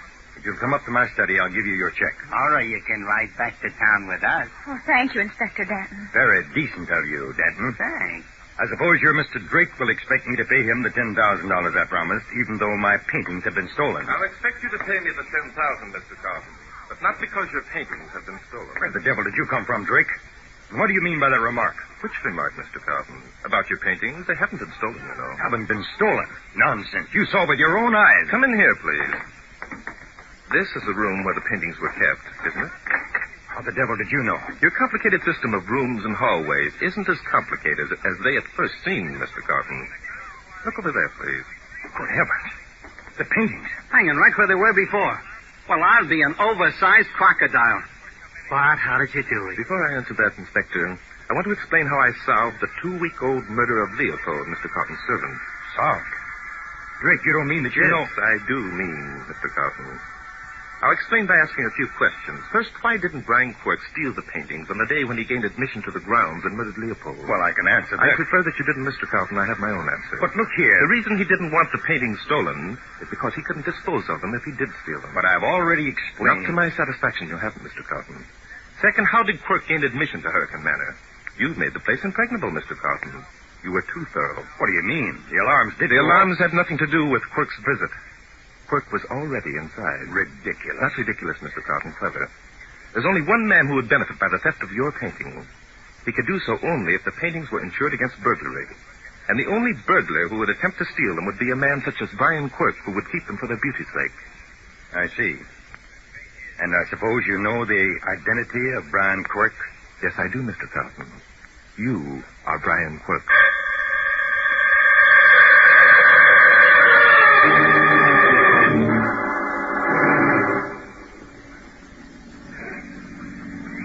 Mr. Drake, it's so good to get away from that terrible place. I can hardly believe it. Yes, I can appreciate your point of view, Laura. I think it's wonderful the way you figured out that Mr. Carlton was really Brian Quirk. Thank you, Laura. And I also think it was wonderful the way you took the gun away from him when he tried to shoot Inspector Danton. Thank you again, Laura. There's one thing that bothers me, though. Oh? What's that? How did you know the paintings were hidden in the false panels behind the real panels where they were originally hung? There's several reasons. Carlton, or Brian Quirk, had gone to elaborate plans to have his paintings legitimately stolen. The murder of Leopold and the soundings of the alarms, they were all designed to give an impression that someone was definitely after them. And Mr. Carlton knew that even he couldn't get the stolen goods out of the house, so he decided to hide them in the house itself. That's right. You were part of the plan to make everything seem logical. Because of all that had happened, you were certain that someone was actually trying to get into the house and steal the paintings. Isn't that so? Oh, yes. I'd become so jittery that I kept imagining things. How did you know the paintings were hidden behind the panel? Well, for one thing, when pictures are removed from the wall on which they've been hanging for some time with light on them, there's always a faint outline of their shapes. And there were no outlines on the false panel? That's right. Also, the pictures were hung from brackets in the molding above. And there was no sign of a bracket when the false panel appeared. I was quite sure that Brian Quirk would never stop to remove the bracket. Oh, Mr. Drake, you're simply wonderful. Oh, nuts. Oh, well. You're still there, are you, Inspector? Gotten over your gripe yet? No. No? Well, you will, I'm sure, when we reach Miami Beach. Are we going to stop there? Of course, Inspector. We've got to have a look at those bathing beauties. Say, but that's, well... But, Mr. Drake, I thought that... Not at all, Laura. Not when I have such charming company as you. Not when there are bathing beauties to observe. It's going to be a pleasure to forget that mystery is my hobby.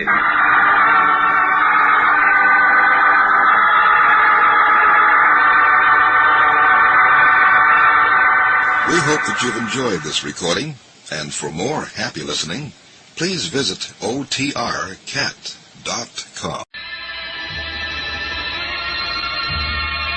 Mystery in the Air, starring Peter Lorre, presented by Camel Cigarettes.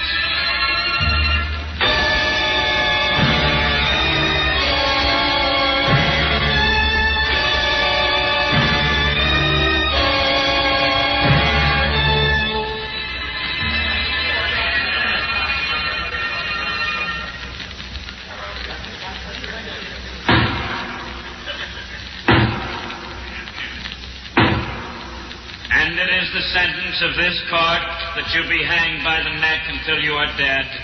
And may God have mercy on your soul.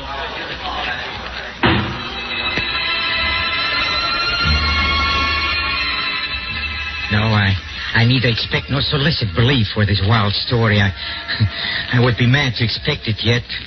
Mad I'm not, and very surely I do not dream, but while there is still time, I don't know why, I feel compelled to report a series of mere household events and their consequences. These events have terrified, have tortured, have destroyed me.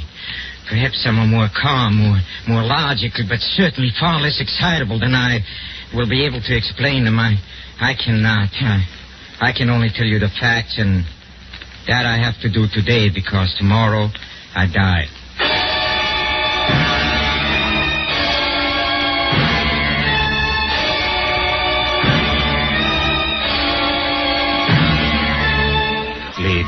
Each week at this time, Camel Cigarettes bring you Peter Lorre in the excitement of the great stories of the strange and unusual, of dark and compelling masterpieces culled from the four corners of world literature. Tonight, Edgar Allan Poe's immortal American classic, The Black Cat. Mystery in the Air, starring Peter Lorre. Brought to you by Camel Cigarettes.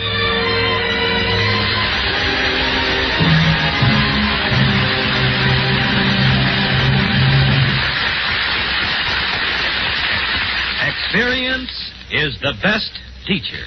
Try a Camel. Let your own experience tell you why more people are smoking Camels than ever before. Give your T-Zone the experience of enjoying a Camel. And see if you don't join the millions of other smokers who say, Camels suit my T-Zone to a T. Your T-Zone, that's T for taste and T for throat, is your true proving ground for any cigarette. See if Camel's rich, full flavor isn't a delightful experience for your taste. If Camel's cool mildness isn't more than welcome to your throat, try a Camel.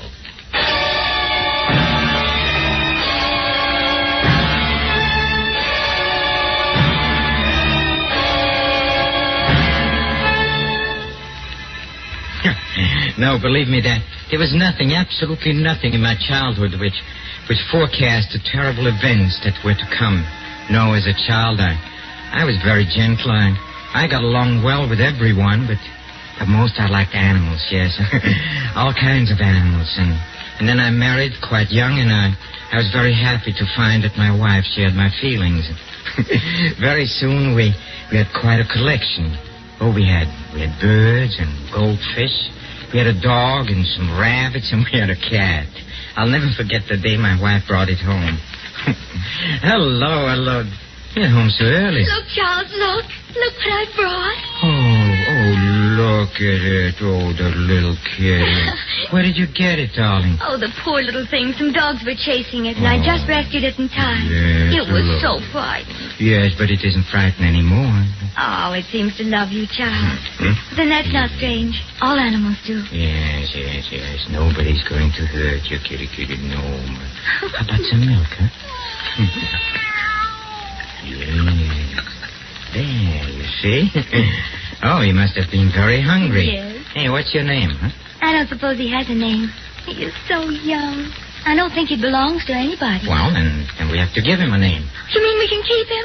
Keep him? What are you talking about? He has no home. We can't turn him out in the streets, can we? Oh, Charles, I was hoping you'd let him stay. Of course, but he must have a name.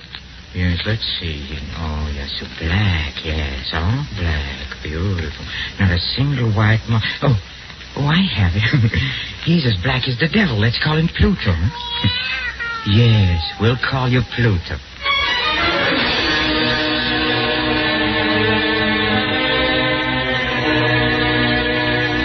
Well, Pluto grew up to be a remarkably beautiful cat, and of all the animals in our house, he became my favorite and my playmate, yes. And until it all changed, yes. And as the years went on, my character suffered a radical change, and everything changed.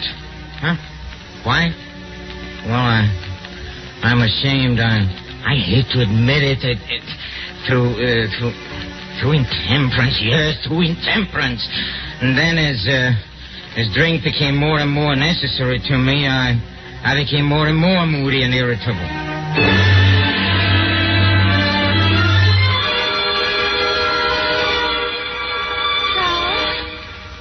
Where are you going? I don't have to tell you where I'm going. Oh, Charles, what's happening What do to you me? mean, what's happening to me? Well, you never used to go out every night to those vile Please places. stop nagging. Stop it. I go out because I can't stand listening to you. Nag all day long. I don't know what's come over you. There, see? Why don't you learn from Pluto? It's only a cat. He doesn't ask me where I'm going. Yeah, that's right. You never do, no. Come here, Pluto.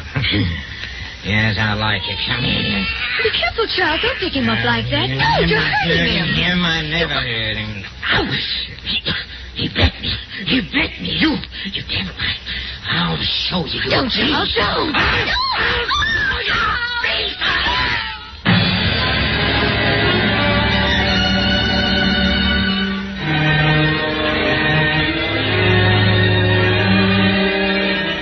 Yes, I hate to admit it, but I was so furious I kicked Pluto, and I kicked him again and hard, and the next morning I saw that his ear was torn, and I was filled with remorse for what I'd done.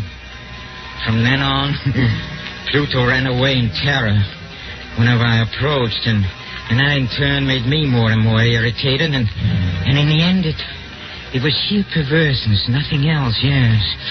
Sheer and unexplainable perverseness that made me do what I did. I blush to admit it, but one morning I strangled the poor animal. Yeah, I killed it only because I knew that it had loved me, and because it had given me no reason for offense. No, I'm offering no excuse. I'm only recounting what happened.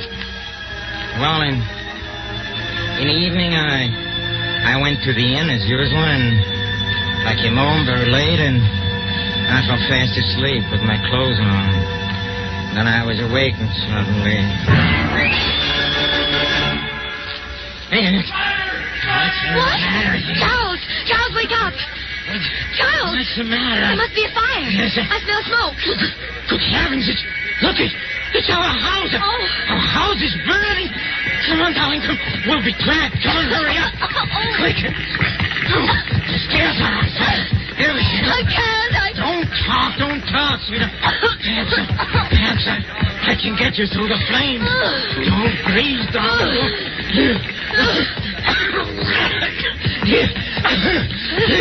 Here's the front door.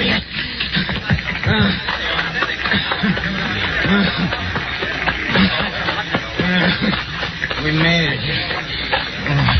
We're safe. Oh, Charles. Look, our house. Anybody else in there? No. Somebody else. Just as well. Never could get them out now. Are you the owner? Yes. That was our house. Well, you haven't got much left then. We can't save it now. Stand back, everybody. The roof's going to fall in. Stand back. Let go.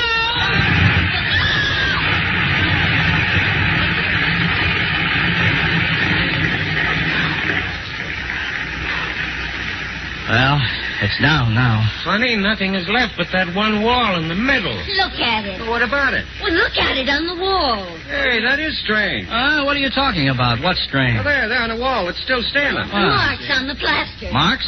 What marks? What's the matter? You blind? Right up there on the wall, that black figure.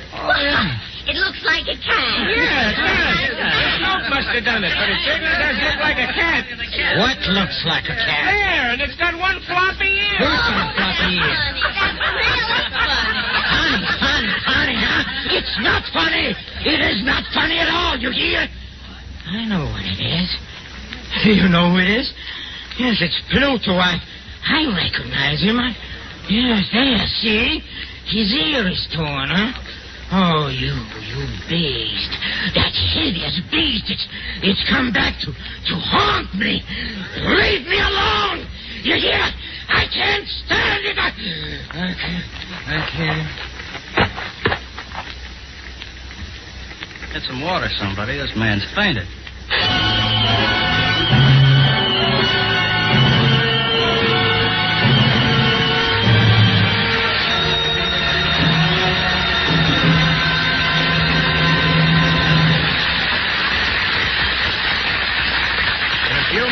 Mr. Peter Lorre will bring us the climax of tonight's Mystery in the Air when Camels present Act 2 of The Black Cat.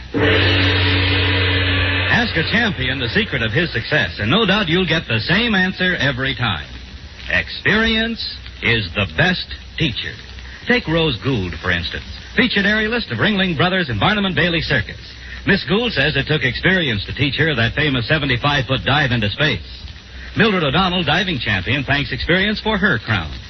Yes, they all learn from experience, just as smokers everywhere learn from experience about cigarettes.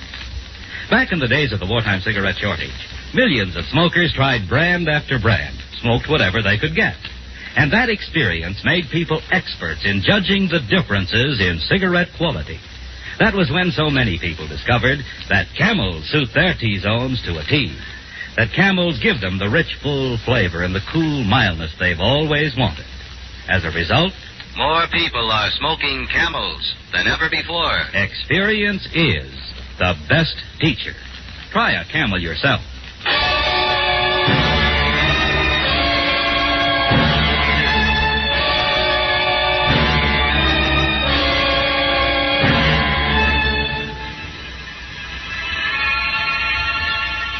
The black cat is dead, killed by its master.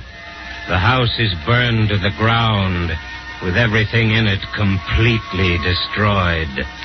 Now the scene is the almost deserted, candle-lit tap room of a local inn. Don't you think you'd better go on home, sir? It's getting late. Home, huh? You should see the terrible place where we're living now. Yeah, I heard you lost everything in that fire. Lost everything? Yes, I lost everything. I lost my house. I lost everything. Well, how about that black cat of yours you used to talk about all the time? Huh? What was his name? What was his name? Pluto. Oh, Yes, Pluto's gone, too. Oh, I tell you, I miss him. I miss him very much. And if you miss him that much, why don't you get another cat? Give me a drink. No, it's getting pretty late, sir. I mean, Well, won't your wife be expecting you? Give me a drink. Yes, sir. I'll have to fetch another bottle. Why don't I get another cat, huh?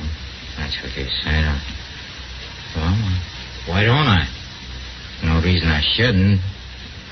There's no reason to be in the deeps of despair just because of a cat. If I get another cat, maybe I'll be able to forget him. What's that? Oh, it is a cat now. Yes, it's sitting on top of the table.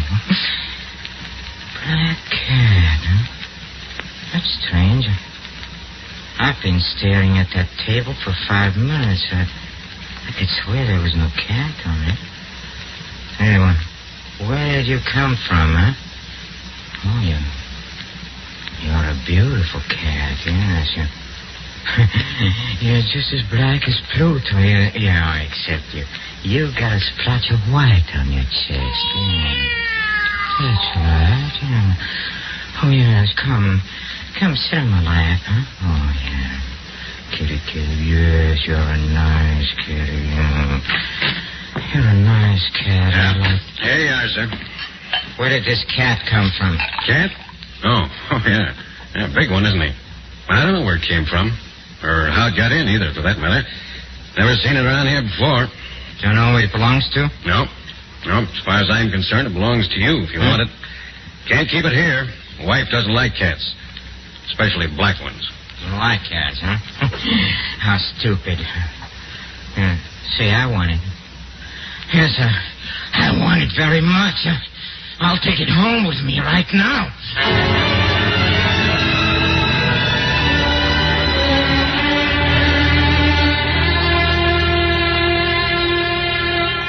Charles, this is such a wonderful cat. Just since last week, it's made itself so much at home. Well, you'd think it had lived here always. Yes, I've noticed that. It reminds me so much of Pluto. Yes, but this one has a patch of white on its chest. Don't forget that. Yes, that's right, dear. But I can't help wondering. I wonder whatever became of Pluto. He disappeared the day of the fire. I know he disappeared, and... well, maybe he knew the house was going to burn down. Oh, see how it loves you. It's rubbing against your leg, just the way Pluto used to. Pluto! Stop talking about Pluto! Darling, I didn't mean anything. I'm sorry. I'm sorry, dear. I always talk about how much this new cat resembles Pluto. It just makes me nervous. And look, actually, there's hardly any resemblance at all, really. Except that they're both black. This one has a white patch on its chest and... Oh, the poor thing. Charles, look, his ear is torn. Huh? See? What? Here under the fur. Oh, I never noticed that before. Neither did I. Why, it's just the way Pluto's... I mean... Go ahead, say it. It's torn, yes. Just the way Pluto's ear was torn when I kicked him, huh? That's it, isn't it? Well, he must have been in a fight or something. But it's curious we didn't notice it. Curious, huh? You have no idea how curious it is. No idea. Get that cat out of my sight. Charles, you're mad. Get it out. How can you act that way about a poor dumb animal? Take it out Especially one that here. loves you so much. Oh, now you've frightened it, dear. Away from me, you hear me? The way you talk, anybody think you don't even like the poor Like cat. it, huh? Like it. I hate it. I tell you, I hate it. I hate it. I hate it.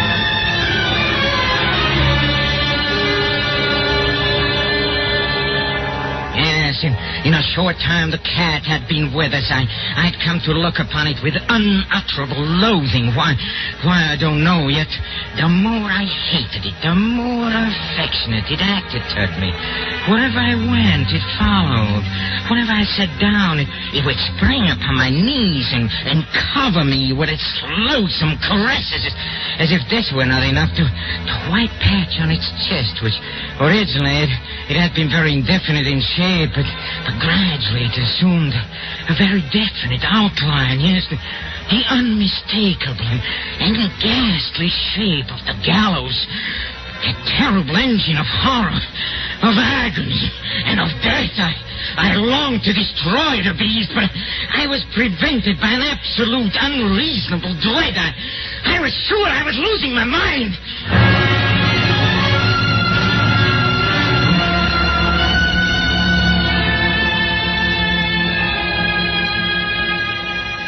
Charles, are you going out again? Yes, I'm going out.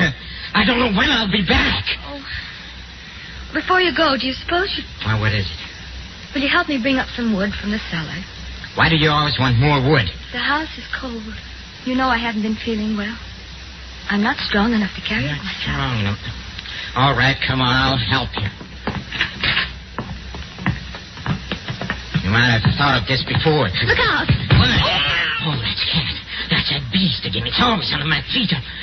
It tried to trip me on the stairs. Oh, no, I'm sure it didn't. I'll get rid of that beast once and for all. I'll get... Charles! Put down that crowbar. Get out of my way. No, I stop. say get out of my way. Let go of my arm. Please, Charles. Let go of my arm. Are you going to let go? Oh, please. I said let go.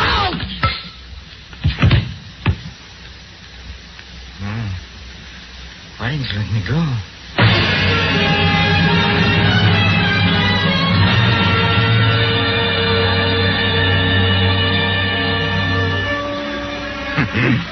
Yes, she had fallen dead without a groan. My blind rage, my rage against the cat, I'd struck my wife and killed her. Well, nothing I can do about it now. All I could do was to set myself to the task of concealing the body. Yes, I thought and I deliberated, and then it occurred to me that, yes, in the Middle Ages, they used to wall up their victims, and I determined to do the same thing. Yes, behind the wall in a cellar. I managed to dislodge a section of bricks near the chimney, and in a hole behind them I propped the body. Then I carefully laid the bricks back in their original position, and when I had finished, no one could have told that the wall had been disturbed at all. Well, I could say to myself triumphantly, here at least, my labor has not been in vain. My next step then was to look for the beast that had been a cause of so much misery, but then I became aware that it had completely disappeared. 3 days passed, and still my tormentor did not appear. Oh, it's impossible to describe or to imagine the deep sense of my relief. For the first time in months, I slept, yes. I slept. Even with a burden of murder on my soul. Yes, some few inquiries were made about my wife's whereabouts, and a search of the house was conducted, but nothing was discovered. Oh, I finally could look upon my future secure.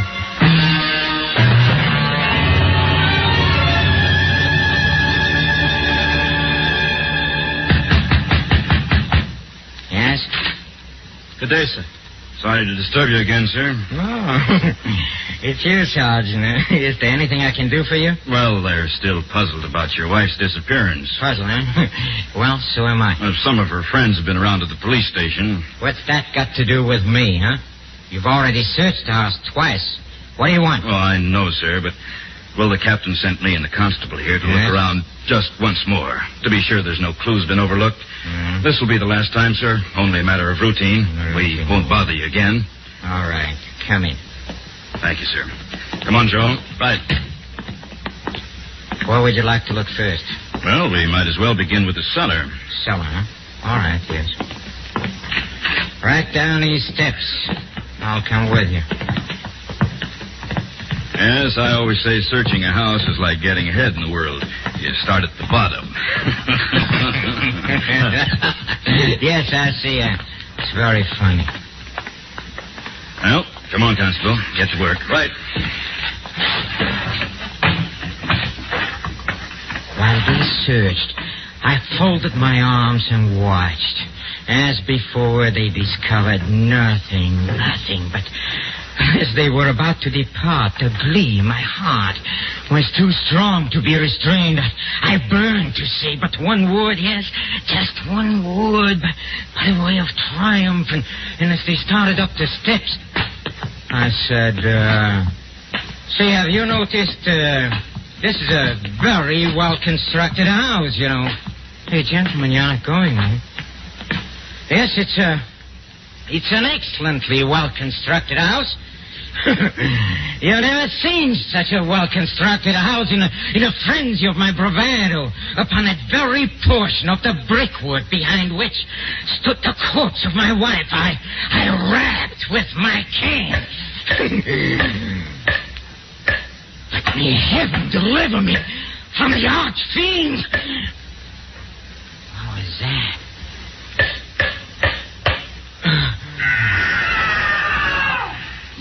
Mercy, what was that? Wind, probably. Wind? That's not the wind. It came when you hit this wall here. Whatever it is, it's behind these bricks, Sarge. Here, take this crowbar and knock that wall down. Right. Wait a minute, you... Keep quiet, you. Can't do this. Wait a minute. Where are you going? Upstairs. You stay right here. Hey, this is new plaster. It hasn't even had time to set yet. Pull it down. Right.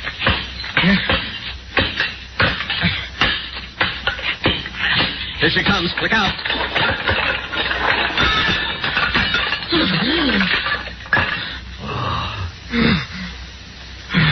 There's what we're looking for, all right. His wife's body. What's that horrible-looking thing sitting on her head? It's the cat. How did that cat get in there? I know how it got in there. Yes, I know. I must have walled it up in a tomb, and I never knew it, no. Look at that red mouth. Those burning eyes. You hideous, you beast, you monster, you are the devil. You made me a murderer. Now for 3 days you've been in there, waiting to send me to the gallows. Well, the hangman will get me. Yes, I hope you're satisfied. I hope you're satisfied.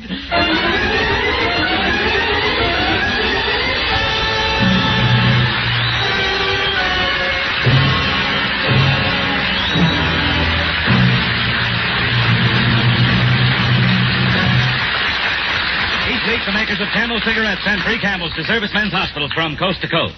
This week, the Camels go to Veterans Hospital, Tuscaloosa, Alabama, U.S. Army McCornack General Hospital, Pasadena, California, U.S. Naval Hospital, Houston, Texas, U.S. Marine Hospital, Baltimore, Maryland, and Veterans Hospital, Dayton, Ohio. When three leading independent research organizations asked 113,597 doctors living in every state of the Union, what cigarette do you smoke, doctor? The brand named most was Camel. According to a nationwide survey, more doctors smoke Camels than any other cigarette. Next week, Mystery in the Air, starring Mr. Peter Lorre, brings you an adaptation of one of our star's greatest motion pictures, Crime and Punishment, based on the book by Fyodor Dostoevsky, with a special musical score composed and conducted by Paul Barron. Mr. Pipe Smoker, here's proof for you. Proof that Prince Albert is a satisfying smoke. More pipes smoke Prince Albert than any other tobacco, naturally. Prince Albert is a mellow, mild tobacco with a rich, full flavor. Choice tobacco specially made for smoking pleasure. Specially treated to ensure against tongue bite. Crimp cut to burn slow, smoke cool. See if one pipe full of PA doesn't convince you that Prince Albert is your favorite, too. Beginning 2 weeks from tonight, Thursday, October 2nd, Camel's comedy quiz, The Bob Hawke Show, will be heard at this time over these same NBC stations. We hope that you've enjoyed this recording, and for more happy listening, please visit otrcat.com.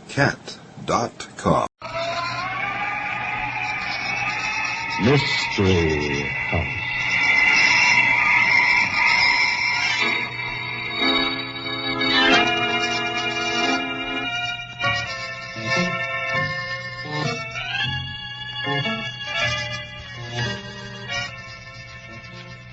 Mystery House, that strange publishing firm owned by Dan and Barbara Glenn, where each new novel is acted out by the Mystery House staff before it is accepted for publication.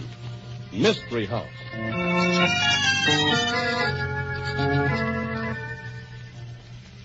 Ah, greetings, thespians. Good evening, Mrs. Glenn. Hi, Barbie. I think this story is going to make a good book, and I'll be anxious to know if it fools you people. Oh, a fooler, huh? Right. I think it'll keep you guessing right up to the last scene. You know, Mrs. Glenn, I wonder if it's a good idea to keep people guessing. I don't see why not. Well, I'll bet there are listeners right now, for instance, wondering what news the sponsor has for them, and really, I don't think we should keep them guessing any longer.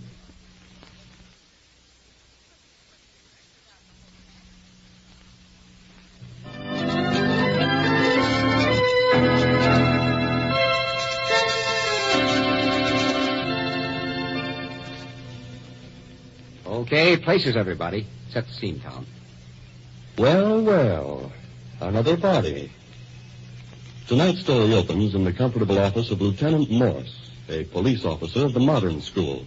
A rather timid man is standing before the lieutenant's desk, and Morse isn't paying much attention to him. Richover's the name, Lieutenant. Richauver. Richover. I live at 612 North Tennant Lane. 612 North Tennant Lane. Yeah, I got it. Complaint signed against somebody? Well, no. Not a complaint against anybody I know, I guess. At least I hope not. You see, I found a body in the front yard. Body in the front yard? You what? Did you say a body? Yes. And I'm pretty sure, at least I'd be strongly inclined to believe that the girl had been murdered. Murdered? What's the girl's name? I really couldn't say. You see, she's a complete stranger to me, Lieutenant Morse. When did you find the body? Not over a half an hour ago. As soon as I found it, I came right down to the police station as fast as I could. Why didn't you phone? I thought about that. But Elsa, she's my wife, she said, Harlan, my first name's Harlan. Yeah. You go right down there and tell the police about it yourself. See that they come right back here with you. If you phone them, they may be hours getting out here. So, I came. Yeah. Your wife's watching your body. You see that nobody touches it or moves anything. Oh, yes, she's very efficient. Elsa wouldn't let anybody disturb anything. You can depend on that. Oh, hello, Gretchen. Yeah, looks like we got a story for you. Hi, Morse. Hey, wait a minute. Not a story about Mr. Richover, Richauver, Richover. Do you mean you know this man, Gretchen? I don't believe I've ever met the young lady. Oh, sure, Richie. Gretchen Talley, feature writer on the Chronicle. You remember me, Richie. Sure you do. Hey, wait a minute. What's this all about, anyway? Why, Richie's a genius, Morse. A genius for finding bodies. He finds more darn bodies. Now, please, Miss Talley, The last one was nearly 2 years ago. He didn't know from nothing, Richie didn't. Just found the body. It was a very distressing thing. I came home from work and stumbled across the body right across the doorstep. Yes, I remember. And the prosecuting attorney tried his best to hook you up with the case, but it was no dice. You don't tell me. Well, just how many bodies have you found, Mr. Richover? Richover. Richauver. Richover. Yeah, Richover. Now, don't you worry about how I pronounce your name. But it's rather an important thing to me, Lieutenant. Morse. Now, there's a simple name. Nobody could mispronounce that. But Richover. You've no idea the fantastic ways people can twist it around. Forget it. I ask you a question. Yes? How many bodies have you found altogether? Up to this one or including it? Including it. Why, 3 up to this girl. 4 altogether. You've no idea what an irritating thing it is to be forever stumbling into corpses, especially when they've been victims of violence. Yes, I'll bet I haven't at that. Now, you don't know anything about this girl that's on your front lawn now, hmm? I can answer that one for you, Morse. He never saw her before in his life. Why, how did you know? Oh, I'm psychic, Richie. And I'm not fussy like the judge was on that last case. You know, I think you people actually suspect me of murder. You don't say. It's rather distressing when a citizen does what he should, makes a report promptly, does his duty, and then... Then the nasty old police say to him, I bet you did it. That is irritating, I bet, Richie. How was this dame killed, the one you just found? Why, I really don't know, Lieutenant. I've understood it was best not to move the body, and so I didn't examine anything. Mm-hmm. Well, you know whether she was killed with a bullet or a meat cleaver, don't you? You could tell me that, couldn't you? I'll bet it wasn't a bullet. Why, no. No, I don't believe it was. Those people you find, Richie, they never are killed by gunfire, are they? Huh? You should have been around when Richie discovered the other bodies, Morris. The pattern was always the same. You found it when you were coming home from work, Richie? Why, yes. And he'll be able to prove that he was at the office all day, Morris.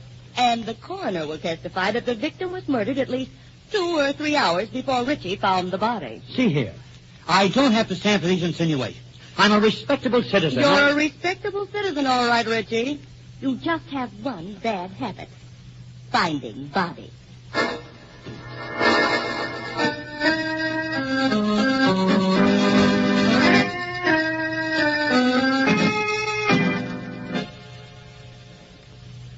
Really, Lieutenant, this is preposterous. It's not nearly so preposterous as that one man should find 4 murder victims, Mrs. Rishover. Oh, but surely you don't believe, not actually, that Holland has anything to do with any of these murders. Well, it isn't reasonable that one man should find 4 bodies. Look how many people there are who've never found even one body. Why, Holland's practically timid. You've no idea how it distresses him when anything like this happens. And if you keep him locked up in that cell, there's no telling what it might do to him. No. Now, I know what I hope it does to him. What? Hope it breaks him down to the point where I'll get a confession. Oh, that would be much simpler than going to work. Actually going out and finding the real killer, wouldn't it? Look, Mrs. Rishover, I don't blame you for standing up for your husband. But the long arm of coincidence just doesn't reach as far as you want me to think it does. Then you absolutely refuse to let Holland free? I sure do. In that case, I guess I'd better get him a lawyer. Yeah, I think that'd be an excellent idea, Mrs. Rishover. And if I were you, I'd get a good one. Because Richie's going to need a dandy to get him out of this. Oh, hello, Gretchen. Well, my own private sleuthing party didn't net me much more. No, I didn't think it would. This is Mrs. Rishover, Gretchen. Miss Morse, the Chronicle. I remember Miss Morse. I hope nothing pleasant happened to her. Still sore about the write-up I gave you and Richie when you got married? Why wouldn't I be angry? Hey, what's this all about? Why, Richie'd found 2 bodies before he got married. Elsa's folks brought in a story about the wedding, and there wasn't any mention of the body business.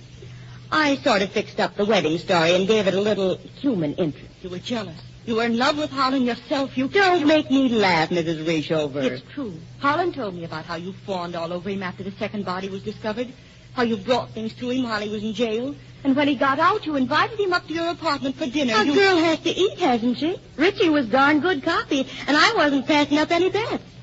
Here's the picture, Morse. What? Why, it's a picture of Holland. None other. Well, what are you doing with it? You've no right to have a picture of him. I've been out showing that picture to everyone who knew Alice Woodson, Mrs. Rishover. That's the murdered girl's name, in case you're confused. Holland finds so many bodies. Really? I flashed that picture on everyone who ever had anything to do with Alice Woodson. I'm trying to find a link. So you're a detective? None of the people who saw the picture showed the faintest recognition. But this has gone on long enough. Sooner or later, I'll find something to connect him with the murdered girl. You must read a great many detective stories. Richie isn't going to get away with it this time. 3 times is plenty. This time, he's out.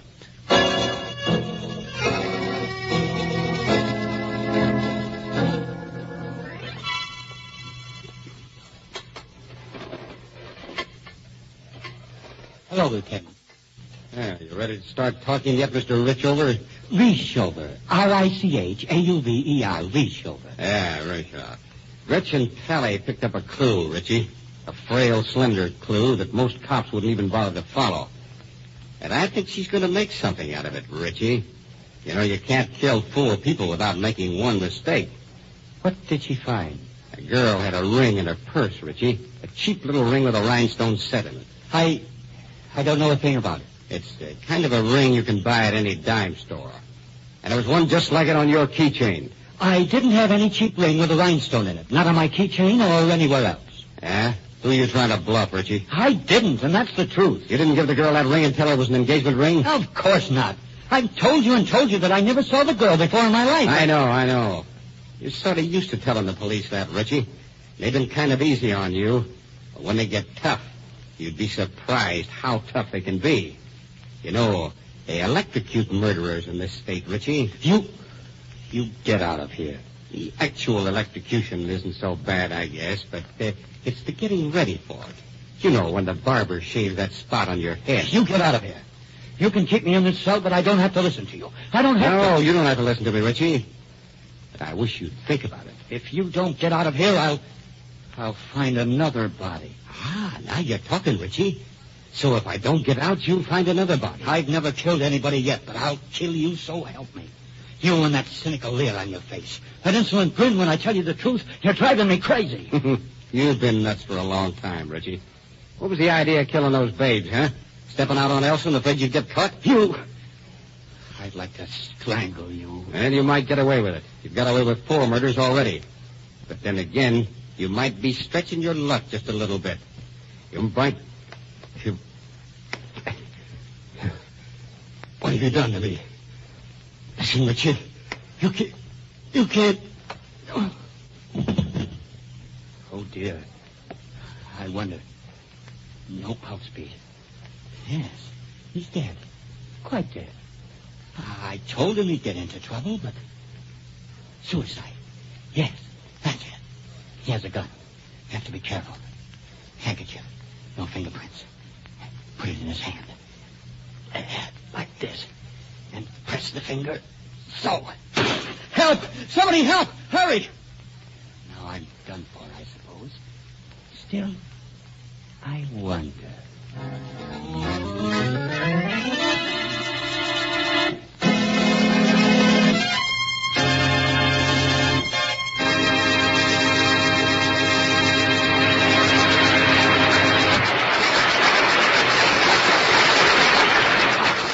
What caused Lieutenant Morse to drop over dead? And was Mr. Rishover responsible? Did he murder the other 4 people whose bodies he found? And can he be convicted? We'll find out in the second act of tonight's story. Meanwhile, here's a brief message from our sponsor.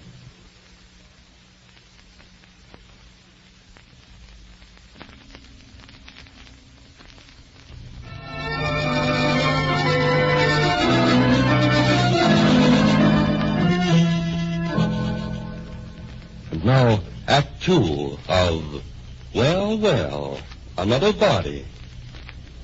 The scene is Harlan Rishover's jail cell. His wife and Captain Corlett of the homicide squad are there, and Mr. Rishover seems to be somewhat bewildered. Lieutenant Morse was trying to force the confession from you, wasn't he, Harlan? Why, yes, he was. Quite nasty. And he waved his gun at you, and you got scared and grabbed it from him, and you shot him to protect yourself, didn't you? Just a minute, Mrs. Rishover. Rishover, Captain. Richauver. Rishover. Mrs. Rishover. I don't give a hang how you pronounce your name, but your wife can't coach you on a defense. I want to hear what you have to say for yourself. But Harlan needs coaching, Captain Corlett. He's such a timid thing himself, and he'd get all involved. That's the idea, Mrs. Richover. I want him to get involved. But I don't, Captain. I love Harlan, You keep and quiet for a few minutes. Now, I want you to tell me what happened, Richover. Why, it was like Elsa said. He waved his gun at me, and... Yes, I got frightened. I thought he was going to kill me, you see, and I see. Listen, Richover. We get awful sore when one of our boys gets killed. Sometimes we kind of lose our tempers. And I think I'm about ready to lose mine right now. But really, Captain... You're a liar, Richover. Not even a very good one. I don't know what you mean, Captain. I had the coroner give Lieutenant Morse the works. As complete an autopsy as ever went through this place. Oh, but really, Captain, you could see the bullet wound in his temple. I don't I see could why... see it, too. The police like to get convictions when they think a man's guilty, Mrs. Richover. But they don't frame a guy by bumping themselves off. But Holland's explained to you why he had to shoot Lieutenant Morse. Look, lady, the guy was dead when that shot was fired. Dead, but... Oh, but that's silly, isn't it? If he was dead, then why should Holland... Morse died of poisoning.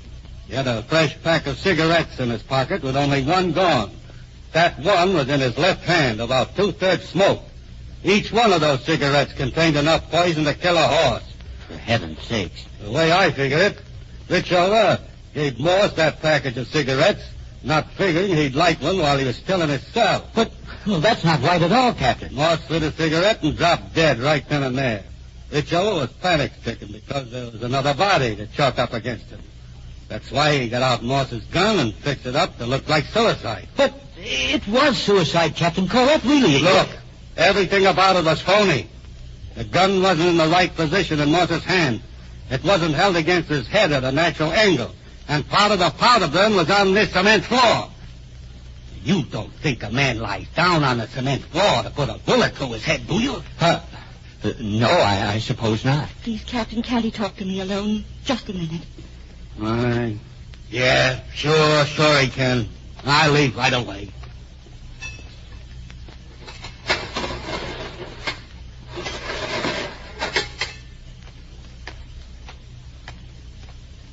Now, Harlan, it was practically like the captain said, Elsa. No, Harlan, don't be a fool.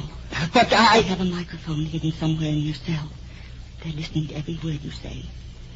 Whisper to me so nothing could pick up the sound. Then I'll figure out a story. You see, I'll tell them what you said to me. Then you must stick to whatever story I make up. Understand? Yes, I understand, Elsa. You're an awful babe in the woods, Harlan. But I love you. Honestly, I do.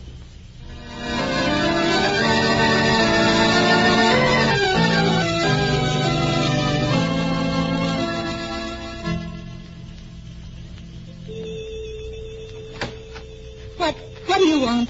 I'm here on business, Mrs. Reechover. Don't worry that it's a social call. I don't want to speak to you. I imagine you don't. But this has to be done, I guess. You've no right to come barging into my home like this. You know? I just wanted to check something, Mrs. Reechover. What? You smoke, don't you? Why, occasionally, yes, not regularly. Why? Have a package of cigarettes around now? Why, I believe so, but what business of that? Don't bother. I see one in the ashtray that doesn't have the brand name burned off. Oh, very interesting. What are you driving at? The brand name's the same as the kind Lieutenant Morse was smoking when he was killed. Interesting. See here, you surely don't think you're implicated in any of Richie's murders? Oh, dear, no. But it is funny, isn't it, that you should smoke that same brand? By the way, there was something else I wanted to ask you about. Yes? When Richie found that first body, were you acquainted with him? No, I didn't know him at all. I remember when Harlan and I were introduced, they told me he'd found a gangster's body in front of his door, and I was fascinated. But that second body, you knew him when that one was found, didn't you? Yes, it upset him terribly, and I was so sorry for him. You knew the second victim, didn't you? What? No. I'm afraid you're lying about that, Mrs. Reechover. I think you did know the second victim. I said I didn't really. You're being outrageous. I think maybe you can commit quite a bit. The way I figure it, Richie's finding the first victim was an accident. One of those things that could happen to anyone. But it gave you an idea. There was a certain party you wanted to get rid of. Get out of here. I won't stand for this. You killed the second one and arranged things so Richie would find the body. I rather think he suspected, and that's why he married you. He was afraid to do anything different, afraid you'd kill him, too. You can't talk to me this way. You lied about my knowing the man who was murdered. I didn't. You married Harlan Reechover to keep him quiet about you and what you'd done. And then you set about trying to get rid of him. Get rid of him? That's rather funny. There's more than one way to get rid of a person. Harlan Reechover had found 2 murder victims. You reasoned that if he found a third one, he'd be suspected, which he was. I was frantic when it happened. For your third victim, you picked an innocent girl, one with whom you couldn't possibly be connected. Your sole purpose in killing was to convict Richie of murder. That's not so. When it didn't work, you picked a fourth one, another girl. You wanted to be sure this time, so you put a cheap ring in her purse and put a duplicate of it on Richie's keychain. You lie. I never did such a thing. The game's about over, Mrs. Reechover. I found the 10-cent store clerk who sold you those rings. She's identified your picture. Her name's Ann Burkle, and she lives in a rooming house over on Guide Street, 314 Guide Street. She'll swear that she sold you the rings. So instead of sending Richie to the chair, those rings are going to take care of you. But good. Goodbye, Mrs. Reechover. Just where do you think you're going? I'm going over to the police station to get Captain Corlett. I'm going to take him up to Ann Burkle's room. I don't believe you are, Gretchen. Oh! Where did you get that gun? I've always had it around, Gretchen. I never knew when it might come in handy. What are you going to do to me? That all depends, Gretchen. There's the phone. What? I said there's the phone. Go ahead and call Captain Corlett. What? I said to phone Captain Corlett. Tell him to go to 314 Guide Street and question Ann Burkle. I don't get it. You mean you actually left I mean you'd better call him if you don't want to get a bullet through your pretty head. But you know the number. Go ahead. You're going to kill me. That remains to be seen, Gretchen.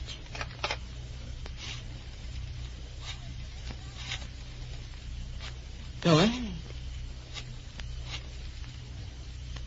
Captain, call that, please. Hello, Captain. I'm at Elsa Rishover's, and she's holding a gun against my head, Captain. Get here as fast as you can. Thanks. There. Now, you don't dare kill me. You don't dare. You thought I'd be afraid to tell him I was here, that you were threatening my life. But I did. I doubt that very much, Gretchen.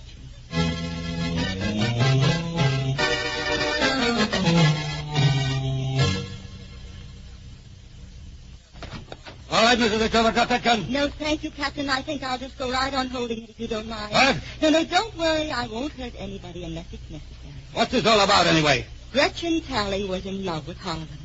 Fell in love with him during the course of his trial after he found the fifth body.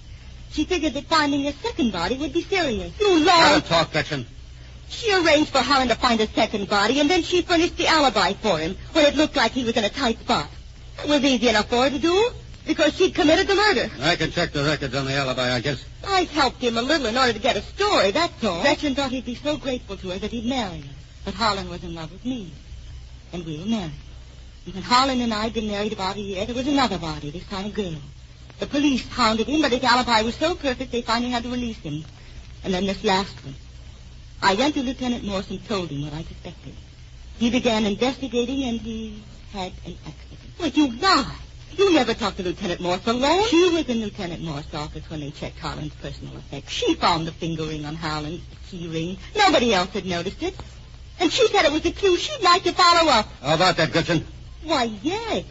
There'd been a ring in the girl's purse.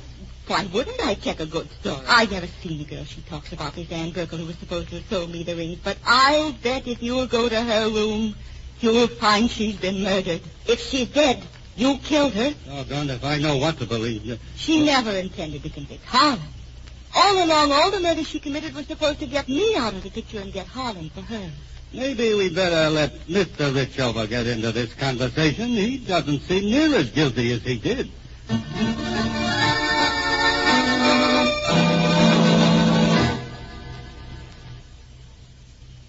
What did you do with Gretchen Talley, Captain? He's in a straitjacket, Mrs. Richover. Stark mad. Is this the stenographer, Captain? Yeah. All set to take it down, Sonny? Sure. Just have him go a little easy, though. I won't hurry. Ready? I, Harlan Rishover, R-I-C-H-A-U-V-E-R, make this statement of my own free will without any promise of clemency. I have never killed anyone. Miss Talley and I were business partners, and I was completely unaware that she had any romantic attachment for me until the episode of the ring. Episode of the ring. Okay. The first murder victim I found, I know nothing about.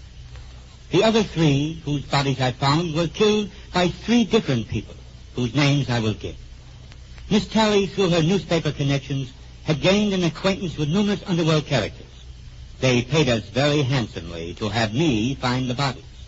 That threw suspicion completely away from the real murderers. Yet, there was never any real evidence against me except my being in the right place at the right time. Right place, right time. Until the ring business, I had no idea that Gretchen Talley was in love with me. Gretchen Talley had never killed anyone until the Lieutenant Morse and Ann Burkle murders. It was then I realized that she was trying to implicate my wife, trying to get her out of the way. The Lieutenant Morse murder made it apparent that Morse had been on the right track.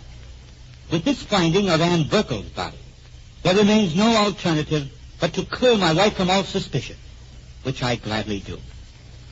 Harlan Rishover. R-I-C-H-A-U-V-E-R.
Which way did he go? That way. Down through the garden. The storm. It's so dark you can't see. Dr. Rudd. There, at the bottom of the terrace. Professor Laborde. Laborde, why Oh, good Lord. What is it? He must have fallen down the steps, broken his neck. He's dead.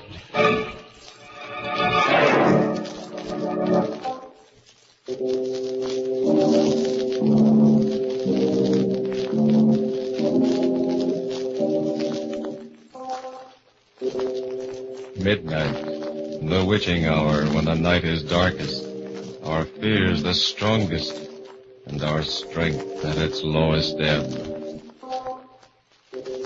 Midnight, when the graves gape open and death strikes. How? You'll learn the answer in just a minute in The Kabbalah.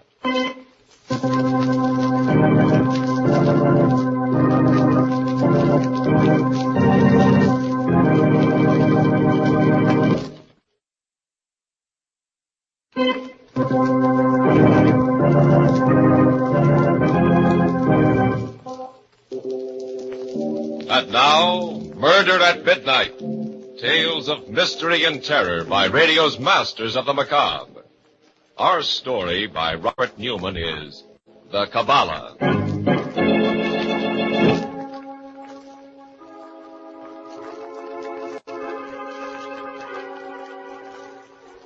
A rambling house on the outskirts of a small university town. And in the house, a room that seems more like the cell of a medieval alchemist than the study of a college professor.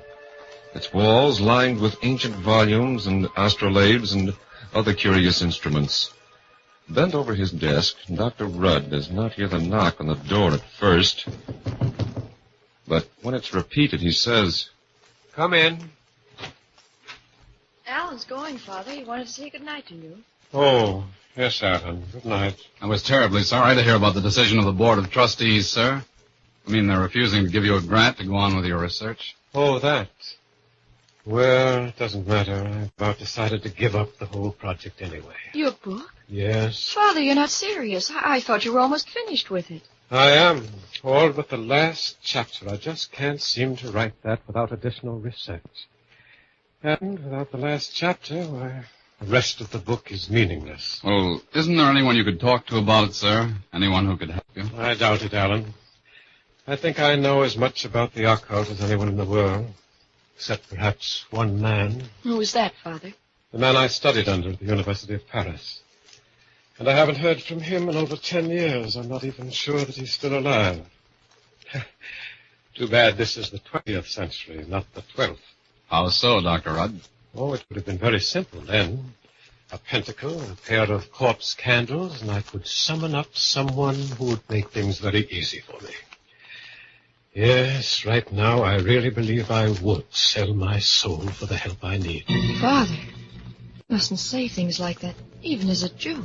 Well, you're right, Bob. And no one knows it better than I.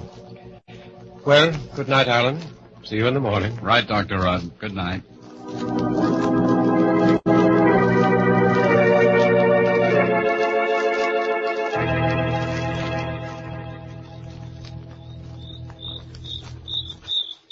I'll walk you down to the road, Alan. Oh, fine, dear. Pretty depressed, isn't he? Father? Yes. Not that I blame him. 4 years' work. The definitive book on occultism, the supernatural. Alan! Yes, I see it too. Someone or something lying in the road. Come on. An old man, and he's dressed so strangely. Looks like an Arab. Wonder what he's doing around here.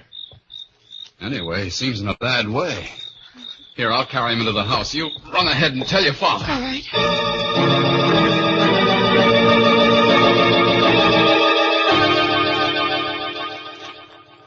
Here, Alan, in my study. All right. They put him on the couch. What's wrong with him? Well, it's hard to say, but I think it's just exhaustion. Oh, his pulse is very weak. Barbara, call Dr. Stevens. Of course, Father. He's opening his eyes. Where?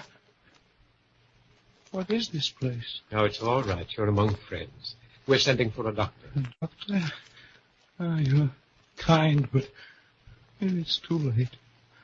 Allah stretches his hand out for me. Nonsense. All you need is some food, rest. No, I'm dying. But if you are indeed friends, one last request. Will you grant it? If we possibly can. I am a Hajj, a Sufi. I come of a long, ancient line. Will you see that I get proper burial? Oh, yes, of course. I have no gold, money, but... He's fainting. Loosen his robe, Alan. Right. Say, he's got something hidden here. A parchment scroll. The Kabbalah! You've taken the Kabbalah. It's all right. No, you must not. It's a curse. Into the fire. Destroy it. If you use it... Father. Yes. Yes, he's dead. May his soul rest in peace.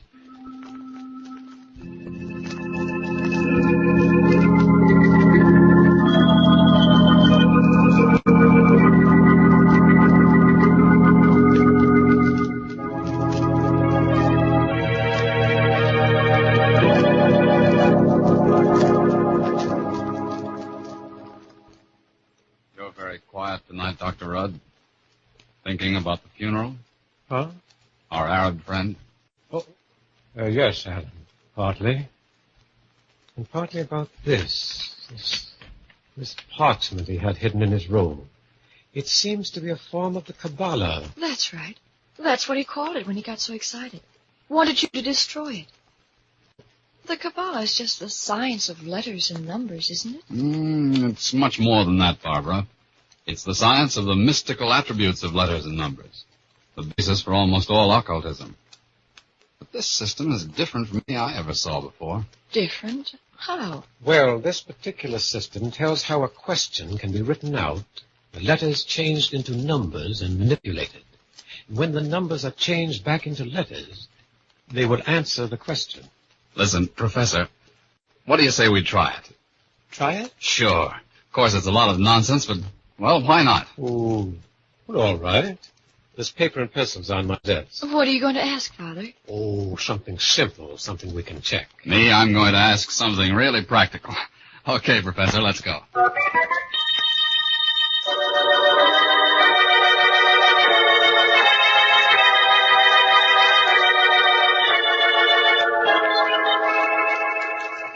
How are you coming, Father? Almost finished. Now, let's see. Zadek, Mem, Vav. Great Scott. What is it? Look at this. Here's my question. Will we have any visitors today? Mm-hmm. And here's the answer. 2 visitors. Professor Laborde and someone else. Professor Laborde? Do you remember my telling you yesterday that there was one person in the world who could give me the help I needed to finish my book? Yes. That man was Professor Laborde. Father, you don't really believe it, do you? I don't know. Told you I haven't seen or heard from him in 10 years. But just the same... Dr. Rudd, look. Hmm? Look here, I got something, too. What is it, Alan? Well, here's my question. How can the professor get the money to continue with his research? Yes. Here's the answer. Call Mark Endicott. What? Of course. Why don't you, Father? He's always been interested in you and your work. Well, I just never thought of it. I'll go in and call him right away.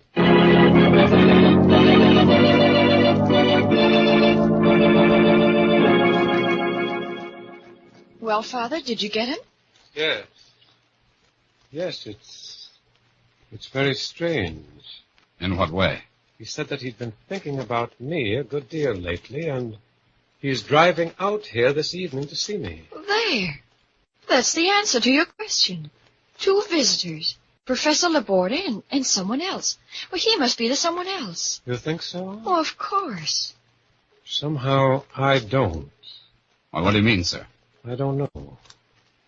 Except that I don't like it.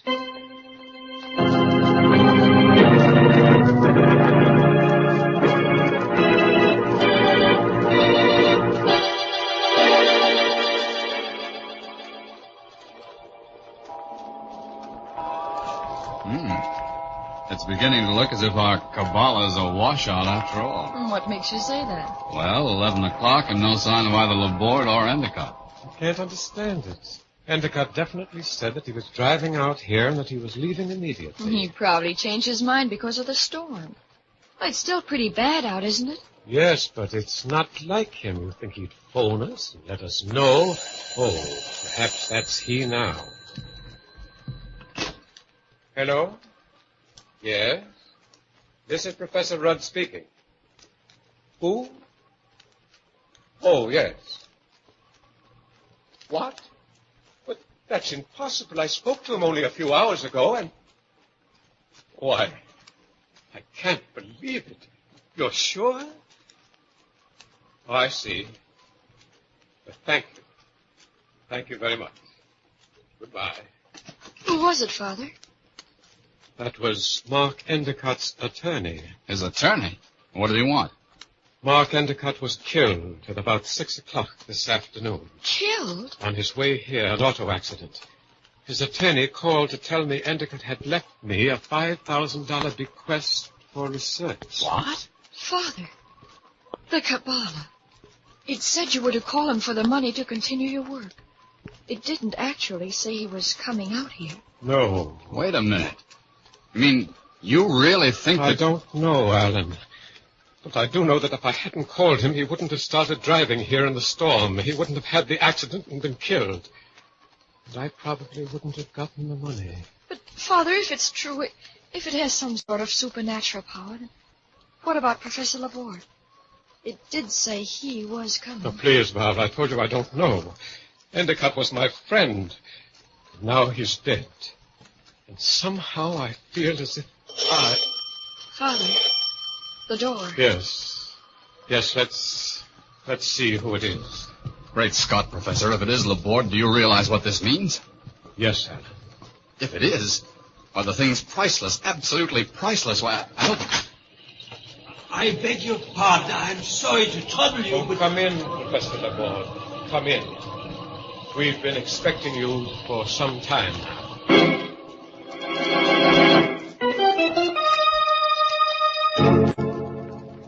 An ancient manuscript which can foretell the future. A dead man and a visitor from the dead. As the clock strikes 12 for murder at midnight.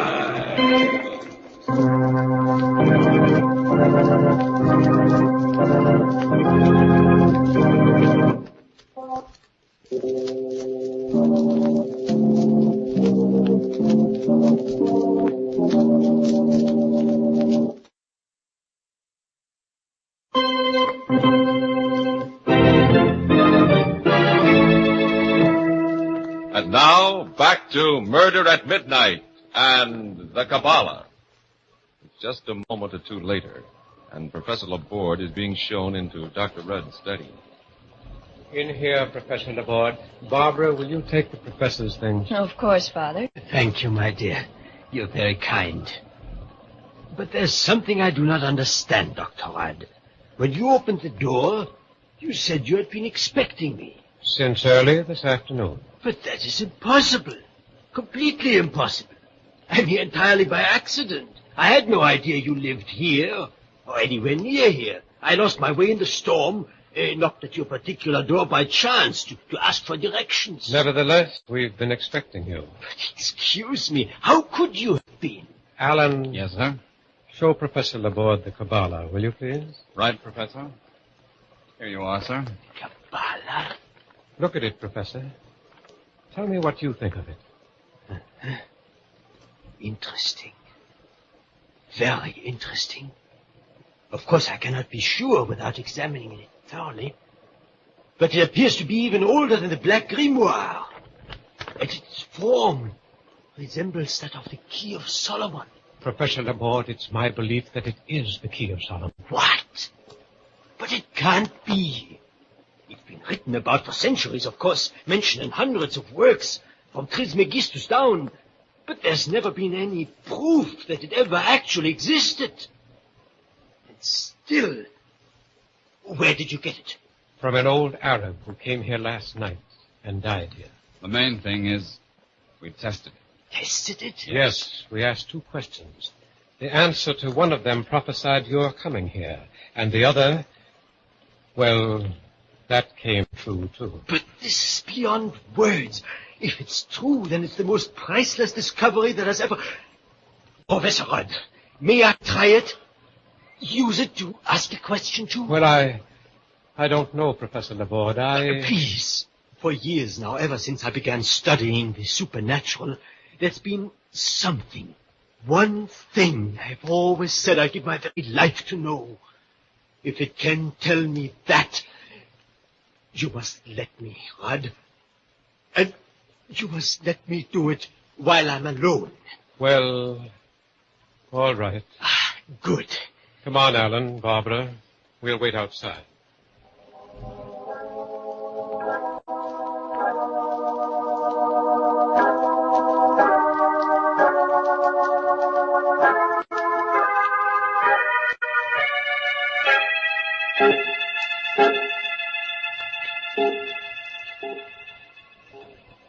What time is it now, Professor? It's 20 hours. He's been at it for quite a while. Yes. If he doesn't call us in another minute or 2, we'll go in. I'm probably being very silly, but I don't like this, any of it.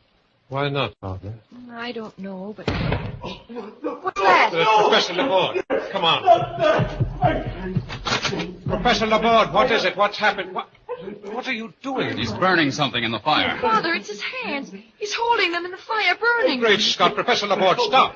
Stop. Have you gone mad? Fire! Only fire can burn my hands clean again. I asked. Now I must pay. Laborde. Let me go. Let go. I am coming. I'll pay. Professor Laborde, come back. Quick, Alan. Okay. Which way did he go? That way. Down through the garden. The storm. It's so dark you can't see. Dr. Rudd. There, at the bottom of the terrace. Professor Laborde. Laborde, why... Oh, good Lord. What is it? He must have fallen down the steps, broken his neck. He's dead.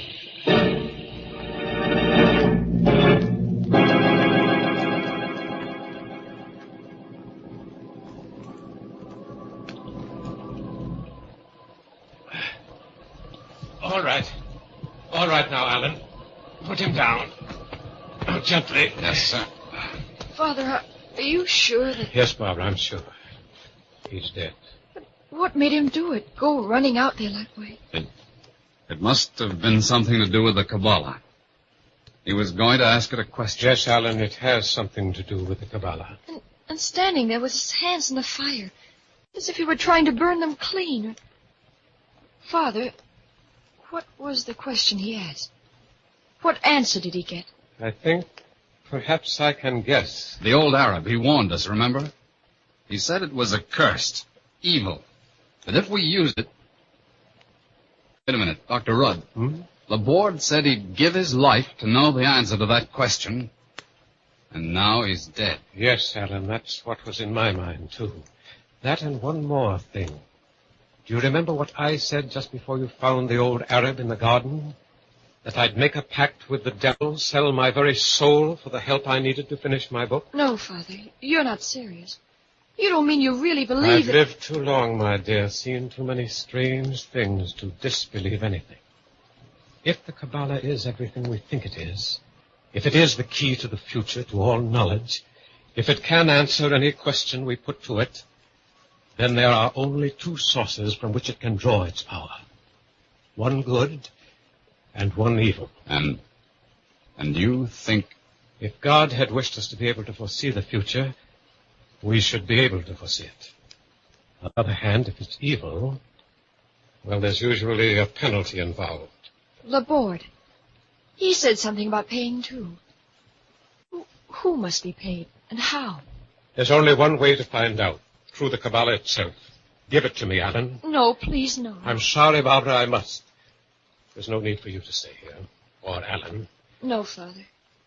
We'll stay, both of us. Very well. Then, here goes.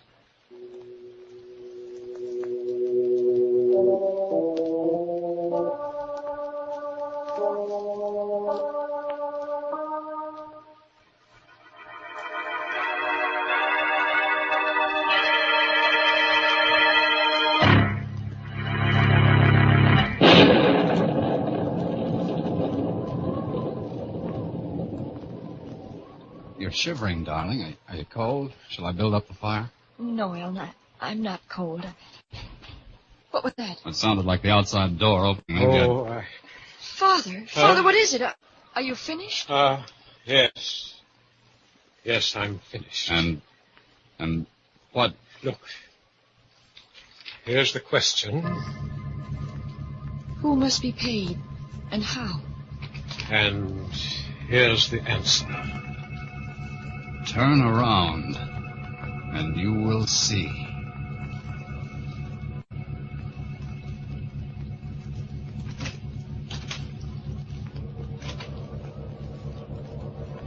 Father, the door behind us, it just opened. Yes. I don't dare turn around. You needn't. Right in front of you, there on the wall. Look. Something black, like a stain, a blot. But it's spreading, moving. Like an octopus, or like... It's shadow. It's coming toward us. What in heaven's name is it? Whatever it is, whatever happens to us, no one shall ever again be cursed as we've been cursed. The Kabbalah, give it to me. Father, what are you doing? What I should have done when I first saw it. Destroy it. Throw it into the fire. It's coming closer. Closer. Professor, isn't there anything we can do? Anything that... Father, look. The parchment burning. There on the wall. The shadow of the andirons. In the shape of the crux ansata. The first cross. Good Lord. The shadow, it's wavering. Drawing back, retreating. I'm going to turn around, see what... No, wait. Wait until... All right. Now. There's nothing there. The board? The board? Dr. LeBoard. Someone just came in. Who's there? Who is that? Oh, excuse me. I'm terribly sorry. I'm looking for someone. An old man with white hair and white beard. His name's... Holy smoke, there he is, Dr. LeBoard. Dr. LeBoard. I can't answer you. He's dead. Dead? Who are you, anyway? Well, an attendant at a private hospital in town. We've been taking care of him ever since he got to this country. Nervous breakdown. He disappeared this afternoon, and he'd been talking about you so much lately that I had a hunch he might have come out here. Talking about me? But he said he had no idea I lived here. Of course he knew. I told you he wasn't right in the head. That was one of the signs. Father, if it's true, if his mind was going, that would explain what he did. Burning his hands, running away like that. You mean the Kabbalah didn't have any occult power? What about the money from Endicott? Oh, just a coincidence. And what just happened? That shadow we saw on the wall? Well, it was only a shadow. It could have been just our imagination. Yes, Barbara, it could have been. But somehow, I don't think it was.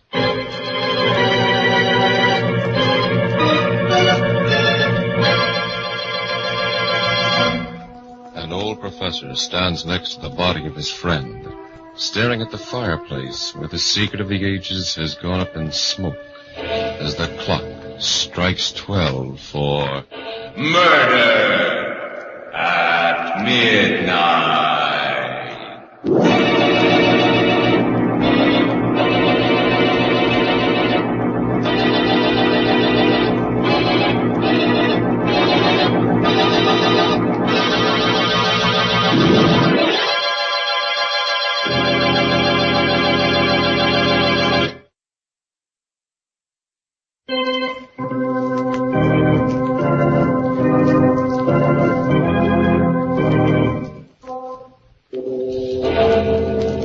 Remember to be with us again when death whispers from the darkness in an unknown tongue, and the clocks strike 12 for Murder at midnight.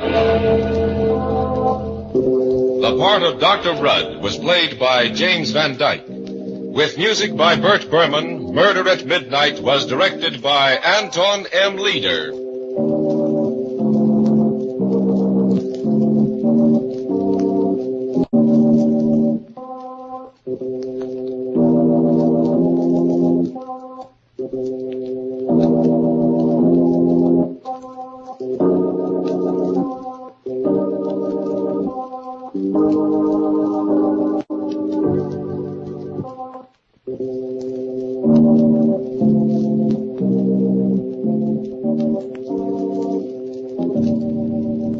We hope that you've enjoyed this recording, and for more happy listening, please visit otrcat.com. Official Detective, dedicated to the men who guard your safety and protect your home. Your police department.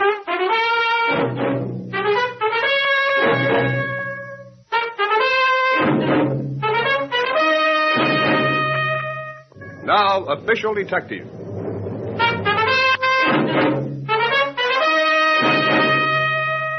Lieutenant John Hogarth, headquarters. About a month ago, a wealthy widow from Oklahoma married a man named Anthony Fowler. Headed for a honeymoon in Europe, the newlyweds, Jenny and Tony Fowler, stopped off in this city and took a room at the St. Elmo Hotel. They spent the evening at the theater and returned to their hotel room shortly after 11 o'clock. Oh, thank you, Tony, darling. Oh, I'm sorry. Oh, but let's not take it so seriously. After all, a young married couple should be gay. A young married couple? Who are you trying to kid, Jenny? That expression on your face. It's as though you hated me. Oh, no, Jenny, I don't hate you. I don't feel any way at all about you. How could I? Good Lord, you're 25 years older than I am. Tony, stop it! Stop it! Stop it! Now, you hear that? You're disturbing the man in the next room. For heaven's sake, keep your voice down. Listen, darling, I love you. I forgive you for the horrible thing you just said to me. Now, wait a minute. Oh, for heaven's sake, have a glass of water. Thank you. Here. Thank you, Tony. When we get to Europe, we'll never mention this. I think you must be very tired. And get Europe out of your mind.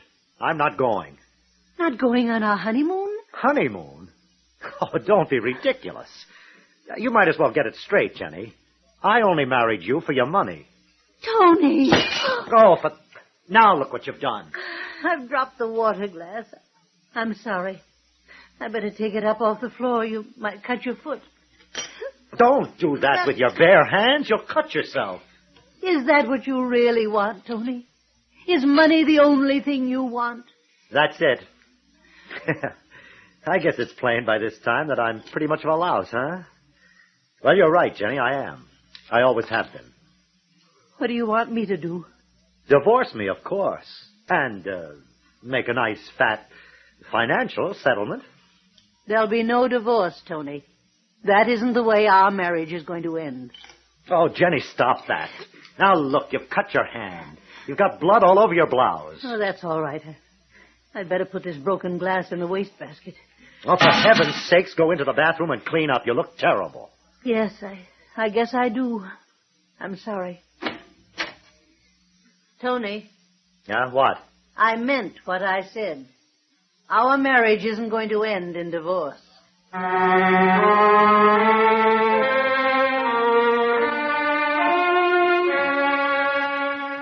Hey, Lieutenant, how's for the all-night coffee joint before you head home? Good idea, Alan. As the commuter says to his wife, I had a hard day at the office. You and me both. I'll lock the file. Lieutenant Hogarth. Oh? Which hotel?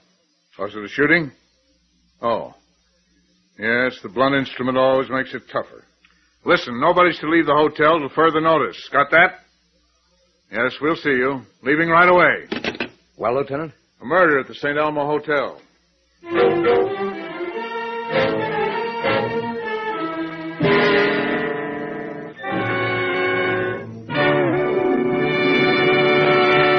In the hotel room, Hogarth and Allen are continuing their investigation of the murder of Tony Fowler. The body has just been taken from the room, and the detectives are questioning Tony's widow. Now, Mrs. Fowler, will you tell us exactly what happened here? I'll do my best, Lieutenant. We just come in from the theater, my husband and I. We talked for a few minutes, and then I started to get ready for bed. I went into the bathroom to bathe and wash out a few things. Now, while you were in there, did you hear any sounds from this room? No, sir. You see, the water was running most of the time, so I couldn't have heard. How long were you in there, Mrs. Fowler? I'm not sure. 20 minutes, perhaps. And when you opened the door and came out? I was in my nightdress and negligee. I saw my husband lying there on the floor. Take your time. It was his head that was so horrible. What was it? What was he struck with? Something heavy and blunt. We haven't found the weapon, but we think it was one of the bedside lamps. Yes. There were 2 lamps in here. So the housekeeper told us. They were a matched pair, heavy metal base with a glass column going up to the bulb. By the way, we noticed that bandage on your right hand. What happened? A bandage? Oh, I poured myself some water and accidentally knocked the glass off the table. It shattered on the floor, and when I was picking up the pieces, I cut myself. And you threw the pieces in this wastebasket? Yes. We wondered how this glass got in here. Well, let's get back to your story, Mrs. Fowler. You came out of the bathroom and saw the body. Then what? I'm not sure, but I remember screaming, and then a man came running in. He said he was a guest in the adjoining room. He picked up the telephone and told the operator. How did this man from the next room get in here? Well, I don't know. He just opened the door, that's all. It must have been unlocked. If the killer's prints were on the knob, this guy certainly ruined them. Now, Mrs. Fowler, as you know, the story of your marriage has been in newspapers all over the country. It was considered news for many reasons. Your social prominence, your great wealth, and the rumor that you took a great deal of cash with you on your wedding trip. Is that true? Did you bring a lot of cash? Of course. How much? $175,000. What? You had all that in cash? Yes, Sergeant. Well, that much money is a strong motive for murder, Mrs. Fowler. I know, but it wasn't stolen. I made sure of that before you came. It's in a suitcase. Here, in the closet. Here, let me get that, huh? Oh, thank you. You may open it if you like. Yeah, I'd like to see that much money. Holy Hannah. Is this $175,000? Yes, in thousands, hundreds, and some smaller denominations. I'm going to have this suitcase put in the hotel vault, Mrs. Fowler. Very well. There's another reason why this marriage of yours was considered news. The fact that you were 25 years older than your husband. That didn't affect our happiness at all. Tony loved me. And you had no differences? No spats or arguments? Of course not, Lieutenant. Tony worshipped me. Well, I'm sorry to have upset you. Alan, have Mrs. Fowler move to another room on this floor. I'm sure she'd be more comfortable. Okay. What about this money? We'll have to put it in the vault right away. Well, the motive certainly wasn't robbery, or this suitcase full of dough would be gone. Could have been robbery. The killer might have gotten scared away before he found the suitcase. Maybe so. As soon as we get a chance, I want to question that man in the next room.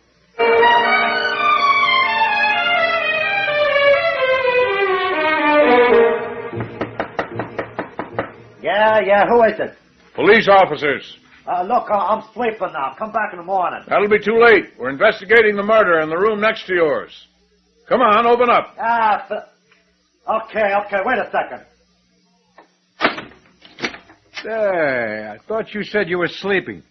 How come you got your bag packed and you're wearing your hat and coat, huh? Okay, so you caught me in a tiny lie. Say, turn around. I want to get the full light on your face. I say the trouble, Lieutenant.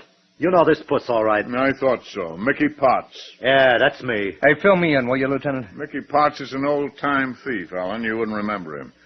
Where were you going in such a hurry, Potts? Anywhere to get away from here. With my record, I knew you cops would be asking me a million questions. That's right. You got any answers ready? One's all I need. I don't know who brained that guy in the next room. Well, tell us what you do know.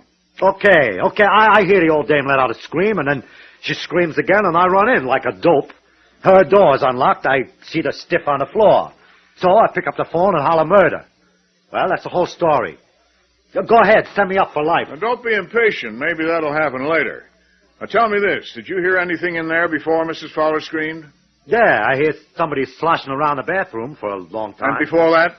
Well, before that, I hear the two of them having an argument. What about? How do I know? Who listens? Anyways, I knock on the wall to shut them up. Hey, what's your pal looking for? Don't get upset, Mickey. I'm just having a look around your room to see if you left anything. Oh, sure. You cops are very good that way. Hey, Lieutenant, one of the bellboys told me about this Mrs. Fowler. He says she's that rich old dame from Oklahoma. Rich is right. Some coincidence you having the room right next door, eh? So help me, that's all it is, a coincidence. Mm-hmm. Well, you may as well get undressed, Potts. Go to bed. You mean I gotta stay, huh? Till further notice. Let's go, Sergeant. Okay. Alan, go down to the lobby and see what you can learn from the staff. Right. When you're finished, come back up. I'll be questioning the other guests on this floor.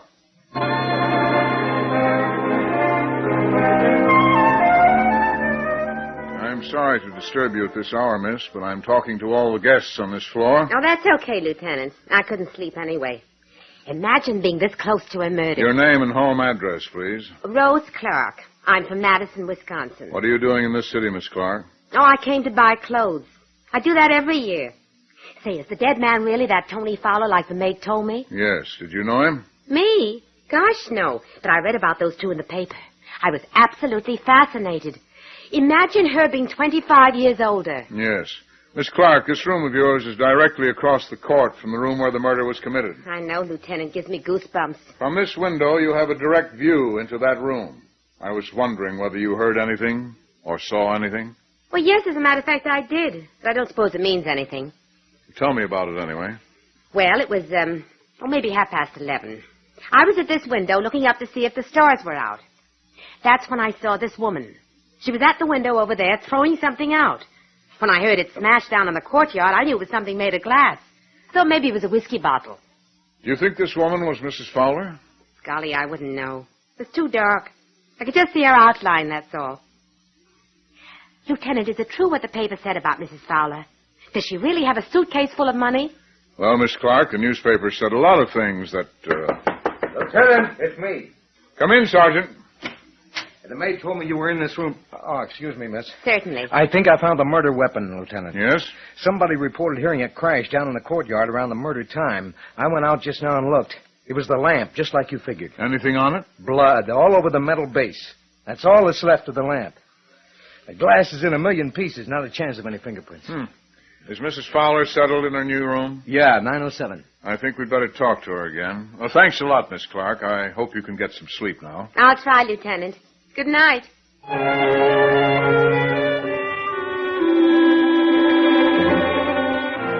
Now, Mrs. Fowler, let's have the truth about you and your husband. The truth? What do you mean? The man who had the room next to yours said he heard you having a loud argument. Told us he had to knock on the wall. No, he must be wrong. Mrs. Fowler, I asked for the truth. All right. Tony and I did disagree. But it wasn't about anything important. It was just about the play we'd seen. I see. Why did you throw the lamp out the window? Throw the lamp out of the window? I don't know what you're talking about. You deny doing it? Of course. Now about your hand. Did you really cut it when you were gathering up the pieces of the water glass? Yes. What are you men trying to do to me? Get the truth. You weren't straight with us about arguing with your husband before he was killed. Well, I was ashamed to tell you about that. You suspect me, don't you? You really suspect me of murdering Tony? If your suitcase full of money were missing, we wouldn't suspect you half as much. But one of my suitcases is missing. What? I didn't know it till they moved me into this room. It was a duplicate of the case with the money in it. Well, what's in the suitcase you claim is missing? Well, some of my clothing. Suits, sweaters, and shoes. You don't believe that it's missing. We'll have to take your word for it. Well, why should I lie to you? Maybe to get a burglary motive into the case. But I'm not lying. Well, I hope not. All right, Alan, let's get out of here. I imagine Mrs. Fowler would like a little time alone to do some thinking.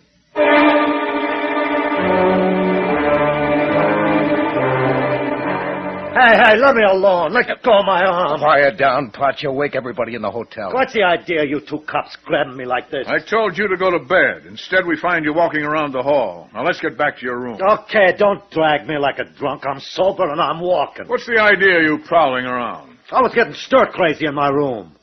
Just one little thin wall between me and where that guy was murdered. It was spooky. I was getting tense. I had to come out and walk around the hall so I wouldn't flip my wig. How long you been out of your room, Potts? 10, maybe 15 minutes. Okay, here's your room. Al and I are going to put you to bed. Look, you cops don't have to come in. I can put myself to bed. I've been doing it for decades. We're coming in. We want to make sure... Potts, where did that come from? Where'd what come from, Lieutenant? The suitcase at the foot of the bed. Open it, Alan. Hey, that ain't mine. I'll say it isn't. Mrs. Fowler's, Lieutenant. Her initials are on it. It's a duplicate of the one she had the money in. Yeah, let's see what's in here. Suits. Sweaters. Shoes, just like she said. Well, Potts, start talking. Hey, look, this was planted on me. It was planted in my room when I was out pacing the hall. Maybe so. Now, suppose you go to bed and stay there. And don't try to get out of this room because I'm going to have a patrolman stationed outside your door. Okay, Lieutenant, but this is going to be a night of positive terror. Alan, we'll go back to headquarters now. I want you to take this suitcase to the crime lab and have it examined for fingerprints.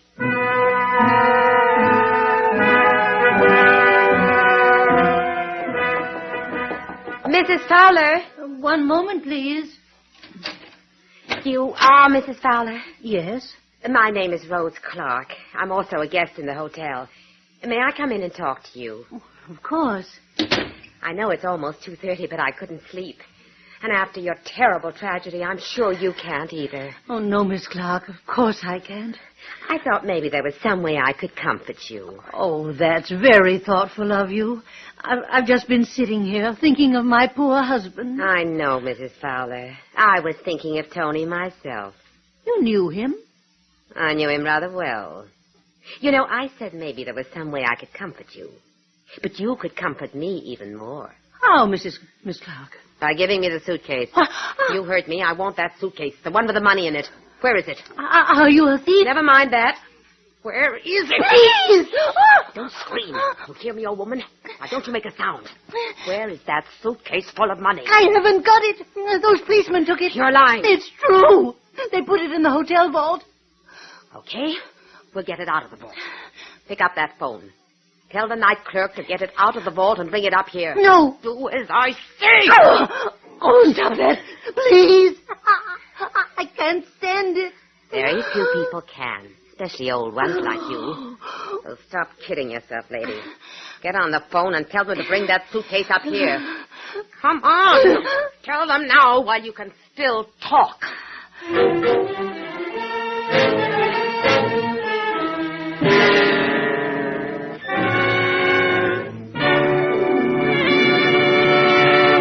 It's 2:30 in the morning at police headquarters. Lieutenant Hogarth comes into his office, bursting with news. Hold on to your hat, Alan. Yeah, what cooks? The boys and records identified the prints in the suitcase. They belong to a young woman named Ada Lasker, confidence woman. Ada Lasker. Don't know her. You will in a minute. The boys told me that Ada works with a con man named Buck Babson. That's so. I got their mug shots out of the files. This is Ada. Recognize her? Hey, let me... Hey, this is Rose Clark. The gal in the hotel. Now, here's a shot of her sidekick, Buck Babson. You won't recognize him, though. The only time you saw him, he was dead, with his head bashed in. You mean Tony Fowler? Yeah. Got his prints from the morgue. Tony Fowler was really Buck Babson. A con man taking that poor old gal for her dough, huh? Looks that way. He and the girl were working together, but something went wrong, and he got killed. Let's get back to the hotel. I want to call Rose Clark by her right name and see what happens.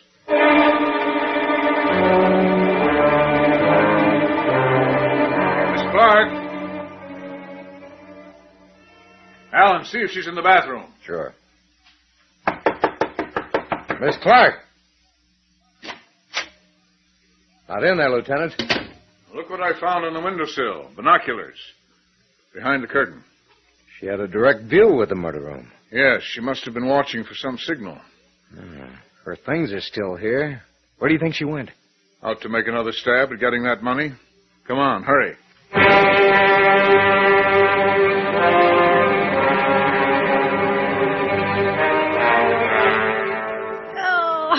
Are you going to pick up that phone? No, you can't make me. Do as I say. Tell them to send that suitcase up here. Okay, Jenny, we'll try something else. No! Please! Quiet. Help! Help! Help! Mrs. Fowler, it's all right. This woman was torturing me. She's lying. You be quiet. Alan, stay here with Mrs. Fowler. Phone for a doctor and wait till he comes. Okay. I'll talk to this woman outside in the hall. Come on. Let go of my arm. I said come on. Look, you gonna believe that crazy old woman? Yes. Why? Because you're Ada Lasker. You got a criminal record. You're crazy. Ada, I've got you cold. Now tell me how Buck Babson died tonight. And don't give me that look. I found out that Tony Fowler was Buck Babson. So how did he die? Did you double-cross him? You're so smart, why didn't you tell me? I'll tell you part of it. You took a room across the court and watched through binoculars. Buck was to give you a signal, but you didn't wait for it. Am I right? Ada, you got to tell it sometime. Okay, handsome. We did have a plot rigged up. Buck was to signal, and I was to go over. He left the door unlocked. He was to go down to the bar and talk to a lot of people for an alibi. And you were to kill Mrs. Fowler, take the suitcase full of money, and leave the hotel. Say you are smart. Never mind that. You did double-cross him, didn't you? For $175,000? Certainly. Through the glasses, I saw the old girl go into the bathroom. So I went over to the room. When Buck had his back turned, I let him have it with the lamp. He sank right down without knowing what hit him. Then what? Well, I threw the lamp out of the window, grabbed his suitcase, and took it back to my room. Only trouble was it was the wrong suitcase. Had clothes in it instead of money. So later you planted that suitcase in the room of a certain Mr. Potts. Yeah. Say, handsome, are you interested in money? Definitely. Well, downstairs in the vault there's $175,000 in a suitcase. You had it put into that vault, and you can get it out. Can't you? Sure. What did you have in mind? Oh, a quick trip somewhere. Just you and me. Ada, you must be a mind reader. You mean you were thinking of a trip? Mm-hmm. Just the two of us. Well, what do you know? Where to? Police headquarters. Huh? You'll love it there this time of year. Come on, Ada. Let's get going.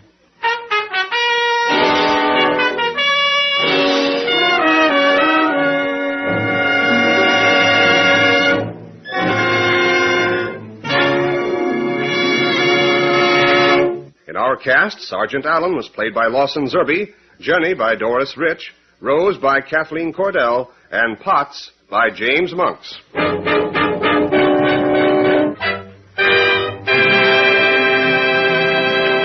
Official Detective is produced and directed by Win Wright, written by Albert G. Miller. All names of persons and places used in this program are fictitious. Any resemblance to names of actual persons, living or dead, is coincidental. Jack Irish speaking. This program came from New York.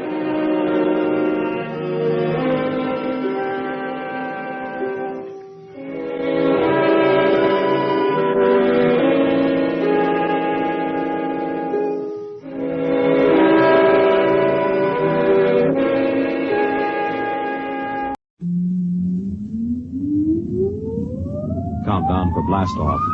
X minus 5, 4, 3, 2, X minus 1, fire.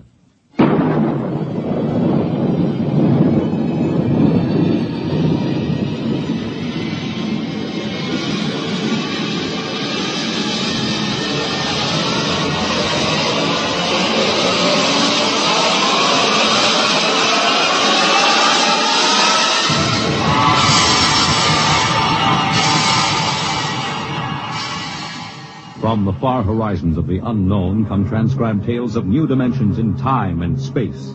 These are stories of the future, adventures in which you'll live in a million could-be years on 1,000 maybe worlds.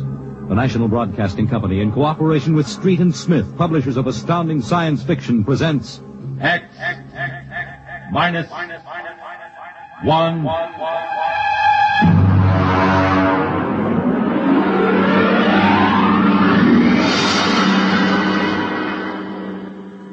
Tonight, the Ray Bradbury story entitled, And the Moon Be Still as Bright.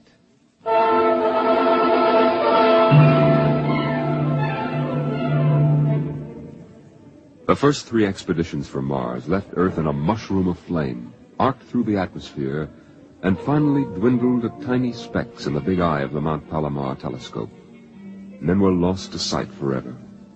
The prearranged landing signals flashed back to Earth, and then the radios went dead. One after the other, ships had disappeared and were never heard from again. But still the rockets came. The 4th expedition emerged from the silent gulfs of space, angled down toward the floating red disk of Mars, down into an orbit as the order came to land. The last blast of the bow jets broke red against the blue desert sands, and the ship slid to a halt at the edge of a vast city that reflected the icy glare of the moonlight. For a while, all was still. All right, Parkhill. Open the airlock. Aye, sir.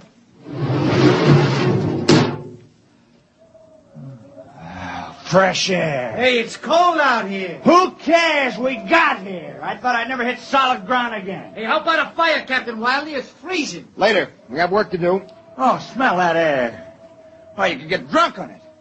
Say, there's an idea. Why don't we break out a bottle and celebrate? Biggs, there will be no drinking done till we're secured. But we're landed, Captain. 3 other expeditions landed and disappeared within 24 hours. And we're not relaxing security till we find out what happened to them. What do you mean, maybe Martians? Sender, you're an archaeologist. How old would you say they are? I can't tell till I study them more closely. It's a kind of engineering we couldn't duplicate on Earth. Well, I'm not interested in the architecture now. I want to make sure there's nothing there that might be dangerous. Mr. Hathaway. Yes, sir? I want you and Spender to take a reconnaissance party into the city and find out what's there. We set up camp here. No man is to go more than 50 feet from this rocket. And there'll be no celebration till Hathaway and his party report back.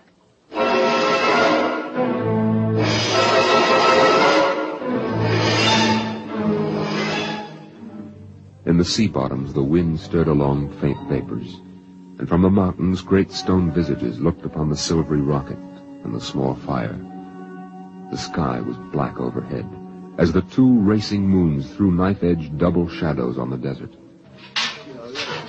All right, come and get it. Ciao. Hey, what do you got there, Jerky? Sawdust smothered in cold chicken fat. Good. I thought it was something I couldn't eat. Hey, Captain. Mr. Hathaway's back. Oh, Captain Wilder. Oh, yes, over here, Mr. Hathaway. Well? Most of the city's dead. Spender says it's been dead a good many thousand years, but we found one part about a mile over What toward about the... it? People were living in it last week, sir. People? Martians. Where are they now? Dead. We found bodies, thousands of bodies. They hadn't been dead more than 10 days. How did they die? You won't believe it. What killed them? Chickenpox. Chickenpox? Yes. Where could they get chickenpox? From Earth. Oh, then the other rockets did get through. Yes. I don't know what the Martians did to them, but I sure know what they did to the Martians. They gave them chickenpox and wiped them out. They just didn't have any resistance to an Earth disease. Think of it, Captain. A race builds itself for 1 million years, refines itself, does everything it can to give itself respect and beauty, and then it dies. Of what? It's like saying the Greeks died of mumps or the proud Roman Empire collapsed because of athlete's foot. We didn't even give them a decent excuse for dying. We just gave them chickenpox. Spender, get hold of yourself. You didn't see those bodies, Captain. Yes, I know. It must have been a shock. You need a rest, a little relaxation. The Martians are dead. There's nothing you can do about that now. Hey, you hear that? The Martians are all dead. Come on, let's break out a bottle and whoop it up.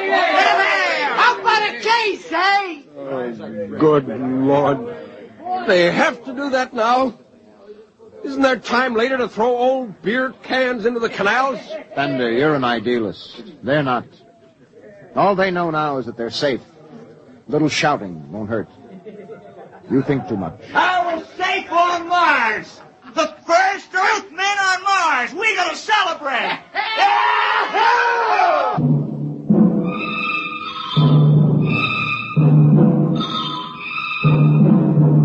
20 bottles were opened and drunk. The voices got louder. The earth laughs and shouts echoing across the empty Martian sands. Spender listened to the wind over his ears, cool and whispering. He felt the land getting cooler. The stars drew closer, very near. The air smelled clean and new. He looked at the cool ice of the white Martian buildings over there on the empty sea lands. Oh, what a woman! Hey, what do we do with these empty bottles? Save them, stupid. There's a 2-cent deposit. Throw them away! Hey, wait. How about that building? 2 to 1 on a buck, I can heave one right through that window. You're on! All right, here goes. Hey, double or nothing on the next shot. Put that bottle down, Biggs. Who's there, Mr. Spender? Stop smashing those windows. What's the difference? The planet's ours now. I guess I can do anything with it I want. Drop that bottle or I'll knock your teeth out. Yeah? Hey, just watch me. I warned you. Big. Easy. Come on. What's going on here? Spender! I hit him. He's crazy, Captain. He just walked on and slugged me. All right, Biggs. Spender, you come with me. Now, suppose you explain. What was the idea? The noise, the drunken brawl. Spender, the men are tired. This has been a long trip. And you have a different way of seeing things. No, I'm seeing things all right. I'm seeing how we'll ruin Mars. We'll rip it up and rip the skin off the way we've already ruined Earth. And is that why you hit Biggs? Yes. I couldn't stand the idea of them watching us make fools of ourselves. Them? The Martians. They're dead. They're all dead. But they know we're here. Doesn't an old thing always know when a new thing comes? We've come a long way to smash their windows and spit in their wine. Well, maybe you're right. But I'm still going to fine you $50 for that fight. Now, come on, Spender. Suck in your chin. We'll go back there and play happy.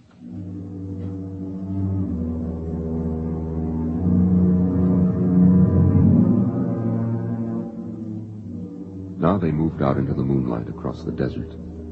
They made their way into the dreaming, dead city. The light of the racing twin moons glinted on the barrel of a pistol, the long blade of a machete, the round, gurgling shape of a raised bottle. The wind blew in from the Dead Sea bottom and brushed through the silvery wire filigree of the towers. Strange music drifted down to the double-shadowed streets, a thin, haunted music that played as it had played through the uncounted years of time. Nobody moved. The moons held and froze them. The wind beat slowly around them. Hey, you people in the city! Biggs! I just want to make a little noise. What kind of a celebration is this, anyway? Come on. They built this city thousands of years ago. And now where are they? How did they die? Who cares? They're dead. That's good enough for me. Lord Byron. What? Lord Byron, a 19th century poet. He wrote a poem that fits this city. Might have been written by the last Martian poet. So we'll go no more a-roving so late into the night. Though the heart be still as loving, though the moon be still as bright. For the sword outwears its sheath, and the soul outwears its breast. And the heart must pause to breathe, and love itself must rest. Though the night was made for loving, and the day returns too soon, yet we'll go no more a-roving by the light of the moon.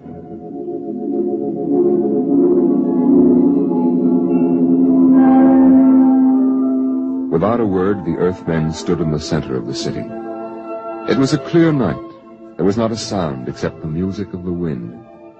At their feet lay a tiled court, worked into the shapes of ancient animals and images. They stood there, silvered by the double moons beneath the crystal towers of Mars. And then Biggs was sick, and the sour stench of liquor filled the cool air. The men of Earth had come to Mars. And Spender turned and walked away into the city, alone in the moonlight, never once stopping to look back. It was a morning that might have been a Monday, or a Tuesday, or any day on Mars. Biggs was on the canal rim, his feet hung down in the cool water, soaking, while he took the sun in his face. Hey, what are you doing back here, Biggs? Didn't you go out with the search party? Yeah. I come back. I got a blister. Oh, yeah. Here. What do you mean? Look. Look, Cherokee, see that? Anyway, I had enough searching. 4 days hunting for that screwball Spender. Didn't find him yet, huh? Oh, good riddance. Oh, my feet. I'm gonna soak them in the canal. If I was Wilder, I wouldn't worry about that nut Spender. Let him go. He's a crackpot anyway. Well, he's a little foggy upstairs, I guess. Hey, why don't you take your feet out of that canal, Biggs? I gotta make coffee out of that water. Coffee? You call that stuff coffee? I had a motorcycle once that dripped grease that tasted better Hey, than... wait a minute, Biggs. Hey, look over there. Where? By that bush, there's someone there. Hey. It's him. Hey, Spender! Spender? He's coming over. Why'd he stay lost, that crazy jerk? Hi, Spender. Long time no see. Hello, Cherokee. I've been exploring some ruins. Oh, you and them ruins. You're like a dog in a boneyard. What's the matter? Why don't you just say something? Where you been? Up in the hills. What would you say if I told you I found a Martian? Oh, yeah? Where? Never mind. Let me ask you a question. How would you feel if you were a Martian and people came to your land and started to tear it up? Well, I know how I'd feel. I've got Cherokee blood in me. My grandfather told me a lot of things about the way they kicked the Indians around in the Oklahoma Territory. If there's any Martian around, I'm all for him. How about you, Biggs? They're dead. They're all dead. It's a good thing, too. Well, I found a Martian. Up in a dead town in the hills. I've been reading their books, and they're easy to understand. And I've learned their language. And then I found this Martian. And I brought him here, now. I don't see no Martian. I'm the last Martian. What did you say? Biggs, I'm going to kill you. Oh, cut it out. What kind of a lousy joke is that? Now, don't put that gun away. You're kidding, huh? Spender, you're... He's dead. You killed him. You can come with me, Cherokee. You're an Indian. You know how the Martians would feel. You can be with me in this. You killed him. You just killed him. He deserved it. You're crazy. Maybe I am. But you can come with me. Come with you for what? Go on, get out of here, crazy murderer. Of all of them, I thought you'd understand. I thought you'd remember what happened to your own people. You get out of here, you crazy murdering... Don't reach for that gun! Spender.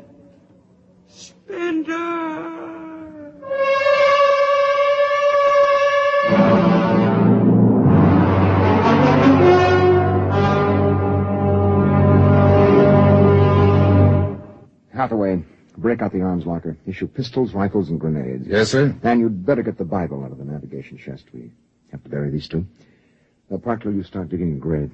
How about Spender? We'll have to go up in the hills and find him. Just let me at him with my bare hands, crazy murdering louse. That's enough, Parker. The man is sick. He must be... Sick my eye. That's enough. Now grab a shovel and start digging.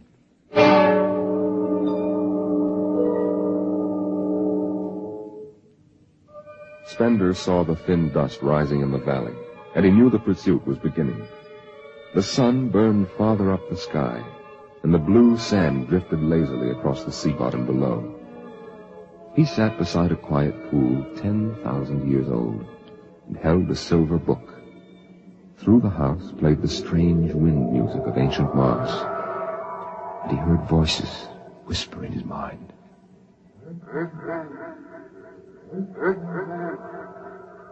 I hear you. I've always heard you, even down there on Earth. No, I won't run. What's the use? Live, Earthman. Live. Live? What for? To see them tear down your temples and put up hot dog stands? Run. They see me now. They know I'm up here. There's Wilder now. I've got him right in my sights. Kill, Earthman. Kill. Funny, he hasn't ordered them to use grenades. They could lob one right up here and blow me to bits. Maybe the captain thinks I'm too nice to be blown to bits. He wants my death to be clean. Just one bullet hole in me, nothing messy. And why? Because he understands me. Kill. The only one in the crew who ever did. Well, at least I can do the same for him. Just one bullet in his head, a nice clean death. All I have to do is pull the trigger and then... It's no use. I can't do it to him. Spender! Can you hear me, Spender? I hear you, Captain. What do you want? Ha! Truce! All right. Come on up. Leave your gun down there and keep your hands up.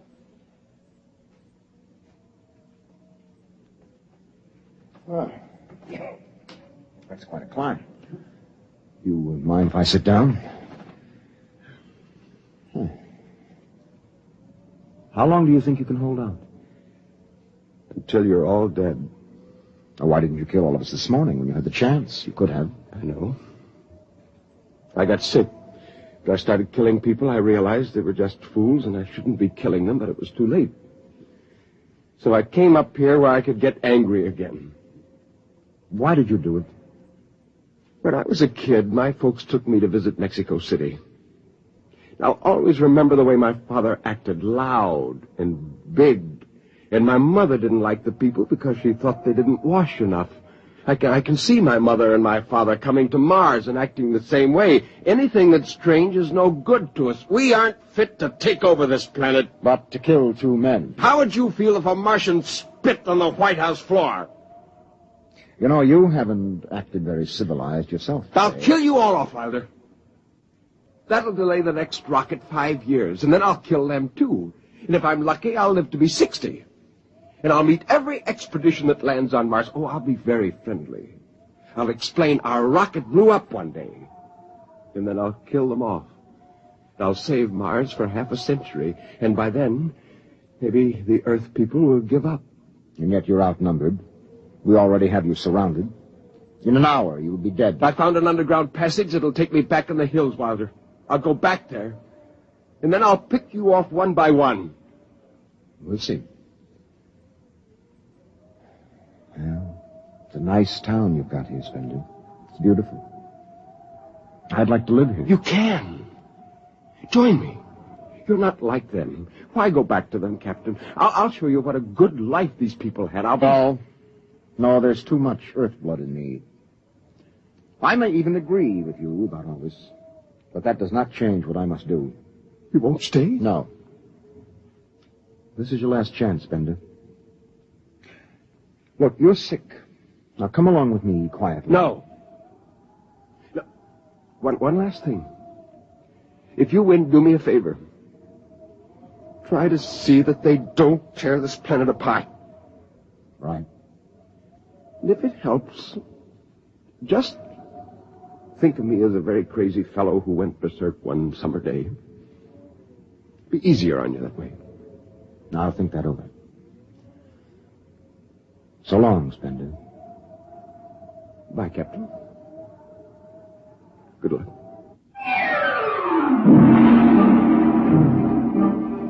The men spread out again, walking and then running on the hot hillside places where there would be sudden cool grottos that smelled of moss, and sudden open blasting places that smelled of sun or stone.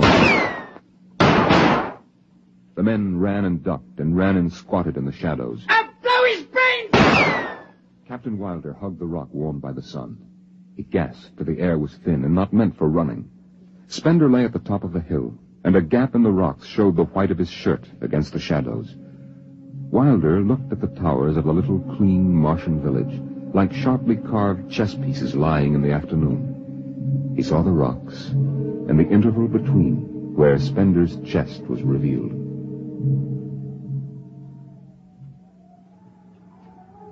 Go on, Spender. Get out. You've only got a few seconds to escape. Go on, get out of the caves. Come back later. You go now. I've got to win this.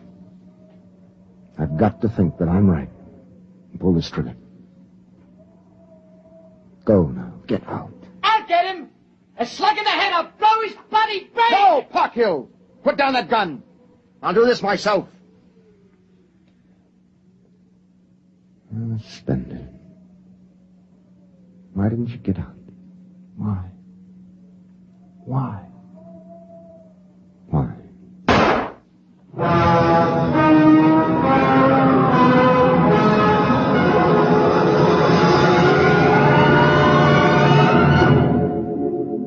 They buried him in that ancient valley town, where the music of the wind played on through the days and the nights.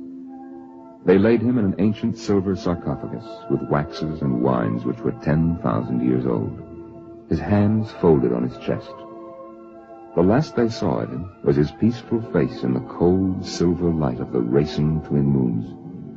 The captain found the poem in Spender's pocket, and he read it before he shut the marble door.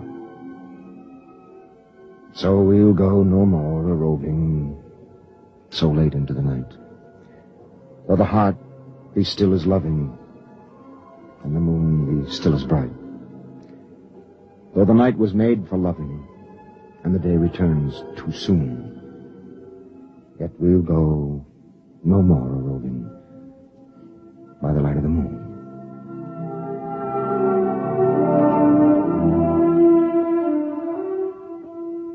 The next afternoon, Parkhill did some target practice in one of the dead cities, shooting out the crystal windows and blowing the tops off the fragile towers.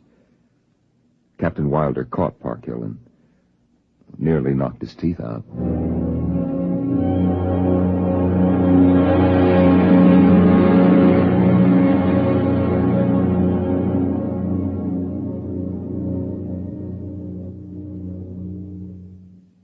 You have just heard X-1, presented by the National Broadcasting Company in cooperation with Street and Smith, publishers of astounding science fiction. Tonight, by transcription, X-1 has brought you the Ray Bradbury story, And the Moon Be Still as Bright, adapted for radio by Ernest Kenoy. Featured in the cast were John Larkin, Clark Gordon, Dick Hamilton, Nelson Olmsted, Lawrence Kerr, and Stan Early. Your narrator was Norman Rose. Your announcer, Fred Collins. X-1 was directed by Daniel Sutter and is an NBC Radio Network production. We hope that you've enjoyed this recording, and for more happy listening, please visit otrcat.com. X-1. The Bishop. And the Gargoyle.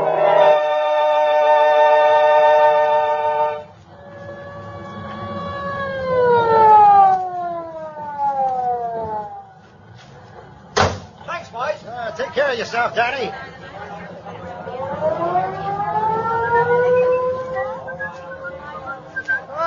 As I live and walk my beat, the Gargoyle. How's your digestion, Ryan? I see you just got your free ride uptown at the taxpayer's expense. Yes, so I did. The little I ask of life, glory be to God. Oh, and how's his nibs, the bishop? In the pink, Danny, in the pink. I just came out for a game of pool and to pick up the papers. Nothing but misery in those things. Yeah. Well, now that we've observed the obscenities, as they say in Emily Post, what were you doing talking to the young lady over there? Young? Yes. You're losing your ideals, Ryan. Just a school teacher I found on the stoop. And what's her name? Jennifer. Jennifer Butts. Oh, my. I thought for a moment she might be a young Colleen in need of a protector. Yeah, she's in need of something. I came by here and she was wringing her hands, walking up and down. So I ups to her and I says, "Excuse me, lady, what's needling you?" Yes? And she begins to cry on me, so I lambs. Then I thinks about the bishop. And I goes back and I doffs my headpiece and I says, "Listen, doll, you look like out of town to me. What's the matter? Your husband give you the chill?" You've got a touch of Blarney in you, Gargoyle, you have. Sure. So she looks at me and she says, "Young man, I am Jennifer Butts. My cousin is mayor of Maple Rest in Illinois. If you get fresh, I will turn you over to the police. And why not? Now listen, Ryan, don't try to make a chest out of that stomach. I got enough trouble. What do I do with the dame? And why should I answer that? She's got trouble, some kind of trouble. Do I have to call the sergeant? Do I have to call the traveler's aid? And do I have to listen to you? Okay. I suppose I better take her up to see the bishop. No, that's a splendid thought. If she stays on my beat, I have to worry tonight. And here it is Sunday. And I have enough worries about this day. My Mary graduated. Yes, late but successful. And there's a doings at my house, and I want to get home. Okay. I see my duty, and I do it. And I turn me back, and I hope your parole is permanent. Thanks, copper. You bring tears to my eyes.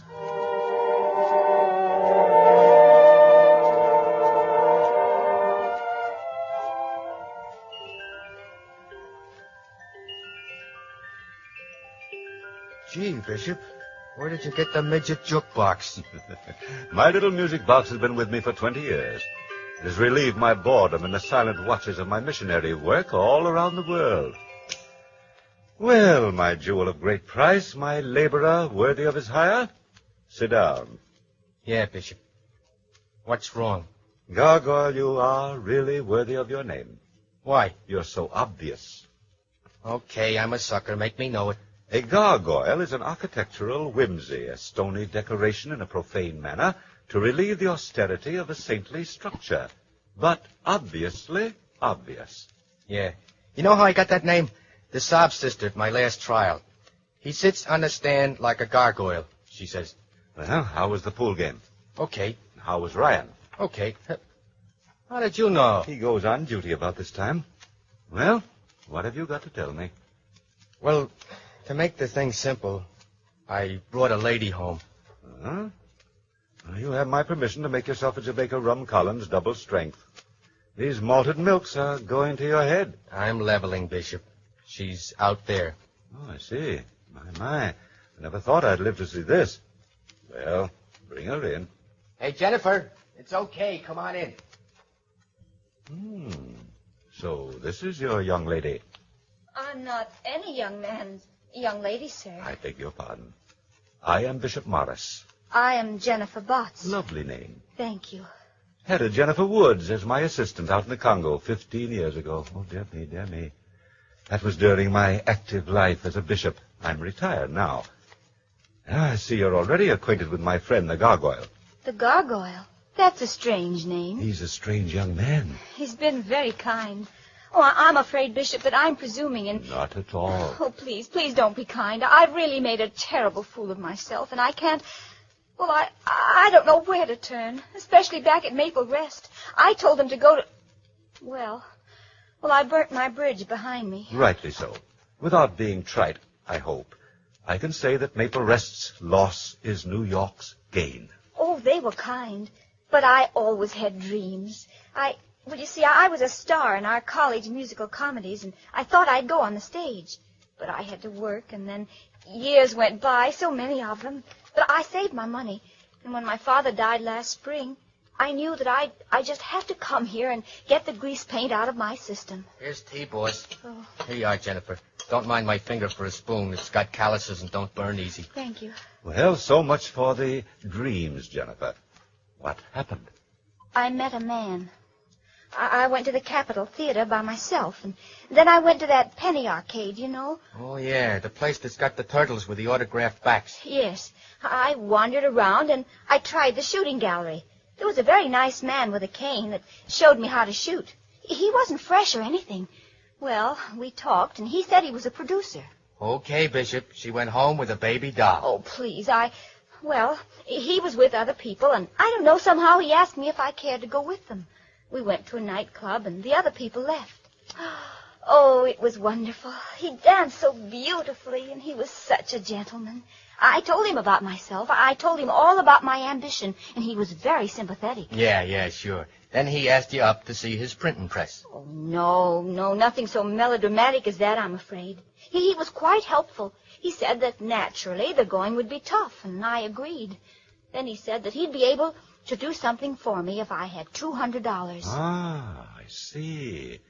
Please continue. Well, I gave him $200, and he was to arrange a part for me in his show.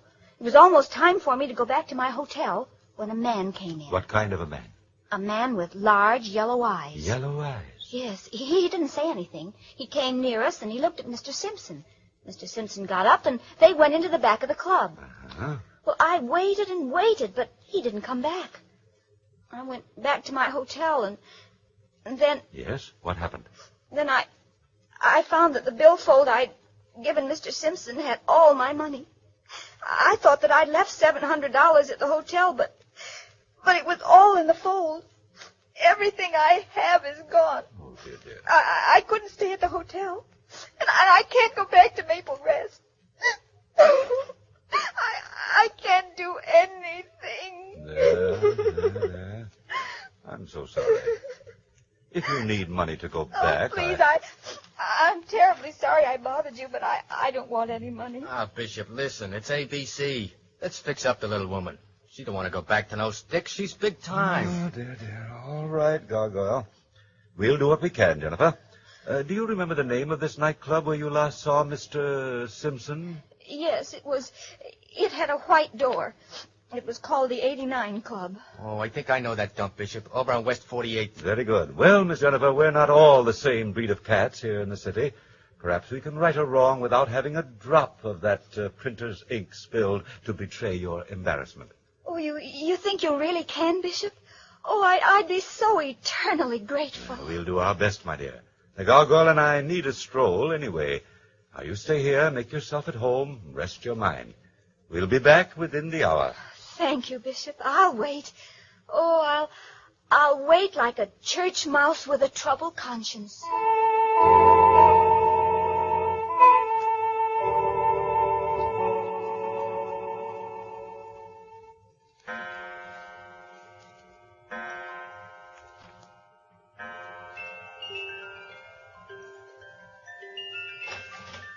Who is it?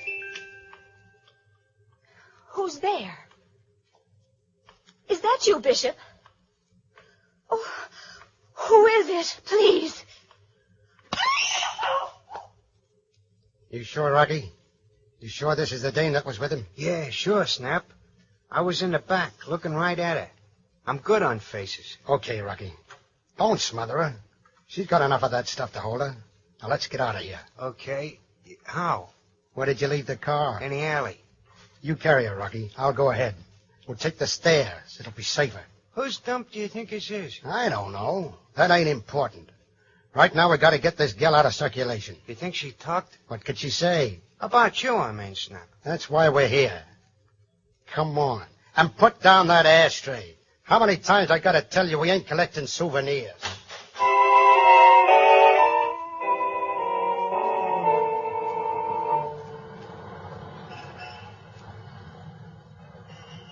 Is this the place, Gargoyle? Yeah, that's the joint.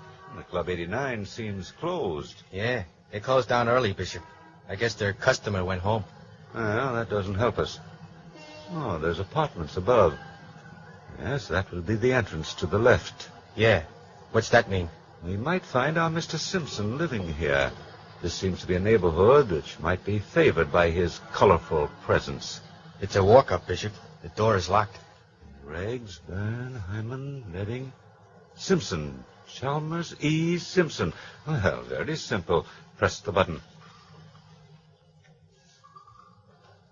Nothing happens. Maybe he's out running for office on Jennifer's dough. Ring 2 or 3 others, Gargoyle. I believe that's the usual technique for gaining admittance to these places. Some tenant is sure to press the door release. If I didn't know you was a bishop, I'd get the idea you got a head in the world ringing doorbells. Now, 3rd floor. And hurry before the others come out to see why their guests haven't arrived.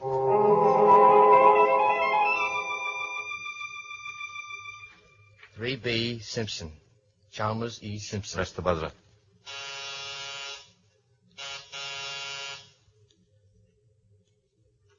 No soap, Bishop. He ain't responding. Try the door. That was easy. It's a comfy little joint. Anybody home? See if you can find a light switch. Okay. Nothing here. Let's try the bedroom. Hey, look at the pictures, Bishop. Cuddles to Simpsy from Vera. Oh, ain't that awful? Dogger. Yeah? Come here, quickly. No, don't go in. There, on the floor. Gee, Bishop. Somebody got to him. Yes, as nice a job with the 45 as I ever saw. Hey, wait a minute. There's a picture of Simpsy on the desk. Let me take a look. Now, let me get a peep at the victim. Yeah, it's him, Bishop. Chalmers E. Simpson. And very dead, too. Come on, Gargoyle. This is no place for a retired bishop. It ain't no daisy chain for a retired lug, either.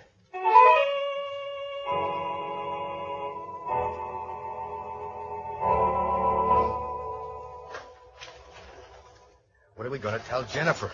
Well, Miss Botts will have to accept a less violent version. I'll arrange for her financial reimbursement, and we'll let her believe that we found it at the 89 Club, eh? Oh, that's a nice thought, Bishop. No use getting her hopped up. Hello. You smell anything? Yeah. Smells sick. That's chloroform. Miss Botts! Jennifer Botts! Don't tell me. Jennifer Botts. No use, Gargoyle. I'm afraid she's gone. Gone? Where could she go? Hey, look, there's her hat. Now, don't tell me a gal like Jennifer would buy a hat like that and then go off and leave it. It ain't in the cards. No, it isn't, Gargoyle. Oh, dear, I expected to spend this hot summer night in some portion of air-conditioned peace. Now your pixie-like impulses have involved me in a grade A #1 mystery. Where is Miss Jennifer Botts? If she left of her own accord, where did she go? If somebody forced her to leave, who was it? And why? Maybe it ain't too late for sitting down with the morning papers. Maybe she's hiding. Maybe she's behind that curtain. See? It ain't like the other curtain. It bulges a little. Yes. Wait a minute, Bishop. Now, Jennifer, don't play jokes.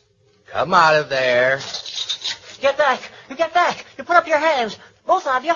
I mean it. Well, look at this. Mickey Mouse with a cannon. You get back or I'll let you have it. Who are you and what are you doing in my apartment? Your apartment? I want my ruby. The ruby you murdered Simpson to get. Now you hand it over. Oh, my dear man, stop waving that gun in my face. What was that about killing Simpson? I saw you. I followed you upstairs. I saw Simpson. He was dead. You did it. You got the ruby. Now you give it back to me. Now listen, Half-Pint. We ain't got no time for jokes. Where's Jennifer Botts? Jennifer who? I don't know what you're talking about. You give me my ruby or I'll fire. No, wait. Hold on to yourself. You don't look like a man who would kill anyone. Take it easy. If you saw us kill Simpson, how did you get back here so fast? I went down the back way. I waited until you came out and I followed you.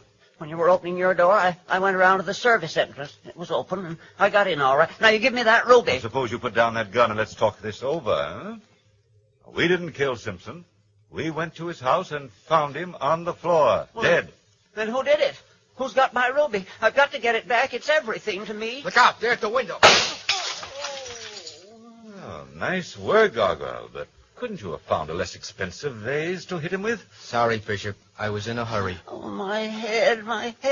It's too bad, Mr. Pincus. Joseph Pincus. Joseph Pincus, not the curator of the Charles Museum. Yes. For goodness sake, Mr. Pincus, what brought you to arms and intended violence on a hot night like this? The Charles ruby. Why, it's beyond price and it's gone. How did it go, Mr. Pincus? Oh, I was a fool. Simpson was my friend. I liked his charming manners. He was a fascinating conversationalist. I knew him for years. Oh, I knew he was a ruthless person, but I never thought that he'd steal the ruby. Did he steal it? Yes. I made the mistake of bringing it home from the ball. I wanted to brag a little. I showed it to him. We had wine and conversation. I was very drowsy when he left, and I never missed the ruby until today, and then I tried to find him, and now he's dead. I see. Why do you suppose he stole the ruby? He wasn't a criminal, was he? No. I guess he wanted it for a woman. He was irresponsible that way. Yes, we know. You see, we are missing something, too. A very nice lady by the name of Jennifer Botts. Mr. Simpson got away with her money, and we went over tonight to try and get it back. Yes, of course. But my ruby, where is it? Perhaps the murderers of Mr. Simpson could answer that. Yeah, but where do we start? Well, let's start with the young lady of Mr. Simpson's affections. We'll forget Miss Jennifer for the moment. For I have a hunch that those two crimes are linked together. Miss Jennifer was with Mr. Simpson tonight. A man came in, a man with yellow eyes. They went out together. Mr. Simpson did not return. The question is, did he murder Simpson because of the ruby or for less valuable reasons? Speaking of dames, remember that picture in Simpson's room? Yes, yes. What was the name? Vera. Cuddles to Simpson from Vera. Vera? Oh, he said something about a girl, in a chorus. What chorus? Some chorus, let me see. Could it have been the dot, the jot? The spot? Yes, I think so. Well, then let's away to this den of pleasure which knows no curfew, and begin with the lady known as Vera. The weasel here, Bishop. What do we do with him? Oh, yes, a good point, Gargoyle. Get some cord. Okay, Bishop. And some cheese? Don't be facetious. Mr. Pincus is a very learned man for all his appearance. Okay. Mr. Pincus, I'm really very sorry that I must take certain measures with you. I'm afraid you couldn't help but only hinder our actions. So we will truss you up a bit and leave you to your meditations while I reflect sadly on a book that seems never to be written called The Bishop Goes to Bed. Come on, Gargoyle.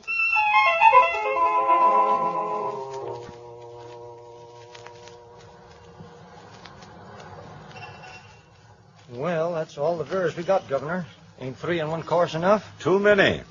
But one Vera isn't here. That's right. She's off tonight. Either of these two look like the picture of Simpson's Vera? You can't tell. They fixed those pictures up, Bishop. Well, thank you, Dorman. Here's something for your trouble. Oh, thank you, sir. Oh, wait a minute. Yes? I heard you asking about Vera. I only got a minute. I got to go on to the jungle number. Who are you? I'm a friend of Vera's. You ain't a cop, are you? Nah. No, you don't look like it. Are you friends of Vera's? Yes, in a way. Say, I read about Simpson. Somebody knocked him off tonight. Yes, that's right. I told her she ought to watch her step. Snap Martin's been doing a burn about Simpson for weeks. Now I'm worried about her. Snap Martin, huh? Well, who is he? Don't you know him? He's a racket guy. Oh, yeah, I heard of him. Bad medicine. Well, he's been carrying a torch for Vera for months. She should have watched her step. Where is she tonight? I don't know. He's got a place up at Greenwich. Where in Greenwich? Stony Road, near the water. Oh, a country gentleman, huh? She's been up there. Say, maybe she's there now. You think something might have happened to her? Yeah, now that Simpson's knocked off, maybe they'll... Well, I said enough. I gotta go now. Goodbye. Goodbye. Taxi, mister? Head or tails, Gargoyle? Tails if it's Greenwich. Tails it is. You wouldn't fool me, would you? Let me see that coin. I thought so. Tails on both sides. Sure, Bishop. It's an open and shut case. Okay, taxi. Stony Road, Greenwich. The palatial mansion of Mr. Snap Martin. And easy on the bumps, Mac. The bishop is a heavy sitter.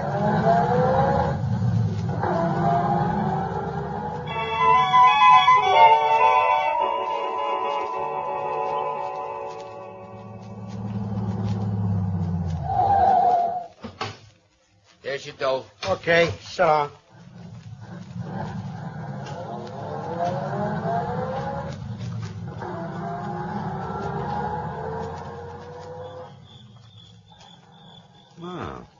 Pleasant place. Not the formidable hangout of desperate characters I expected to find. That's movie stuff, Bishop. The boys are taking it big these days. Shall I lean on the button? Yes, a frontal attack is as good as any. Shall I unlimber the artillery? No, let's move with caution. Okay, we'll case the joint first. What you guys want? The butler himself. Wise guy, huh? There's nobody home. Scram. We want to see Snap Martin. Yeah? What for? About the murder of Chalmers Simpson. Oh, you do you? Well, come right in. We're having open house. Now, reach, mug. Okay, don't shove that thing into my stomach. I get the idea. Come in here. Come on. Keep 'em up. Get over there. That way. Keep going. In there. Well, who are these guys? Visitors, Snap. Little guest. What do they want? They came all the way up to talk to you about a murder. Something about the murder of a guy called Simpson. Yeah? Go over them. Okay. This guy had one. Give it here. Are you Snap Martin? Yeah. I'm Bishop Morris. And that's the gargoyle. Yeah. Oh, this is very interesting. Oh, that's a magnificent camellia there in the vase. I like it. I'm very fond of camellias. They don't have no smell. No. They couldn't stand the competition. Sit down. What do you want here? First and most important, we want Jennifer Butts. Never heard of her. She was the woman you kidnapped out of my apartment tonight. Yeah? Yeah. How do you figure? Because you are the man with the yellow eyes. The man she saw come into the 89 Club last night and go off with her escort, Simpson. That was I was afraid of. You was right, boss. Yeah. It was nice of you guys to come up and tell me. What are you going to do with her? You just told me. She recognized my big yellow eye, so we planned a boat ride. And you can go along, too. I see. Well, since that is settled, couldn't we see her? Sure. Get the family together, Rocky. Tell Vera to come down, too. We can't leave anybody behind. How is Vera, anyhow? What's it to you, Mug? How do you know Vera? A picture was in Simpson's room. Oh, yeah. Just a passing fancy. Vera is very temperamental. Yeah, so temperamental she probably didn't tell you about the Charles Ruby which Simpson gave her. Huh? Say that again. And say it slow. The Ruby. The Charles Ruby. Yeah, I know about the rock. Where did she get it? Mr. Simpson gave it to her before he met Miss Botts. Yeah? How did he get it? He stole it from his friend, Mr. Pincus, the curator of the museum. Mr. Simpson, Mr. Pincus. This is getting so it sounds like Mr. Martin ain't so well informed. Bishop. Oh, hello, my dear. Oh, dear me, I'm so glad you came. These men came after you left and smothered me. And here I am. Are you all right, Miss Jennifer? Yes, I guess I am. I'm kind of nervous. That's silly. There's nothing to worry about. Nah, everything's going to be fine. Hello, darling. We having a party? Yeah. We're having a party just for you. Who are they? Why, I've seen that girl before. It's Vera. Yes, she was with Mr. Simpson's party when I met him at the shooting gallery. The shooting gallery? This is very interesting. Isn't it? Yeah. Oh, baby, there's something I want to ask you. What's the matter, Snap? Something wrong? Yeah. Where's the ruby? What ruby? The ruby Simpson gave you. He didn't give me anything. What are you talking about? Rocky, Yeah? go up and look through baby's junk. Okay. That gorilla ain't going to paw through my things. Sit down. Sit still. My goodness, I'm so excited. And when I'm excited, I know my nose is shiny. Where's my pocketbook? Oh, here. Oh, no, that's not your pocketbook. This is your pocketbook. Can't you see? Oh, but this is your... Oh, no, you're right. When I get excited, I always take the wrong pocketbook. Yeah. Thank you so much. Come on. Cut out the little girl talk. Oh, just a minute, Mr. Martin. Now, all we want is Jennifer Botts. I'll make a deal with you.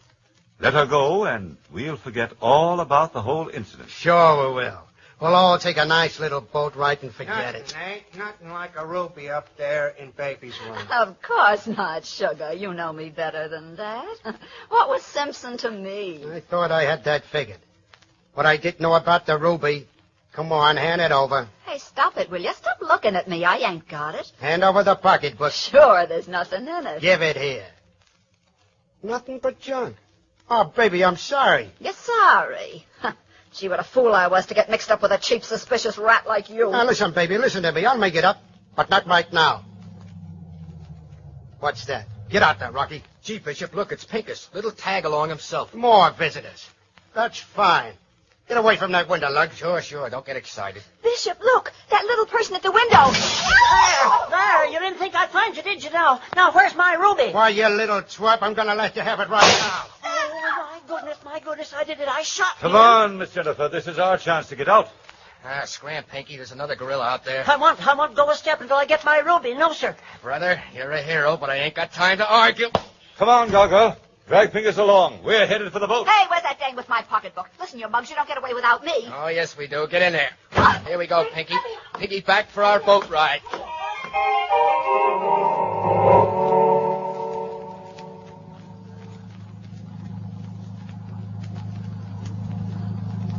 Oh, dawn is beautiful out here. Yeah, it's pretty, all right. Feel better now, Miss Jennifer? Yes, thank you. I'm sorry. I'm very sorry, Miss Botts. Jennifer, I meant to shoot that gangster person. Oh, that's quite all right, Mr. Pincus. I don't blame you. And when I saw you stand at the window there, I was so thrilled I couldn't move. Were you, Miss Jennifer? Uh-huh. Oh, my goodness, if I hadn't failed. Why, Mr. Pincus, why did you fail? I think you're a hero. No, I'm ruined. The ruby is gone, my career, everything. Guess they'll send me to jail. Nah, they'll take it out of your salary. $1 million at a time. Well, perhaps they won't hold you responsible, Mr. Pincus. Oh, yes, they will. There's no excuse, none. Oh, my goodness. What's the matter, Miss Jennifer? Oh, I feel excited again. Where's my pocketbook? I want to powder my nose. On your lap, lady, on your lap. Oh, yes. Oh, now let me see. Where's my pocketbook? Oh, dear me. I do believe it is. Is this your ruby, Mr. Pincus? Yes. Where did it come from? From Miss Vera. Oh, now I know why she gave me her pocketbook instead of mine.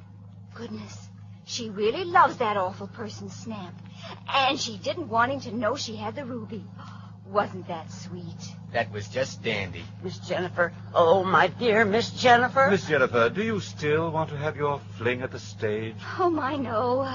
I've had all the drama I want for a lifetime. Then perhaps Mr. Pincus has a solution. Good man, Pincus. Well, turn up the engines, Gargoyle, and wipe that dreamy look off your face. Okay, Bishop. You know, the next time I pick up wandering school teachers, I'll get me a good night's sleep first. School teachers are dynamite to me ever since I got kicked out of the 2nd grade.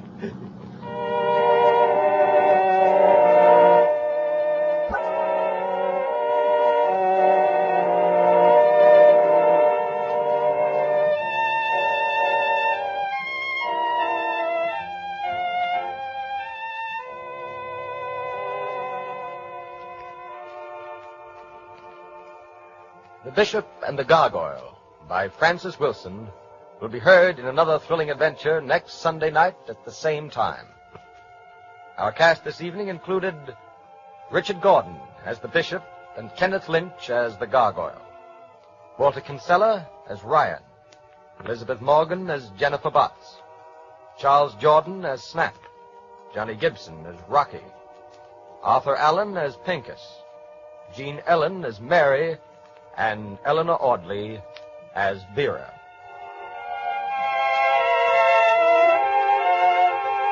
Radio Guild presents The Man Who Was Tomorrow, an original radio play by Ranald R. MacDougall.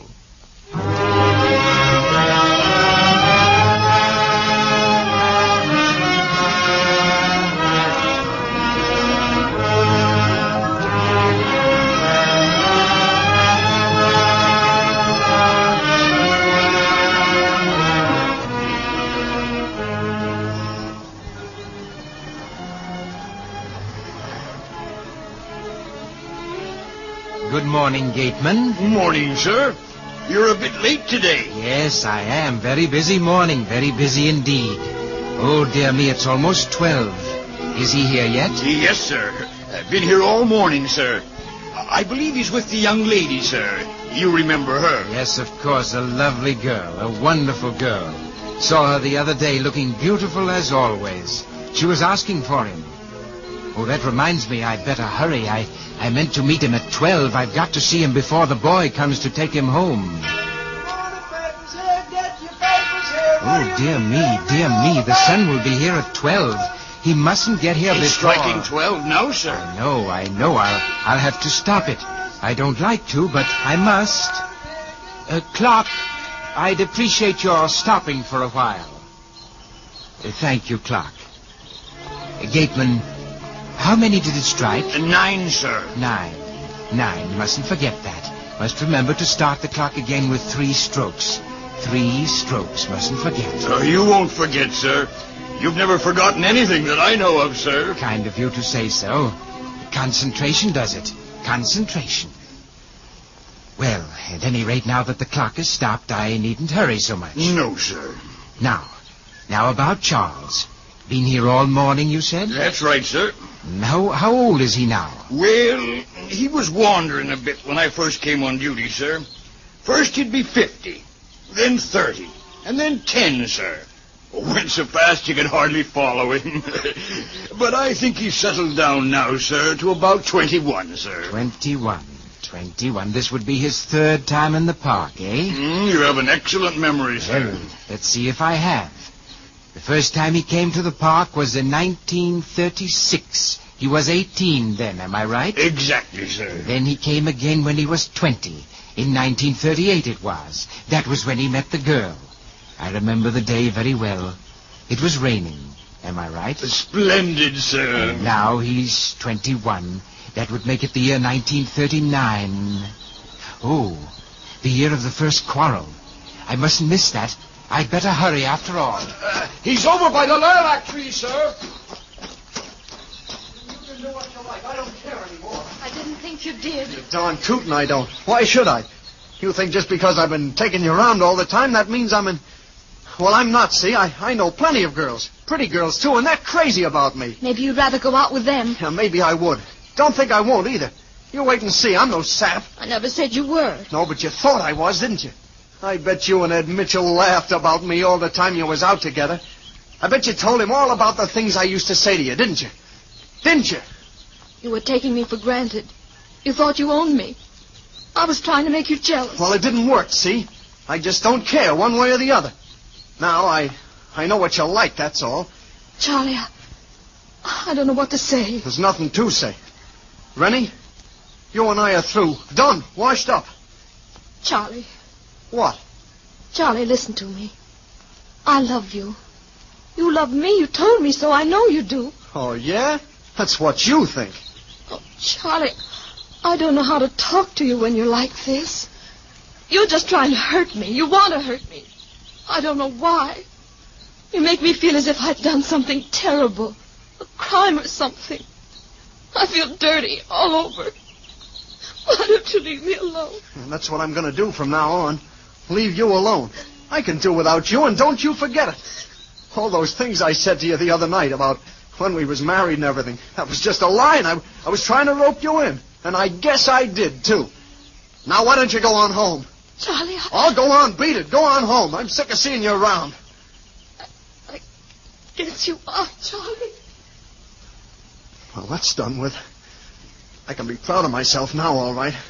What a rat I turned out to be. You've been cruel enough for one day, Charles. What? Don't be harsh with yourself. Oh, a snooper, huh? Maybe you'd like to get your face pushed in, wise guy. And I imagine you would like to have some sort of punching bag. You'd feel better, wouldn't you? Very well, stand up and hit me as much as you like. I'll understand. Oh, you're crazy. Go on, beat it. Charles, tell me why you were cruel to that girl. Or shall I tell you? I said beat it. That's what you said to her. Beat it. Do you know why? I'll tell you. You wanted to punish her for having the power to make you jealous. She really loves you and you know it. But you thought of her belonging to someone else, and you wanted to hurt her, as that thought hurt you. Am I right? I don't know what you're talking about. Yes, you do. Not that I expected you to admit it. You're too young to admit that you have feelings. You're proud, Charles, very proud. And very young. But the way you suffer is perfectly natural. We all go through the same stage. We grown-ups, we call it adolescence. And forget how inexpressibly bitter it was, just as you'll forget someday. And you will forget, Charles. You'll look back on all this and say how young, how foolish, how innocent I was, and you'll wish you could live this scene over again. We all of us do. All of us. Who are you? I am he. He? What he? He who has been searching for you. Well, I don't know what you mean.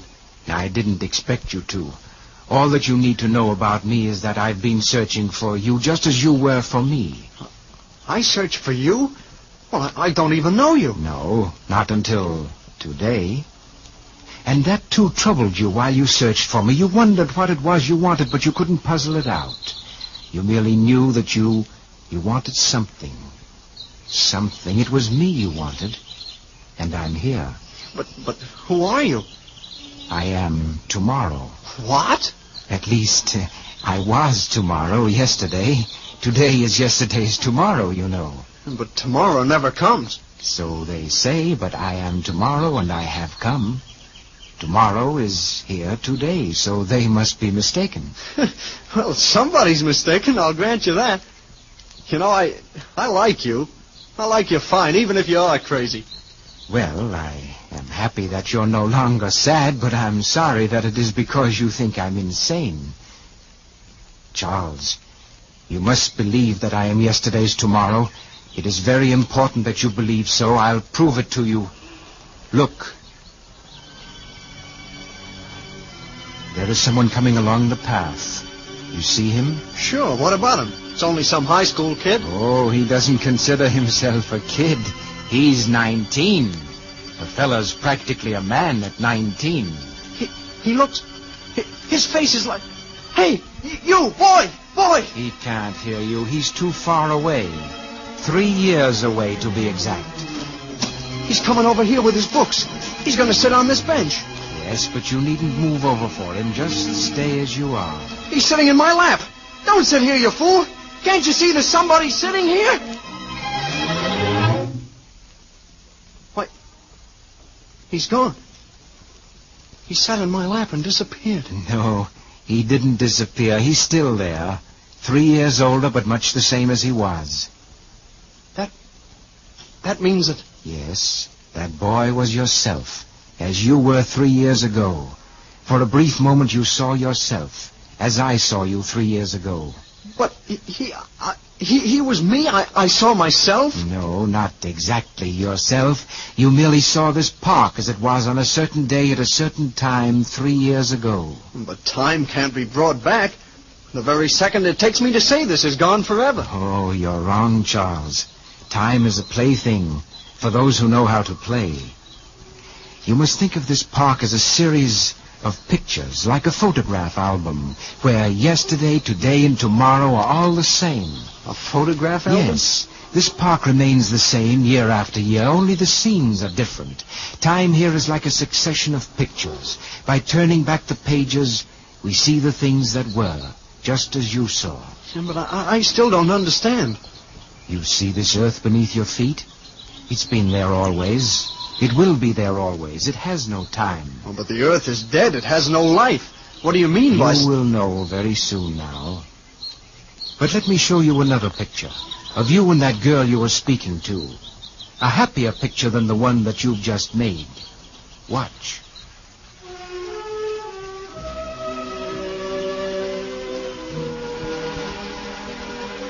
What? It's beginning to rain. We'll get wet. No, we won't get wet. You must make an effort to understand that this is merely a picture of yesterday. Look, there's a girl coming down the path. She's running for the shelter of this tree, running with the awkward half-step of a young woman. And from the other direction, a young man coming. Why, that's... Yes. The boy you see there is yourself, and the girl is Rennie, and the day is your first meeting last year in the rain. Strange, isn't it? Our happiest memories are of rainy days in summer. But listen, he's going to speak to her. Those first vastly important words. It's kind of nasty out, isn't it? Oh, I like the rain. Everything is so different. The things we see every day are all changed and new and shining. Why, those are exactly the words. Shh, don't talk. Only listen. Well, I guess I like the rain well enough myself. Not that I ever bothered to think much about it. I mean, I guess girls are different that way. About thinking of things. You're nice. What's your name? Charles. Charles Van Buren. Everybody calls me Charlie. What's yours? Rennick Porterfield. My father named me Rennick because he once lent a man named Rennick some money and he never got it back. My father said it was the last of the money and that I was the last of the children. Everybody calls me Rennick. Well, I'm pleased to meet you, Rennie. I'm glad I met you, Charlie. I don't know why, but I think this is a very special day. I woke up this morning and I felt awfully nice. And I knew it was going to be a very special day.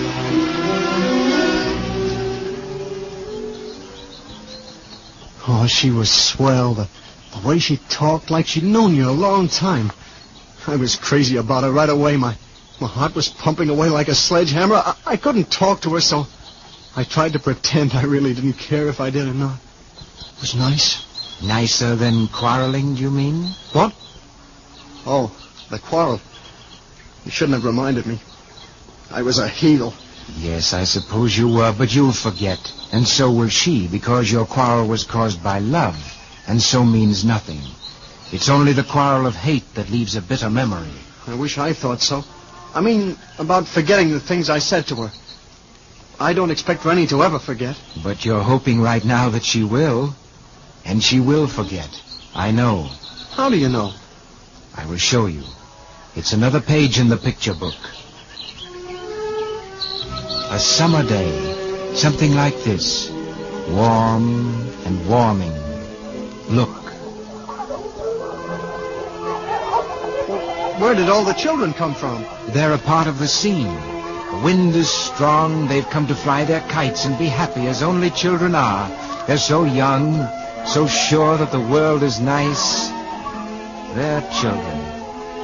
But never mind them. Look along the path again. It's Rennie. She's come back. Rennie! She can't hear you, Charles. She can't hear you as you are now. But look again. There you are, Charles. A little older, but much the same. You didn't expect to see her. You haven't seen her since the quarrel. You just wandered sadly through the scene that was once so happy for you. Look now. You've seen each other. Listen. Oh. Hello, Rennick. Hello, Charles. Well, I haven't had the pleasure of seeing you for quite some time. No, that's right. A nice day, isn't it? Yes, it is. Lots of children around, aren't there? Yes, lots. Why don't I say something to her? Why don't I tell her how much I missed her, how sorry I am that I hurt her? You can't, boy. You're wondering if she's forgotten you, and she wonders if you've forgotten her. Listen. You haven't changed a great deal, Charles. Well, it's only 2 years. Only 2. It seemed like 1,000. Are you working? I'm working now. Oh, a stenographer? Yes. Not a very good stenographer. But it's only for a little while. Until I get married. Married? Oh. I didn't know. How about you? I guess you're married by now. Are you? No. I'll never marry. I thought once that... Tell me. No, it really wasn't important. I see. Well, I've got to go now. Been awfully nice seeing you again. Oh, tell her you love her. I love her. Don't let her go. Don't let her go. She can't hear you, Charles. She can't hear you. Before you go, Rennie, there's something I'd like you to know. I wouldn't say anything, except I'm sure we'll never see each other again. What is it, Charles? You remember that day, the last time we were here in the park? I've never forgotten it, Charles. Well, I just wanted you to know that I was sorry afterwards. I hated myself for speaking to you that way. It's all right, Charles. I understood even then. I was hurt for a while, but when you never came to see me again, I knew you really weren't in love with me. But I was. You were? Of course, I was as much in love with you then as I am now. I am, you know. Charles. Oh, Charles, I'm glad. I'm glad. Shortly after that scene, you and Rennie were married. How do you know all these things? I am tomorrow. I know everything there is to be known. I know, for instance, that you and Rennie were very happy. Very happy indeed. Why do you speak in the past tense of things that haven't happened yet? Why? You will know very soon now. You said that before when I was 21. Now I'm 25, but I still don't understand. I said 25. I said that I'm 25 years old. I was 21 before you came. What's happened to me? I feel older. I am older than when I first met you. What have you... No, don't be frightened. It is true that you're 25.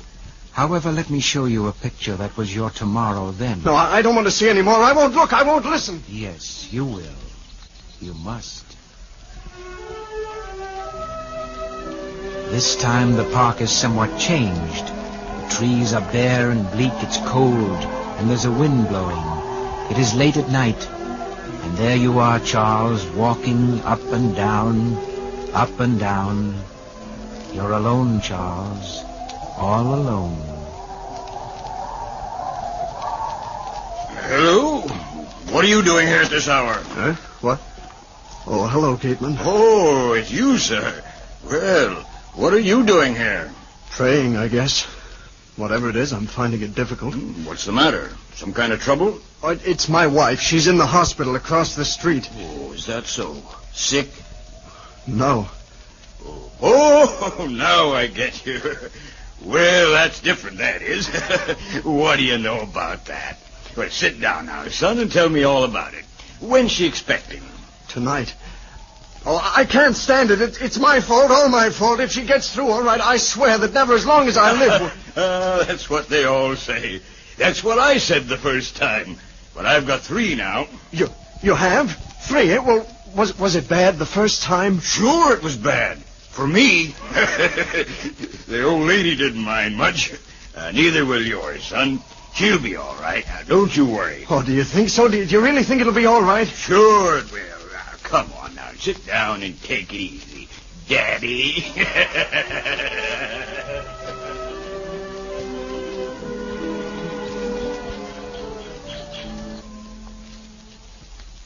Look at me, Charles Van Buren. Do you know me? You're tomorrow and... And what else? Oh, I almost knew. Almost, but I've forgotten. Well, you'll remember soon. But let's look at another tomorrow. No. Don't tell me any more. Please don't tell me any more. I don't want to remember that day. The day... I see you know what is coming, but you mustn't feel badly about it now that I'm here, because I'm going to make it all right again. No, I'm too old to understand. Too old. 75 years. It's a long time tomorrow. Yes, but it's made you very wise. Let me show you that tomorrow that you fear, Charles. No, Yes, it's only a second.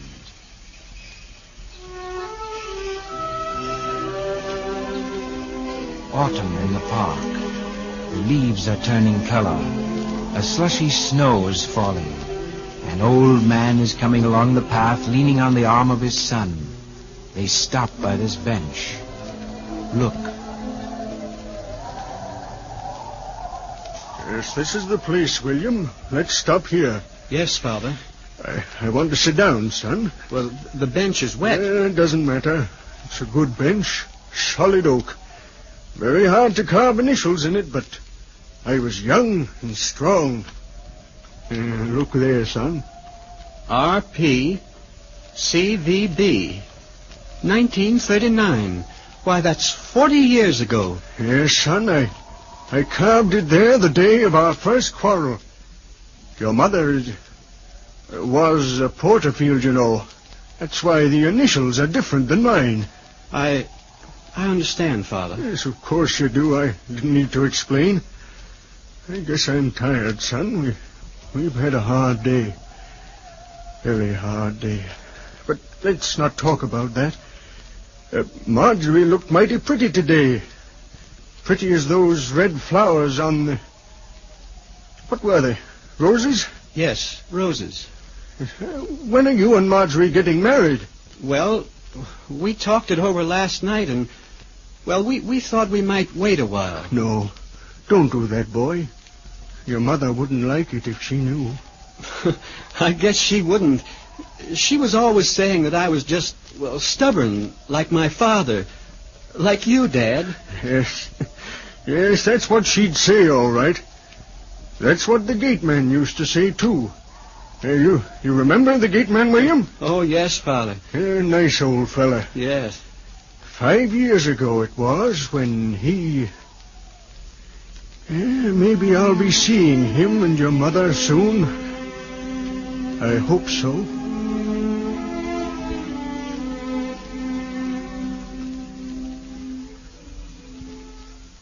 That was 15 years ago, Charles. Now you're 75. You've been lonely, haven't you? Yes, I have been lonely. And very tired since Rennie went. Very tired. I've just been waiting for tomorrow, I guess. Now you're beginning to understand. Now do you know me, Charles Van Buren? Yes, I know you now, tomorrow. I'm glad you're here. I'm especially glad you came today. I waited 15 years for you. Yes, I was waiting for you, Charles. I wanted to meet you here, but you never came until today. This is the first time you've been in the park in 15 years. Since the picture I just showed you. There's one more picture, isn't there? Let me see it. You mean the picture of yesterday's tomorrow? The picture of today? This morning? Here it is. Look.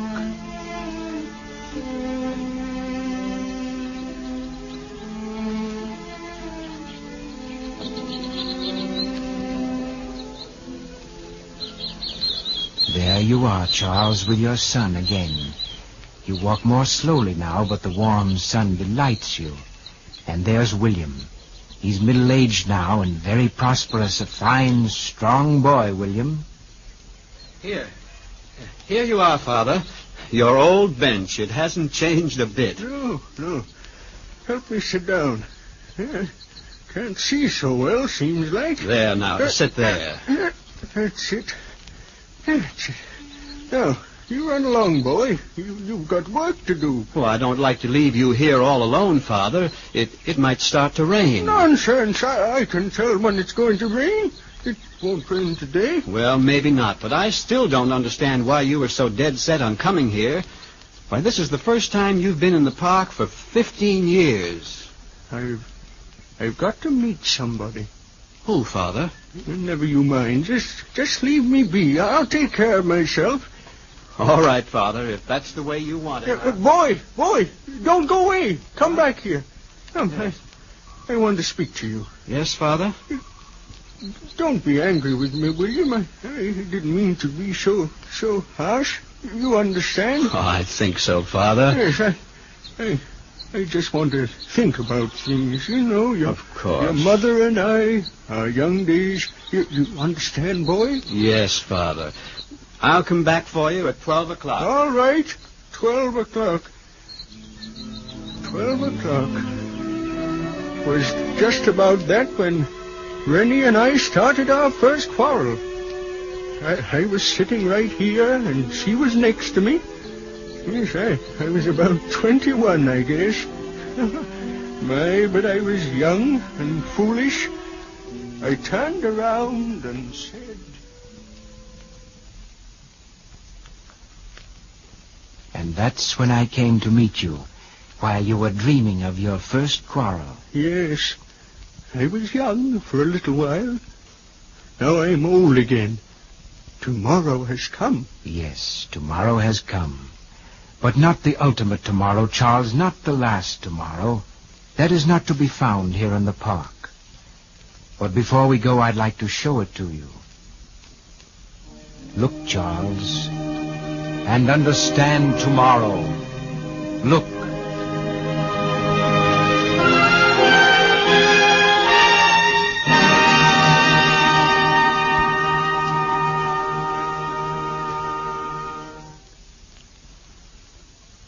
Now, do you understand? Yes, I think I do. Let's make a start, shall we? I'm anxious to see Rennie. Yes, fine. And on our way out of the park, I want you to meet an old friend of yours. The gateman? That's right. He's been on duty here ever since the time that... Oh, dear me. I almost forgot. Oh, dear, that would be dreadful. Well, what's the matter? The time. I was a little late and afraid that your son would be here. I had to stop the clock from striking 12. If you'll pardon me, I'll just start it up again. Clock, you can finish striking 12 now, and thank you very much.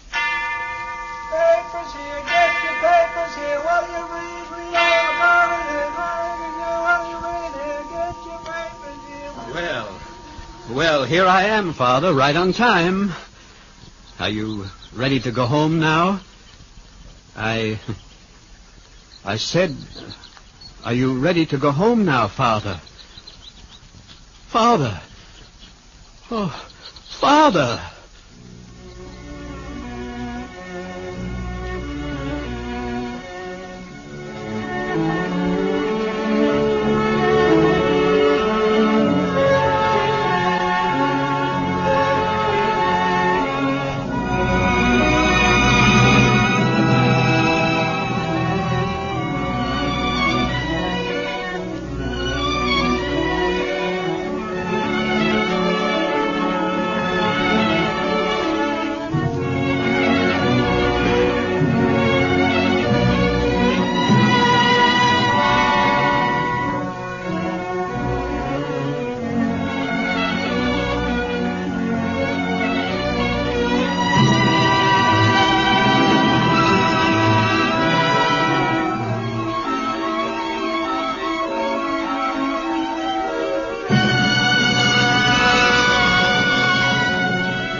Just heard an original radio play called The Man Who Was Tomorrow. written by Ranald R. MacDougall.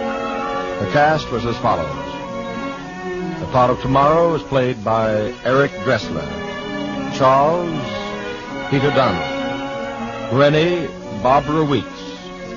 The gateman, Alan McAteer. William Thornton.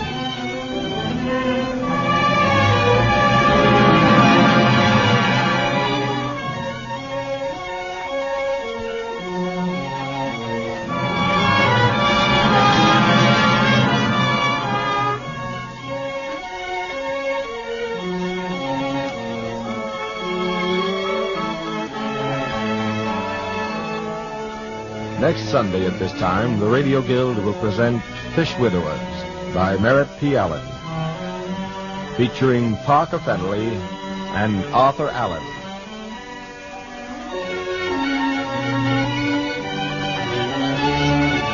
We hope that you've enjoyed this recording, and for more happy listening, please visit otrcat.com.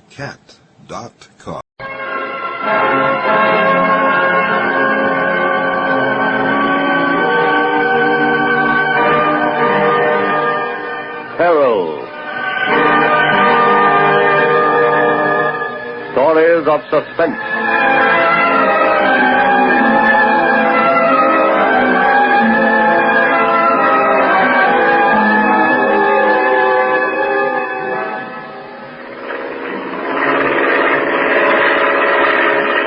It's dawn. So it is. I thought we were supposed to make a night landing. We will arrive at our destination at approximately 9 a.m. Well, that's more than 3 hours from now. Yes.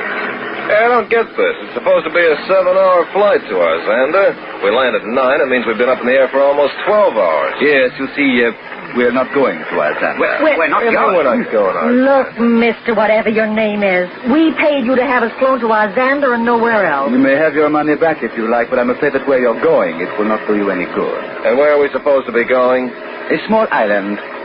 My island. Well, I got news for you, Goatbeard. Nobody takes me where I don't want to go. But there is nothing you can do about it, Mr. Seven. That pilot's going to take this plane back to our Xander. I would sit down if I were you. What kind of a deal is this? I don't want to shoot you, so just sit down again, Mr. Seven. And you too, Mr. Atkins? I demand to know what's going on. I will be glad to inform you. If this is a kidnapping job, mister, you picked on the wrong one when you grabbed me. There's nobody who'll pay anything to get me back to the States. It is not my intention that any of you return to the United States. Meaning what? That question will be answered very soon. But first of all, let me apologize to you, Miss Williams. My agent misunderstood me. I thought I made it plain that I didn't want any women. When I found out you were aboard the aircraft, it was too late to do anything at all about it.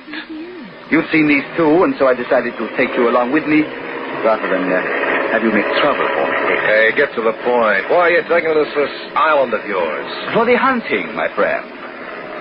Hunting? Yes. What kind of game?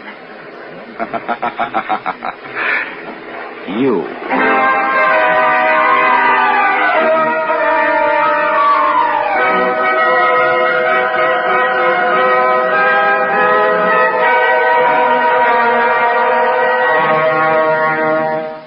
I'll be back in just a minute to tell you more of tonight's story, The Ultimate.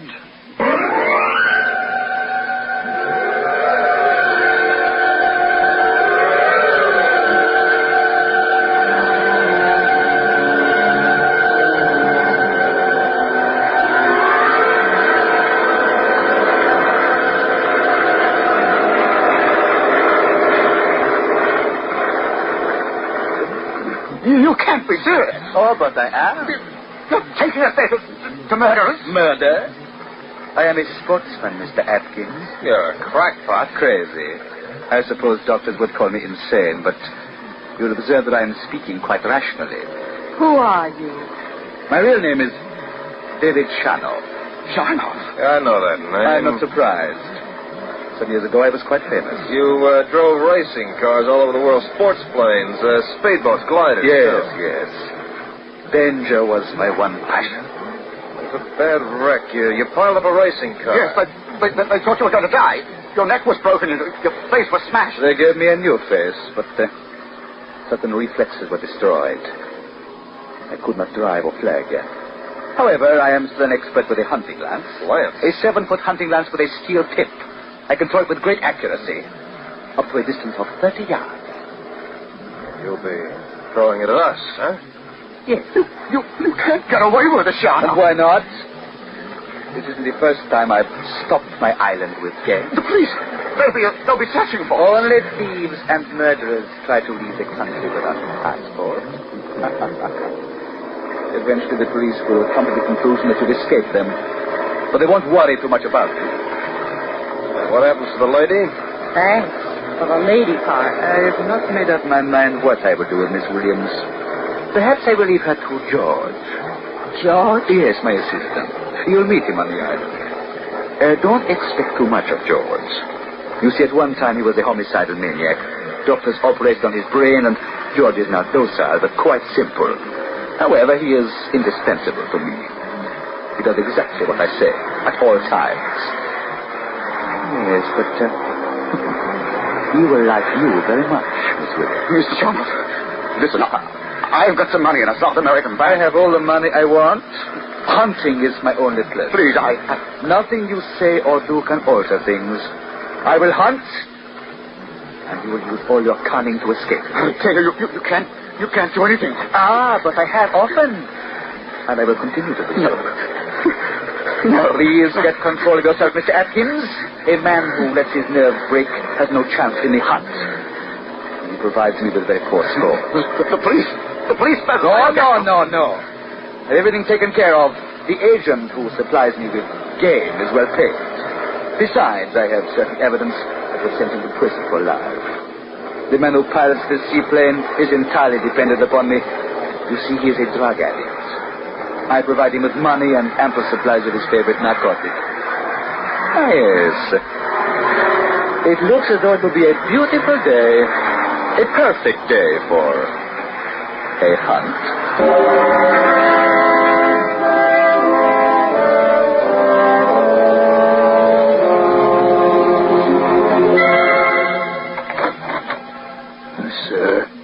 George, it is so good to see you again. Please step back into the house so our guests may enter. Yes, sir.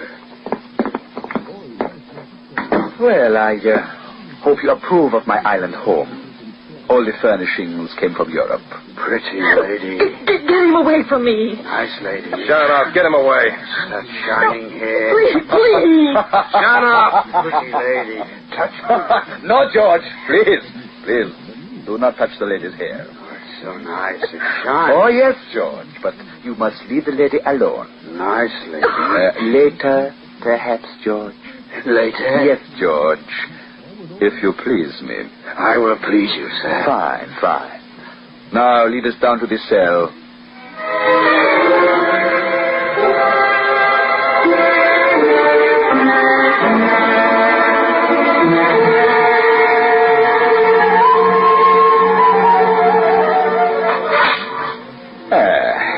Well, I trust you will be comfortable here in the cell. How does this game of yours work, Sharnoff? Oh, it's quite simple. You will leave this house just one at a time, of course. You will be armed with a long knife. And I will have 3 hunting lances. What are the rules of this game? There are never any rules to a hunt. It is a game to the death, my friend. Now, here's a map of the island. It is perfectly accurate. I will give you some time to study it.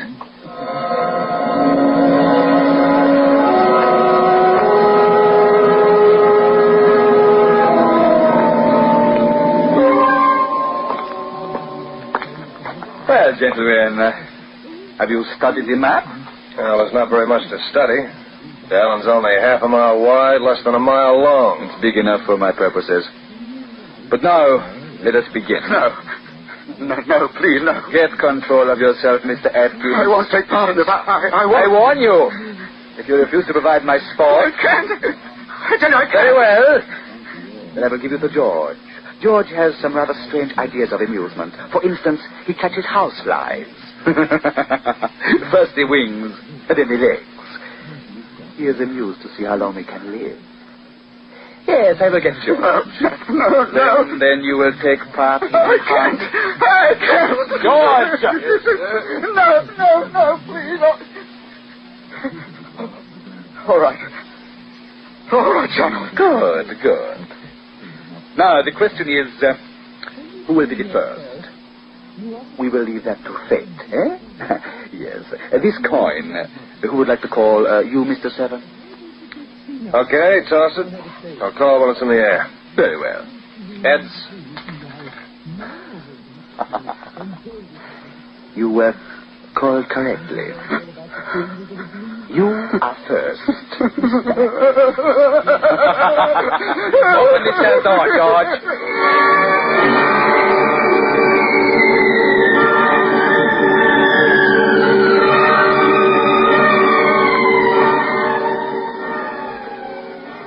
They've been gone for an hour. Mr. Seven. Sam. Sam. But please, don't let George...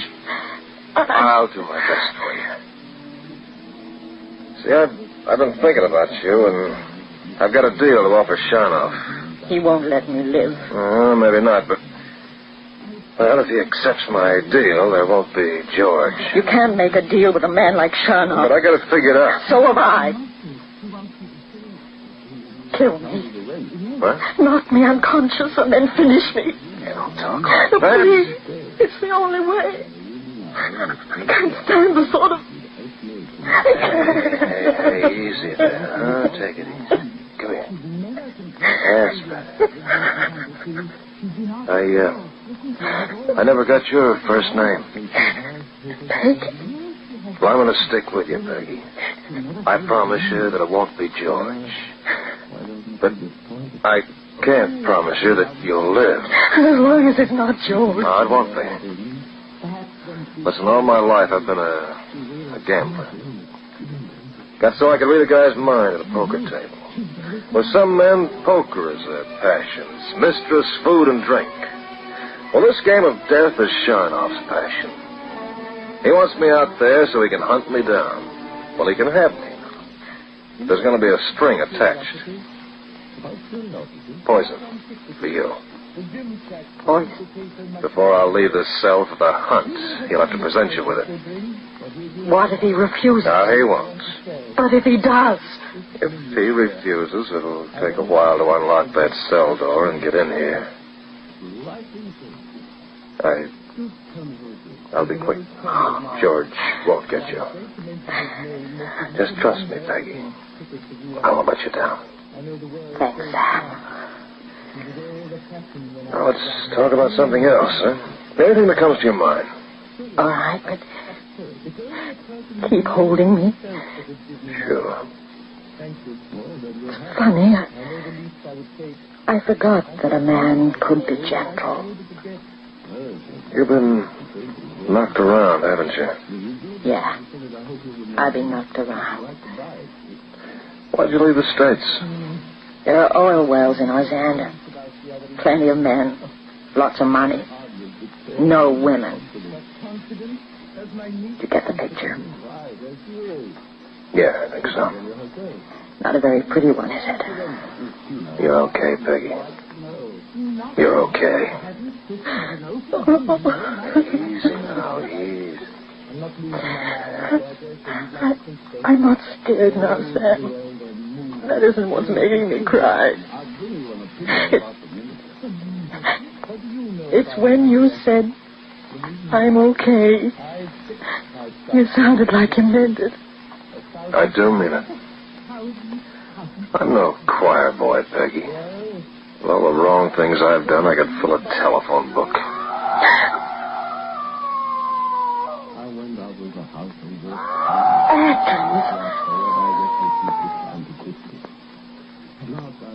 Sharnoff got him.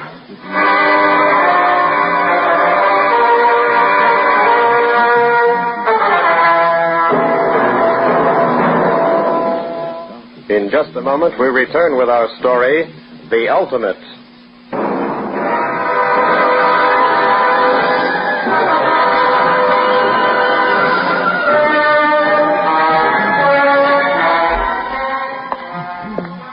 my friend. I have something to show you. Mr. Atkins' shirt. Complete with bloodstain. A trophy, Sharnoff? Yes. One must keep a reminder of the hunt, you know. You notice where my lance struck him? He was cringing near the water's edge. It was 70 feet away. The lance went through his heart. I was rather proud of myself. It was a quick death. Much better than he deserved. He was a swindler, you know. But enough of Mr. Atkins. Now it will be you, Mr. Seven. Ready? First, I've got a deal for you, Sharnoff. I make no deals. You want me to play my part in your little game, don't you? I make no deals. The proposition I have in mind doesn't concern myself. The girl? Yeah. It is impossible for me to set her free. This island must remain my secret. Even if you said you'd let her go, I wouldn't believe you. That isn't part of my proposition. Then? I just want to make sure that George doesn't get her. Do you expect me to keep her a prisoner here in the cell? Is that it? I couldn't trust you to keep to that either. I want you to give her some poison. A quick-acting, fatal poison that she can take whenever she wants. And if I do not keep poison on my island? Oh, you've got it. It's a quick, easy way out if you're caught. And you wouldn't like being caught. You know quite a lot about people, don't you, Mr. Seven? Enough. Why should I agree to your request? It's not a request. It's a condition. I can give you to George, remember? Then you'll miss playing your charming little game. And you want to play badly, don't you, Sharnoff? If I give you to George, it will not be nice. I promise you that. You won't give me to George. You want my shirt as a trophy of the hunt. You are taking a big chance, Mr. Seven. Yeah. But you call yourself a sportsman, don't you, Sharnoff? I am. In these hunts, I take a risk, too. But a sportsman has a code of decency. I don't expect the same rules in your code, but the least you can do is give this woman an easy way out. But George is a faithful servant. He deserves to be rewarded. I told you he wouldn't agree to it, Sam. No poison, no game of death for you, Sharnoff. Our cards are on the table. It's your play. I don't like ultimatums. No one can tell me what I must do. Bet on your cards, Sharnoff. Sam, I don't want you Why? You're just watching the game. Well, still your play, Sharnoff.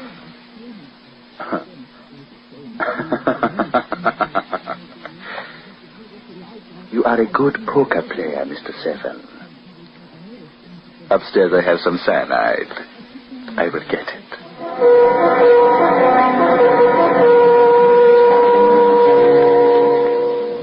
Cyanide. Won't be tough, Peggy. Be over with very quickly. I'm not afraid. Not now. That's a girl. Why didn't I meet you a long time ago? Yeah, you wouldn't have liked me very much. All I lived for was gambling. It was my whole life. I wouldn't have cared. I might even have talked you into marrying me. Pawn shop on the corner would have had your wedding ring inside of a week. I'd have worked to pay the pawn ticket. And I'd have grabbed your pay envelope before you reached the pawn shop. Oh, Sam. How touching. I'm not going to let you out of the cell, Mr. Seven. If you try anything foolish, I will shoot you in the stomach. Before we do anything else, Sharnoff, that's cyanide. Here it is. I want to be sure it's cyanide. I am a man of my word. Even so, I want to be sure. The only way I can be sure is to taste it. Very well. I'll make a small hole in the plastic container with my knife. There. But a warning. Yeah? This container holds a fatal dose for one person. If both of you try to take the cyanide, neither of you will die. At least not right away. I'll stick to my bargain, Sharnoff. I'll give you the container through the bars. Don't grasp my left hand or I will shoot. And then the lady would be left to George. You cover every angle, don't you?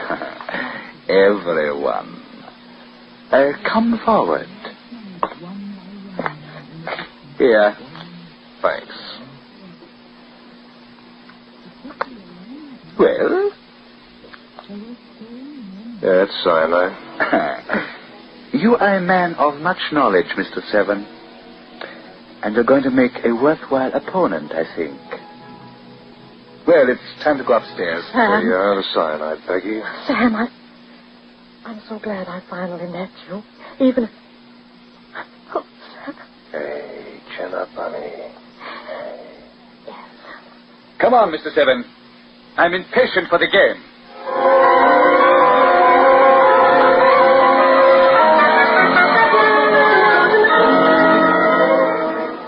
We'll be back in a minute to Peril and our story, The Ultimate.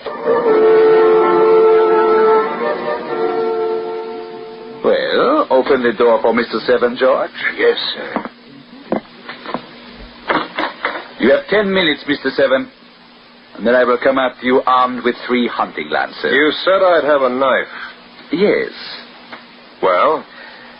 100 yards from the house is a large pine tree that stands by itself. You will find the knife embedded in the tree. You don't take any chances, do you? With a man like you, it does not pay to take foolish risks.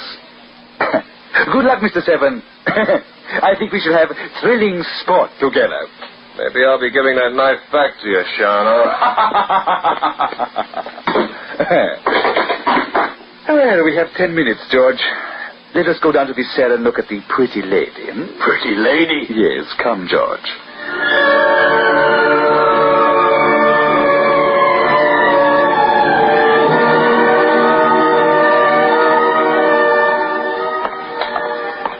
Pretty lady. Your friend has left, Miss Williams. In a short time, I will go after him. He hasn't got a chance. Of course not. To use the knife, you would have to engage me at close quarters. And I will make quite sure that he does not get near me. It's no game. It's plain slaughter. The quarry never has a chance against the expert hunter. Most of the enjoyment comes from the quarry's tactics. Mr. Atkins lost his head and cowered like a sick pig. I wonder what Mr. Seven will do. Perhaps he too will lose his nerve. He won't. You can never tell, Miss You've already taken the poison? Yes, Oh, the pretty lady. Yes, she is dead, George. Dead? You would not understand. George, I want you to come upstairs and see that I leave the house safely. The other man is clever. He may be waiting for me just outside the door. One man did try that once, but you used your knife. Remember, George, when you used your knife? Outside? A sharp knife. Yes. Let us go upstairs, George. The pretty lady? After I have gone, you can come down here again. You can go into the cell and look at the pretty lady. Here, I will open this cell door for you.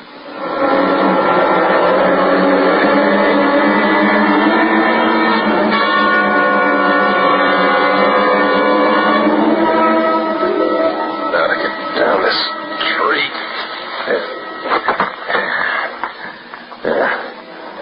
My trail leads between those trees. Follows that he won't get far enough to find out I've used the trees to get back here. It's heavy grass. Perfect. He won't be able to see me.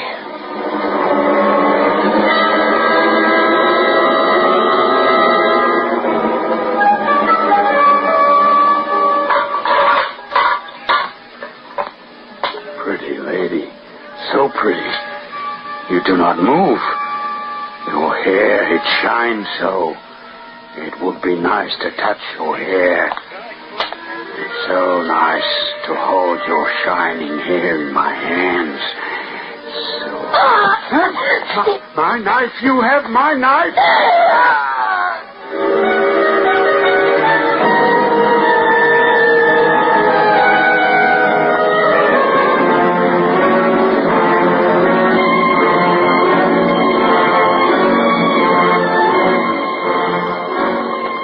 I keep my head down.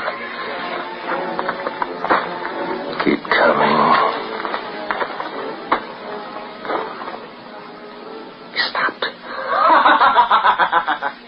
Very clever, Mr. Seven. Must know I'm here. But you made one mistake. There's a freshly broken branch in that tree. No. I wonder where you are hiding. I took a chance of looking up. I wonder what I have done if I were in your place, Mr. Seven. Let me see. Ah, that clump of grass. You would be in there, Mr. 7 Years? We shall soon see. Lance, dismiss my head. Oh, no cry of pain? Well, the second lance, just to make sure. Now I can see you. Hit you in the leg, did I? Well, I have one more lance. You know, the hunter must always finish his kill without delay, but I wish to thank you for a most enjoyable afternoon before I lift the lance for the final thrust. Well, goodbye, Mr. Oh, Peggy. Watch out. Charlotte's not dead yet. The female of this PC.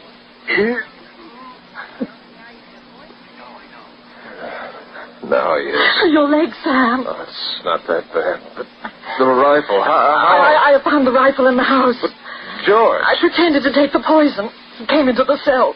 His knife. Oh, Sam, I had to... Sure you did. Oh, Sam. Easy.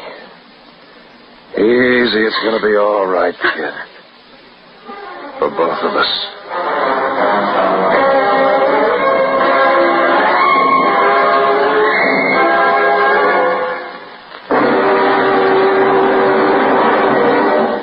And that concludes tonight's peril story, The Ultimate. We hope that you've enjoyed this recording, and for more happy listening, please visit otrcat.com. Mystery in the Air, starring Peter Lorre, presented by Camel Cigarettes.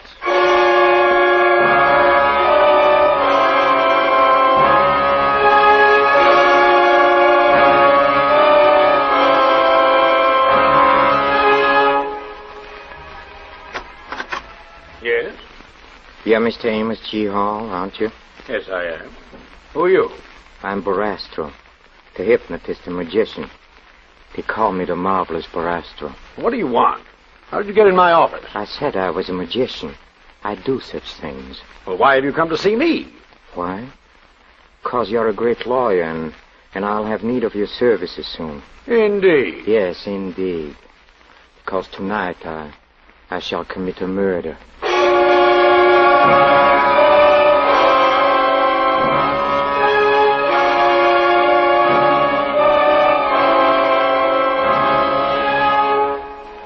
Each week at this hour, Peter Lorre brings us the excitement of the great stories of the strange and unusual, of dark and compelling masterpieces culled from the four corners of world literature. Tonight, The Marvelous Barastro by Ben Hecht. Mystery in the Air, starring Peter Lorre.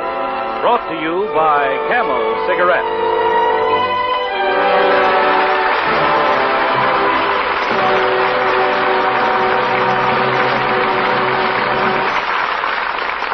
Experience is the best teacher. Try a Camel. Let your own experience tell you why more people are smoking Camels than ever before. And the best place for that experience is right in your own T-zone. That's T for taste and T for throat. Find out what your taste has to say about the rich, full flavor of Camel's superb blend of choice tobaccos. Find out how your throat reacts to Camel's cool, cool mildness. You, like millions of delighted smokers, may well find yourself saying, Camel suit my T-zone to a T.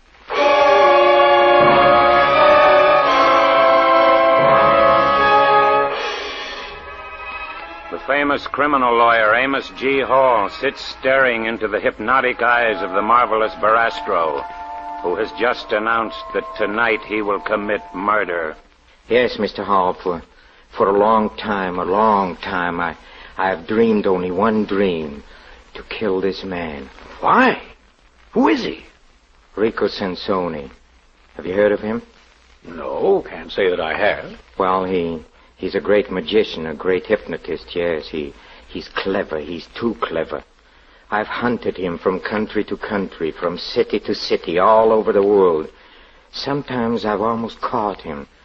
In London, I only missed him by only 2 hours, but tonight I shall meet him face to face. You know where he is then? Right now? Yes. Rico Sansone is here in this city now. Tonight he opens in his first stage performance, and I'll be there, waiting for him. Well, apart from the legalistic aspects of the case, why do you want to murder this man? Why? Listen closely, Mr. Hall, and perhaps you'll know a part of my hate for this fiend. Oh, it began some time ago. I was traveling with a small carnival through Eastern Europe. I cast horoscopes, I read the future, I revealed the past, and conversed with the spirits. That is how I earned a meager living. Well, one night our carnival came to a village, somewhere in Mellow Russia.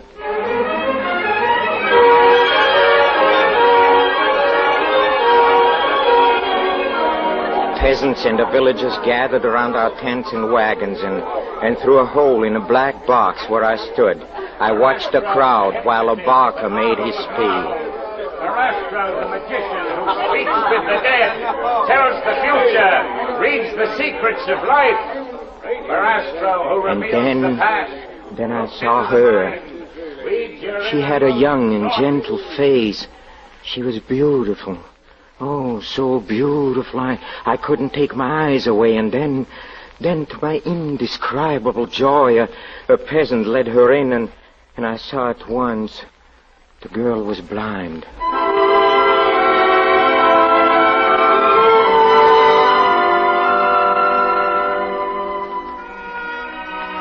This is my granddaughter, Anna. She would like you to tell her fortune. Can you tell my future? Yes, Anna, I can. Will it be a happy one, my future? Well, show me your hand, and I'll tell you. Here. I took her hand. And suddenly, I felt a chill. I could hear the voices which foretell the future. Fly, fly, run. Yes, I could hear them, and fear, a great fear gripped me, but the girl's beautiful, sightless eyes, they were so full of hope and faith, I just couldn't tell her the truth. Spirits promise you great happiness, Anna. Oh, thank you. Yes, your hands will touch beautiful things, and love and great happiness await you. Oh, thank you, sir. Oh, thank you, thank you.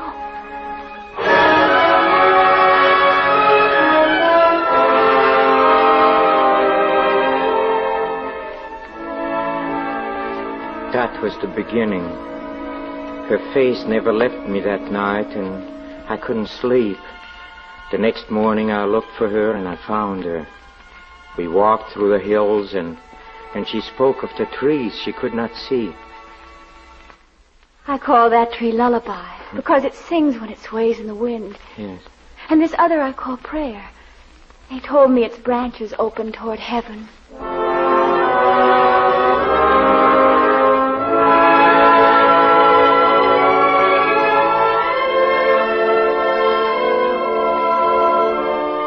I was with her that whole day, and the next, and we walked often in the hills and the forest, and she knew every turn in a path. We were in love, and when it came time for the carnival to move on, I asked Anna to come with me as my wife. You make me very happy, Gregor. I could live only with you. I love you with all my heart. And I love you with all my heart, Anna. And I'll care for you, and I'll protect you. And you'll teach me, Gregor. You'll teach me to see. To see? One doesn't need eyes to see as you do.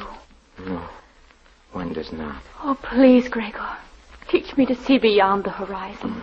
Please teach me to see as you see. Yes, Anna. My sweet little Anna.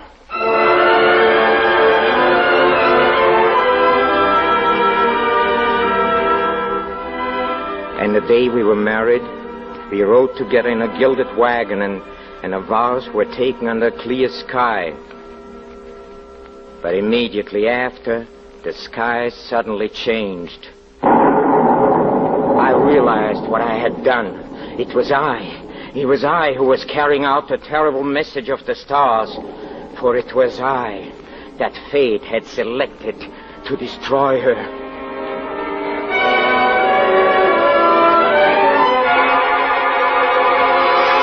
From that moment on, I was haunted.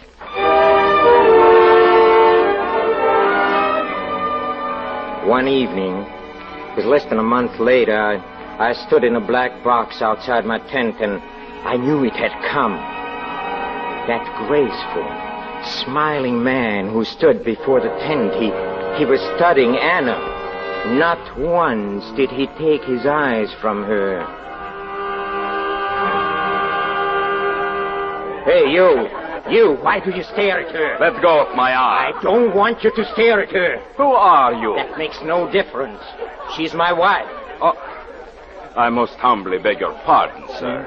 You see, I was admiring your wife. Yes? Allow me to introduce myself. I'm Rico Sansoni, the hypnotist and magician. I'm going on a world tour soon, and I'd hoped she could join me as my assistant. I feel she has remarkable psychic powers. She is blind. I apologize doubly for my seeming forwardness. Oh, I knew he sensed the ominous shadows around her as I did, but then he smiled, and I was disarmed, and soon I became interested in his talk. He talked like a friend. He flattered me about my knowledge of the secrets of our profession. I noticed you performed a disappearing cage trick, Verastro. Yes, I do. A most difficult one that you performed magnificently. Thank you. Well, come, Sansoni, I'd like you to meet my wife. She's here in the wagon. Delighted, my dear Verastro. It's a privilege I'll not forget, let me assure you. Oh, Gregor. Hello, Anna. Gregor, who is that with you? Oh, it's a gentleman I want you to meet. Anna, this is Rico Sansoni. A great pleasure. And a great sorrow. You see, I've been watching you tonight in the hope I could persuade you to become my assistant. But now I learn you're this charming gentleman's wife. How fortunate is the marvelous Verastro. Marvelous Verastro. Anna, did you hear what he called me? Anna, what's the matter? Have you no word of greeting for our guest? No. What's the matter, Anna? I have nothing to say. I'm sorry. You see, my wife and I, we seldom have visitors. I understand perfectly. But I hope that she will like me when she gets to know me better.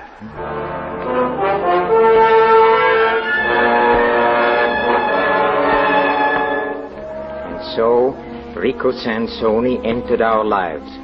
In the days which followed, he attached himself ever more closely to us, as a lonely man would who seeks the friendship of those he likes. But Anna, she would never trust him.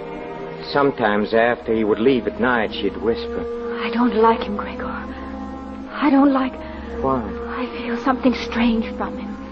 And I, like a fool, I would always defend him. I'd remind her of his gay talk and how he made us laugh and how interested he was in me and my methods of magic. Oh, I was flattered that even Rico wanted to learn from me.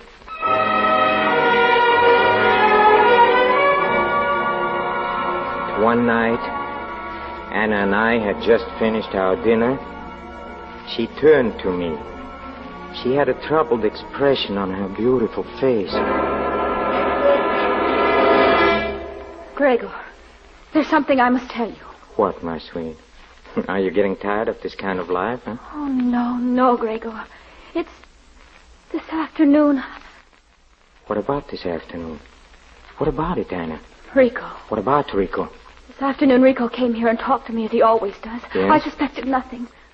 But then he took my hand in his and asked me if I loved you. He asked you what? If I loved you even more than happiness or life. What did you say? I was so frightened, I just asked him to leave. I don't like him, Gregor. I'm afraid.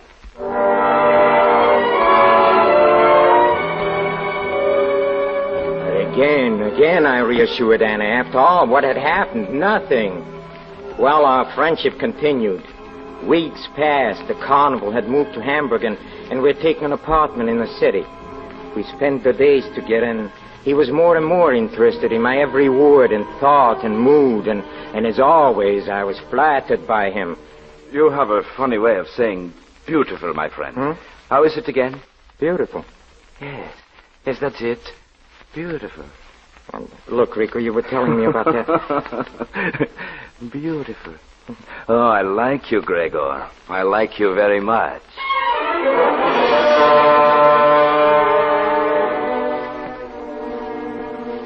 Yes, amazing, isn't it? How one can be taken in by flattery. Yet so clever was he. I never realized the terrible truth of his friendship with me.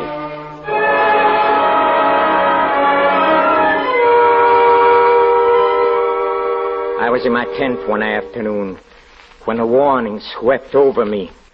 It was all of a sudden, but I couldn't mistake it. I left the tent and I hurried to the apartment, and carefully I opened the door.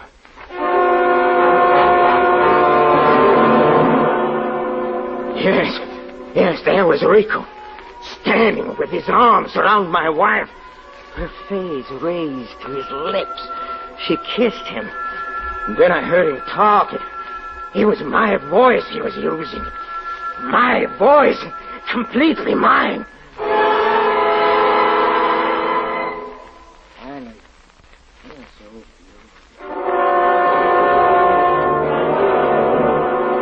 At the sound of his voice, a nameless fury seized me. Now I knew why he'd been so interested in me, why he'd spent so many hours with me.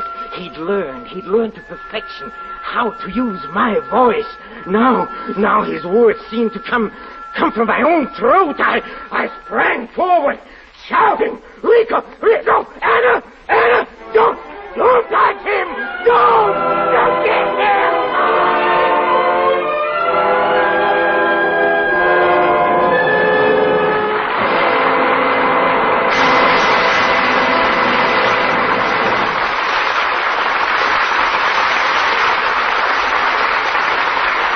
In a few moments, Mr. Peter Lorre will bring us the climax of tonight's Mystery in the Air, when camels present Act 2 of the marvelous Barastro.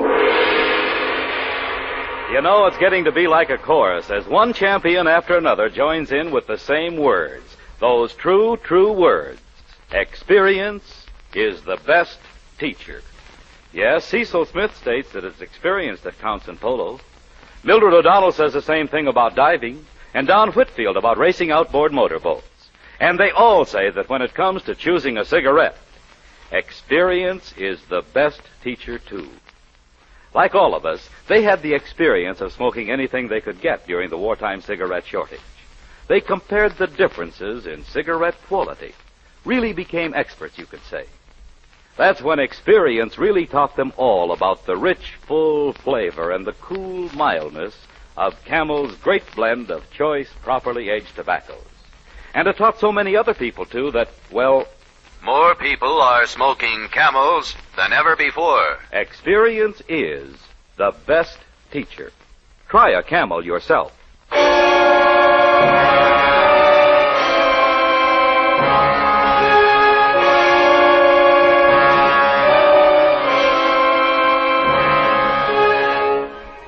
Amos G. Hall, the attorney, sits at his desk fascinated by the magician Barastro as he tells his strange story.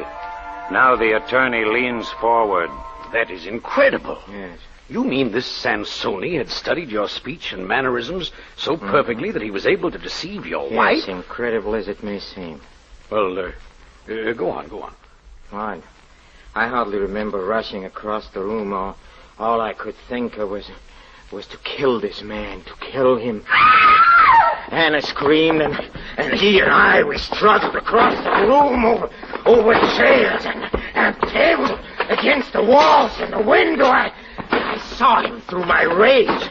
Every feature had changed. He was Barastro. There were two of us. Yes, two. Barastro screaming together, fighting. Then he had me by the throat. His strength was terrifying. The breath began to leave my body as this horrible fiend changed and and he became Rico Sansoni again. Barastro, have mercy, man. Gregor, you're killing me. I am dying. Yes, he was pretending it was I who was killing him. He would kill me and live with Anna as Barastro. His cruel eyes burned into mine, and he leaned close to my ear and whispered, "You fool, I'll kill you for her." It was then that I cried with all my might, "Anna! Anna!" And then suddenly a great darkness flooded over me.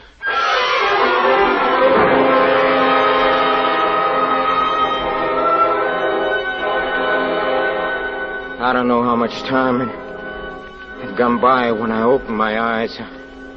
I looked around the room. It was gone. Then I saw Anna. She was crouched against the wall. I tried to whisper, "Anna. Anna." I began to drag myself across the floor to her. When I got to her side, I tried to reach for her hand. She pulled it away and screamed. And then I realized her terror. Who was in the room with her? Was it Rico? Was it her husband? How could she know? I pleaded with her. I assured her again and again that Rico had gone, but she remained against the wall, her hand held in her teeth and staring into the terrible dark around her. Frantically, I searched my mind for words to tell her it was really I. Look, Anna, listen. Remember, Anna? Remember our walk through the hills? First time? Huh? See, remember, Anna, your trees? Remember them? The one you called Lullaby? And the one whose branches pointed to the sky? You called it Prayer. See? See, Anna? It is I. Listen carefully. Look, remember I read your future? It was the first time we met. I said, the spirits promise you happiness, and your hands will touch beautiful things. Love and great happiness await you, and you said, "Oh, thank you, sir, thank you." Gregor. Gregor, hold me. Yes. Gregor, please hold me. Don't hold me. Yes, Anna. Yes.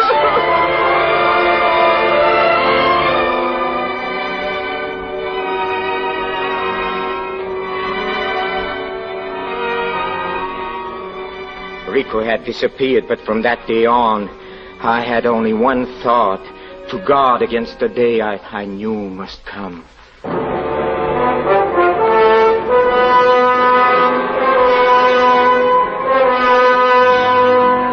We traveled all over Europe, and she learned to smile and be happy again, and at times I felt her fears had left her. Vienna's such a lovely city, Gregor. I knew it'd be like this in the spring. Gregor, these mountains. They're like the ones near my village. Why, I can almost see them.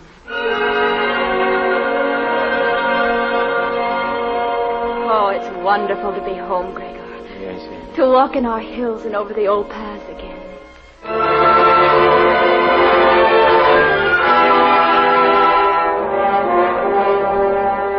Well, at last I felt it was safe to get a job in a cabaret. I had to get a job. Our savings were almost gone, and I had only worked there 2 weeks when I felt that same terrible warning sweep over me again. Choked and dizzy, I ran to our cottage. Yes, Rico was back. I stood there, motionless, silent, listening. Oh, my Gregor. I heard her laugh like a child. All I knew, I had to kill this devil who had taken my wife, my identity, my happiness. I am sure if I had been able to think, I would have realized that I shouldn't rush into the room because because it would kill her. I'm quite sure Rico knew it, but all I could think was I had to kill him. And then, Mr. Hall, I had a terrifying idea. What if Rico killed me? He'd go on living with her as Barastro, and she'd never know. See, Mr. Hall? Well, I opened the door and walked in. Anna, don't touch him. It's Rico. Anna!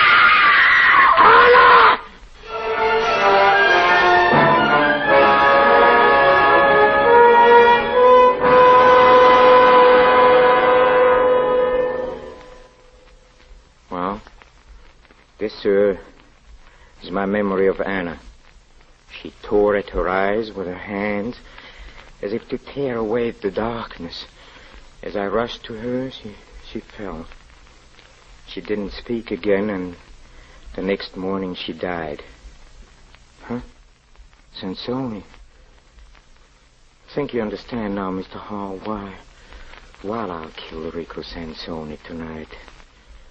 Now you know why I may need your services to defend me.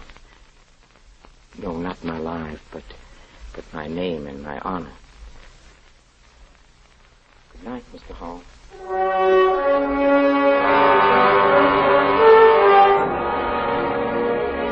Ladies and gentlemen, I've practiced criminal law for 25 years, and I've heard many strange tales.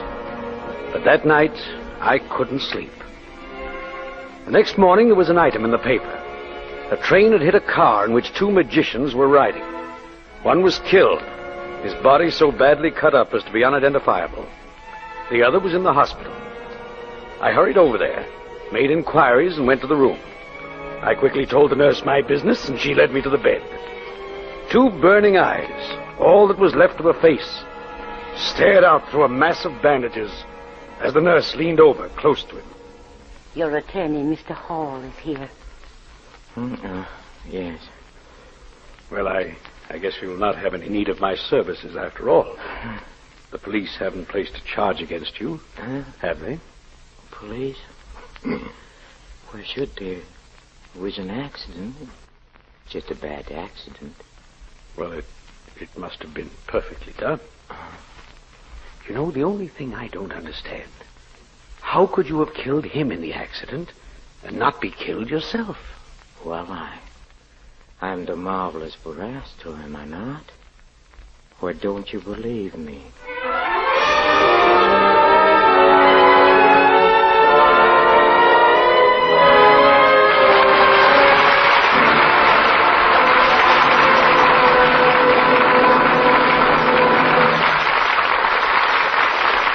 Each week, the makers of Camel cigarettes send free Camels to servicemen's hospitals from coast to coast.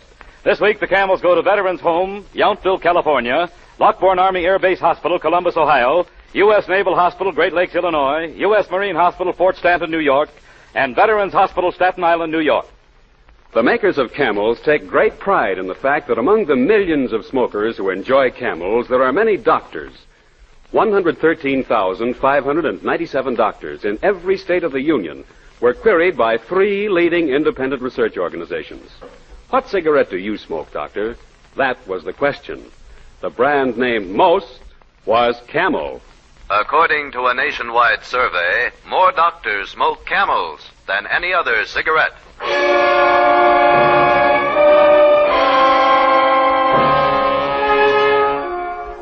Next week, Mystery in the Air, starring Mr. Peter Lorre, brings you The Lodger by Mrs. Belloc Lowndes with a special musical score composed and conducted by Paul Barron.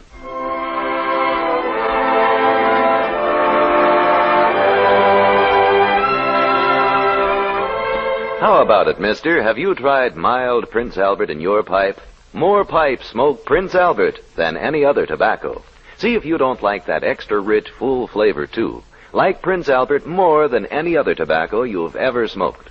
Prince Albert is specially made for smoking pleasure, specially treated to ensure against tongue bite. Crimp cut to burn slow, smoke cool. Fill your pipe with mild PA. Be sure to listen in on Prince Albert's Grand Ole Opry Saturday night. You'll hear Red Foley and his Cumberland Valley Boys, Minnie Pearl, Rod Brassfield, and all of the Opry gang. And as Red's special guest, you'll hear Texas Jim Robertson. Remember, Prince Albert's Grand Ole Opry, Saturday night, over NBC.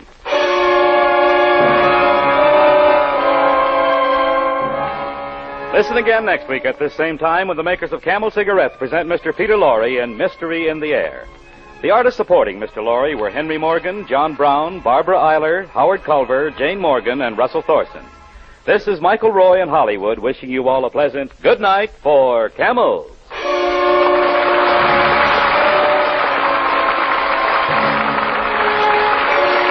This is NBC, the national broadcasting company. Edwards, the coffee with the extra flavor lift, brings you Night Editor.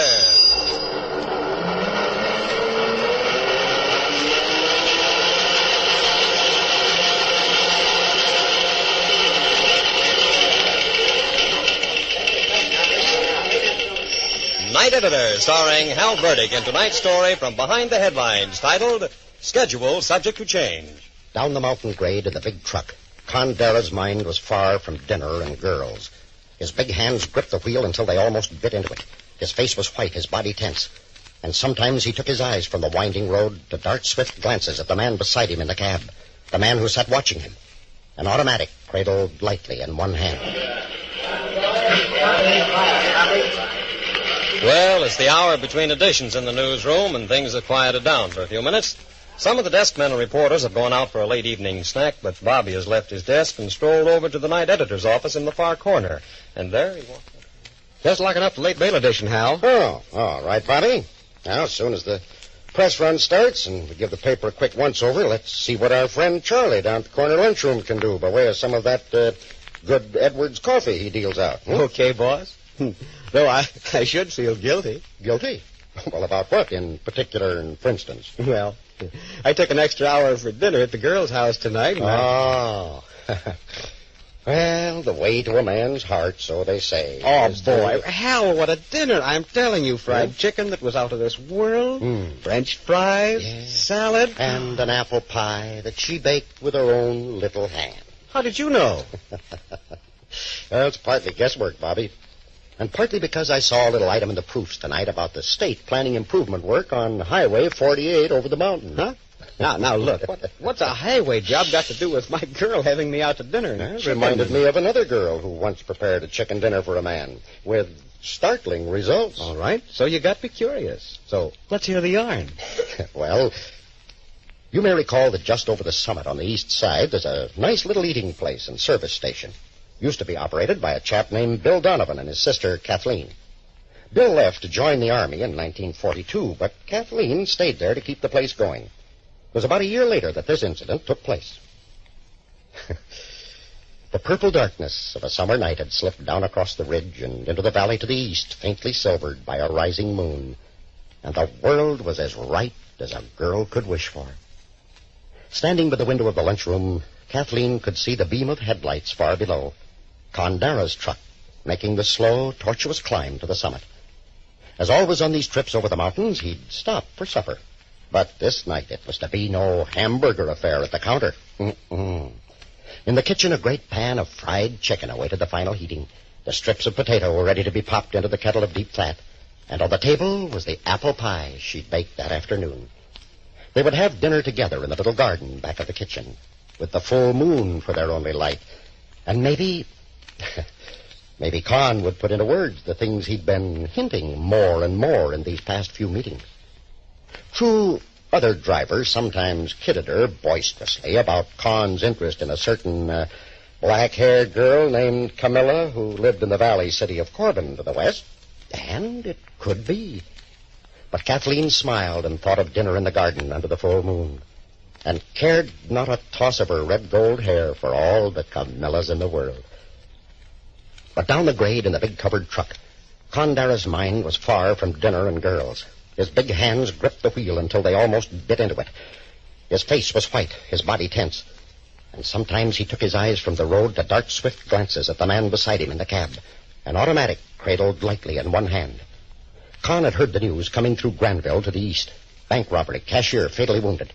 Later, stopping to check on a nervous carburetor, there was the guy slipping out of the brush, forcing him back into the truck, taking his place beside him. They'd been driving for some time in silence when the man beside Con spoke with easy confidence. Yeah, what's the matter, Pusher? You nervous? No answer from Con. You should be proud. You're helping a smart guy to make his getaway. Riding all safe and cozy in a truck after getting rid of a hot car. Of course, somewhere on the far side of the hump we'll be parking company, and that'll suit me. Oh, don't get the wrong slant. I'll be driving on alone, and I won't be leaving any truck drivers to tip off the cops. Meaning, you'll get the idea, chum. So, relax and enjoy what's left of your last ride. We'll be making one stop before we get over the hump. Take a look at that gas gauge. Huh? Hey, you're right. How come you're so low? Because I always stop at a place near the summit that... His voice choked to silence. Kathy. He'd been thinking only of the moment when he could bring the truck to a stop. In the narrow confines of the cab, he'd take the risk of going for that gun. But Kathy, she'd be waiting for him, standing beside the cab. There might be a wild shot or two. She might... The voice cut through his confusion. Okay, we stop there. But get this. I'll be back in the truck out of sight. I'll have the gun on you. You sit right where you are while we fill up. Then get rolling. Con's fear-rounded eyes stabbed at the man beside him. This guy was a killer. Suppose Kathy said or did something to make him suspicious. A slip of the tongue, the least mistake. Hey, listen, you. Yeah? At the station. There's a girl there. I always stop there for a bite to eat. She won't understand. She's going to ask questions. But whatever happens, I promise you, there'll be no tip-off. And no harm is to come to her. It may take me a few minutes, but you're not to get nervous. You're not to start shooting. Just be sure about that tip-off stuff, guy, and the dame won't get hurt. Now, keep pushing this heap up the grade. I'm getting in the back. Con kept his eyes straight ahead as the truck rolled to a stop beside the pumps, and Kathy opened the door on the far side of the cab. Oh, good evening, Con. Hello, Kathy. Well, why are you sitting there? Come on. He felt the pressure of the gun muzzle against his back. I won't be stopping for supper tonight, Kathy. What? Oh, of course you will, Con. I fixed something special for you. We're going to eat together out in the garden. No, not tonight. Fill up the tank. I got to get rolling. But, Con, for a few minutes at least. I'll hurry up and get things ready while you fill the tank, and then I tell you. I've got some special war freight that's got to be in Corbin as fast as I can get it there. I've not even time to talk. Now, please, hurry it up. She stood looking up at him wonderingly. This wasn't like Condara. What could have happened? For sure, something had changed him from their last meeting completely. Con, what's wrong? Do I have to keep telling you over and over that I'm in a hurry? I know. Of course you don't. Choke in her throat was pushing a hot dampness into her eyes. She blinked to hold it back. Then she was stepping back to the door of the cabin, looking up at him. Reddish gold hair glistening in the light, firm little chin raised defiantly. It couldn't be your important war freight has something to do with a date you have in Corbin. A date with a certain black-haired girl by the name of Camilla. He grabbed at that excuse to get started, grimly. Well, it might be, and that could be my affair. Naturally. Bitter disappointment and sheer, clean-cut anger made her chin tremble a little. She concealed it with a toss of her head, and never let it be said that I delayed you.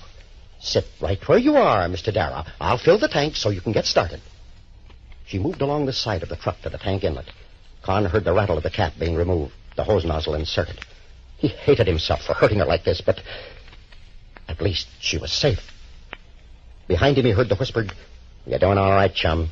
From here on, make it fast. I'm getting impatient." Then the gauge was climbing to full, the rattle of the nozzle and cap. And Kathy was walking toward the lunchroom, flinging back over her shoulder, "You can pay me the next time, Mr. Dara. Camilla mustn't be kept waiting." The truck rolled around a curve 50 yards beyond the station. The man was climbing over the back of the seat. That's a smart boy, Pusher. He can enjoy our ride once again. But Con wasn't aware of his words. Wasn't even thinking of what was in store for him. Kathy was safe. And someday she'd understand. And she'd understand, too, that it wasn't Camilla. The truck rolled easily along a level stretch of road for another 100 yards. Con yanked back to a lower gear for the start of the last climb to the summit. The engine sputtered a little, coughed. caught hold again. The man bent closer to him. Hey, what's the matter? Oh, it's nothing. It's been acting up a little. I was having a look at it when you picked me up down the grade. It's all right. But the engine wasn't agreeing. The sputtering increased. It missed badly. Then, with a last feeble cough, stopped. Hey, you. What's going on here? The gun jabbed in his ribs. You know as much about it as I do, mister. We're high. It could be the mixture. Could be ignition. But if we're going any further, I've got to have a look. All right. I'll slide out facing you. You follow me. And remember, I got an itchy trigger finger. Con was bent over the engine when he heard the sharp oath behind him. He straightened. The lights of a car were poking long fingers around the curve below them. The man spoke quickly. There's somebody coming. I'm going to get back in the truck. If they stop, I'm warning you, go easy. I'm ready to shoot my way out of this if I gotta. He backed away, reaching up for a handhold to swing himself into the cab. And in that split second, Con was on him. One fist swinging for the chin, the other closing on the wrist above the gun. It fired once. Then he was wrenching it free as the killer sank to the ground, groaning. Now the car was stopping. Someone was getting out of it.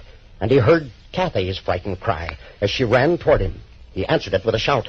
Oh, Kathy, girl, quick. Get back to the service station as fast as you can and call the highway patrol. I've caught that bank robber and killer.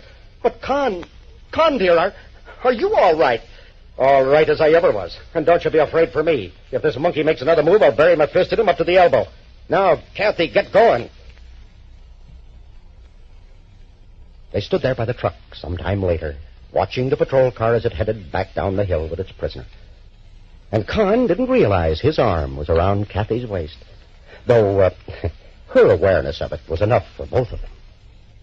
When the car was out of sight, oh, Kathy, darling, I don't know what tipped you. Something was wrong there at the station and made you follow me up the road to protect me if you could, but I owe my life to it.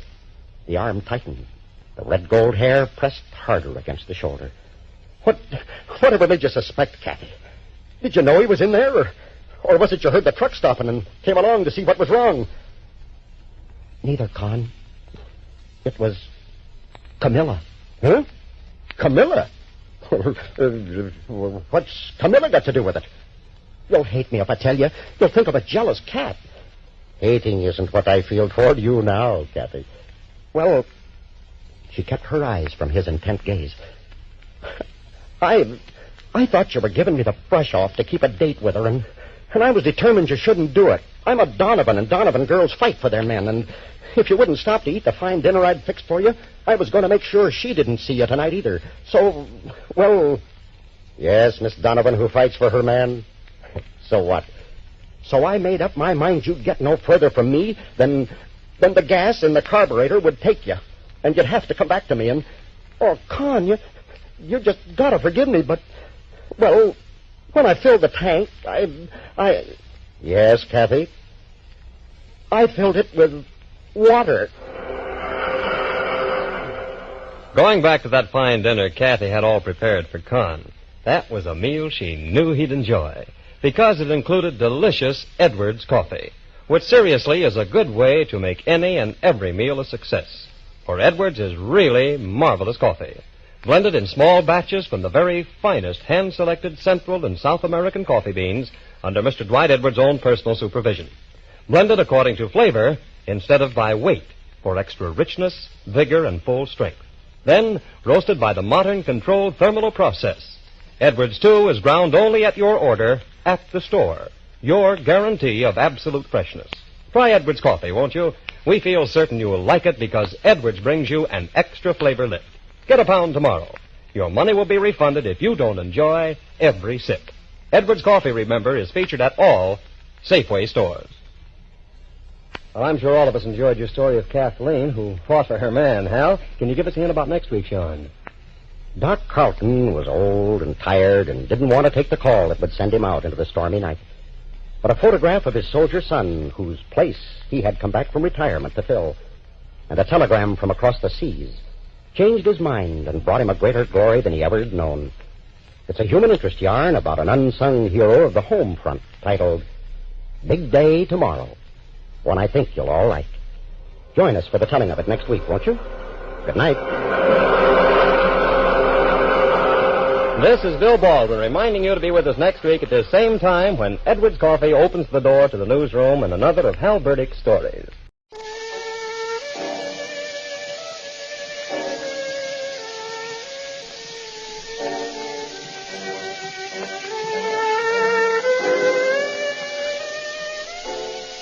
in the majesty of motion, from the boundless everywhere, comes the magic name Majestic, mighty monarch of the air.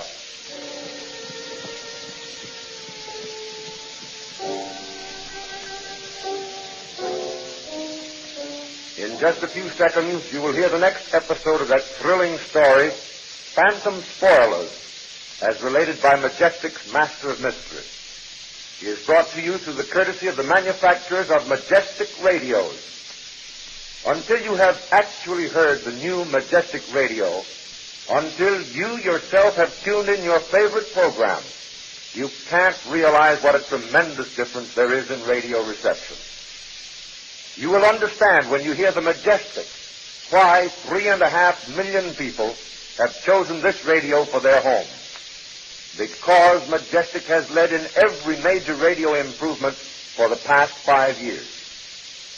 Before continuing with his story, Majestic's Master of Mystery has a fascinating gift offer to make. Listen. In the heart of the jungle, near the holy city of Benares in India, there grows the sacred sandalwood tree. Every high caste Hindu places on his forehead the distinguishing mark of his caste. The chief ingredient of this caste mark is a sandalwood leaf.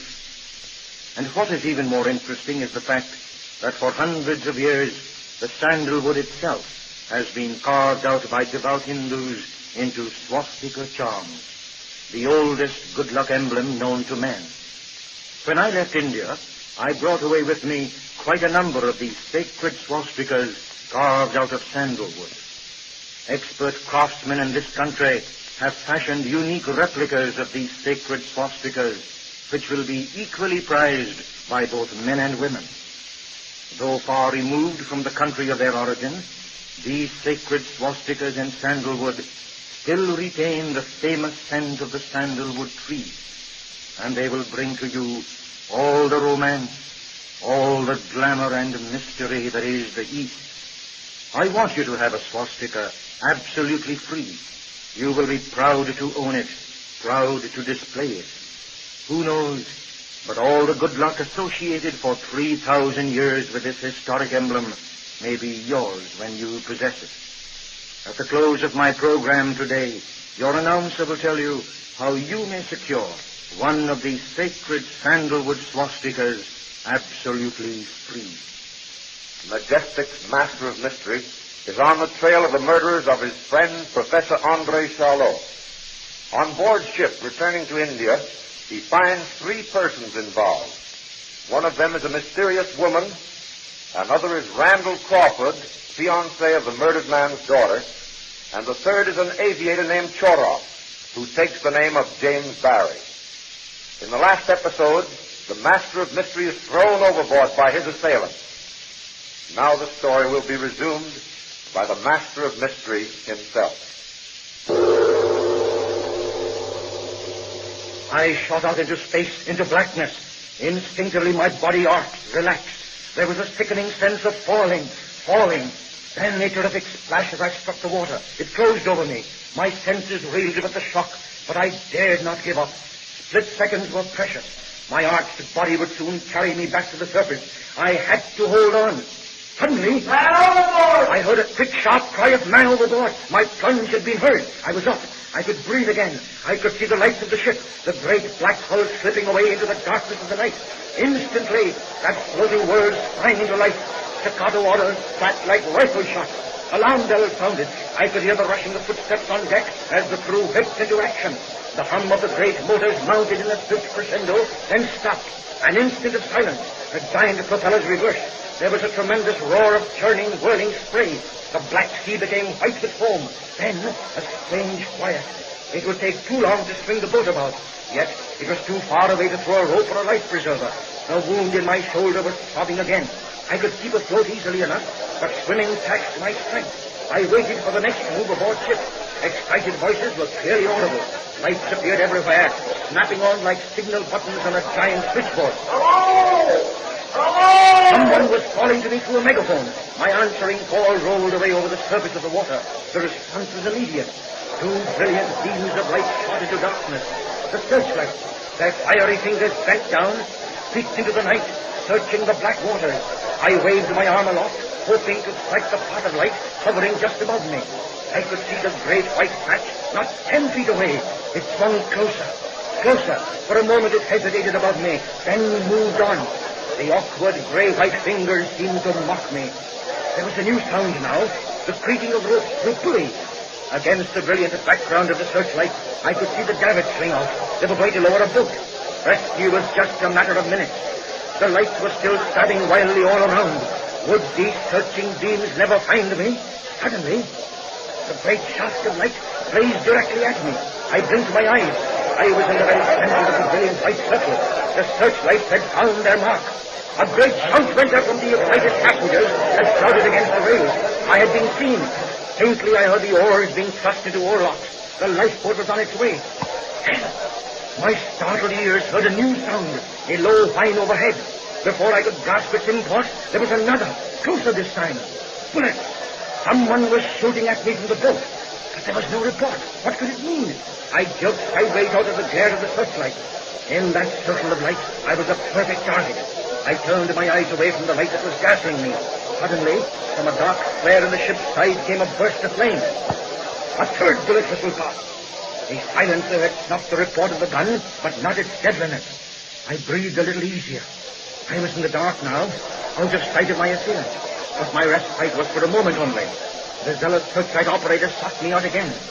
Once more I was engulfed in the brilliant beams. My only recourse was under the water, so down I went. I could see the light playing frantically on the surface above me.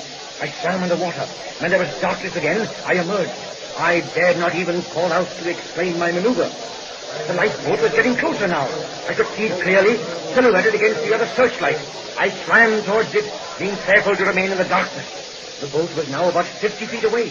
For the moment, at least, the danger was past. I called out. There was a heartening response. I waved my arm. They saw me.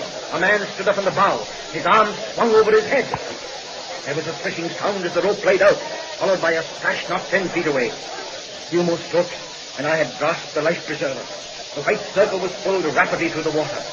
A moment later, I was lifted bodily into the lifeboat. I had an instant of stabbing pain in my shoulder, terrific shooting lights in my eyes, then blackness. I regained consciousness just as the lifeboat was swinging up the side of the vessel. To my dulled ears came the voices of the passengers, the creaking of the windlass. We reached the top deck. The davit swung in. The lifeboat settled on its support. Captain Wilson himself helped me onto the deck. In a few short sentences, I told him what had happened. The captain called one of the officers. With 2 members of the crew, he was to search the lower corridors at once. Another steward was sent to bring the ship's doctor. Then the captain made his way to his quarters. I followed. Reaching his cabin, I sank wearily into an armchair as the captain stepped into the inner room. A moment later, he returned with dry garments. I thanked him. The change would feel good. While dressing, I told him the whole story. When I had finished, he looked at me for a moment. There was an odd glint in his eyes. He strode to his desk, opened the top drawer. Picking up a small object that lay there, he walked back to me. Here, I'd suggest that you take this back. Into my open hand, he dropped the magic amulet of Odette Charlot's. I had given it to him for safekeeping not half an hour before. There was a half smile on the captain's lips, but his eyes were grave. I'm no more superstitious than most of you, but this little carved piece saved your life when you had it. He pointed to the deep groove made by Gershard's bullet. You gave it up half an hour ago, and see what happened. My hand closed over the tiny piece. Was it my imagination, or did my palm really tingle beneath it, as though it were pouring new strength into my body? I thought of beautiful Odette Charlot, who had first placed the amulet in my hand. Would her father still be alive? Had she not given it up? Had any harm befallen her? I grew oddly disturbed at the thought. And her fiancé, Randall Crawford, who even now lay in a stateroom below, his memory befogged by drugs and violence. What was his part in this strange adventure? There was something queer about that. This was the first time drugs had entered the picture.